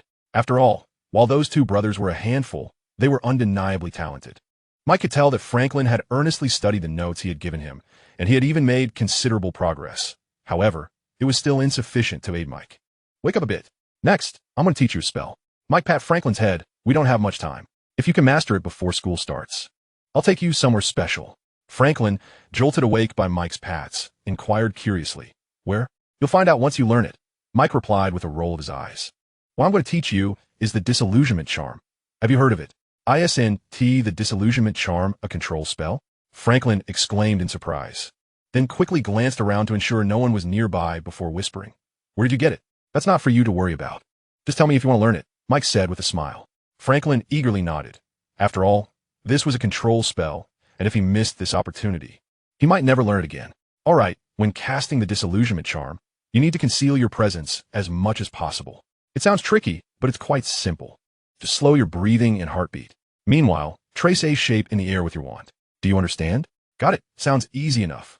Everyone in the Wizarding World knows the killing curse incantation is Avada Kedavra. Why haven't I seen it everywhere? Mike shot a glare at Franklin. "Now get a try." Left speechless by Mike's retort, Franklin could only retract his neck and follow Mike's instructions to attempt the disillusionment charm. Concealment. After spending the better part of half an hour adjusting his breathing, Franklin yelled the incantation, simultaneously waving his wand with vigor, creating a whooshing sound. However, nothing happened. Smack! Mike slapped Franklin on the head. "Do you think you were casting an explosion spell? Why shout so loudly?" "Hey, I was casting the disillusionment charm, the one for invisibility." Mike sighed deeply, looking at his now red palm, and tossed a book to Franklin. "Forget it. Here are the notes for the disillusionment charm. Practice at your own pace. I'll test you again tomorrow." With that, he walked back towards the burrow, leaving Franklin standing there, aggrieved, rubbing his head. Upon returning to the burrow and enjoying a refreshing glass of Mrs. Weasley's chilled plum juice, Mike felt his frustration gradually dissipate. Franklin was indeed a peculiar fellow. At times he displayed remarkable intelligence, understanding Mike's unspoken cues, while at other times he could be so foolish that one would be tempted to give him a good thwack. Knock, knock, knock. Just as Mike set his cup down on the table, he heard a tapping sound against the window. Looking up, he couldn't help but smile. It was their owl, the brave warrior. He hurried to the window, opening it to let the little creature in. Clearly remembering Mike, the owl affectionately nudged against his hand, raising its leg to reveal 2 letters tied to its ankle for Mike to see. Mike took the letter and began to read. The first letter was predictably from Professor Flitwick, containing no particularly remarkable information, merely wishing Mike an enjoyable time. However, the sender of the second letter surprised him. It was Penelope. It appeared that Penelope had mailed the letter to Professor Flitwick's residence and had Errol deliver it. In her letter, Penelope warmly invited Mike to visit Diagon Alley the weekend before the school term commenced, expressing her desire to show her gratitude. Upon seeing the word gratitude, Mike quickly understood that Penelope must have received the head girl badge from Hogwarts. The young lady likely believed she had secured it through her connection with Professor Flitwick, when in reality, Mike had never mentioned this matter to the professor. Penelope's achievement was solely the result of her own hard work. Satisfied, Mike carefully tucked the letter into his undetectable extension charm bag. If the Weasley twins were to catch a glimpse of this letter, given their penchant for gossip, it would undoubtedly become common knowledge throughout Hogwarts that Penelope had invited Mike on a date to Diagon Alley. It must be said, this world is truly remarkable. Just as Mike was contemplating the Weasley twins, they appeared, carrying Ron back. "Oh, is that Errol?" they exclaimed. Perfect timing. He sent nearly 10 letters to Harry without receiving a reply. Let us send Errol on another errand. They placed a visibly dejected Ron, who could hardly stand, onto a chair and chuckled. Do you want to tire Errol to death? Didn't you see he just flew back? If you want to send a letter, go rent an owl from the Owl Emporium in Diagon Alley. Mrs. Weasley interjected, giving each brother a light smack on the forehead. And Ron, what's the matter with you? Oh, it's nothing. He just overexerted himself and is a bit fatigued, the Weasley twins explained, their expressions awkward as they cast sympathetic glances at the slumped Ron. No, really, I'm just a bit fatigued. The poor Ron, under the pressure of his mischievous brothers, could only acquiesce. All right, Mum, we'll go send the letter. The Weasley twins, having successfully deflected their mother-esque concern, resumed their playful demeanor. If Harry didn't reply this time, they would have no choice but to pay him a visit. They couldn't help but worry that something unexpected might have occurred. Mike, would you like to join us? Join you for what? Sending a letter or searching for Harry? Both. I'll handle the letter. As for finding Harry, perhaps not. I have matters to attend to. I advise you not to worry too much. Harry is protected by the charm his mother left him, so he is certainly in no danger. Chapter 61, Ollivander's Insights. Time always flies during moments of joy, and soon the day Mike had arranged to meet Penelope arrived. Franklin had finally mastered the disillusionment charm, albeit slowly, and with less than perfect invisibility. Nonetheless, he was overjoyed. Meanwhile, the Weasley twins, having sent 15 letters to Harry without receiving a single reply, could no longer contain their impatience and decided to visit Harry's home that very evening. They inquired whether Mike and Franklin would accompany them, but once again, Mike declined. He resolved to distance himself from the savior, Harry, to avoid arousing the suspicions of that old bee, Dumbledore. Franklin, however, seemed eager to go, and after playfully tapping his forehead, Mike managed to dissuade him. On that day, Mike arrived early at Diagon Alley. However, there was another destination he needed to visit before meeting Penelope. Dinkling, Ollivander's wand shop was as it had always been, dilapidated. Mike pushed open the shop's door, the bell chiming a clear note as he entered the cramped interior. Mr. Mike Tully, 13 inches, blackthorn wood with a dragon heartstring, not easily bent, a wand befitting a warrior. If I recall correctly, Ollivander spoke in his characteristic husky tone. What brings you here? Is there an issue with your wand? Mike was not taken aback by Ollivander's precise recollection of his name and wand. Instead, he brushed his fingertips across the thick layer of dust on a stool and, pulling aside a curtain to wipe it clean, replied, Indeed, Mr. Ollivander. I believe my wand has encountered a slight issue. Although it seems to be improving, I felt it prudent to consult you, a master of wands. Oh, please, allow me to examine your wand. Ollivander responded with renewed enthusiasm. I recently faced a perilous encounter in the Forbidden Forest. Fortunately, I was lucky enough to return alive. Mike produced his blackthorn wand and handed it to Ollivander. Since then, I've noticed something amiss. It seems to have grown stronger. Ollivander accepted the blackthorn wand with both hands, donning his thick, bottle-bottom glasses to scrutinize it closely. After a considerable time, he returned the wand to Mike. What you're experiencing is quite normal. Blackthorn possesses a peculiar trait. It yields the sweetest berries only after the harshest frost. Wands crafted from this would only truly bond with their masters after enduring danger or hardship. Following such trials, your blackthorn wand will become an incredibly loyal servant. Ollivander spoke with a compelling tone, then added, However, I must advise you, I notice numerous tiny scars on your wand, suggesting that you have not been diligent in its care. This is a very irresponsible approach, as your wand is your most vital companion. I recommend you purchase a set of wand care tools. I have a complete set available for just 10 galleons, which also includes a wand care manual. What do you think?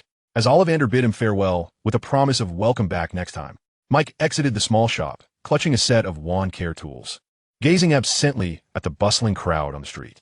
Goodness, one moment he was akin to a reclusive sage, and the next, he transformed into a miserly merchant. Are all so-called masters today so mercenary? Shaking his head to dispel the distracting thoughts, Mike hurried into the throng.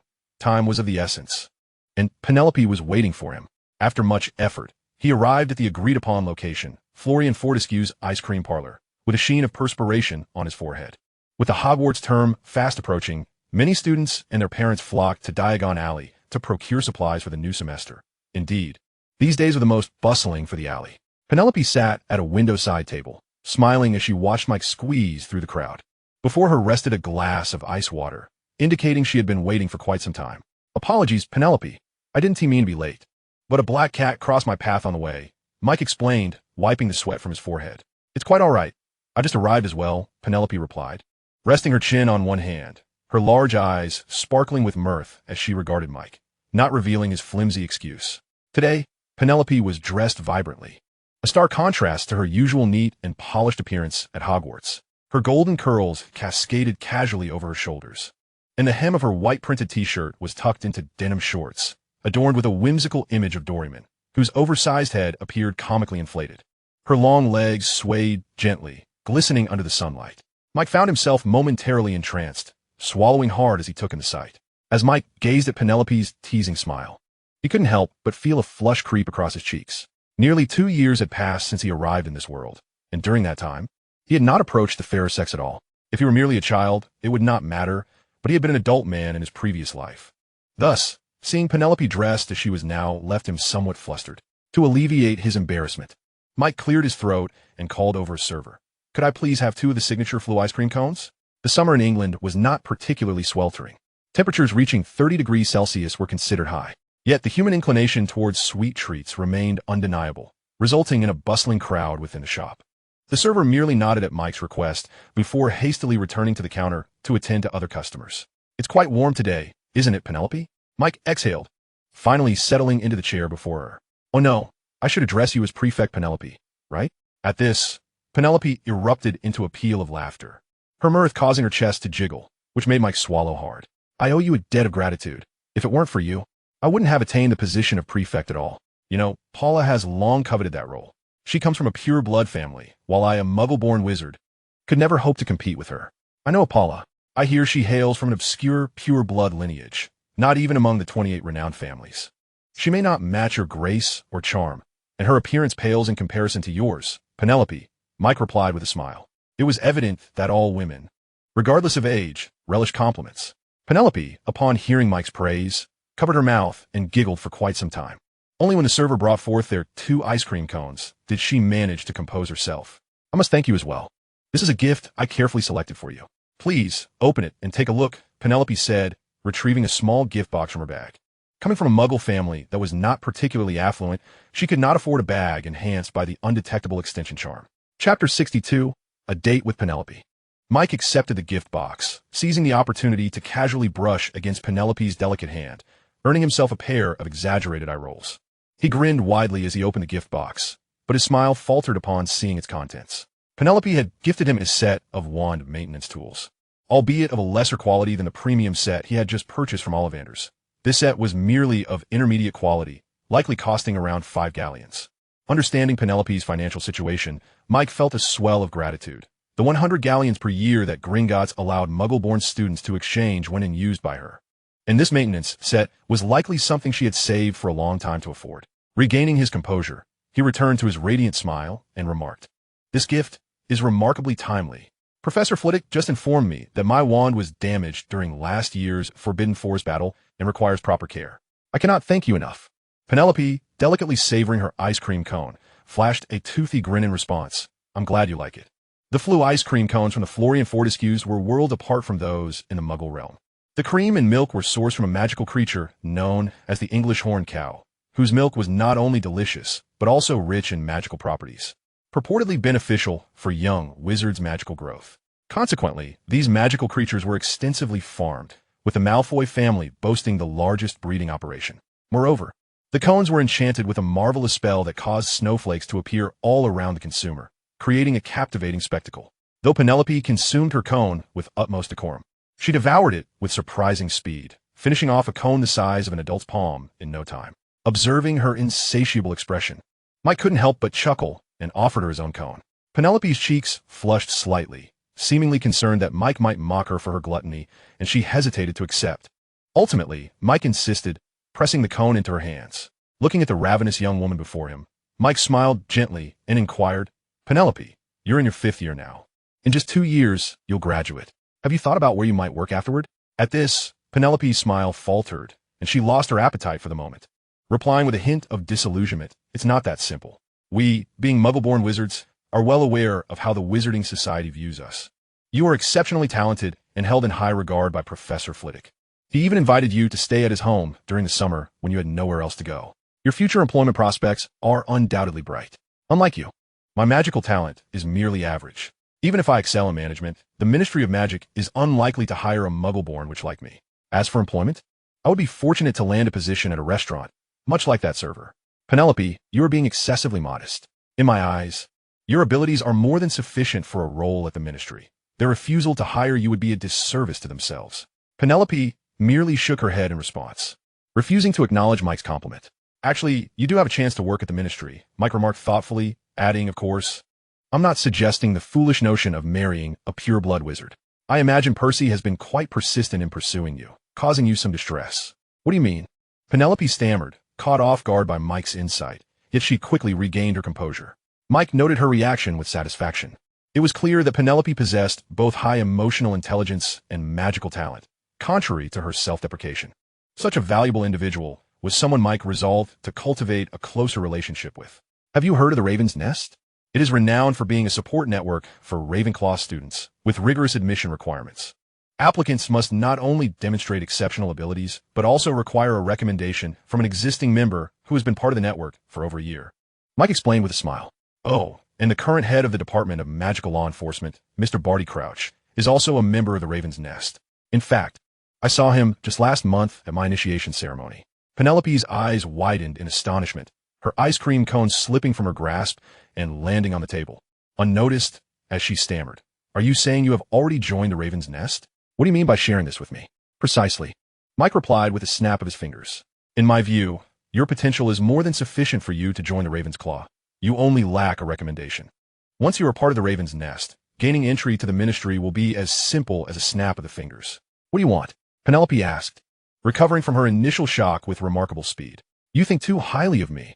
I am not that kind of person. I will recommend you for membership in the Raven's Nest before your graduation. Given that we are both Muggle-born, I will naturally offer any help I can, Mike said, raising an eyebrow at Penelope. Now, it is getting late. We shouldn't waste our daytime here in this dreary ice cream shop. Let's go out and explore. Beautiful lady. It became evident that the allure of shopping held a similar magnetic pull for women as the act of complimenting their beauty. Initially, Penelope regarded Mike with a hint of suspicion. After all, his selfless assistance left her somewhat incredulous, as he was not the kind of person she had ever associated with such generosity. However, as they meandered through the shops, she gradually relaxed, and a radiant smile returned to her enchanting visage. This transformation was particularly evident when they reached Madame Pimpernel's Beauty Potion Emporium, where Penelope seemed utterly transformed, moving through the aisles with an almost fervent zeal. By the time dusk fell and they parted ways, the small bag she had carried was nowhere to be seen. In its place, she now sported a seamless expansion charm pouch, adorned with a woodpecker motif, elegantly fastened to her waist. It was filled to the brim with her acquisitions from the day, ranging from Madame Malkin's bespoke robes to an array of beauty potions. Of course, all these indulgences were financed by Mike. Initially, Penelope had intended to conclude her shopping after purchasing the items on her Hogwarts supply list, as she had but a scant amount of galleons in her possession. Yet, when Mike produced a hefty sack brimming with galleons, gesturing for her to indulge without hesitation, she fully embraced the opportunity. Nevertheless, Penelope, being accustomed to a life of modest means, found herself surprisingly frugal, managing to spend less than 200 galleons despite her extensive haul. Thank you ever so much for today, Penelope beamed, with the school year approaching. Where do you plan to go in the next few days? I think I shall stay at Professor Flitwick's for a few more days, Mike replied absently. But you should head back early. It's getting late, and do take care on your way home. Understood, goodbye, Penelope exclaimed, swiftly leaning in to place a gentle kiss on Mike's cheek before disappearing into the throng of people. Mike touched his cheek, the warmth of her fleeting gesture stirring a tumult of emotions within him. Damn it. Under normal circumstances, we should be lounging in a hotel by now, he lamented, casting a glance at his own predicament. What a pity you aren't more ambitious. Chapter 63. Mike's little enterprise, perhaps owing to his past life where he had experienced sudden wealth, Mike had always been rather extravagant with his spending. Nonetheless, he never considered himself a spendthrift. He believed that the means to save money boiled down to two approaches: earning more or cutting expenses. In his view, generating income was far more crucial than mere frugality. While saving could accumulate wealth, it could also render one inept at spending, much like Penelope, who struggled with her finances. Only through earning could one truly attain the status of a wealthy individual while amassing fortune. Due to the school holidays, business for Dolphin Magical Drinks had to come to a halt, resulting in a complete lack of income, which was unsustainable. Penelope's impoverished demeanor yesterday had sparked a significant realization for Mike. This era was markedly different from his previous life, with currency depreciation being less severe. In this period of England, the pound was still quite robust. For instance, in 1989, a typical worker's hourly wage was around £3. Calculating an 8-hour workday over 22 days a month, that totals to £528 monthly. Fast forward to 1992, and accounting for 3 years of inflation, that figure rises to £600 monthly. With such a wage, a family of 3 could live comfortably, assuming they weren't situated in a major city. An income of £600 a month certainly reflected the financial reality for the majority of people in England. Furthermore, Gringotts enforced an exchange limit of 100 galleons per year, equating to approximately £500, a substantial sum for ordinary families. Additionally, the Ministry of Magic provided subsidies for the items listed on the Hogwarts supply list, meaning that acquiring all necessary supplies would require far less than 100 galleons. Consequently, many Muggle-born young witches and wizards would not exchange the full amount. To Mike, this was an outright waste, and being a self-proclaimed frugal youth, he was determined to rectify the situation. Thus, at the entrance of Diagon Alley, 2 boys, one clad in black and the other in white, could be seen vigilantly watching the entrance walls. They would approach any lone figures dressed in Muggle attire, stealthily inquiring, "Good sir, would you like to exchange galleons?" If accompanied by family, they would transform into benevolent guides, enlightening their companions about the wizarding world, ultimately offering to facilitate the exchange of pounds for galleons at a modest fee. While they claimed the fee was negligible, it was, in fact, quite exorbitant. The duo extracted an 80 commission on each transaction, with half going to them and 30 to the goblins managing the currency exchange. These 2 boys were none other than Mike and Franklin. Mike, having honed his observational skills through his past experiences of bank heists and thefts, had developed a keen eye for discerning who was a Muggle, who was a wizard, and the financial circumstances of each individual. This perceptiveness greatly eased their business endeavors. As the school year approached, many were eager to procure supplies for the new term, resulting in a significant influx of visitors to Diagon Alley. Consequently, Mike and Franklin's small enterprise flourished. Though their commission rates were astounding, the allure of free galleons enticed many, and most were quite satisfied with their services. Naturally, some unwise individuals attempted to haggle with Mike, even threatening to report him for exploiting the Ministry's regulations. Mike, however, was not one to cower in the face of such intimidation. He boldly revealed his name, asserting that he would ensure they faced consequences upon returning to school. Mike had built a considerable reputation at Hogwarts. Students were aware of his status as Professor Flitwick's prized pupil with formidable skills. It would be ill-advised to offend someone who was likely to ascend to a leadership position, possibly even becoming the head of the student council. Thus, those brash individuals had no choice but to comply, allowing Mike to maintain his substantial commission. Indeed, it became evident that many Muggle and half-blood wizards attending Hogwarts came from modest backgrounds. In the span of just 3 days, Mike and Franklin had amassed nearly 1,000 galleons. On this day, while seeking business, they encountered some familiar faces. "Mike, Franklin, what are you 2 doing blocking the entrance?" It was Mr. Weasley, flanked by Mrs. Weasley, Harry, and 5 of the Weasley children. We were just out shopping," Mike stammered, concocting an excuse after some hesitation. "We're about to buy new books. Why don't you join us?" Harry, eager for company after a long summer, quickly invited them. "No, we're waiting for someone," Mike shrugged, maintaining his demeanor. "Waiting for whom? Penelope?" Percy interjected sharply, his voice tinged with disdain. "I believe that is none of your concern," Mike retorted, recognizing the hostility in Percy's tone, but refusing to back down, enunciating each word carefully. "Mr. Percy Weasley." This only served to further irritate Percy, who jabbed a finger at his own chest where the Hogwarts prefect badge gleamed in the sunlight. "Take a good look at me. I'm a head boy." "The head boy? Is this how you speak to the head boy?" exclaimed Mike, his voice dripping with mockery. "Oh wow. The head boy of Gryffindor has come to meddle in the affairs of Ravenclaw." "Percy, your authority is truly impressive," he added with a strange tone, exchanging a knowing glance with Franklin, both bursting into raucous laughter. Percy's face contorted with anger, his right hand trembling as he fumbled for his wand. Meanwhile, Mike had his wand already at the ready, Should Percy dare to point his at him, he would swiftly cast a disarming spell. His camaraderie with the Weasley twins afforded him a certain satisfaction at the thought of Percy facing some hardship. Yet, before Percy could draw his wand, George forcibly led him toward Mr. Weasley, who was busy shopping ahead. Fred, meanwhile, made a comical face at Mike, bowing and adopting an exaggeratedly foolish demeanor, suggesting that Mike refrain from stooping to Percy's level. Out of respect, Mike held back his irritation, merely gesturing for them to leave quickly. Fred, seeing this, kept silent and nodded in agreement before hastily joining George and Percy, who hadn't gone far. Watching the trio tugging at each other, Mike scoffed and spat in their direction.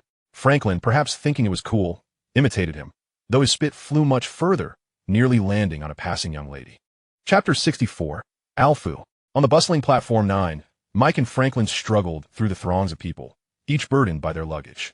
The joyous summer holiday had come to an end, ushering in the annual return to Hogwarts School of Witchcraft and Wizardry. Unlike the grim countenances of students returning to school in his previous life, these young wizards displayed little to no reluctance about the new term. After much effort, they finally boarded the train, breathing a sigh of relief. The platform was teeming with young wizards and their parents. Many parents lingered even after sending their children off, standing idly and waving goodbye. As an orphan in both lives, Mike had never experienced parental love, rendering him unable to fully grasp the emotions unfolding around him. Witnessing such scenes stirred something within him, though he managed to conceal it behind a stoic facade. Ha ha ha ha! A cacophony of laughter erupted as an owl perched atop Franklin's head fixated on Mike, emitting a sound reminiscent of laughter, as if mocking his vulnerability. Mike shot at a fierce glare and unceremoniously swatted it on the head, which finally silenced the creature. This owl was Franklin's pet, purchased with the earnings from their entrepreneurial endeavors in Diagon Alley. Their little business had flourished, netting nearly 2,000 galleons in just a week, with Mike pocketing 1,400 and leaving 600 for Franklin. Consequently, Franklin had spent 400 galleons on this singular owl, which seemed an extravagance to Mike, who found it hard to fathom how someone could be so reckless. According to the shopkeeper, this owl was a rare species known as the laughing owl, extinct in the Muggle world. It was relatively large, capable of reaching up to 40 centimeters, and, having been bred by wizards for an extended period, boasted intelligence comparable to that of a 3-year-old child. Yet, even that did not justify its hefty price tag. Its true value lay in its laughter-like call. Franklin, enamored by the sound, had made the impulsive decision to buy it, believing it echoed his mother's laughter. To Mike, however, the sound was nothing short of an annoyance, laden with a mocking tone that frayed his nerves. After hearing Franklin's reasoning, Mike became curious about the woman behind such a derisive laugh. He resolved that he must meet her someday. As for pets, Mike held no interest. Even if he had to keep one, an owl would be the last choice. His disdain for all birds stemmed from a particularly vexatious crow that had tormented him during the summer. If not for Franklin's attachment, the laughing owl, named Alfu, would have likely been roasted for its insufferable laughter. After finding an empty compartment, the two entered, but before they could even set down their luggage, Franklin eagerly produced a bottle of water, pouring a bit into the cap and holding it up reverently to Alfu, who remained perched on his head. He babbled incessantly about Alfu, and Mike mused that Franklin treated his pet with more devotion than he did his own mother. While most people would confine an owl to a cage, Franklin was overly concerned about Alfu developing depression from confinement, allowing the bird free rein. Consequently, Alfu had made a nest atop Franklin's head, his hair shaped into a comical avian abode. It was said that black hair was notoriously difficult to manage. Many individuals of African descent face baldness by middle age, leading them to don wigs to avoid venturing out with a bald head. In a previous life, Mike had heard from a client named Chun from Hong Kong that many wig factories in his homeland thrived on the demand from African communities. If that were true, Franklin might find himself needing a wig before turning 30. Thus, Mike resolved to gift Franklin a wig for Christmas, better to be prepared. Just as Mike was lost in thought, the compartment door swung open, revealing a flustered Hermione, drenched in sweat. Without sparing a glance at Franklin, who was still adorned with his owl, she seized Mike's hand. "Have you seen Harry? Hold on. Didn't they board the train?" Mike replied, struggling to free his hand from her grip. Hermione had recently shown signs of developing an aggressive streak, her strength increasing to the point that Mike felt a twinge of pain as she held his hand. Missing the train was no catastrophe. Dumbledore would surely ensure Harry's return. However, Hermione was evidently unconvinced by Mike's reassurances and was about to argue when she was interrupted by a new arrival. Couldn't T make it onto the train? Penelope sauntered into the compartment, returning to her usual demeanor as an upperclassman. Her golden hair was simply tucked behind her ears, and her figure was elegantly draped in a plain robe adorned with intricate gold embroidery, exuding an air of sophistication, an ensemble Mike had purchased for 20 galleons. "It's Harry. It seems he missed the train." Mike spread his hands in a gesture of helplessness. Hermione, in a state of agitation, insisted, "I told her Dumbledore would bring Harry back." Indeed, as Mike had asserted, Dumbledore would not allow his chosen savior to vanish without a trace. Penelope leaned against Mike's seat, adding, "Your concerns are entirely unfounded." As Hermione observed the interaction between Mike and Penelope, an unaccountable frustration welled within her, a flush creeping across her cheeks as she silently cursed the odious woman before storming out. At this moment, Penelope also noticed the peculiar sight of Franklin with an owl perched atop his head, unable to suppress a fit of laughter. Outside the compartment, Hermione, who had not ventured far, heard the laughter emanating from within and, in a fit of exasperation, stamped her foot and quickened her pace as she walked away. Inside the compartment, Mike, observing Penelope's uncontrollable mirth, couldn't help but chuckle, inquiring, "Shouldn't you be in the prefect's carriage? What brings you here?" "I merely sought a diversion out of boredom," Penelope replied, perhaps laughing too heartily and momentarily losing her breath. "And what of Percy? Is he still pestering you?" "Not anymore. For him, power is the utmost priority." Penelope gently shook her head. "As we speak, he is in the rear carriage maintaining order among the first years." Mike scoffed at this, acknowledging that indeed, ensuring discipline among the new students was the prefect's duty. However, it was well known that most prefects shied away from such thankless tasks, as unruly children could be universally challenging. Those willing to undertake this arduous responsibility were either selfless altruists or ambitious climbers eager to showcase their capabilities. Percy, of course, belonged to the latter category. Last year, Percy had shown little interest in guiding the first years. This year, however, his newfound diligence was likely motivated by his ambition for the position of student council president next year. It was surprising to see him already courting favor before the semester had even commenced. Evidently, his reading of how prefects gain power had not been in vain.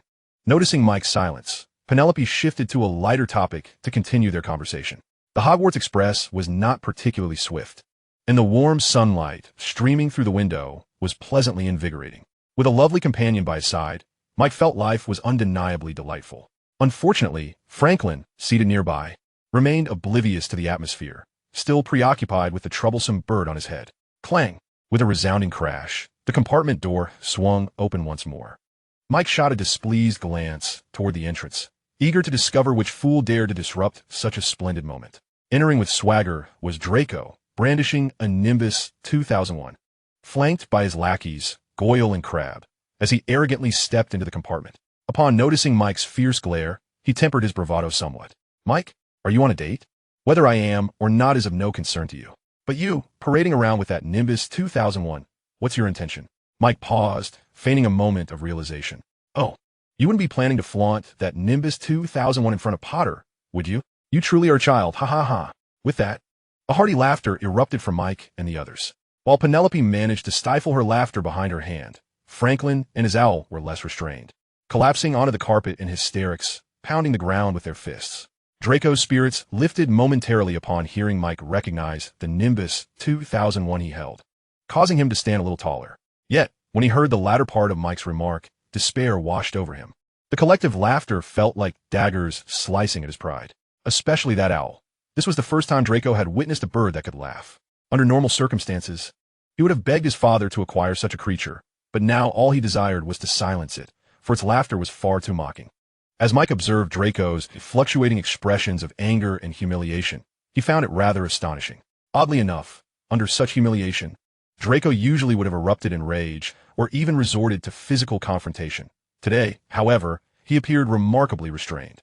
Franklin, realizing that both Mike and Penelope had ceased their laughter and were now staring expressionlessly at Draco, also halted his mirth. Yet, the owl, Aberforth, seemed unfazed, continuing to cackle.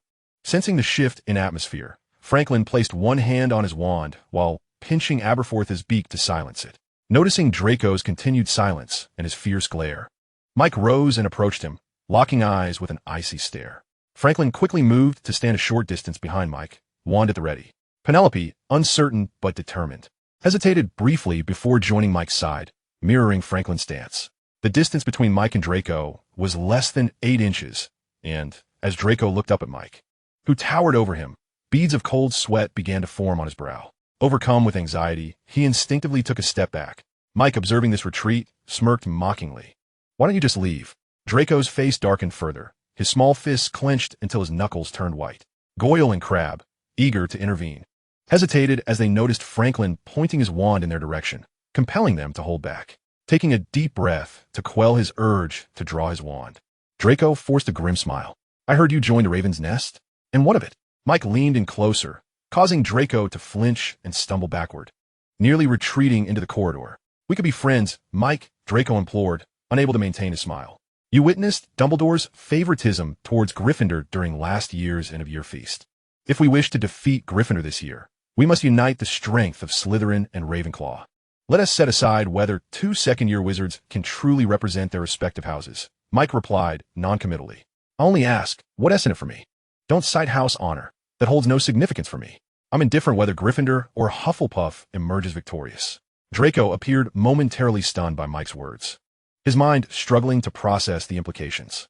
After a lengthy silence, he finally spoke. "You could gain the friendship of the Malfoy family." "Ha ha ha ha." Aberforth erupted into laughter at Draco's statement, further provoking amusement among Mike and the others, who could hardly contain themselves. "The friendship of the Malfoy family is utterly worthless to me. I understand your intention. You want my assistance against Gryffindor, don't you? If you seek my help, you must at least show a semblance of sincerity, rather than attempting to deceive me with such flimsy platitudes. What do you want?" Draco ground out through clenched teeth. Mike's laughter ceased, replaced by a serious demeanor as he leaned in closer to Draco, whispering, "The unforgivable curses. Provide me with the 3 unforgivable curses, and I shall aid you in dealing with that Gryffindor rabble. Surely, coming from a family of dark wizards, you can procure a few unforgivable curses, can you not?" Draco's complexion drained of color at Mike's whisper, his mouth agape in terror as he stared incredulously at Mike. Chapter 67. Franklin is an American.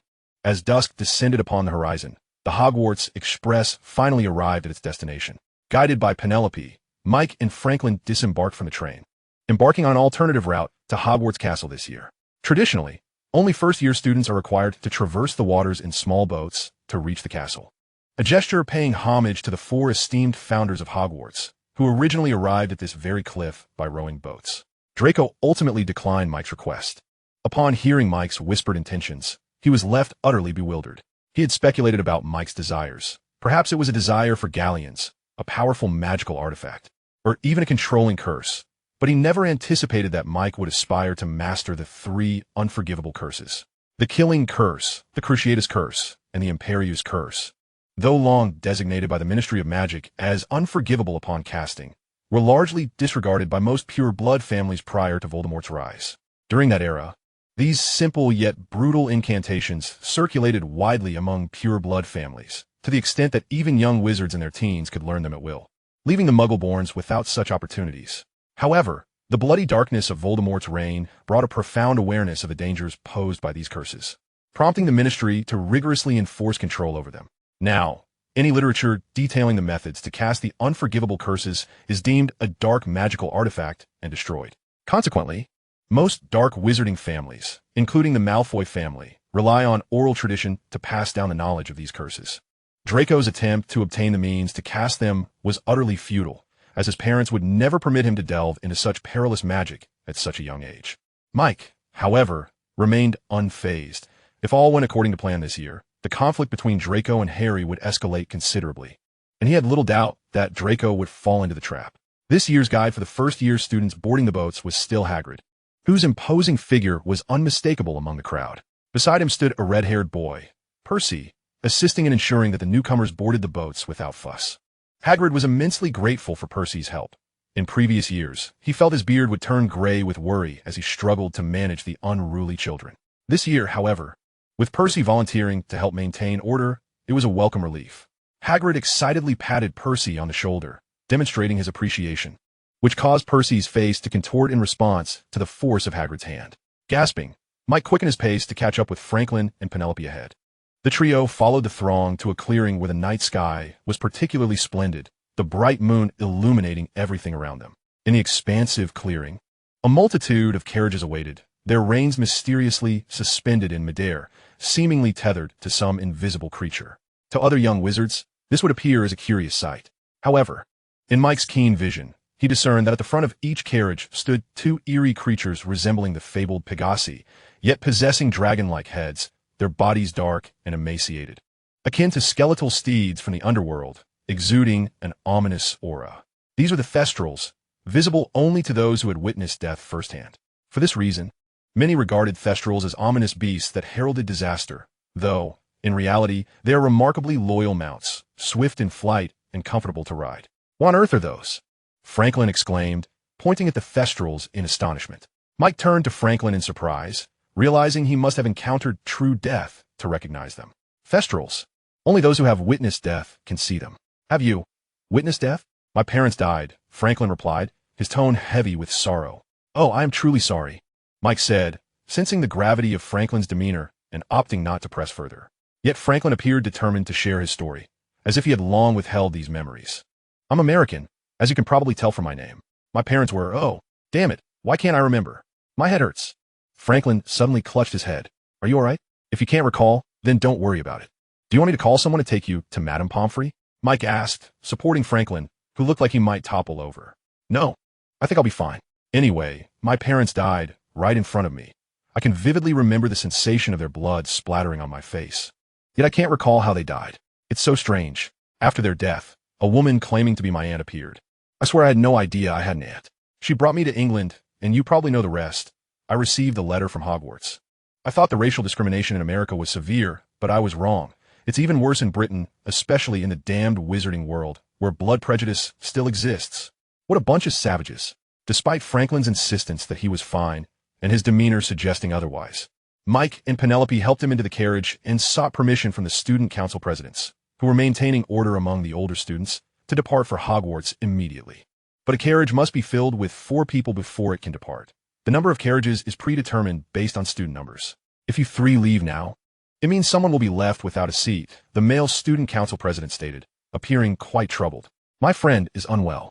If anything happens to him because he didn't receive timely treatment, it'll be entirely your fault, you antiquated relic. Mike roared. The newly appointed male student council president looked increasingly uneasy, about to speak when the female president intervened. All right, since someone is unwell, you may depart. I grant permission, she said with a smile, winking at Mike and Penelope, signaling them to hurry. The female president's tie indicated her affiliation with Ravenclaw. Mike, without further pleasantries, thanked her and climbed back into the carriage, prioritizing Franklin's well-being, indifferent to the fact that someone else might be left without a seat. Chapter 68, Poor Percy. With the female student council president as command, the carriage carrying Mike and his companions was silently drawn by 2 Thestrals. After a brief moment of acceleration, the Thestrals unfurled their bat-like wings, flapped twice, and soared into the night sky. Thestrals were indeed exceptional magical mounts. The entire takeoff process was as smooth as silk, and their speed in flight was astonishing. Mike believed that the ability of the nightmares to soar into the sky was not merely reliant on their wings, but rather on a distinctive kind of power. For when these nightmares unfurled their wings, he witnessed numerous perforations upon them, the largest being the size of his own head. Any creature, regardless of its nature, would be utterly incapable of flight with such tattered appendages. The British climate was rather chilly, and the evening breeze brought with it a slight chill, prompting Mike to shiver twice before he turned his gaze away from the 2 nightmares and retreated back into the carriage. Inside, Franklin was amusing himself with the cheerful owl, AFO, perched above him. Given the owl's nocturnal habits, the little creature appeared quite animated, its large eyes curiously surveying the interior of the carriage. You seem to be in good spirits, Mike remarked as he settled beside Franklin. I told you, it's nothing serious. Franklin waved his hand dismissively. It's an old ailment. Thinking of my parents gives me a headache, but as long as I don't dwell on it, I'm fine. Perhaps we should pay a visit to Madame Pomfrey. It's best to be cautious. If there is an issue, it's better to discover it early. Franklin had intended to say more, but upon seeing the sincerity in Mike's eyes, the words caught in his throat. With a slight nod, he fell silent, feeling a pang of emotion. The nightmares flew with remarkable speed, swiftly transporting the 2 to the Hogwarts grounds, where Professor Kettleburn awaited their arrival. Professor Kettleburn, the esteemed teacher of magical creatures at Hogwarts, was a warm-hearted old man. Frequently injured while caring for and studying dangerous magical beasts, he had permanently lost an arm and part of a leg. Rumor had it that due to his physical frailty and advancing age, he would retire the following year. Professor Kettleburn was taken aback by Mike and Franklin's early arrival at Hogwarts. After learning the circumstances, he promptly notified Madame Pomfrey to escort Franklin to the infirmary. Mike and Penelope had initially intended to accompany them, but Madame Pomfrey dismissed them, citing that their presence would disrupt the treatment. Professor Kettleburn remained behind. As the carriages carrying the older students continued to descend, he needed to welcome these students. "You need not worry. Madame Pomfrey is undoubtedly the most skilled healer I have ever encountered, surpassing even the attending physicians at St. Mungo's Hospital for magical maladies and injuries." He tossed 2 chunks of meat to the nightmares, and, noticing the concerned expressions of Mike and Penelope, reassured them, "Rest assured, your friend will be perfectly fine. Now, hurry along to the Great Hall." Reluctantly, Mike and Penelope departed. The Great Hall had been splendidly decorated for the evening, and, as the two entered, they observed several students already seated at the 4 long tables representing the 4 houses. Professor Flitwick was perched on the elevated teacher's seat, engaged in conversation with his colleagues. Noticing Mike and Penelope's entrance, he waved enthusiastically, almost toppling from his chair, but Professor Snape swiftly cast a levitation charm to steady him. Mike acknowledged Professor Flitwick with a wave and noted the absence of Professor McGonagall, indicating that she was likely overseeing the first-year sorting ceremony once again. Mike and Penelope took their seats at the Ravenclaw table, and shortly thereafter, Professor Kettleburn arrived with the older students in tow. The atmosphere in the Great Hall instantly transformed, buzzing with excitement as students filled the seats beside Mike and Penelope, sharing tales of their holiday adventures and expressing joy at reuniting with friends. Professor Dumbledore, with a warm smile, observed the lively chaos below, choosing not to intervene, as if he were witnessing the most beautiful scene in the world.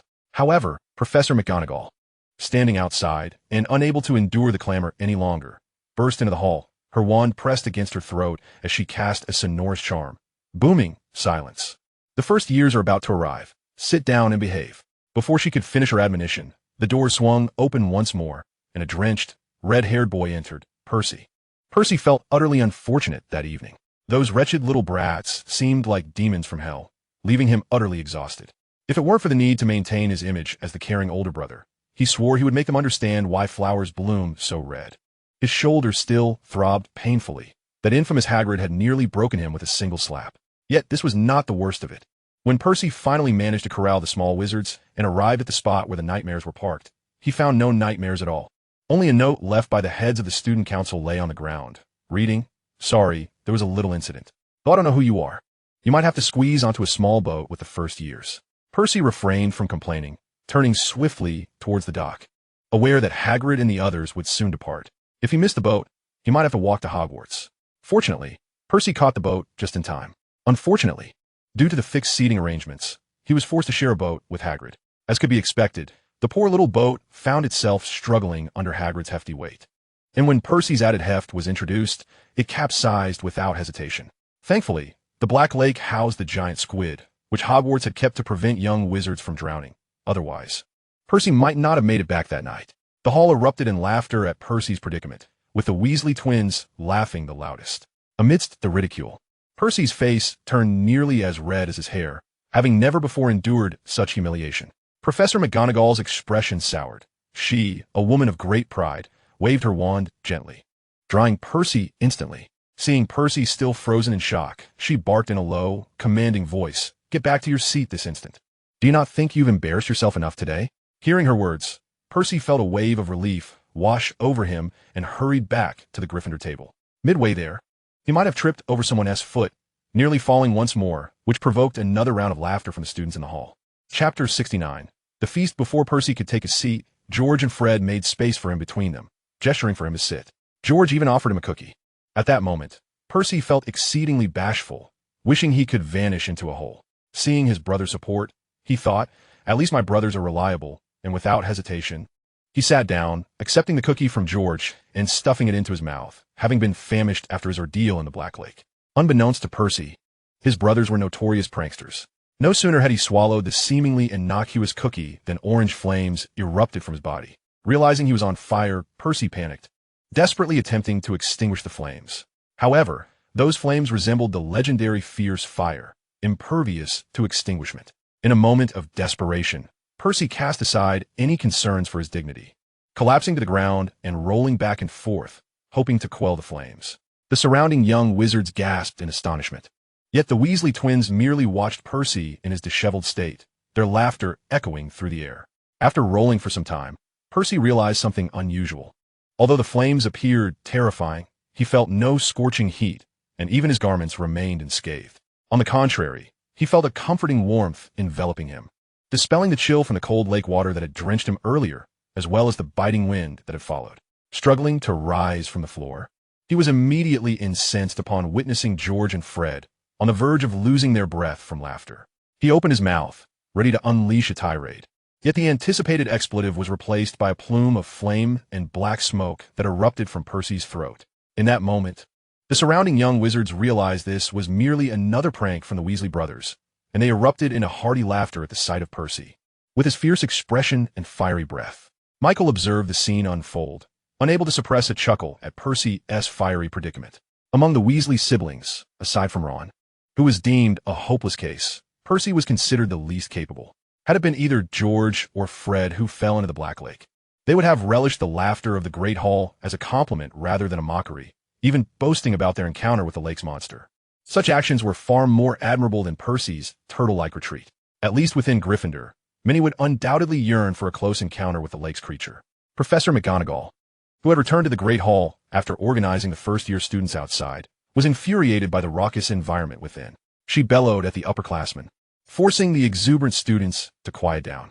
Acknowledging the return to calm, Professor McGonagall nodded slightly and approached the Sorting Hat at the center of the hall. Clearing her throat gently, she waved her wand, causing the grand doors to swing open.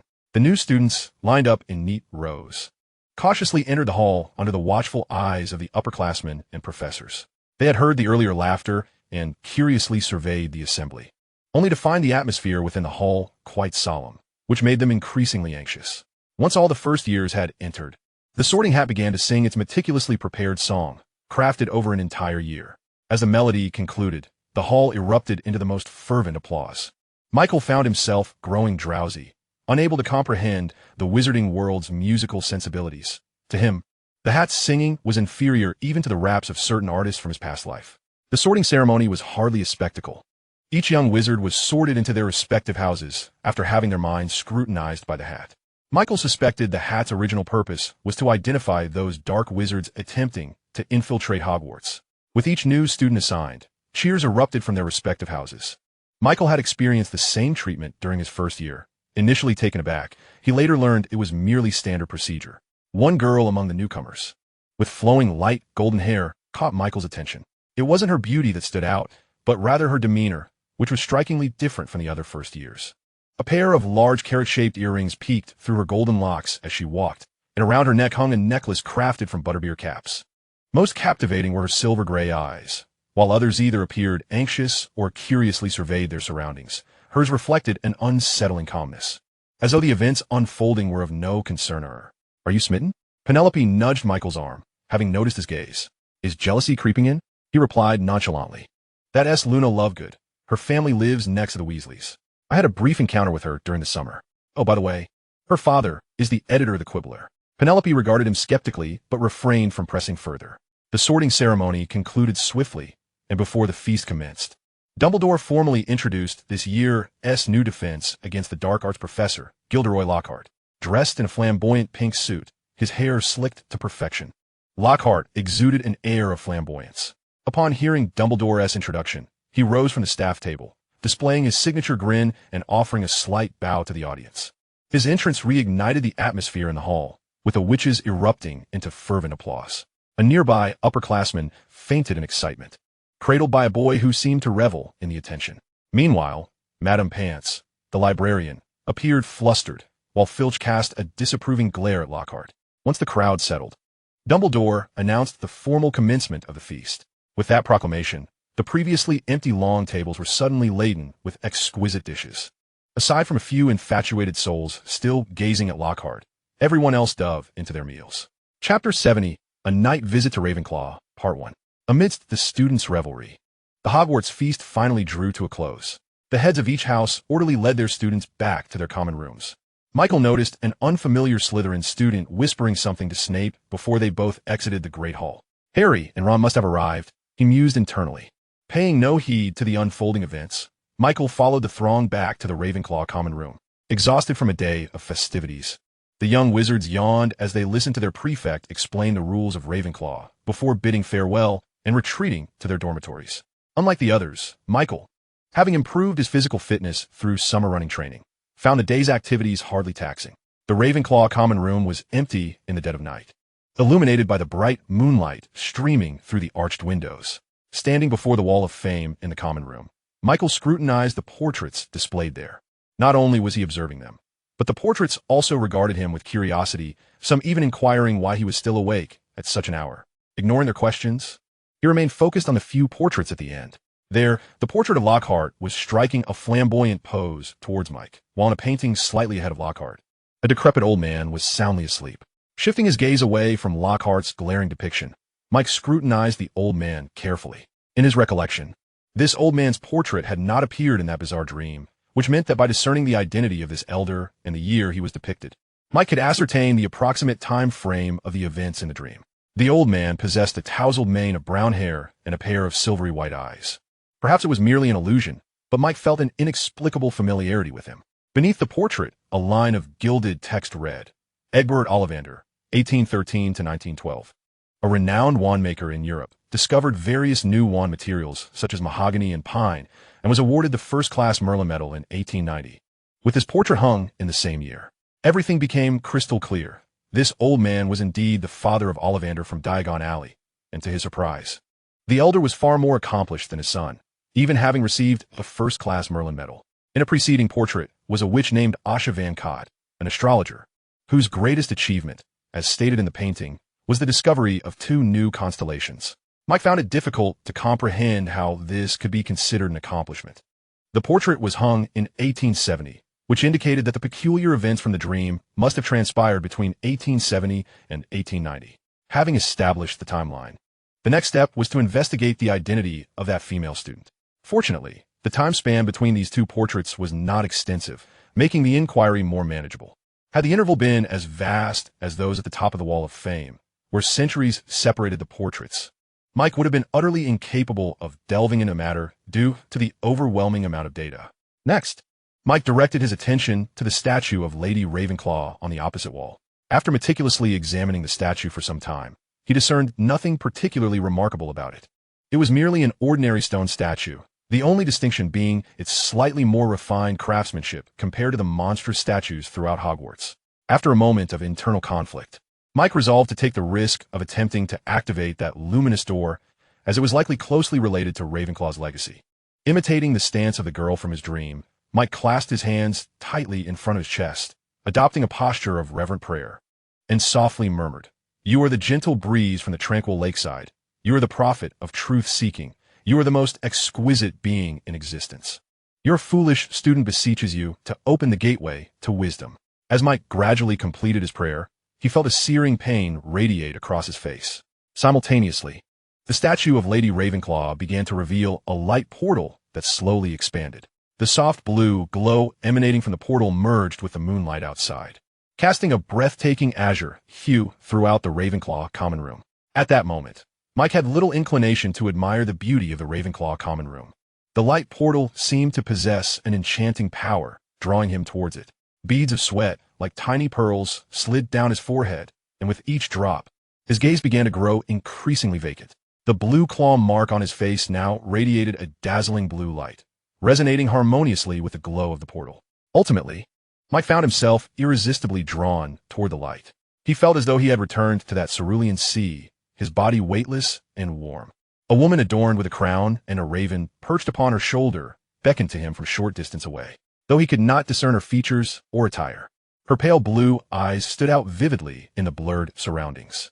Having never seen his biological mother in either this life or the last, the way those eyes gazed at him evoked a sense of maternal affection within him, compelling Mike to approach her.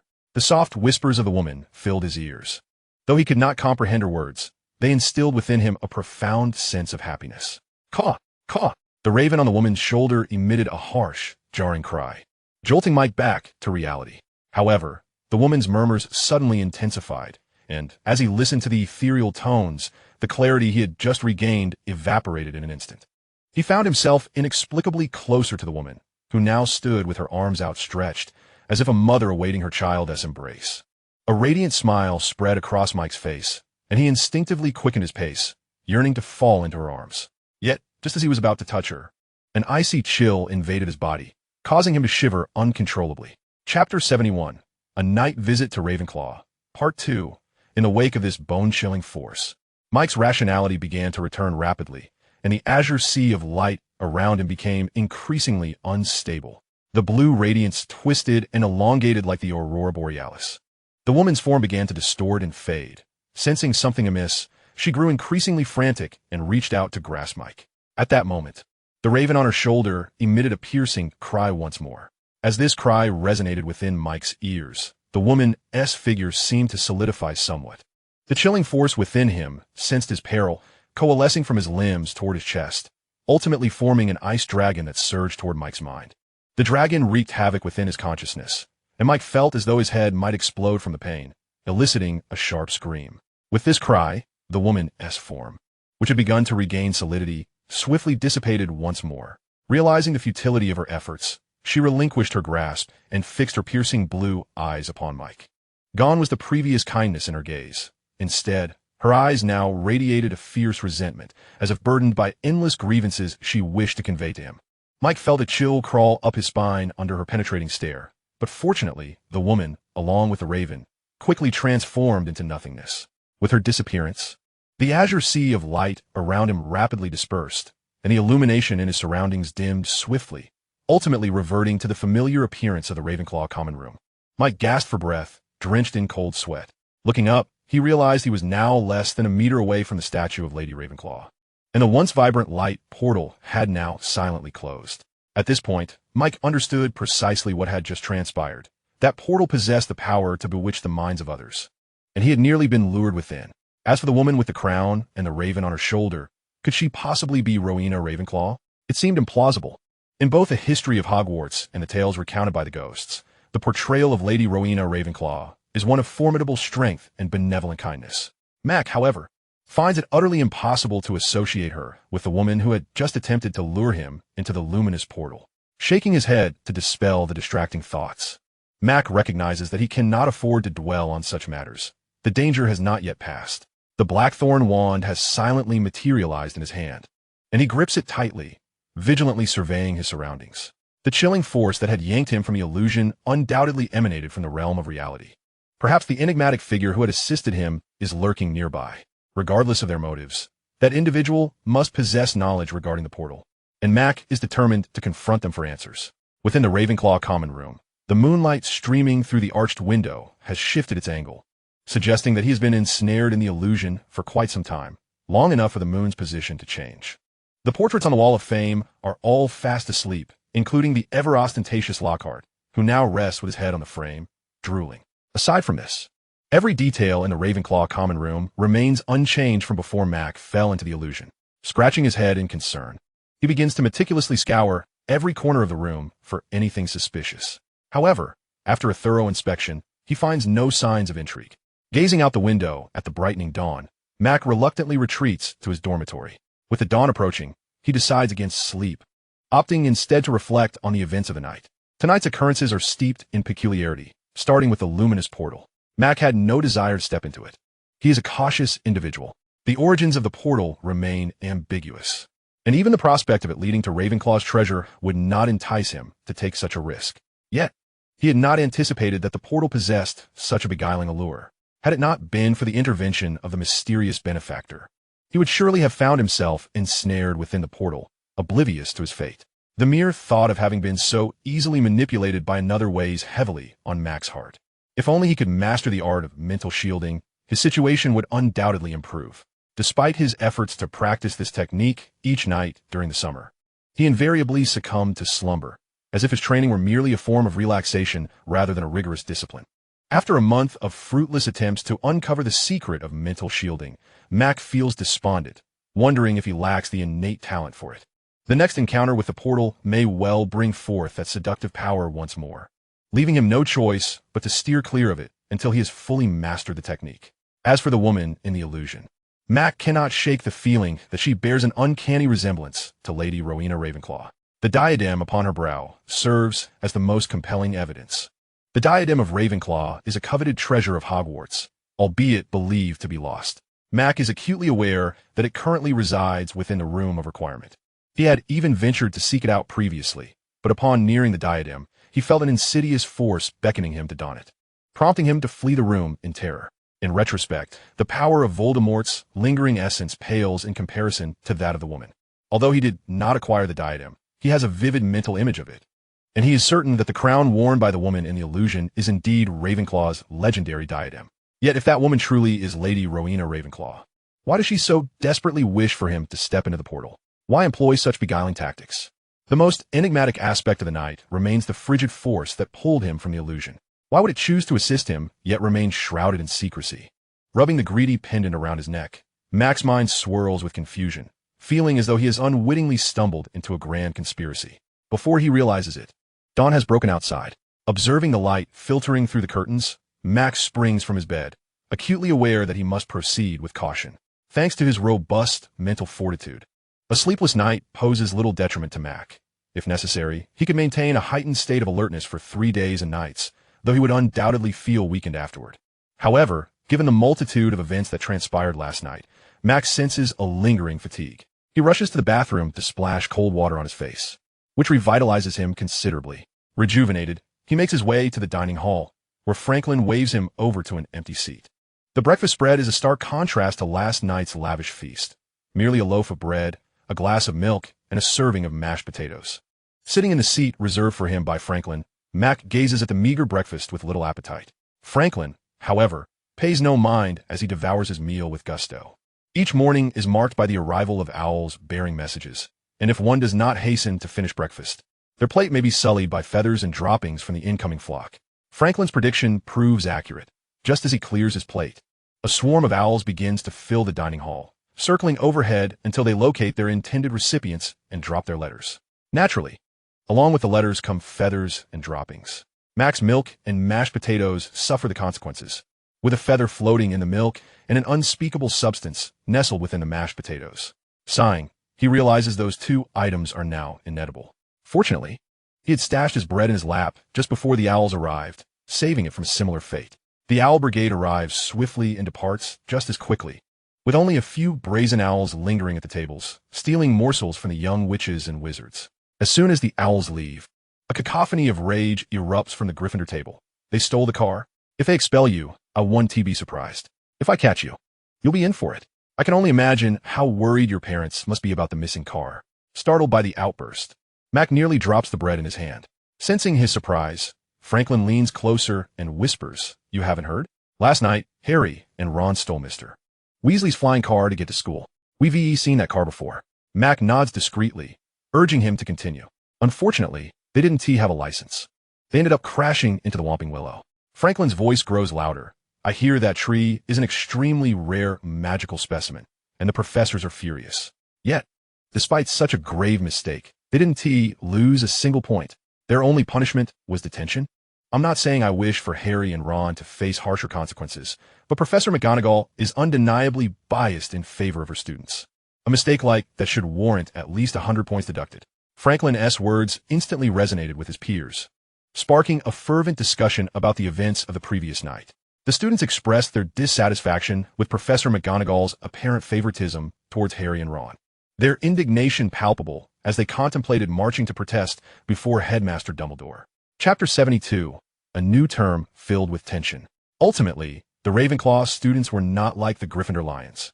Despite their impassioned demeanor and their readiness to rise up against Dumbledore, none were willing to take tangible action. They all understood that protesting would be futile. Dumbledore would undoubtedly side with Gryffindor, a fact made evident during last year's end-of-year feast. Noticing the collective outrage among his classmates, Franklin soon realized he had likely stirred up trouble and hurriedly pulled Mike away from the dining hall. Alas, it was a pity for Mr. Weasley, the head of the Ministry of Magic's Misuse of Muggle Artifacts office, whose son had been caught driving an illegally modified Muggle car through the streets and was now under suspension. The uncertainty of his job weighed heavily on Franklin, who held a great fondness for Mr. Weasley. Rest assured, Mr. Weasley will be fine. The suspension is merely temporary. Once the storm passes, he will regain his position, Mike remarked, stuffing the last morsel of bread into his mouth. How could that be? Franklin exclaimed, his eyes widening in disbelief. As the head of the misuse of Muggle artifacts office, Mr. Weasley's possession of such a contraband item was tantamount to self-betrayal. According to ministry law, he could very well end up in Azkaban. Mike meticulously smoothed out the wrinkles in his clothing, having rushed out in haste, and realized he must present himself well for Professor Flitwick's charms class. He nonchalantly responded to Franklin's concern.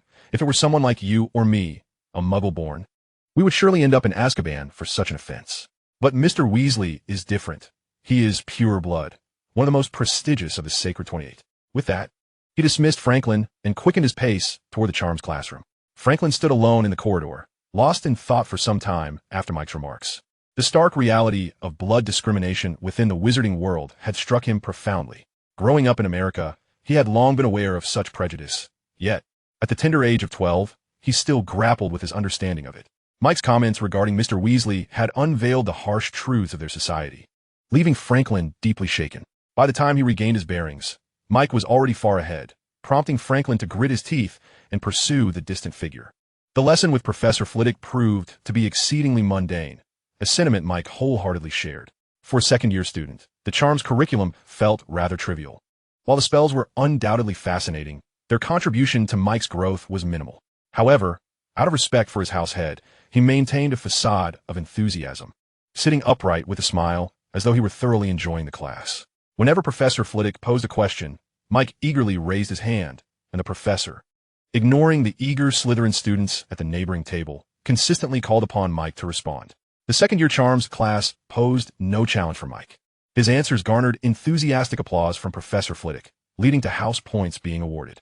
In the span of a single class, Mike managed to earn 50 points for Ravenclaw. Such a feat would have been unthinkable in previous years, as professors were typically quite restrained in their awarding of points. It seemed that after last year's banquet, Professor Flitwick was determined to show favoritism towards his students and compete for this year's House Cup. However, as the adage goes, what goes around comes around, and the repercussions of Flitwick's actions soon became evident. The afternoon class brought the formidable Professor Snape and another joint session with Slytherin. Snape, likely aware of the morning's events, emulated Flitwick by allowing only Slytherin students to answer questions, disregarding the raised hands of Ravenclaw students. To exacerbate matters, Snape relentlessly targeted Franklin, the clumsy lad, resulting in a loss of all 50 points Mike had earned earlier, while Slytherin gained 20 points. This was not due to a lack of willingness on Snape's part to award points to Slytherin. Rather, Draco and his cohorts failed to answer even the simplest questions correctly. Franklin was thoroughly disgruntled by Snape's blatant targeting of him. Had it not been for Mike's restraint, a confrontation may have ensued. Such occurrences were not isolated to Mike's class. They transpired across all year groups, as professors lavished points upon their favorite students while mercilessly deducting from those they disdained. After a day full of classes, Mike observed the hourglasses representing the four houses steadily fluctuating, with the gems symbolizing house points increasing and decreasing dramatically. Shaking his head, Mike discerned the serious ramifications of Dumbledore's intervention last year, which had led to an open rift among the professors. The semester had barely commenced, yet the atmosphere was already rife with tension. It was difficult to fathom the chaotic scene that awaited at the end of the term. As the professors vied for supremacy, their students mirrored their fervor. Throughout the day, students from all houses engaged in numerous skirmishes, albeit without physical confrontations, for such actions would result in point deductions and detention. Aside from Gryffindor's reckless lions, few were willing to risk such consequences, at least for the time being. Thus, verbal altercations became the primary means of conflict. Mike witnessed firsthand the male student body president, whom he had encountered previously, being cornered by the female Ravenclaw president and her entourage, hurling insults at him. The cause of the confrontation stemmed from the male president's Gryffindor affiliation, as last year's cheating scandal had seen Gryffindor snatch the House Cup from Ravenclaw. As he passed by, Mike overheard snippets of their heated exchanges. The colorful and elaborate insults flung by the female students were beyond anything Mike had ever encountered, leaving him in awe of their verbal prowess. Trapped among the throng of girls, the male president found himself in despair. With his predicament, he was loath to resort to physical force, and though he longed to escape, any attempt to weave through the crowd would inevitably lead to unwanted contact with the girls. The moment he brushed against them, they would undoubtedly cry foul, forcing him to cover his ears and crouch in resignation as he endured their scorn. Chapter 73. Quidditch Team Tryouts, Part 1. The unfortunate male president endured this onslaught for a full half hour, and by the time Gryffindor students arrived to rescue their president, the female president had already departed, triumphant with her friends in tow. The students of Slytherin arrived even more swiftly than those of Gryffindor, and there they were, vociferously mocking the unfortunate male student council president.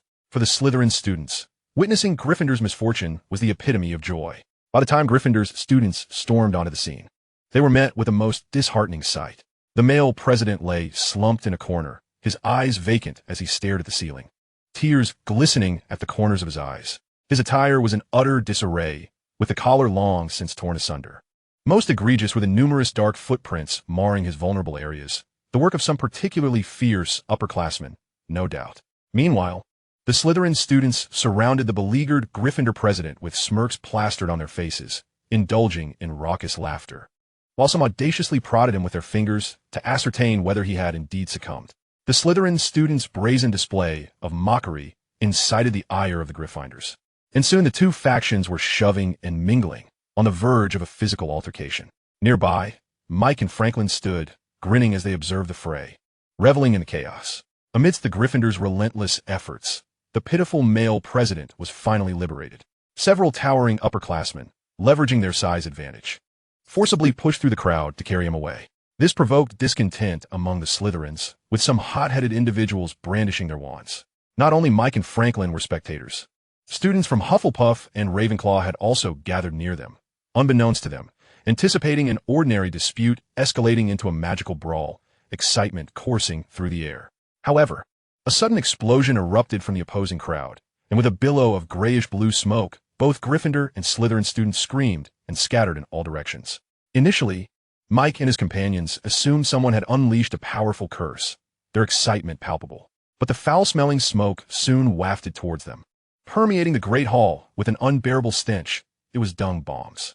Mike and Franklin hastily covered their noses and retreated from that den of chaos, knowing full well that only the Weasley twins would resort to such a malicious prank.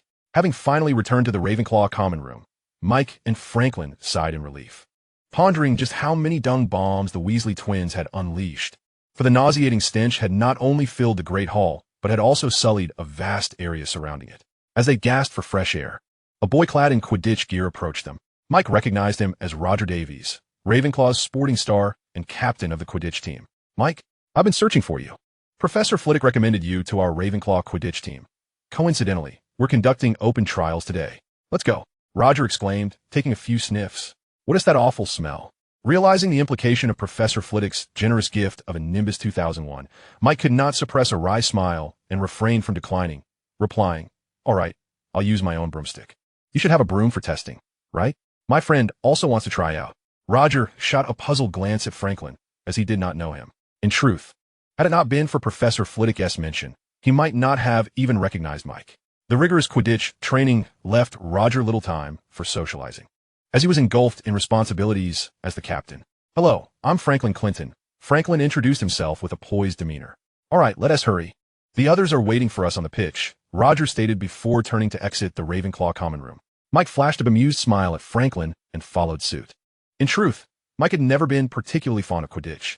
The sport, riddled with loopholes, was far more barbaric than American football, lacking any true spectacle. Often, the outcome of Quidditch matches hinged entirely on the seeker's individual prowess and the quality of their broomstick. The disparity in equipment was markedly less in top-tier professional leagues, whereas in Hogwarts internal competitions, it was glaringly apparent. Much like the character Harry Potter in the original series, who, wielding a professional league firebolt, competed against seekers from other houses with lesser brooms like the Nimbus series. Harry's speed on the broom was several times faster than his opponents, making any defeat utterly implausible. Moreover, the rules allowed beaters to strike bludgers at opposing players, resulting in a high probability of injury among Quidditch players. There were even records of students perishing during Quidditch matches in Hogwarts history. It was astonishing that such a savage sport garnered the adoration of the vast majority of wizards worldwide. To Mike, it bore an uncanny resemblance to the brutal gladiatorial contests of ancient Rome, both equally drenched in blood and violence. "We've arrived." Roger's voice broke through Mike's reverie, and he realized they had unwittingly reached the Quidditch pitch. The initial days of each academic year were dedicated to recruiting new members for each house's Quidditch team. and the pitch buzzed with activity. The usually sparse stands were now filled to the brim, not only with upperclassmen, but also with numerous first-years eager to witness the spectacle, highlighting Quidditch's esteemed status among wizards. Listen, Mike, since Professor Flitwick has faith in you, I believe in your abilities as well. The Ravenclaw team has an opening for a starting beater, specifically reserved for you. Just take a few laps to showcase your skills, Roger whispered, ensuring only Mike could hear him. As for your friend, regrettably, he can only be a substitute. We have ample room for substitutes, so he can choose any position he likes. With that, Roger flashed Mike an approving thumbs up. Dumbfounded, Mike realized he had essentially been pre-selected by Professor Flitwick for the team. Chapter 74, Quidditch Team Trials, Part 2. Justice, fairness, and camaraderie above competition. These noble virtues attributed to sports are mere illusions. Beneath the glamorous facade of athletic events lies a mire of corruption and deceit. Quidditch, a sport steeped in exorbitant costs, was destined to forever intertwine with power and influence from the moment it gained popularity. In the original text, Malfoy's act of sponsoring the team with the latest broomsticks was merely par for the course in the Quidditch industry. No one cared about the fate of Slytherin's former seeker. Even if Draco were a Quidditch novice, the Slytherin team's prowess would undoubtedly rise significantly with their superior equipment. Thus, sacrificing the original seeker was a trivial matter. Having navigated the complexities of society for many years, Mike subtly nodded to Roger and continued to follow him. Initially hesitant to join the Quidditch team due to concerns that extensive training would encroach upon his magical studies, he now felt a sense of relief. Since I entered through Professor Flitwick's back door, it should not be a considerable challenge to occasionally miss a training session. After all, wielding power and influence often allows one to act with impunity. The selection area for Ravenclaw has already amassed a multitude of students, all of whom have gathered to vie for a position as substitutes on the Ravenclaw Quidditch team. Indeed, substitutes. The starting players for Ravenclaw are all at least third years, and second-year newcomers must endure a year on the bench before they can aspire to be a starter. Those who join the team as immediate starters are either exceptionally gifted or, like Mike and Draco, have benefited from preferential treatment. At last, our members have gathered. The selection process for this year's Ravenclaw Quidditch team is about to commence. Roger clapped his hands, capturing everyone's attention. Let me explain the rules, which are quite simple. Do you see those magical hoops in the sky? Your task is to fly through them in succession on your broomsticks, understood? You may use your own broomstick, but if you don't have one, come to me to collect a Nimbus 2000 for the test. Most of the young witches and wizards present did not possess their own broomsticks, apart from a few muggle-born wizards lacking sufficient galleons. Many half-bloods and pure-bloods were also without their own brooms. After all, a brand new broomstick can cost anywhere from several hundred to over 1,000 galleons, a price far beyond the reach of an average wizarding family. Of course, one could opt for second-hand broomsticks, but these come without any quality assurance. Their performance and safety invariably decline after prolonged use. Hogwarts continues to utilize those antiquated broomsticks largely due to Madame Hooch's diligent maintenance as a broomstick expert. Unlike the others, Mike did not approach to collect a test broomstick. Instead, he retrieved his Firebolt 2001 from a pocket enchanted with the undetectable extension charm. The latest model of the Firebolt instantly drew the attention of all the young witches and wizards surrounding him, who gasped and jostled to get a better view. Mike noted that even Roger's eyes gleamed with envy. The Firebolt 2001, the same broom used by the England national team, was priced at 1,800 galleons, a sum far beyond Roger's financial means. All right, everyone disperse. Roger fulfilled his role as captain by shooing away the growing crowd of young witches and wizards. Mike, you go first. I'm sure everyone is eager to witness the speed of the Firebolt 2001. Mike accepted without hesitation, mounting the Firebolt 2001. The Quidditch team selection was not particularly challenging. The magical hoops in the sky were quite large and spaced far apart, making it easy for anyone proficient at riding a broomstick to pass the test. This was hardly surprising, as the selection was merely for substitutes. The moment Mike perched on the Firebolt 2001, he felt the stark difference from the outdated broomsticks used in flying lessons. Not only did it feature a magical seat, but Mike also sensed numerous invisible threads of magic gently securing him. No wonder it commanded a price of 1,800 galleons. The comfort and safety were incomparable to the Nimbus series. Donning his goggles, Mike willed the Firebolt 2001 to soar into the sky at a remarkable speed. He had already become well acquainted with the Firebolt's operation during the summer, so the straightforward test posed no challenge for him. He zipped through each hoop in rapid succession, his turning radius significantly tighter than those on Nimbus series brooms, showcasing the Firebolt 2001's exceptional speed and agility. As Mike completed the test and landed, the young witches and wizards erupted into enthusiastic applause, with some even squealing to rush forward and embrace him, though the sheer number of onlookers prevented them from getting through. 50 seconds. All 17 magical hoops hit. Outstanding, Roger exclaimed, clutching a magical stopwatch, his excitement palpable. The final remark of outstanding could have referred to either Mike or the Firebolt 2001. The second contestant was Franklin, who initially needed to wait in line for a test broomstick, but Roger, perhaps in consideration of Mike, waved his hand and handed him a Nimbus 2000. Mike could have lent his Firebolt 2001 to him, but Franklin hesitated and ultimately declined.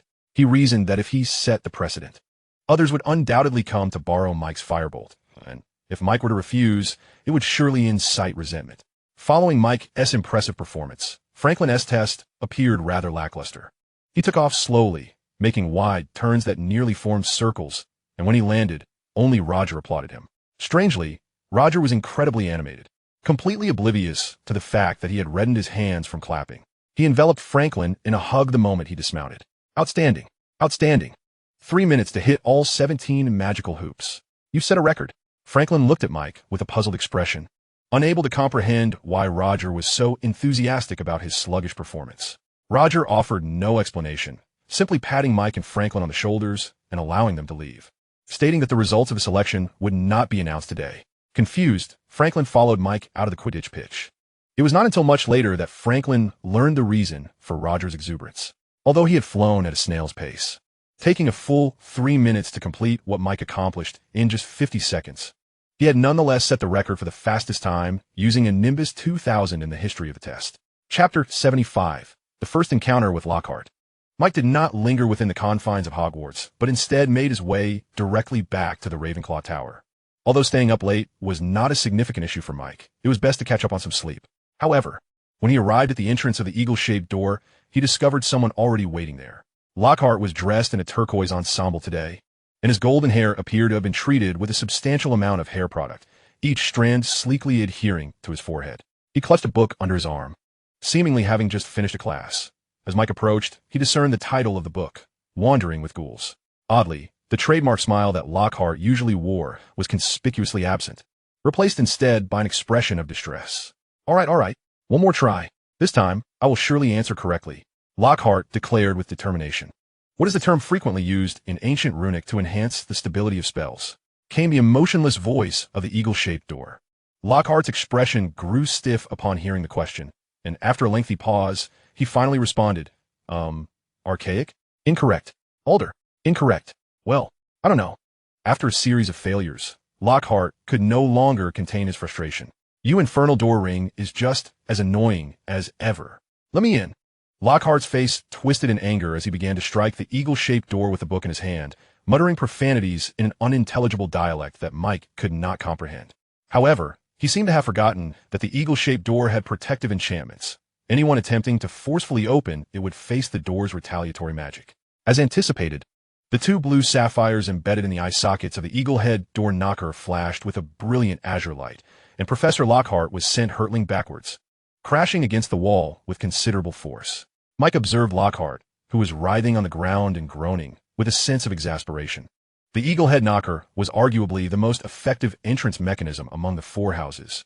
Like the Sorting Hat, it possessed the ability to read the innermost thoughts of individuals, albeit with less intelligence than its counterpart. It posed questions based on the knowledge reservoir of the person attempting to pass. Thus, theoretically, one should be able to answer any question it posed, having presumably studied the relevant material. This resulted in an inverse relationship between age and the difficulty of the questions posed. Older students, having accumulated extensive knowledge, often faced more formidable challenges. Hence, first-year students, particularly those from Muggle backgrounds, typically found no difficulty in gaining access. Conversely, it was the upperclassmen who frequently found themselves sleeping on the floor outside, prompting many Ravenclaw upperclassmen to carry sleeping bags for such unforeseen circumstances. Lockhart clearly belonged to the category of individuals who relinquished all learned knowledge upon graduation. Although Mike harbored a profound disdain for Lockhart's pretentious demeanor, he nonetheless approached and assisted him in standing, given his status as a professor. "Are you injured, Professor Lockhart?" It was only then that Lockhart noticed Mike's presence. Seeing Mike's intention to help, he hastily struggled to his feet, exclaiming, No, I'm perfectly fine. I was merely testing the power of the Ravenclaw entrance mechanism, and the results were quite remarkable, just as they were during my time studying at Ravenclaw. Lockhart's expression suddenly shifted to one of surprise. You are? Mike. You must be Mike. Professor Flitwick spoke highly of you, mentioning that you are his most exceptional student and have even joined that organization. As Mike observed Lockhart's forced attempt to maintain composure while clearly in discomfort, his disdain deepened. Despite his trembling calves from pain, Lockhart pretended to be unscathed, which was utterly laughable. Regardless of his internal thoughts, Mike maintained impeccable decorum on the surface. Responding with a smile, "Indeed, I am Mike Tully. Professor Flitwick is far too generous in his praise. I have merely fulfilled my duties as a student." "You are exceedingly modest. Being accepted into that organization speaks volumes of your excellence," Lockhart said, stepping closer. "Pray, tell me about the trials of the Crow's Nest. I too aspire to become a member. They have extended several invitations to me, but alas, I have been unable to find the time to attend." Mike's patience waned. As Lockhart had alluded, being accepted into the Crow's Nest certainly attested to Mike's prowess as a wizard. However, the fact that Lockhart, a Ravenclaw, had yet to join after all this time only underscored his mediocrity. I'm not particularly well-versed in that regard. To be honest, I was unsure of how I passed myself. Professor Flitwick would likely provide you with a satisfactory answer to such inquiries. Mike decided to cease the pleasantries with Lockhart and stated directly, "Besides, don't you think it inappropriate to discuss the Crow's Nest here? You were just attempting to enter the Ravenclaw common room, correct? Allow me to escort you inside." With that, ignoring Lockhart's reaction, he approached the Eaglehead Knocker. Lockhart, notorious for his resilience, quickly shook off his embarrassment upon sensing Mike's subtle refusal, hastily matching Mike's pace. "Yes, you make a valid point. It is indeed improper to discuss such matters in public. I hadn't expected someone as young as you to grasp the virtue of discretion. Truly remarkable. You shall undoubtedly become a celebrity akin to myself, and your humility will serve you well in the future," Lockhart continued to lecture as they walked. Mike felt a wave of incredulity wash over him, internally muttering, "A celebrity like you, shallow and hollow? I strongly suspect you're insulting me, though I lack proof." Paying no heed to Lockhart's flattery, Mike signaled for the Eaglehead Knocker to present a question, as he was eager to escape Lockhart's company. The questions posed by the knocker were considerably simpler for Mike, who answered correctly after a brief moment of contemplation. As the door to the common room swung open, Mike disregarded Lockhart altogether and stepped inside. Lockhart, however, closely followed behind, almost pressing against Mike in fear of being left outside again, as their actions could be construed as cheating and the knocker might suddenly close, trapping him outside. Fortunately, Lockhart's fears were unfounded, and he safely entered the Ravenclaw common room. Upon entering, Lockhart once again donned his trademark smile, a smile that had earned him the title of Most Charming Smile in the Wizarding Weekly 5 times. His somewhat disheveled turquoise robes were now perfectly arranged. Chapter 76, Perfume. Lockhart's arrival ignited a fervor within the Ravenclaw common room, with girls clamoring to surround him. Many astute young women brandished copies of Lockhart's books, eagerly requesting his autograph. Others, lacking the foresight to bring books, shrieked as they tugged at their plain robes, yearning for Lockhart to sign directly on their garments. The previously bustling Ravenclaw study area was suddenly deserted, save for a few envious boys watching Lockhart at the center of attention, akin to the fervor of Muggle fanatics. Mike, witnessing this spectacle, prepared to slip away unnoticed. However, Lockhart was unwilling to let him escape, reaching out to grab him. "Look, Mike, how enthusiastic these fans are. I dare say you've never witnessed such a scene before." Perhaps in an attempt to rectify his earlier impression on Mike, Lockhart boasted, "But fret not. You too shall have such opportunities in the future." With that, he produced a lavish peacock feather quill from his pocket and began signing autographs for the girls. The art of signing was an essential skill for anyone aspiring to fame. As Lockhart wrote his name, he remarked to Mike, "Observe my signature. It was specially designed for me by a literary master. Isn't it exquisite? If you ever require assistance, I could introduce you to that master." Mike, feeling discomfort as Lockhart clutched his hand, attempted to pull away but found himself unable to escape, which left him somewhat vexed. This body lacked the strength of an adult. Ultimately, Mike discreetly used his wand to cast a spell to loosen Lockhart's grip, allowing him to break free. Meanwhile, Lockhart collapsed to the ground amidst the gasps of the surrounding girls. Fortunately, Mike had expended minimal magical energy, allowing Lockhart to recover quickly. He offered an apologetic glance to the girls he had inadvertently toppled and resumed signing. As Mike finally extricated himself from the throngs, he caught a whiff of his own attire and realized that, after spending too much time with Lockhart, he had unwittingly acquired the distinct scent of Lockhart's signature perfume. This aroma was all too familiar to Mike. Once, while strolling through the shops with Penelope, I encountered a perfume named Gulrin, an extraordinarily expensive men's fragrance. According to the sales attendant, it is infused with an abundance of rare magical ingredients. Its top notes possess an effect reminiscent of a love potion, capable of transforming into each individual's most favored scent, thus garnering the affection of others, although, admittedly, its efficacy pales in comparison to that of an authentic love potion. The heart notes exhibit properties akin to pure elixirs, which, as per Mike's understanding, release a significant amount of pheromones, provoking reactions from the opposite party. Yet, it is the base notes that are truly remarkable. It is said that due to the inclusion of indescribable elements from fire dragons, it can render a person more masculine.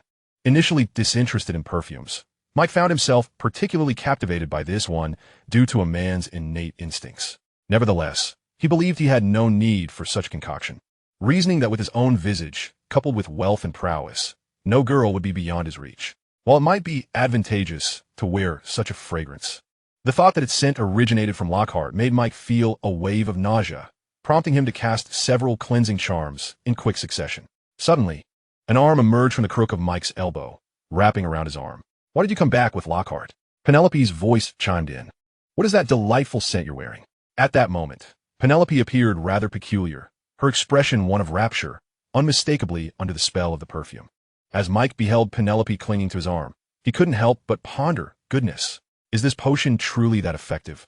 No wonder it's an expensive men's magical fragrance. Indeed, one gets what one pays for, as even the cleansing charms fail to eradicate this scent.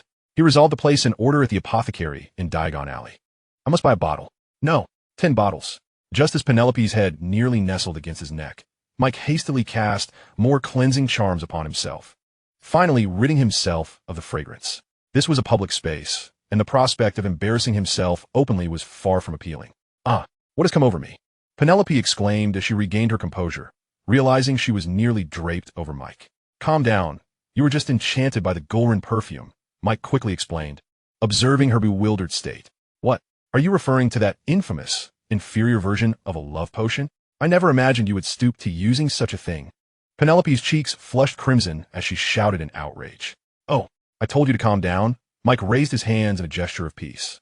"As you can see, I was just with Lockhart, and the sin on me was inadvertently transferred from him. You can verify it for yourself over there." He gestured toward Lockhart. At that moment, Lockhart had concluded his signing session and was being led around the Ravenclaw common room by the head of the student council, with the focal point being the wall adorned with his portrait. Lockhart seemed utterly oblivious to the fact that his likeness had been displayed on the Wall of Fame, displaying a look of astonishment until the student council president elucidated the portrait's origins, at which point he donned an expression of dawning realization. Mike regarded this with disdain. Anyone with even a modicum of knowledge understood that the creation of magical portraits necessitated the subject's involvement. How could Lockhart be unaware that his portrait was showcased on the Wall of Fame? Upon seeing his own image, the Lockhart in the portrait flashed his signature smile, which resulted in an overwhelming delight among the gathered witches. They emitted various unintelligible sounds, their faces awash with ecstasy as they surged toward him, seemingly eager to draw nearer, in stark contrast to the reactions of the enamored girls. The portraits of others on the wall regarded Lockhart's ostentation with disdain, some elderly figures even spitting at his likeness. "Do you believe me now?" Mike remarked to a stunned Penelope. At that moment, Penelope, nearly driven to madness, clenched her fists tightly, her expression one of fury. Rather than respond to Mike, she shot him a glare and hastily squeezed into the crowd, whispering something into the ear of the student council president. Initially, the president seemed apathetic to Penelope's murmurs, her previously infatuated smile quickly solidifying into a grimace. By the end of their exchange, her face bore a thunderous expression. "You are such a person," the student council president bellowed. "How dare you use Gulrin perfume, a love potion, to deceive us? We were utterly mistaken about you." Sisters, attack. Before she could finish her sentence, she delivered a swift kick. The other witches, stunned, watched as the kick landed squarely on Lockhart's vulnerable spot, causing his enchanting smile to falter for the first time. He doubled over in agony, clutching his injured area. Soon, the surrounding witches, fueled by indignation at the mention of Gulrin perfume, joined in the fray against Lockhart. Some witches, unfamiliar with Gulrin, blushed with embarrassment upon receiving explanations from fellow students. Meanwhile, The boys in the common room reveled in Lockhart's misfortune, some even contemplating joining the fray to deliver a few kicks themselves, as they had long been irritated by Lockhart's flamboyant demeanor. Mike, observing the chaos that engulfed Lockhart, felt a twinge of discomfort. The head of the Ravenclaw Student Council was indeed formidable, having felled Lockhart with a single kick. It was likely that the imprints of her foot on the male Student Council president's vulnerable area were also her doing. This commotion persisted until Professor Flitwick hurriedly arrived, at which point the girls, who had just been assaulting Lockhart, transformed into demure, helpless maidens, particularly the Student Council president, who burst into tears before Flitwick, sobbing about Lockhart's misdeeds. Meanwhile, Lockhart lay unconscious, his once splendid turquoise attire reduced to tattered rags, hanging limply upon him, and his formerly smooth golden locks now a disheveled mess. Professor Flitwick, known for his emotional disposition, felt his temper flaring at the Student Council president's tearful recounting. Glancing at the boys nearby, who were laughing and discussing Lockhart's hairstyle, he bellowed and randomly selected a few to carry Lockhart to the headmaster's office. The severity of this situation warranted a thorough examination by Dumbledore to ascertain the true nature of the defense against the dark arts professor he had hired. Mike had discreetly slipped away before Professor Flitwick's arrival, thus avoiding any scrutiny. Witnessing Lockhart's pitiful state, he quietly dismissed any thoughts of purchasing Gulren perfume, as he had no desire to endure a similar fate of being besieged by a horde of angry girls. Chapter 77. The Handshake. When Mike finally awoke the next morning, he pushed open the dormitory door and found a group of girls, led by the Student Council president, dismantling Lockhart's portrait from the Wall of Fame. At this moment, Lockhart's portrait was utterly at odds with its usual flamboyance, vociferously attempting to thwart the actions of the girls. However, as a mere magical depiction, it was evidently powerless to influence the realm of reality, forced to helplessly observe as they removed it from the Wall of Fame. Amidst the mocking laughter of other portraits, the president of the Student Council stepped forward and viciously stomped on the painting, creating a significant hole in Lockhart's chest. Subsequently, the other girls joined in, each delivering a kick, soon rendering the portrait unrecognizable.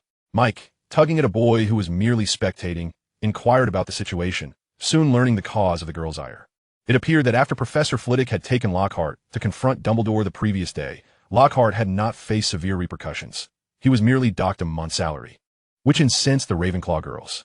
Thus, the scene that had just unfolded came to pass. Navigating carefully around the still fuming girls, Mike made his way to the reading area of the Ravenclaw common room, intent on seeking the historical records of Rowena Ravenclaw. Ideally, such records would be found in the Hogwarts library, yet Ravenclaw was distinct in this regard, thanks to the dedicated reading area within their common room. A plethora of books concerning Ravenclaw's history was housed there, far surpassing the details found in Hogwarts library. However, after rummaging through the books for quite some time, Mike found himself at a loss, as the information regarding Rowena Ravenclaw was lamentably scant. The only accounts he could uncover pertained to her final moments.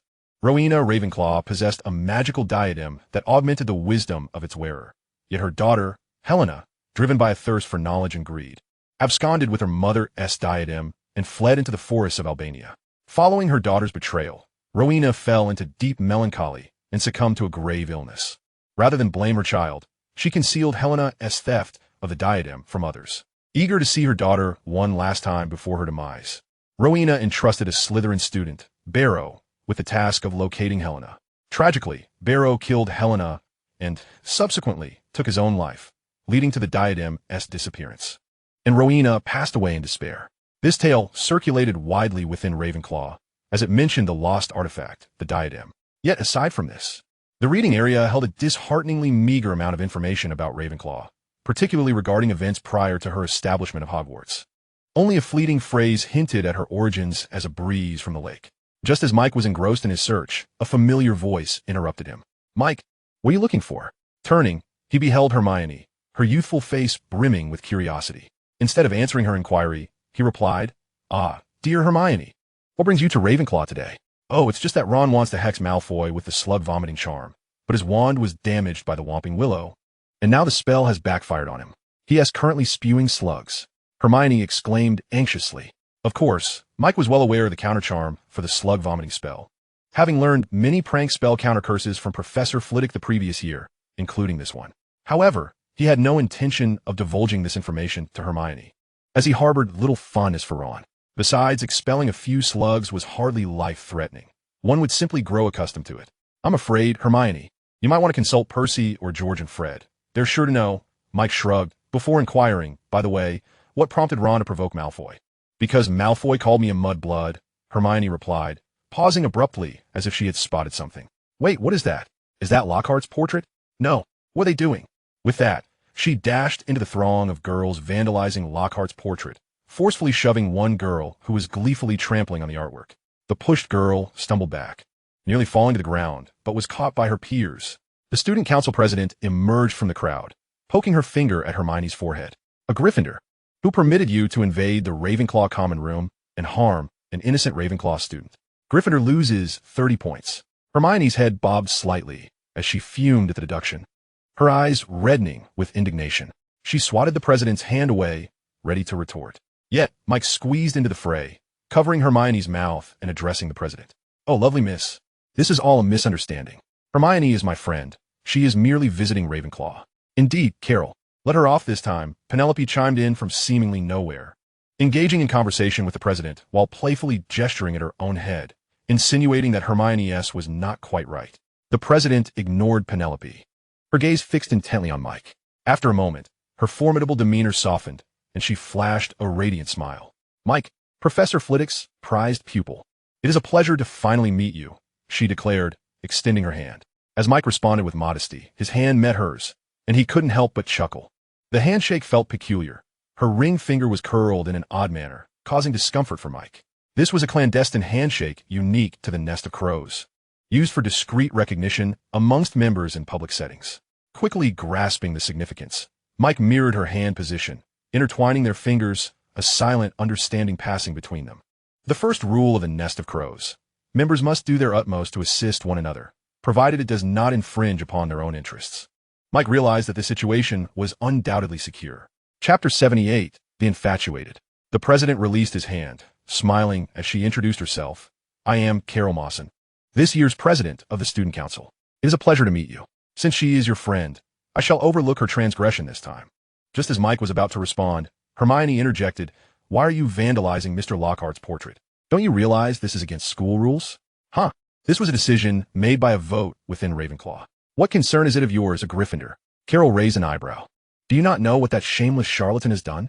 He dared to use that despicable love potion, but that S merely Gilderoy Lockhart's perfume.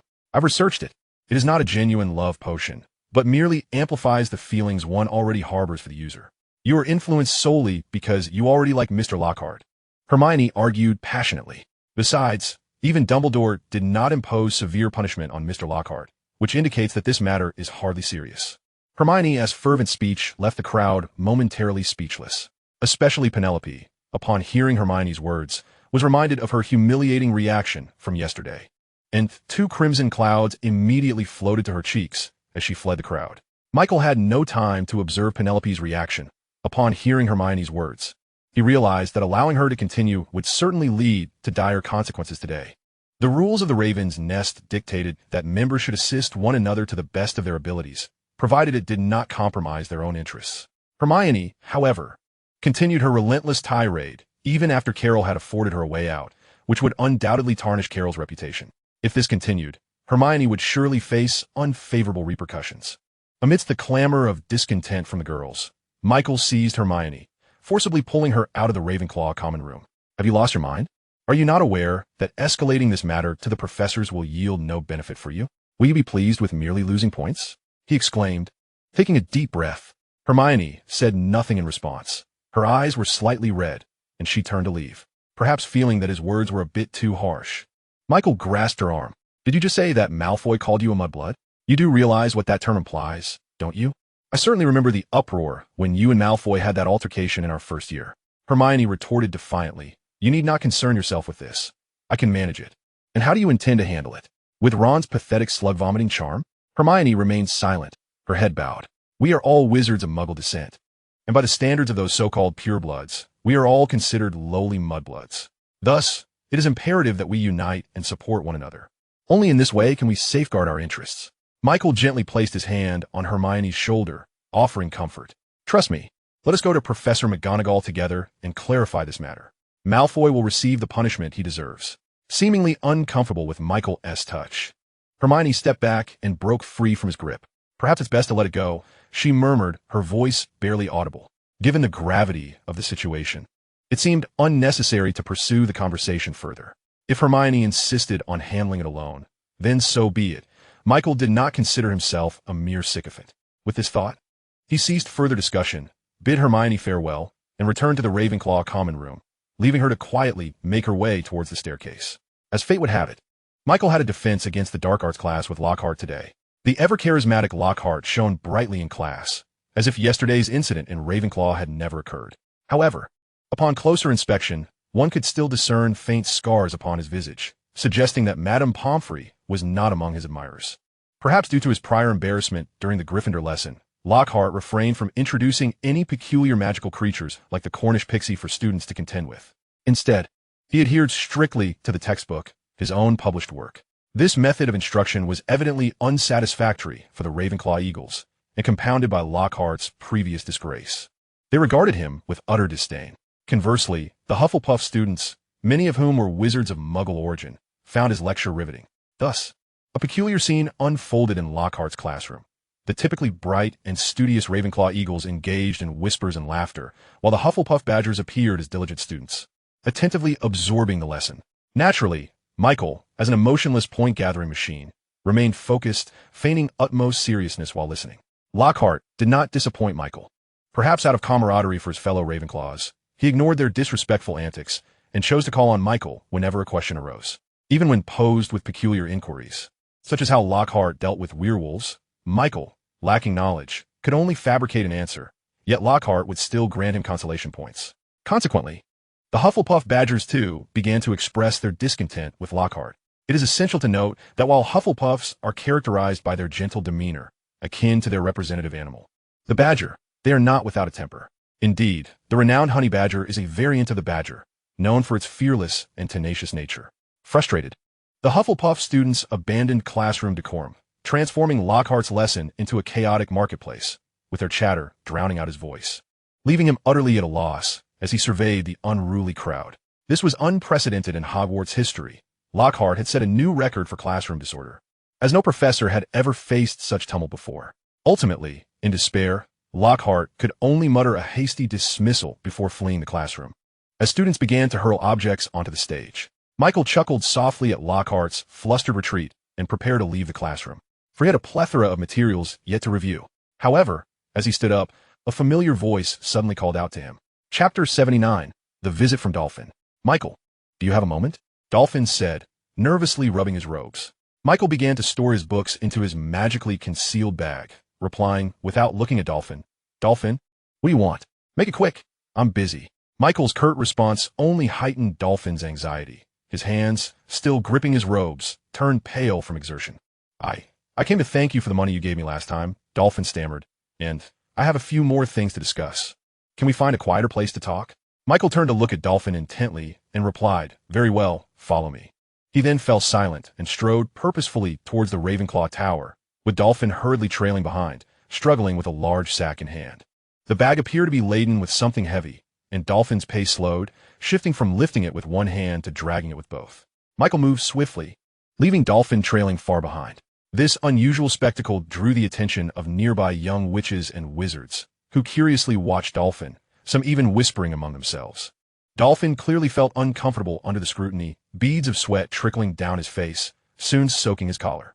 Noticing the peculiar gazes, Michael glanced back to see Dolphin's embarrassment. Shaking his head, he exhaled deeply and pointed his wand at Dolphin. Wingardium Leviosa. With the incantation, the bag that Dolphin had been dragging now floated effortlessly into the air, rolling a few times before soaring towards Michael at a speed far surpassing Dolphin's struggle. The contents of the bag seemed to be of great importance, as Dolphin clung desperately to its opening, refusing to let go, until he was ultimately dragged along the ground, transforming their roles in an instant. Michael gazed at the bizarre scene before him, slapping his forehead in exasperation as he exclaimed, Jesus, you are a wizard, a pure-blood wizard, no less. Why do I feel you resemble a Mudblood more than I do? Where's your wand? Where are your spells? Initially, when Dolphin noticed Michael intervening to assist him, a cheerful smile graced his face. However, as Michael's words escaped his lips, the smile gradually froze, transforming into sheer terror by the time Michael uttered the term Mudblood.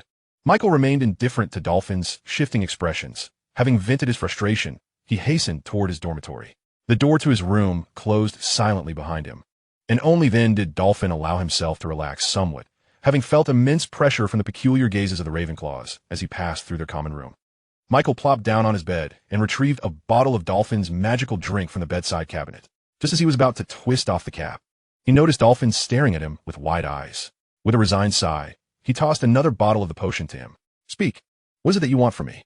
Dolphin clumsily caught the drink, thanked Michael, and then said, "Well, I really must express my gratitude. I've never possessed so much galleon before. Thanks to you, I've had a splendid summer." It was only then that Michael observed something unusual about Dolphin. The once tattered and worn robe had been replaced with a pristine, plain robe, adorned with the emblem of Madame Malkin's robes for all occasions, stitched in gold thread. Michael recognized this robe. As Madame Malkin had explained, it was woven from threads spun by a magical creature, providing both comfort and temperature regulation, while also possessing slight anti-magic properties. Correspondingly, its price was exorbitant. A bespoke robe of this quality would cost no less than 100 galleons. Dolphin's shoes had also been replaced with a brand new pair of suede shoes, seemingly enchanted to remain spotless despite the long journey. Upon closer inspection, it appeared that Dolphin had also gained a bit of weight. Truly, a testament to pure-blood aristocracy, preferring to squander money on trivialities rather than acquiring a bag of holding. Michael mused inwardly. "All right, I understand all that. If you have something to say, just say it without beating around the bush." Though he continued to mentally criticize, Michael maintained a stoic expression. "Fine, I just thought you might be interested in some items I brought from home," Dolphin stammered, the coldness of Michael's demeanor weighing heavily upon him, beads of sweat forming on his forehead. "If you could provide me with half of what you gave me last time, these items will be yours." With that, Dolphin carefully set a cloth bag before Michael. Upon hearing Dolphin's offer, Michael was immediately intrigued and, using the levitation charm, began to cautiously extract the contents of the bag one by one. A family tree, 1. A family tree, 2. A family tree, 3. This mischievous child had stolen his family's genealogy. His father would surely be furious upon discovering this. Michael suppressed his urge to ridicule further and continued to examine the bag's contents. An unripe cucumber, a filthy magical doll, and a plate of stargazing pie that had begun to emit a foul odor. When a pair of oversized men's underpants floated out of the bag, Michael could no longer contain himself. "What on earth were you thinking? What is all this rubbish?" Michael exclaimed, vigorously waving his wand and shouting at Dolphin. As he did so, the bag along with its assorted debris lifted off the ground, hurtling toward Dolphin. "No, stop. Just take a closer look. There has to be something you want in there," Dolphin cried, shielding his head as he dodged the incoming items. Michael ignored Dolphin's pleas, continuing to hurl the contents of the bag at him. Suddenly, a piece of parchment that had flown from the bag caught Michael's attention. He abandoned control of the other items and directed the parchment to float before him. This was an aged piece of parchment, its edges frayed and gnawed by time, with no writing visible, only some grimy remnants clinging to its surface. Chapter 80, The Killing Curse, Part 1. At first glance, it appeared to be an ordinary piece of parchment. Yet Michael sensed an ominous aura emanating from it. He had encountered this unsettling energy before in the restricted section, among the shelves dedicated to dark magic. However, the aura from this parchment was significantly weaker, had it not been for the enhanced magical perception he acquired during his summer adventures. He might have failed to notice it altogether. If Michael's hunch was correct, this parchment was undoubtedly linked to dark magic. Given Dolphin's audacity in pilfering his family's genealogy, it was not far-fetched to assume he had also stolen records of dark spells. Noticing Michael's growing interest in the parchment, Dolphin hastily interjected. "I took this from my father's study. What do you think? Worth a lot, right?" Your father's study?" Michael asked, puzzled. "It must be well hidden." "Not at all. This parchment was simply in the drawer of my father's desk, used as blotting paper to keep tobacco dry," Dolphin replied. Michael felt a twinge of disappointment. A piece of parchment serving such a mundane purpose could hardly be deemed valuable. However, clinging to a glimmer of hope, he activated his magical perception to examine the parchment. To his astonishment, under the scrutiny of his enhanced perception, words began to materialize on the parchment.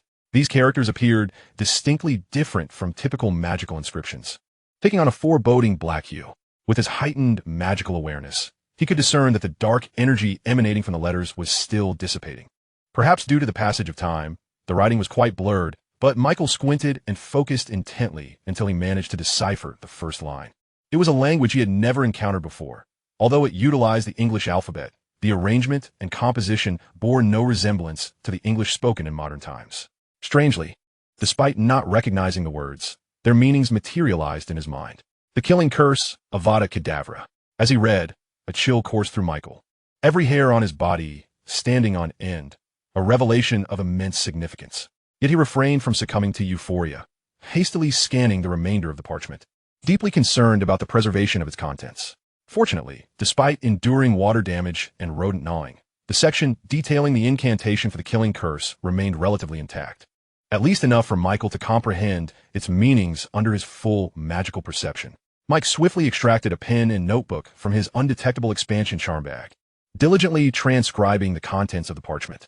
However, as the text was inscribed in an unknown language, he encountered numerous instances of miscommunication while attempting to write down the meanings that spontaneously surfaced in his mind. After several futile attempts, Mike relinquished this unproductive endeavor. The study of magic demands a rigorous approach, as even the slightest deviation could result in a catastrophic failure of the spell.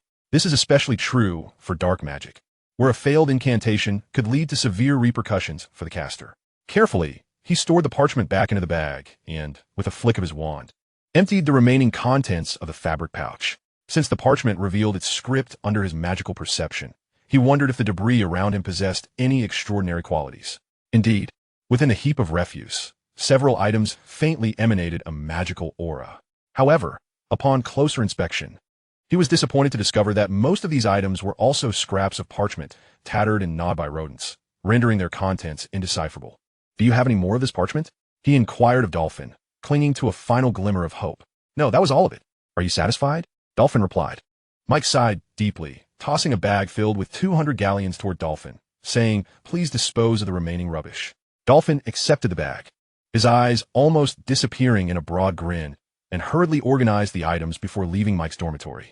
Once alone, Mike waved his wand to cast a warning charm at the door, and after confirming its security, he eagerly turned his attention to the parchment. Indeed, he was the chosen one. After a prolonged absence, his fortuitous streak had resurfaced, delivering him the Killing Curse precisely when he needed a powerful direct damage spell. Although the contents of the other parchments remained illegible, the presence of the Killing Curse was more than sufficient. The haunting green light from the Forbidden Forest had long since become a shadow in Mike's mind, often accompanied by an unending chill in his dreams. His perilous venture into the restricted section was largely fueled by his fear of the Killing Curse. The deeper the fear, the greater the desire to possess such power. Mike's hands trembled unconsciously as he clutched the parchment. By the time he thoroughly examined its contents, darkness had enveloped the outside world, and he was astonished to realize how much time had passed. Despite his gnawing hunger, his spirit burned with fervor, leaving him indifferent to food. After absorbing the information from the parchment, Mike finally grasped a more nuanced understanding of the Killing Curse. Notably, the spell does not demand an exceptionally high level of magical power. A significant portion of adult wizards can successfully cast it after a period of study.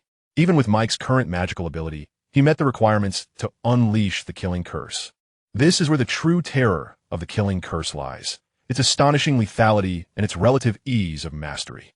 It is no wonder the Ministry of Magic categorizes it as one of the 3 unforgivable curses. Much like firearms, unregulated access would inevitably lead to rampant violence. The Wizarding World, though sparse in population, cannot withstand such turmoil. Contrary to its demands for magical strength, the curse imposes a far stricter requirement on the caster's emotions. One must harbor an intense desire to kill to successfully cast Avada Kedavra. For Mike, this posed little challenge. In his previous life, he had taken countless lives. His heart hardened like iron. Having confirmed his ability to learn the Killing Curse, Mike hurried to the room of requirement, unable to contain his excitement for experimentation. However, unbeknownst to him, as he passed through the Ravenclaw common room, a pair of pale blue eyes, as beautiful as the lake, silently observed him from corner. Chapter 81. The Killing Curse, Part 2. Oblivious to this scrutiny, Mike did not immediately commence his study of the Killing Curse upon entering the room of requirement. Instead, he reviewed all he knew about the spell in his mind. The Killing Curse is an exceptionally powerful dark magic. Its strength is not merely a reflection of its lethal capacity. Some might argue that its instant death characteristic is remarkably formidable, yet many spells can achieve similar outcomes. For instance, the Blasting Curse, while not classified as an unforgivable curse, possesses lethal power that rivals the Killing Curse, capable of delivering a fatal blow upon impact. Moreover, Spells such as conflagration and shattering, as well as transfiguration, are equally effective in terms of destructive capability. Compared to the formidable lethality of spells, the human body is inherently fragile. The Ministry of Magic's rationale for categorizing the Killing Curse as unforgivable lies not only in its remarkable lethality, but also in its tendency to corrupt the caster's mind over time, driving them into madness and malevolence. Mike scoffed at this explanation. In his view, the true reason for the curse's prohibition was its astonishing ease of learning. Unlike spells such as the fire-making charm and blasting curse, which require significant magical energy and proficiency to achieve instantaneous kills, the Killing Curse demands minimal magical expenditure, making it accessible even to underage wizards. As for its purported effects on the caster's psyche, Mike dismissed this notion entirely. Many wizards in the original narrative were proficient in the Killing Curse. The infamous Half-Blood Prince, Snape, wielded it with equal proficiency as the Death Eaters. Yet he did not descend into wickedness. Another motivation driving Mike's fervent desire to master the Killing Curse is its direct impact on the soul, enabling it to inflict damage on certain unique entities.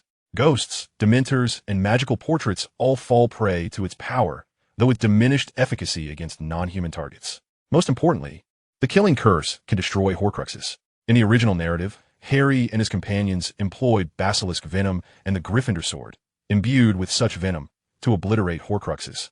Mike had no intention of participating in the main plotline of the original narrative this semester. He would leave the basilisk problem to Harry and Dumbledore. Thus, he had no means to acquire basilisk venom, making the Killing Curse's ability to destroy Horcruxes all the more vital, as Horcruxes exist beyond just the diary. Having confirmed these details, Mike took a deep breath, steadied his emotions, and retrieved a glass box containing a white mouse from his undetectable expansion charm bag. Following the life-saving experience with the anti-Killing Curse vest, Mike had prepared several white mice in his bag, enabling him to assemble a protective vest at a moment's notice. These mice were purchased from a Muggle world, as the prices in Diagon Alley were prohibitively steep. Given the special effects of the Killing Curse, its impact on alchemical constructs is not as pronounced. Thus, Mike chose to use the white mice as targets for a more direct observation of the curse's release. As he extracted a diminutive white mouse and rendered it motionless in midair with a levitation spell, Mike closed his eyes, allowing a murderous intent to stir within him. In his previous life, Mike had taken the lives of many. He surmised that he must possess a semblance of the so-called killing aura, akin to that of professional assassins. The more lives one extinguished, the more one's aura diverged from the ordinary. Thus, he believed that casting the Killing Curse would be facilitated, perhaps even succeeding on the first attempt. Avada Kedavra! After a brief moment of concentration, Mike abruptly opened his eyes, the incantation tracing an eerie arc in the air towards the white mouse, as he vociferously recited the spell. Yet, nothing transpired. The anticipated flash of green light and the subsequent collapse of the mouse did not occur. It became evident that Mike had been overly naive. The sheer number of lives taken did not equate to an intensified murderous intent. With the failure of his conjured malice, he resorted to a method of association. Observing the struggling mouse suspended in midair, Mike's pupils began to dilate. As a homeless orphan, he was intimately familiar with such creatures. These vile beings not only harbored a plethora of pathogens, but also exhibited formidable aggression. In the filthy, chaotic sewers of the city, some rats could grow to a staggering length of 20 centimeters, intimidating even the most audacious of cats. During one winter, Mike and his companions, unable to endure the biting cold, had sought refuge in the sewers to sleep. Although the stench was unbearable, at least the temperature was considerably warmer than above ground. However, that experience morphed into a haunting nightmare for Mike. He awoke that fateful night to the shrill screams of his friends. And as his bleary eyes focused on the source of the commotion, he was met with a horrific sight that dispelled any remnants of sleep. One of his companions was besieged by a swarm of rats, each the size of a kitten, gnawing mercilessly at his flesh, while the unfortunate soul writhed on the ground in agony, desperately attempting to dislodge or crush the rodents. Yet, the rats bit ferociously, and no amount of struggle availed him. Realizing the futility of his efforts, he attempted to rise, but failed repeatedly. Mike's gaze fell to the feet of the tormented individual, discovering that his shoes and toes had been devoured entirely by the rats, leaving only a few bloodied bones exposed, with smaller rats continuing to feast on the remnants of flesh. After a prolonged struggle, he relinquished his attempts to stand and reached for the rats that clung to his face. Two massive rodents obscured his features entirely, preventing Mike from discerning his expression. One of his ears had vanished, a small rat endeavoring to burrow into the ear canal, seemingly intent on consuming the soft tissue within. His hands fared little better than his feet.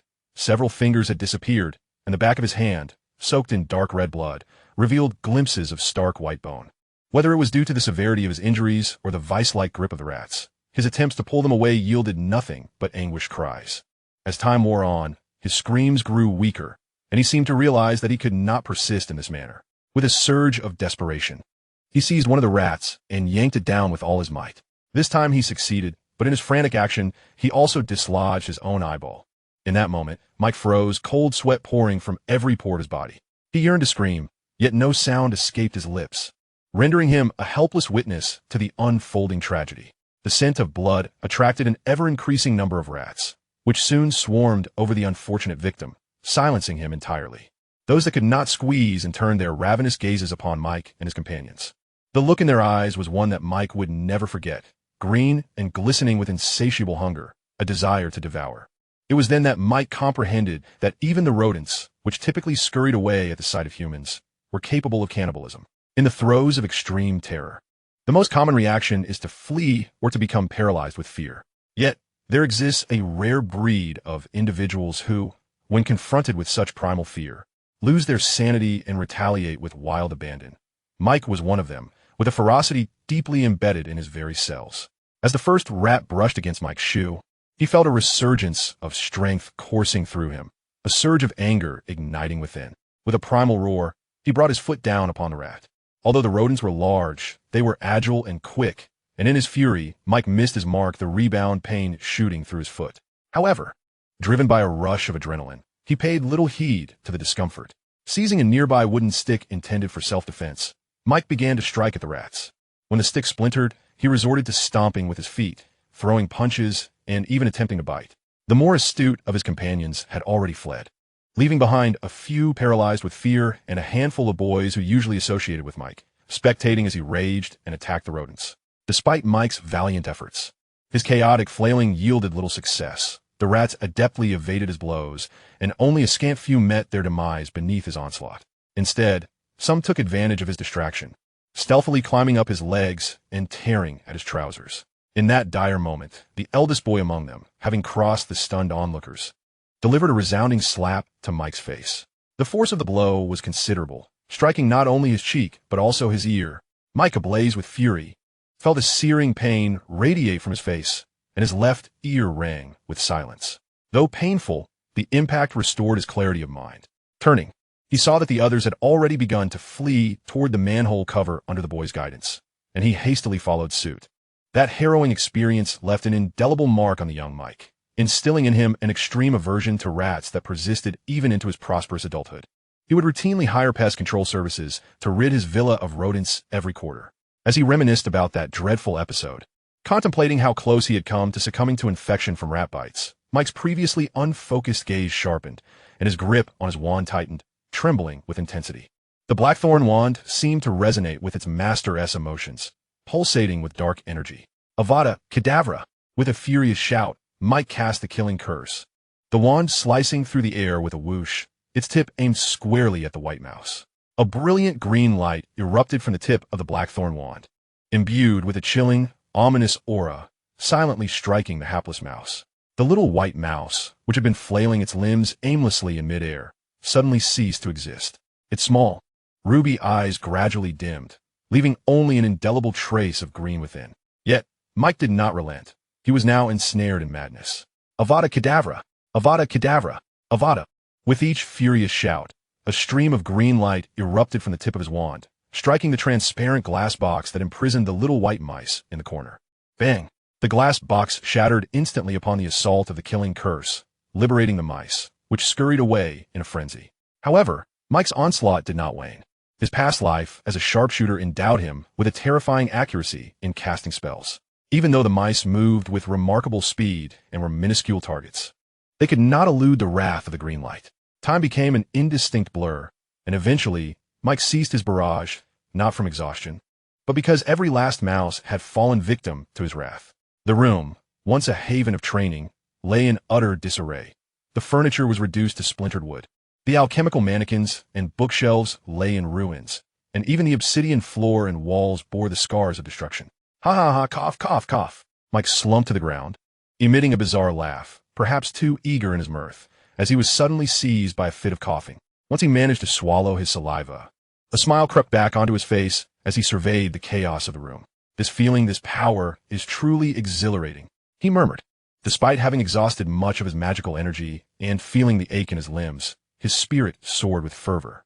He felt an insatiable desire to continue, struggling to rise and retrieve more mice from the dormitory to prolong his amusement. Suddenly, Mike felt a surge of warmth in his chest, followed by the familiar cawing of a raven in his ear. The exhilaration faded rapidly upon hearing the raven's call, and he retrieved the greed pendant from his chest. It emanated a faint blue magical glow, and the raven depicted upon it seemed to come alive in the azure light. Rationality returned, and Mike stared at the pendant in a daze, a wave of trepidation washing over him. The notion that the killing curse could influence the user's psyche proved undeniably true.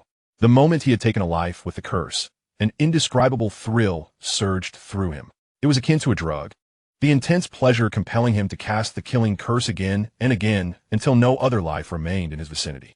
The Room of Requirement seemed to possess an automatic restoration ability, as, upon regaining his senses, Mike merely thought of it, and the ravaged room transformed back to its former state. That night, Mike chose not to return to his dormitory, opting instead to sleep within the Room of Requirement.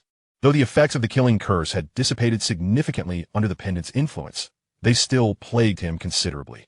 In his dreams, he often found himself reliving the scenes of slaughter wrought by the curse. The sensation, though disturbing, was undeniably thrilling. Deep down, humanity's penchant for destruction often outweighs its inclination for creation. In his dreams, Mike remained acutely aware, perceiving the flow of his magical energy with each incantation, feeling the warmth of blood splattering against his face, and inhaling the iron-rich scent of blood. Despite his desperate attempts to awaken, he remained ensnared in the dream. It was as if he had activated an infinite firepower buff. His wand became akin to a machine gun, unleashing a barrage of spells without the need for incantation. The surroundings morphed endlessly. At times, he found himself slaughtering his classmates and teachers within Hogwarts, while at others, he was on the streets of Los Santos from his previous life, annihilating bizarre extraterrestrials, just as he felt he might lose himself entirely to the chaos. The magical alarm clock he had set jolted him awake. Mike felt as though his head might explode, his eyes too painful to open, reminiscent of a hangover from consuming counterfeit liquor in his past life. The luxurious resting chamber conjured by the Room of Requirement was akin to a cloud, making his rise exceedingly difficult. It was only after the alarm sounded for the third time that Mike struggled to sit up. The throbbing headache rendered him irritable, and only after downing a bottle of Dolphin's magic drink did he feel some relief. Forcing himself out of bed, he made his way to the dressing mirror, eager to see the state of his disheveled appearance. The floor was covered in a thick carpet, and walking barefoot upon it was pleasantly warm and comfortable. When Mike finally stood before the mirror, he beheld a boy with hollowed eyes, disheveled hair, and bloodshot irises. Phew! Mike exhaled deeply.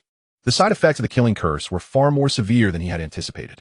It appeared that the principle of equivalent exchange applied within the wizarding world as well. The killing curse, while immensely powerful and requiring little energy, demanded a significant toll on the caster's willpower. Most of the deranged Death Eaters in the original story had succumbed to their madness due to excessive use of the curse, whereas a select few, like Severus Snape, maintained a semblance of normalcy due to their formidable willpower. Especially Snape, as a master of legilimency, far surpassed the majority of wizards in this regard. Legilimency, again? Mike sighed in resignation. It seemed evident that to fully master the killing curse, he would need to grasp legilimency. And to resist the allure of the light door in Ravenclaw's common room, mastering legilimency had become paramount. However, Mike's knowledge of the subject remained woefully lacking. He did not dwell on this for long. After a brief grooming session to present himself in a slightly better light, he made his way to class, realizing he had already delayed far too long and risked being late. As Mike took his seat among the crowded classroom, he sensed that the effects of the killing curse were far from over. He felt a tightness in his chest, an unsettling sensation that left him irritable. Earlier, in the corridor, a first-year student had accidentally bumped into him while playing with his classmates. Normally, Mike would have simply laughed it off, but today, he was overcome by a strong impulse to draw his wand and unleash the killing curse upon the boy. The Gryffindor child, intending to apologize after colliding with Mike, was rendered speechless when he met the gaze of Mike's bloodshot eyes, ultimately bursting into tears under the menacing glare. The child's wailing startled Mike back to reality. Confronted by the sobbing boy and the bewildered stares of his classmates, he realized that his expression must have been quite terrifying. Fortunately, today's classes were rather light. Suppressing the unsettling discomfort in his chest, Mike bolted out of the classroom the moment the professor signaled the end of the lesson. Given his current state, it was ill-advised for him to linger in crowded spaces. Yet, as he hurried back to the Ravenclaw common room, intending to retreat to his dormitory for a much-needed slumber, he discovered Roger, the Quidditch captain, idly toying with a golden snitch model, seemingly awaiting someone. "Hey, Mike." Upon noticing Mike's entrance, Roger promptly stowed away the snitch model and greeted him. A sense of foreboding washed over Mike. It was highly likely that Roger had come to summon him for practice. Ignoring Roger's call, Mike silently quickened his pace towards the dormitory. "Hey, buddy." In a swift motion, Roger dashed to Mike's side, his right hand grasping Mike's shoulder. "Don't hurry off like that. I'm here to inform you that you've been accepted onto the Quidditch team. Your friend, too, though he is just a reserve chaser. Now, come with me. Our new member's first training session is about to commence." Feeling suddenly restrained, Mike sensed the irritation within him bubbling to the surface once more. Struggling to suppress the urge to draw his wand, he turned to regard Roger in silence. The intensity of Mike's gaze startled Roger. It was as though he'd been confronted by a venomous serpent. The hand resting on Mike's shoulder recoiled as if scalded, and Roger raised both hands in a gesture of surrender, exclaiming, "Whoa, buddy, what's with that expression?" Realizing his own abnormality, Mike rubbed his face vigorously, adopting a weary demeanor as he replied, "Apologies for startling you, Roger.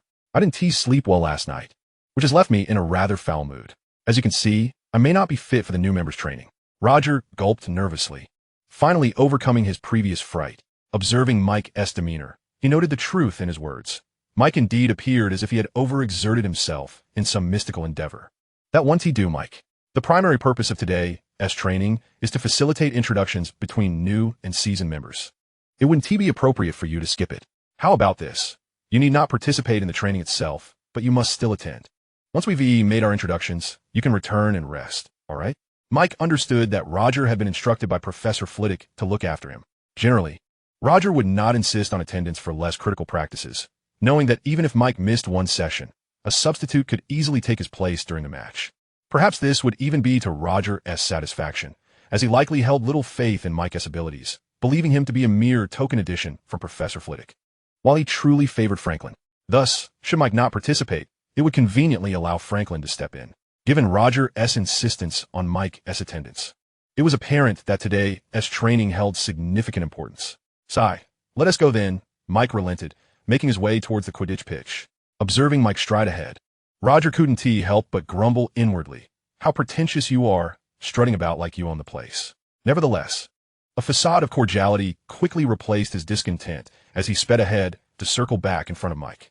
Oblivious to Roger's subtle antics, Mike wrestled with the persistent irritation within him, which bore an uncanny resemblance to the restlessness of a nicotine craving, similar tightness in his chest, the same vexation. The weather was splendid, with bright sunlight casting a golden hue over the Quidditch pitch. Upon stepping out of Hogwarts Castle, the dazzling rays made it difficult for Mike to open his eyes. Once he adjusted, he observed the lively scene on the pitch. Not only were the Ravenclaw players engaged in practice, but the Slytherin team was also present. The blue and green factions stood off against each other, sporadic shouts of wizarding insults punctuating the air.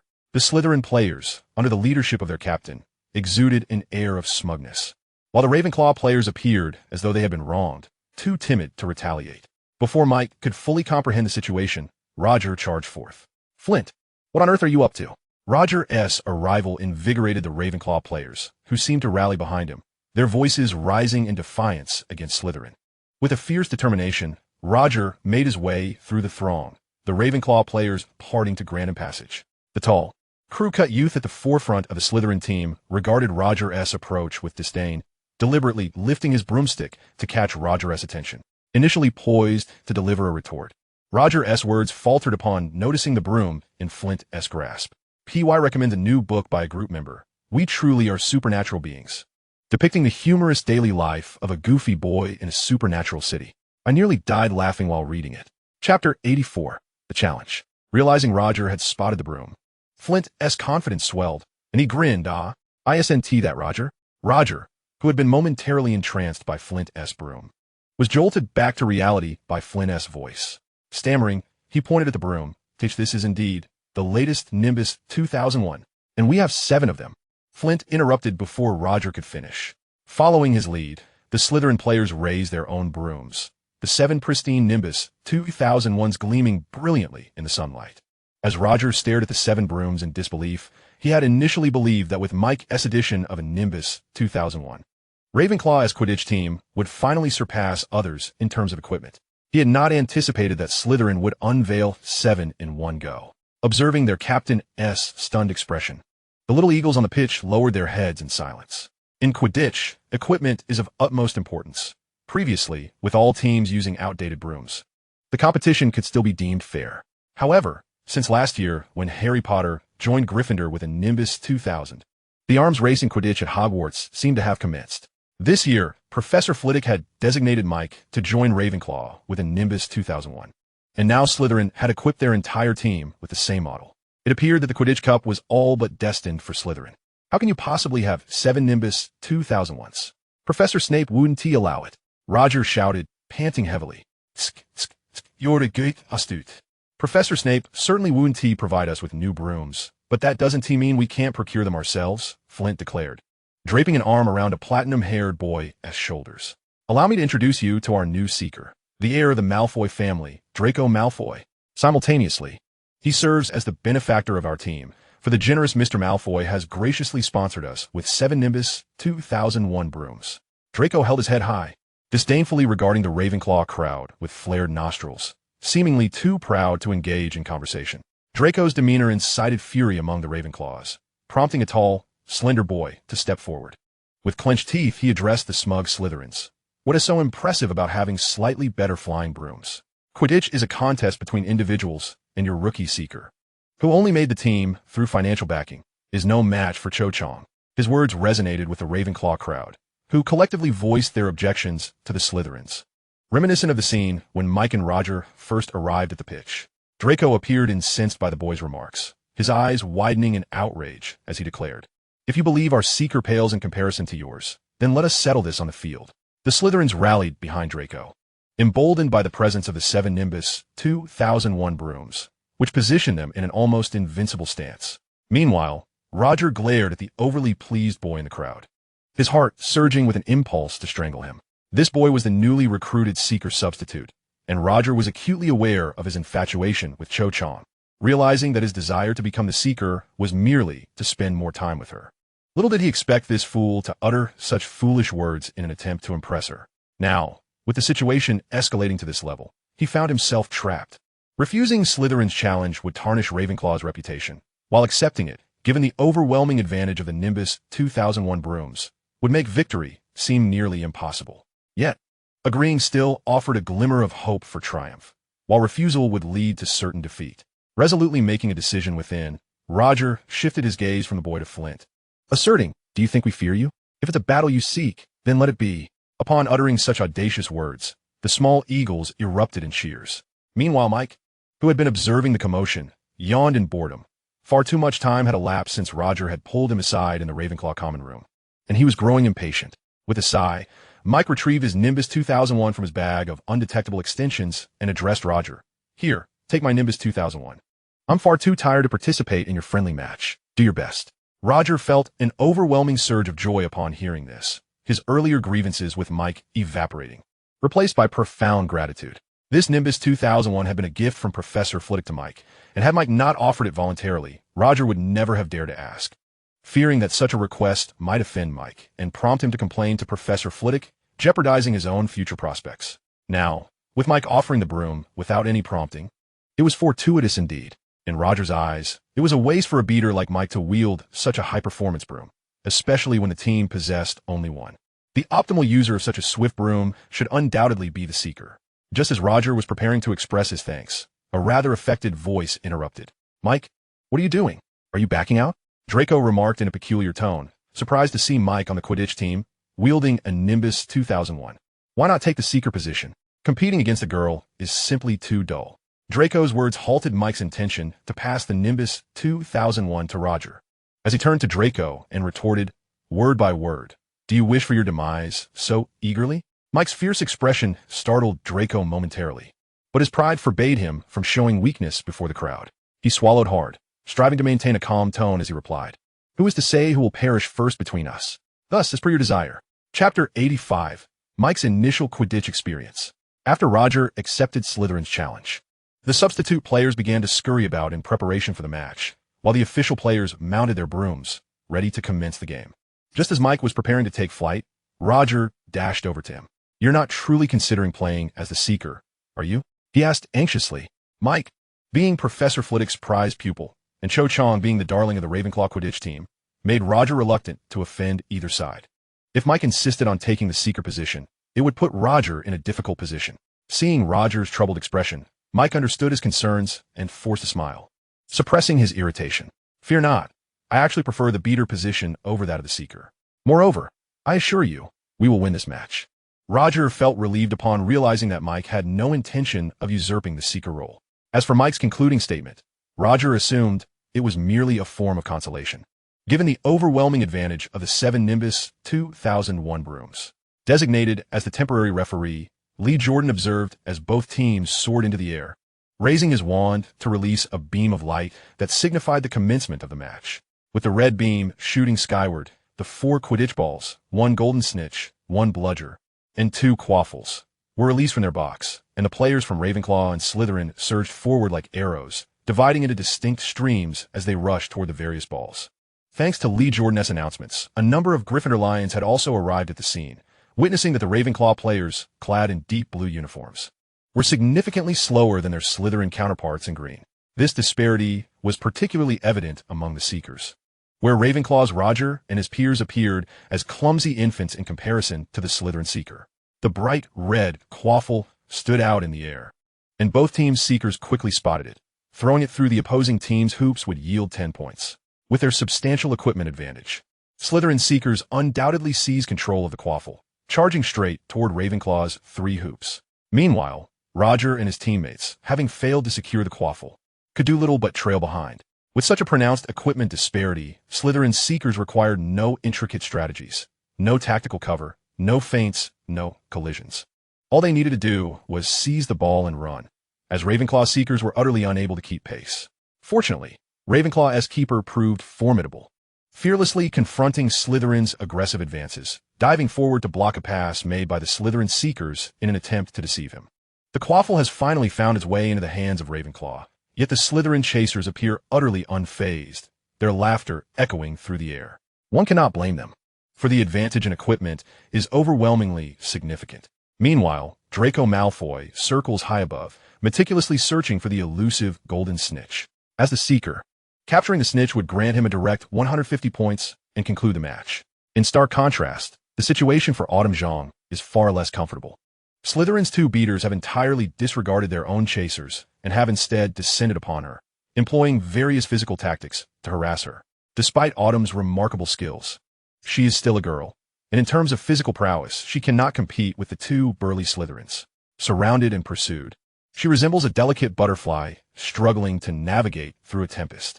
One of Ravenclaw's beaters, initially focused on the conventional strategy of protecting the chaser, cannot ignore the sight of their goddess being beset by 2 giants. He promptly abandons his comrades, including Roger, to offer assistance. However, mounted on a clean sweep, he finds himself unable to keep pace with the Slytherin beaters, even when he occasionally manages to catch up due to Autumn's evasive maneuvers.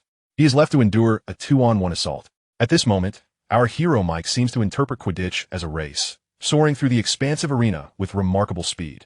Roger and the others watch in exasperation as Mike's actions grow increasingly frantic, and even some spectators begin to voice their frustrations. To them, it seems Mike should be rushing to support Autumn in her time of need, with the Seekers incapable of countering their opponents. The fate of the match rests solely on Autumn's shoulders. High above, Mike seems to heed the audience's outcry, pinpointing the location of the black bludger before diving downwards with tremendous speed. His maneuver astounds the crowd. The Firebolt 2001 is already swift, and with the force of gravity propelling him downward, Mike's descent becomes a blur. Before anyone can comprehend the spectacle, he expertly yanks up on his broom, ascending once more. As gasps escape the spectators' lips, Mike aligns himself parallel with the bludger, wielding a specially designed bat with vigor. he strikes the bludger with great force. The iron bludger, propelled by Mike's powerful swing, transforms into a streak of shadow as it hurtles toward a Slytherin chaser. A piercing scream fills the air as the bludger collides with his shoulder, sending him spiraling off his broom. Many timid spectators have already shielded their eyes, knowing full well the peril of falling from such heights. History is replete with tales of unfortunate souls meeting their demise in Quidditch matches. Yet, this particular gentleman is fortunate. For among the audience are several upperclassmen, even seventh-year graduates, whose magical prowess rivals that of adult wizards. Sensing the impending danger, they instinctively draw their wands, casting spells that streak toward the field. The falling Slytherin chaser, still shrieking in freefall, gradually decelerates, ultimately being caught by a large hand crafted from twisting vines, gently placed upon the ground. At this point, Slytherin support staff takes notice, braving the potential threat of the bludger as they rush onto the field. Upon reaching the fallen chaser, they discover him unconscious, his shoulder deeply indented where the bludger struck, and his lower half in a regrettable state. Despite the unpleasant odor, the Slytherin staff exhibits no revulsion. One among them casts a levitation charm, swiftly lifting him away from the field, while the others remain vigilant, wands raised, scanning the skies for any sudden bludger attacks.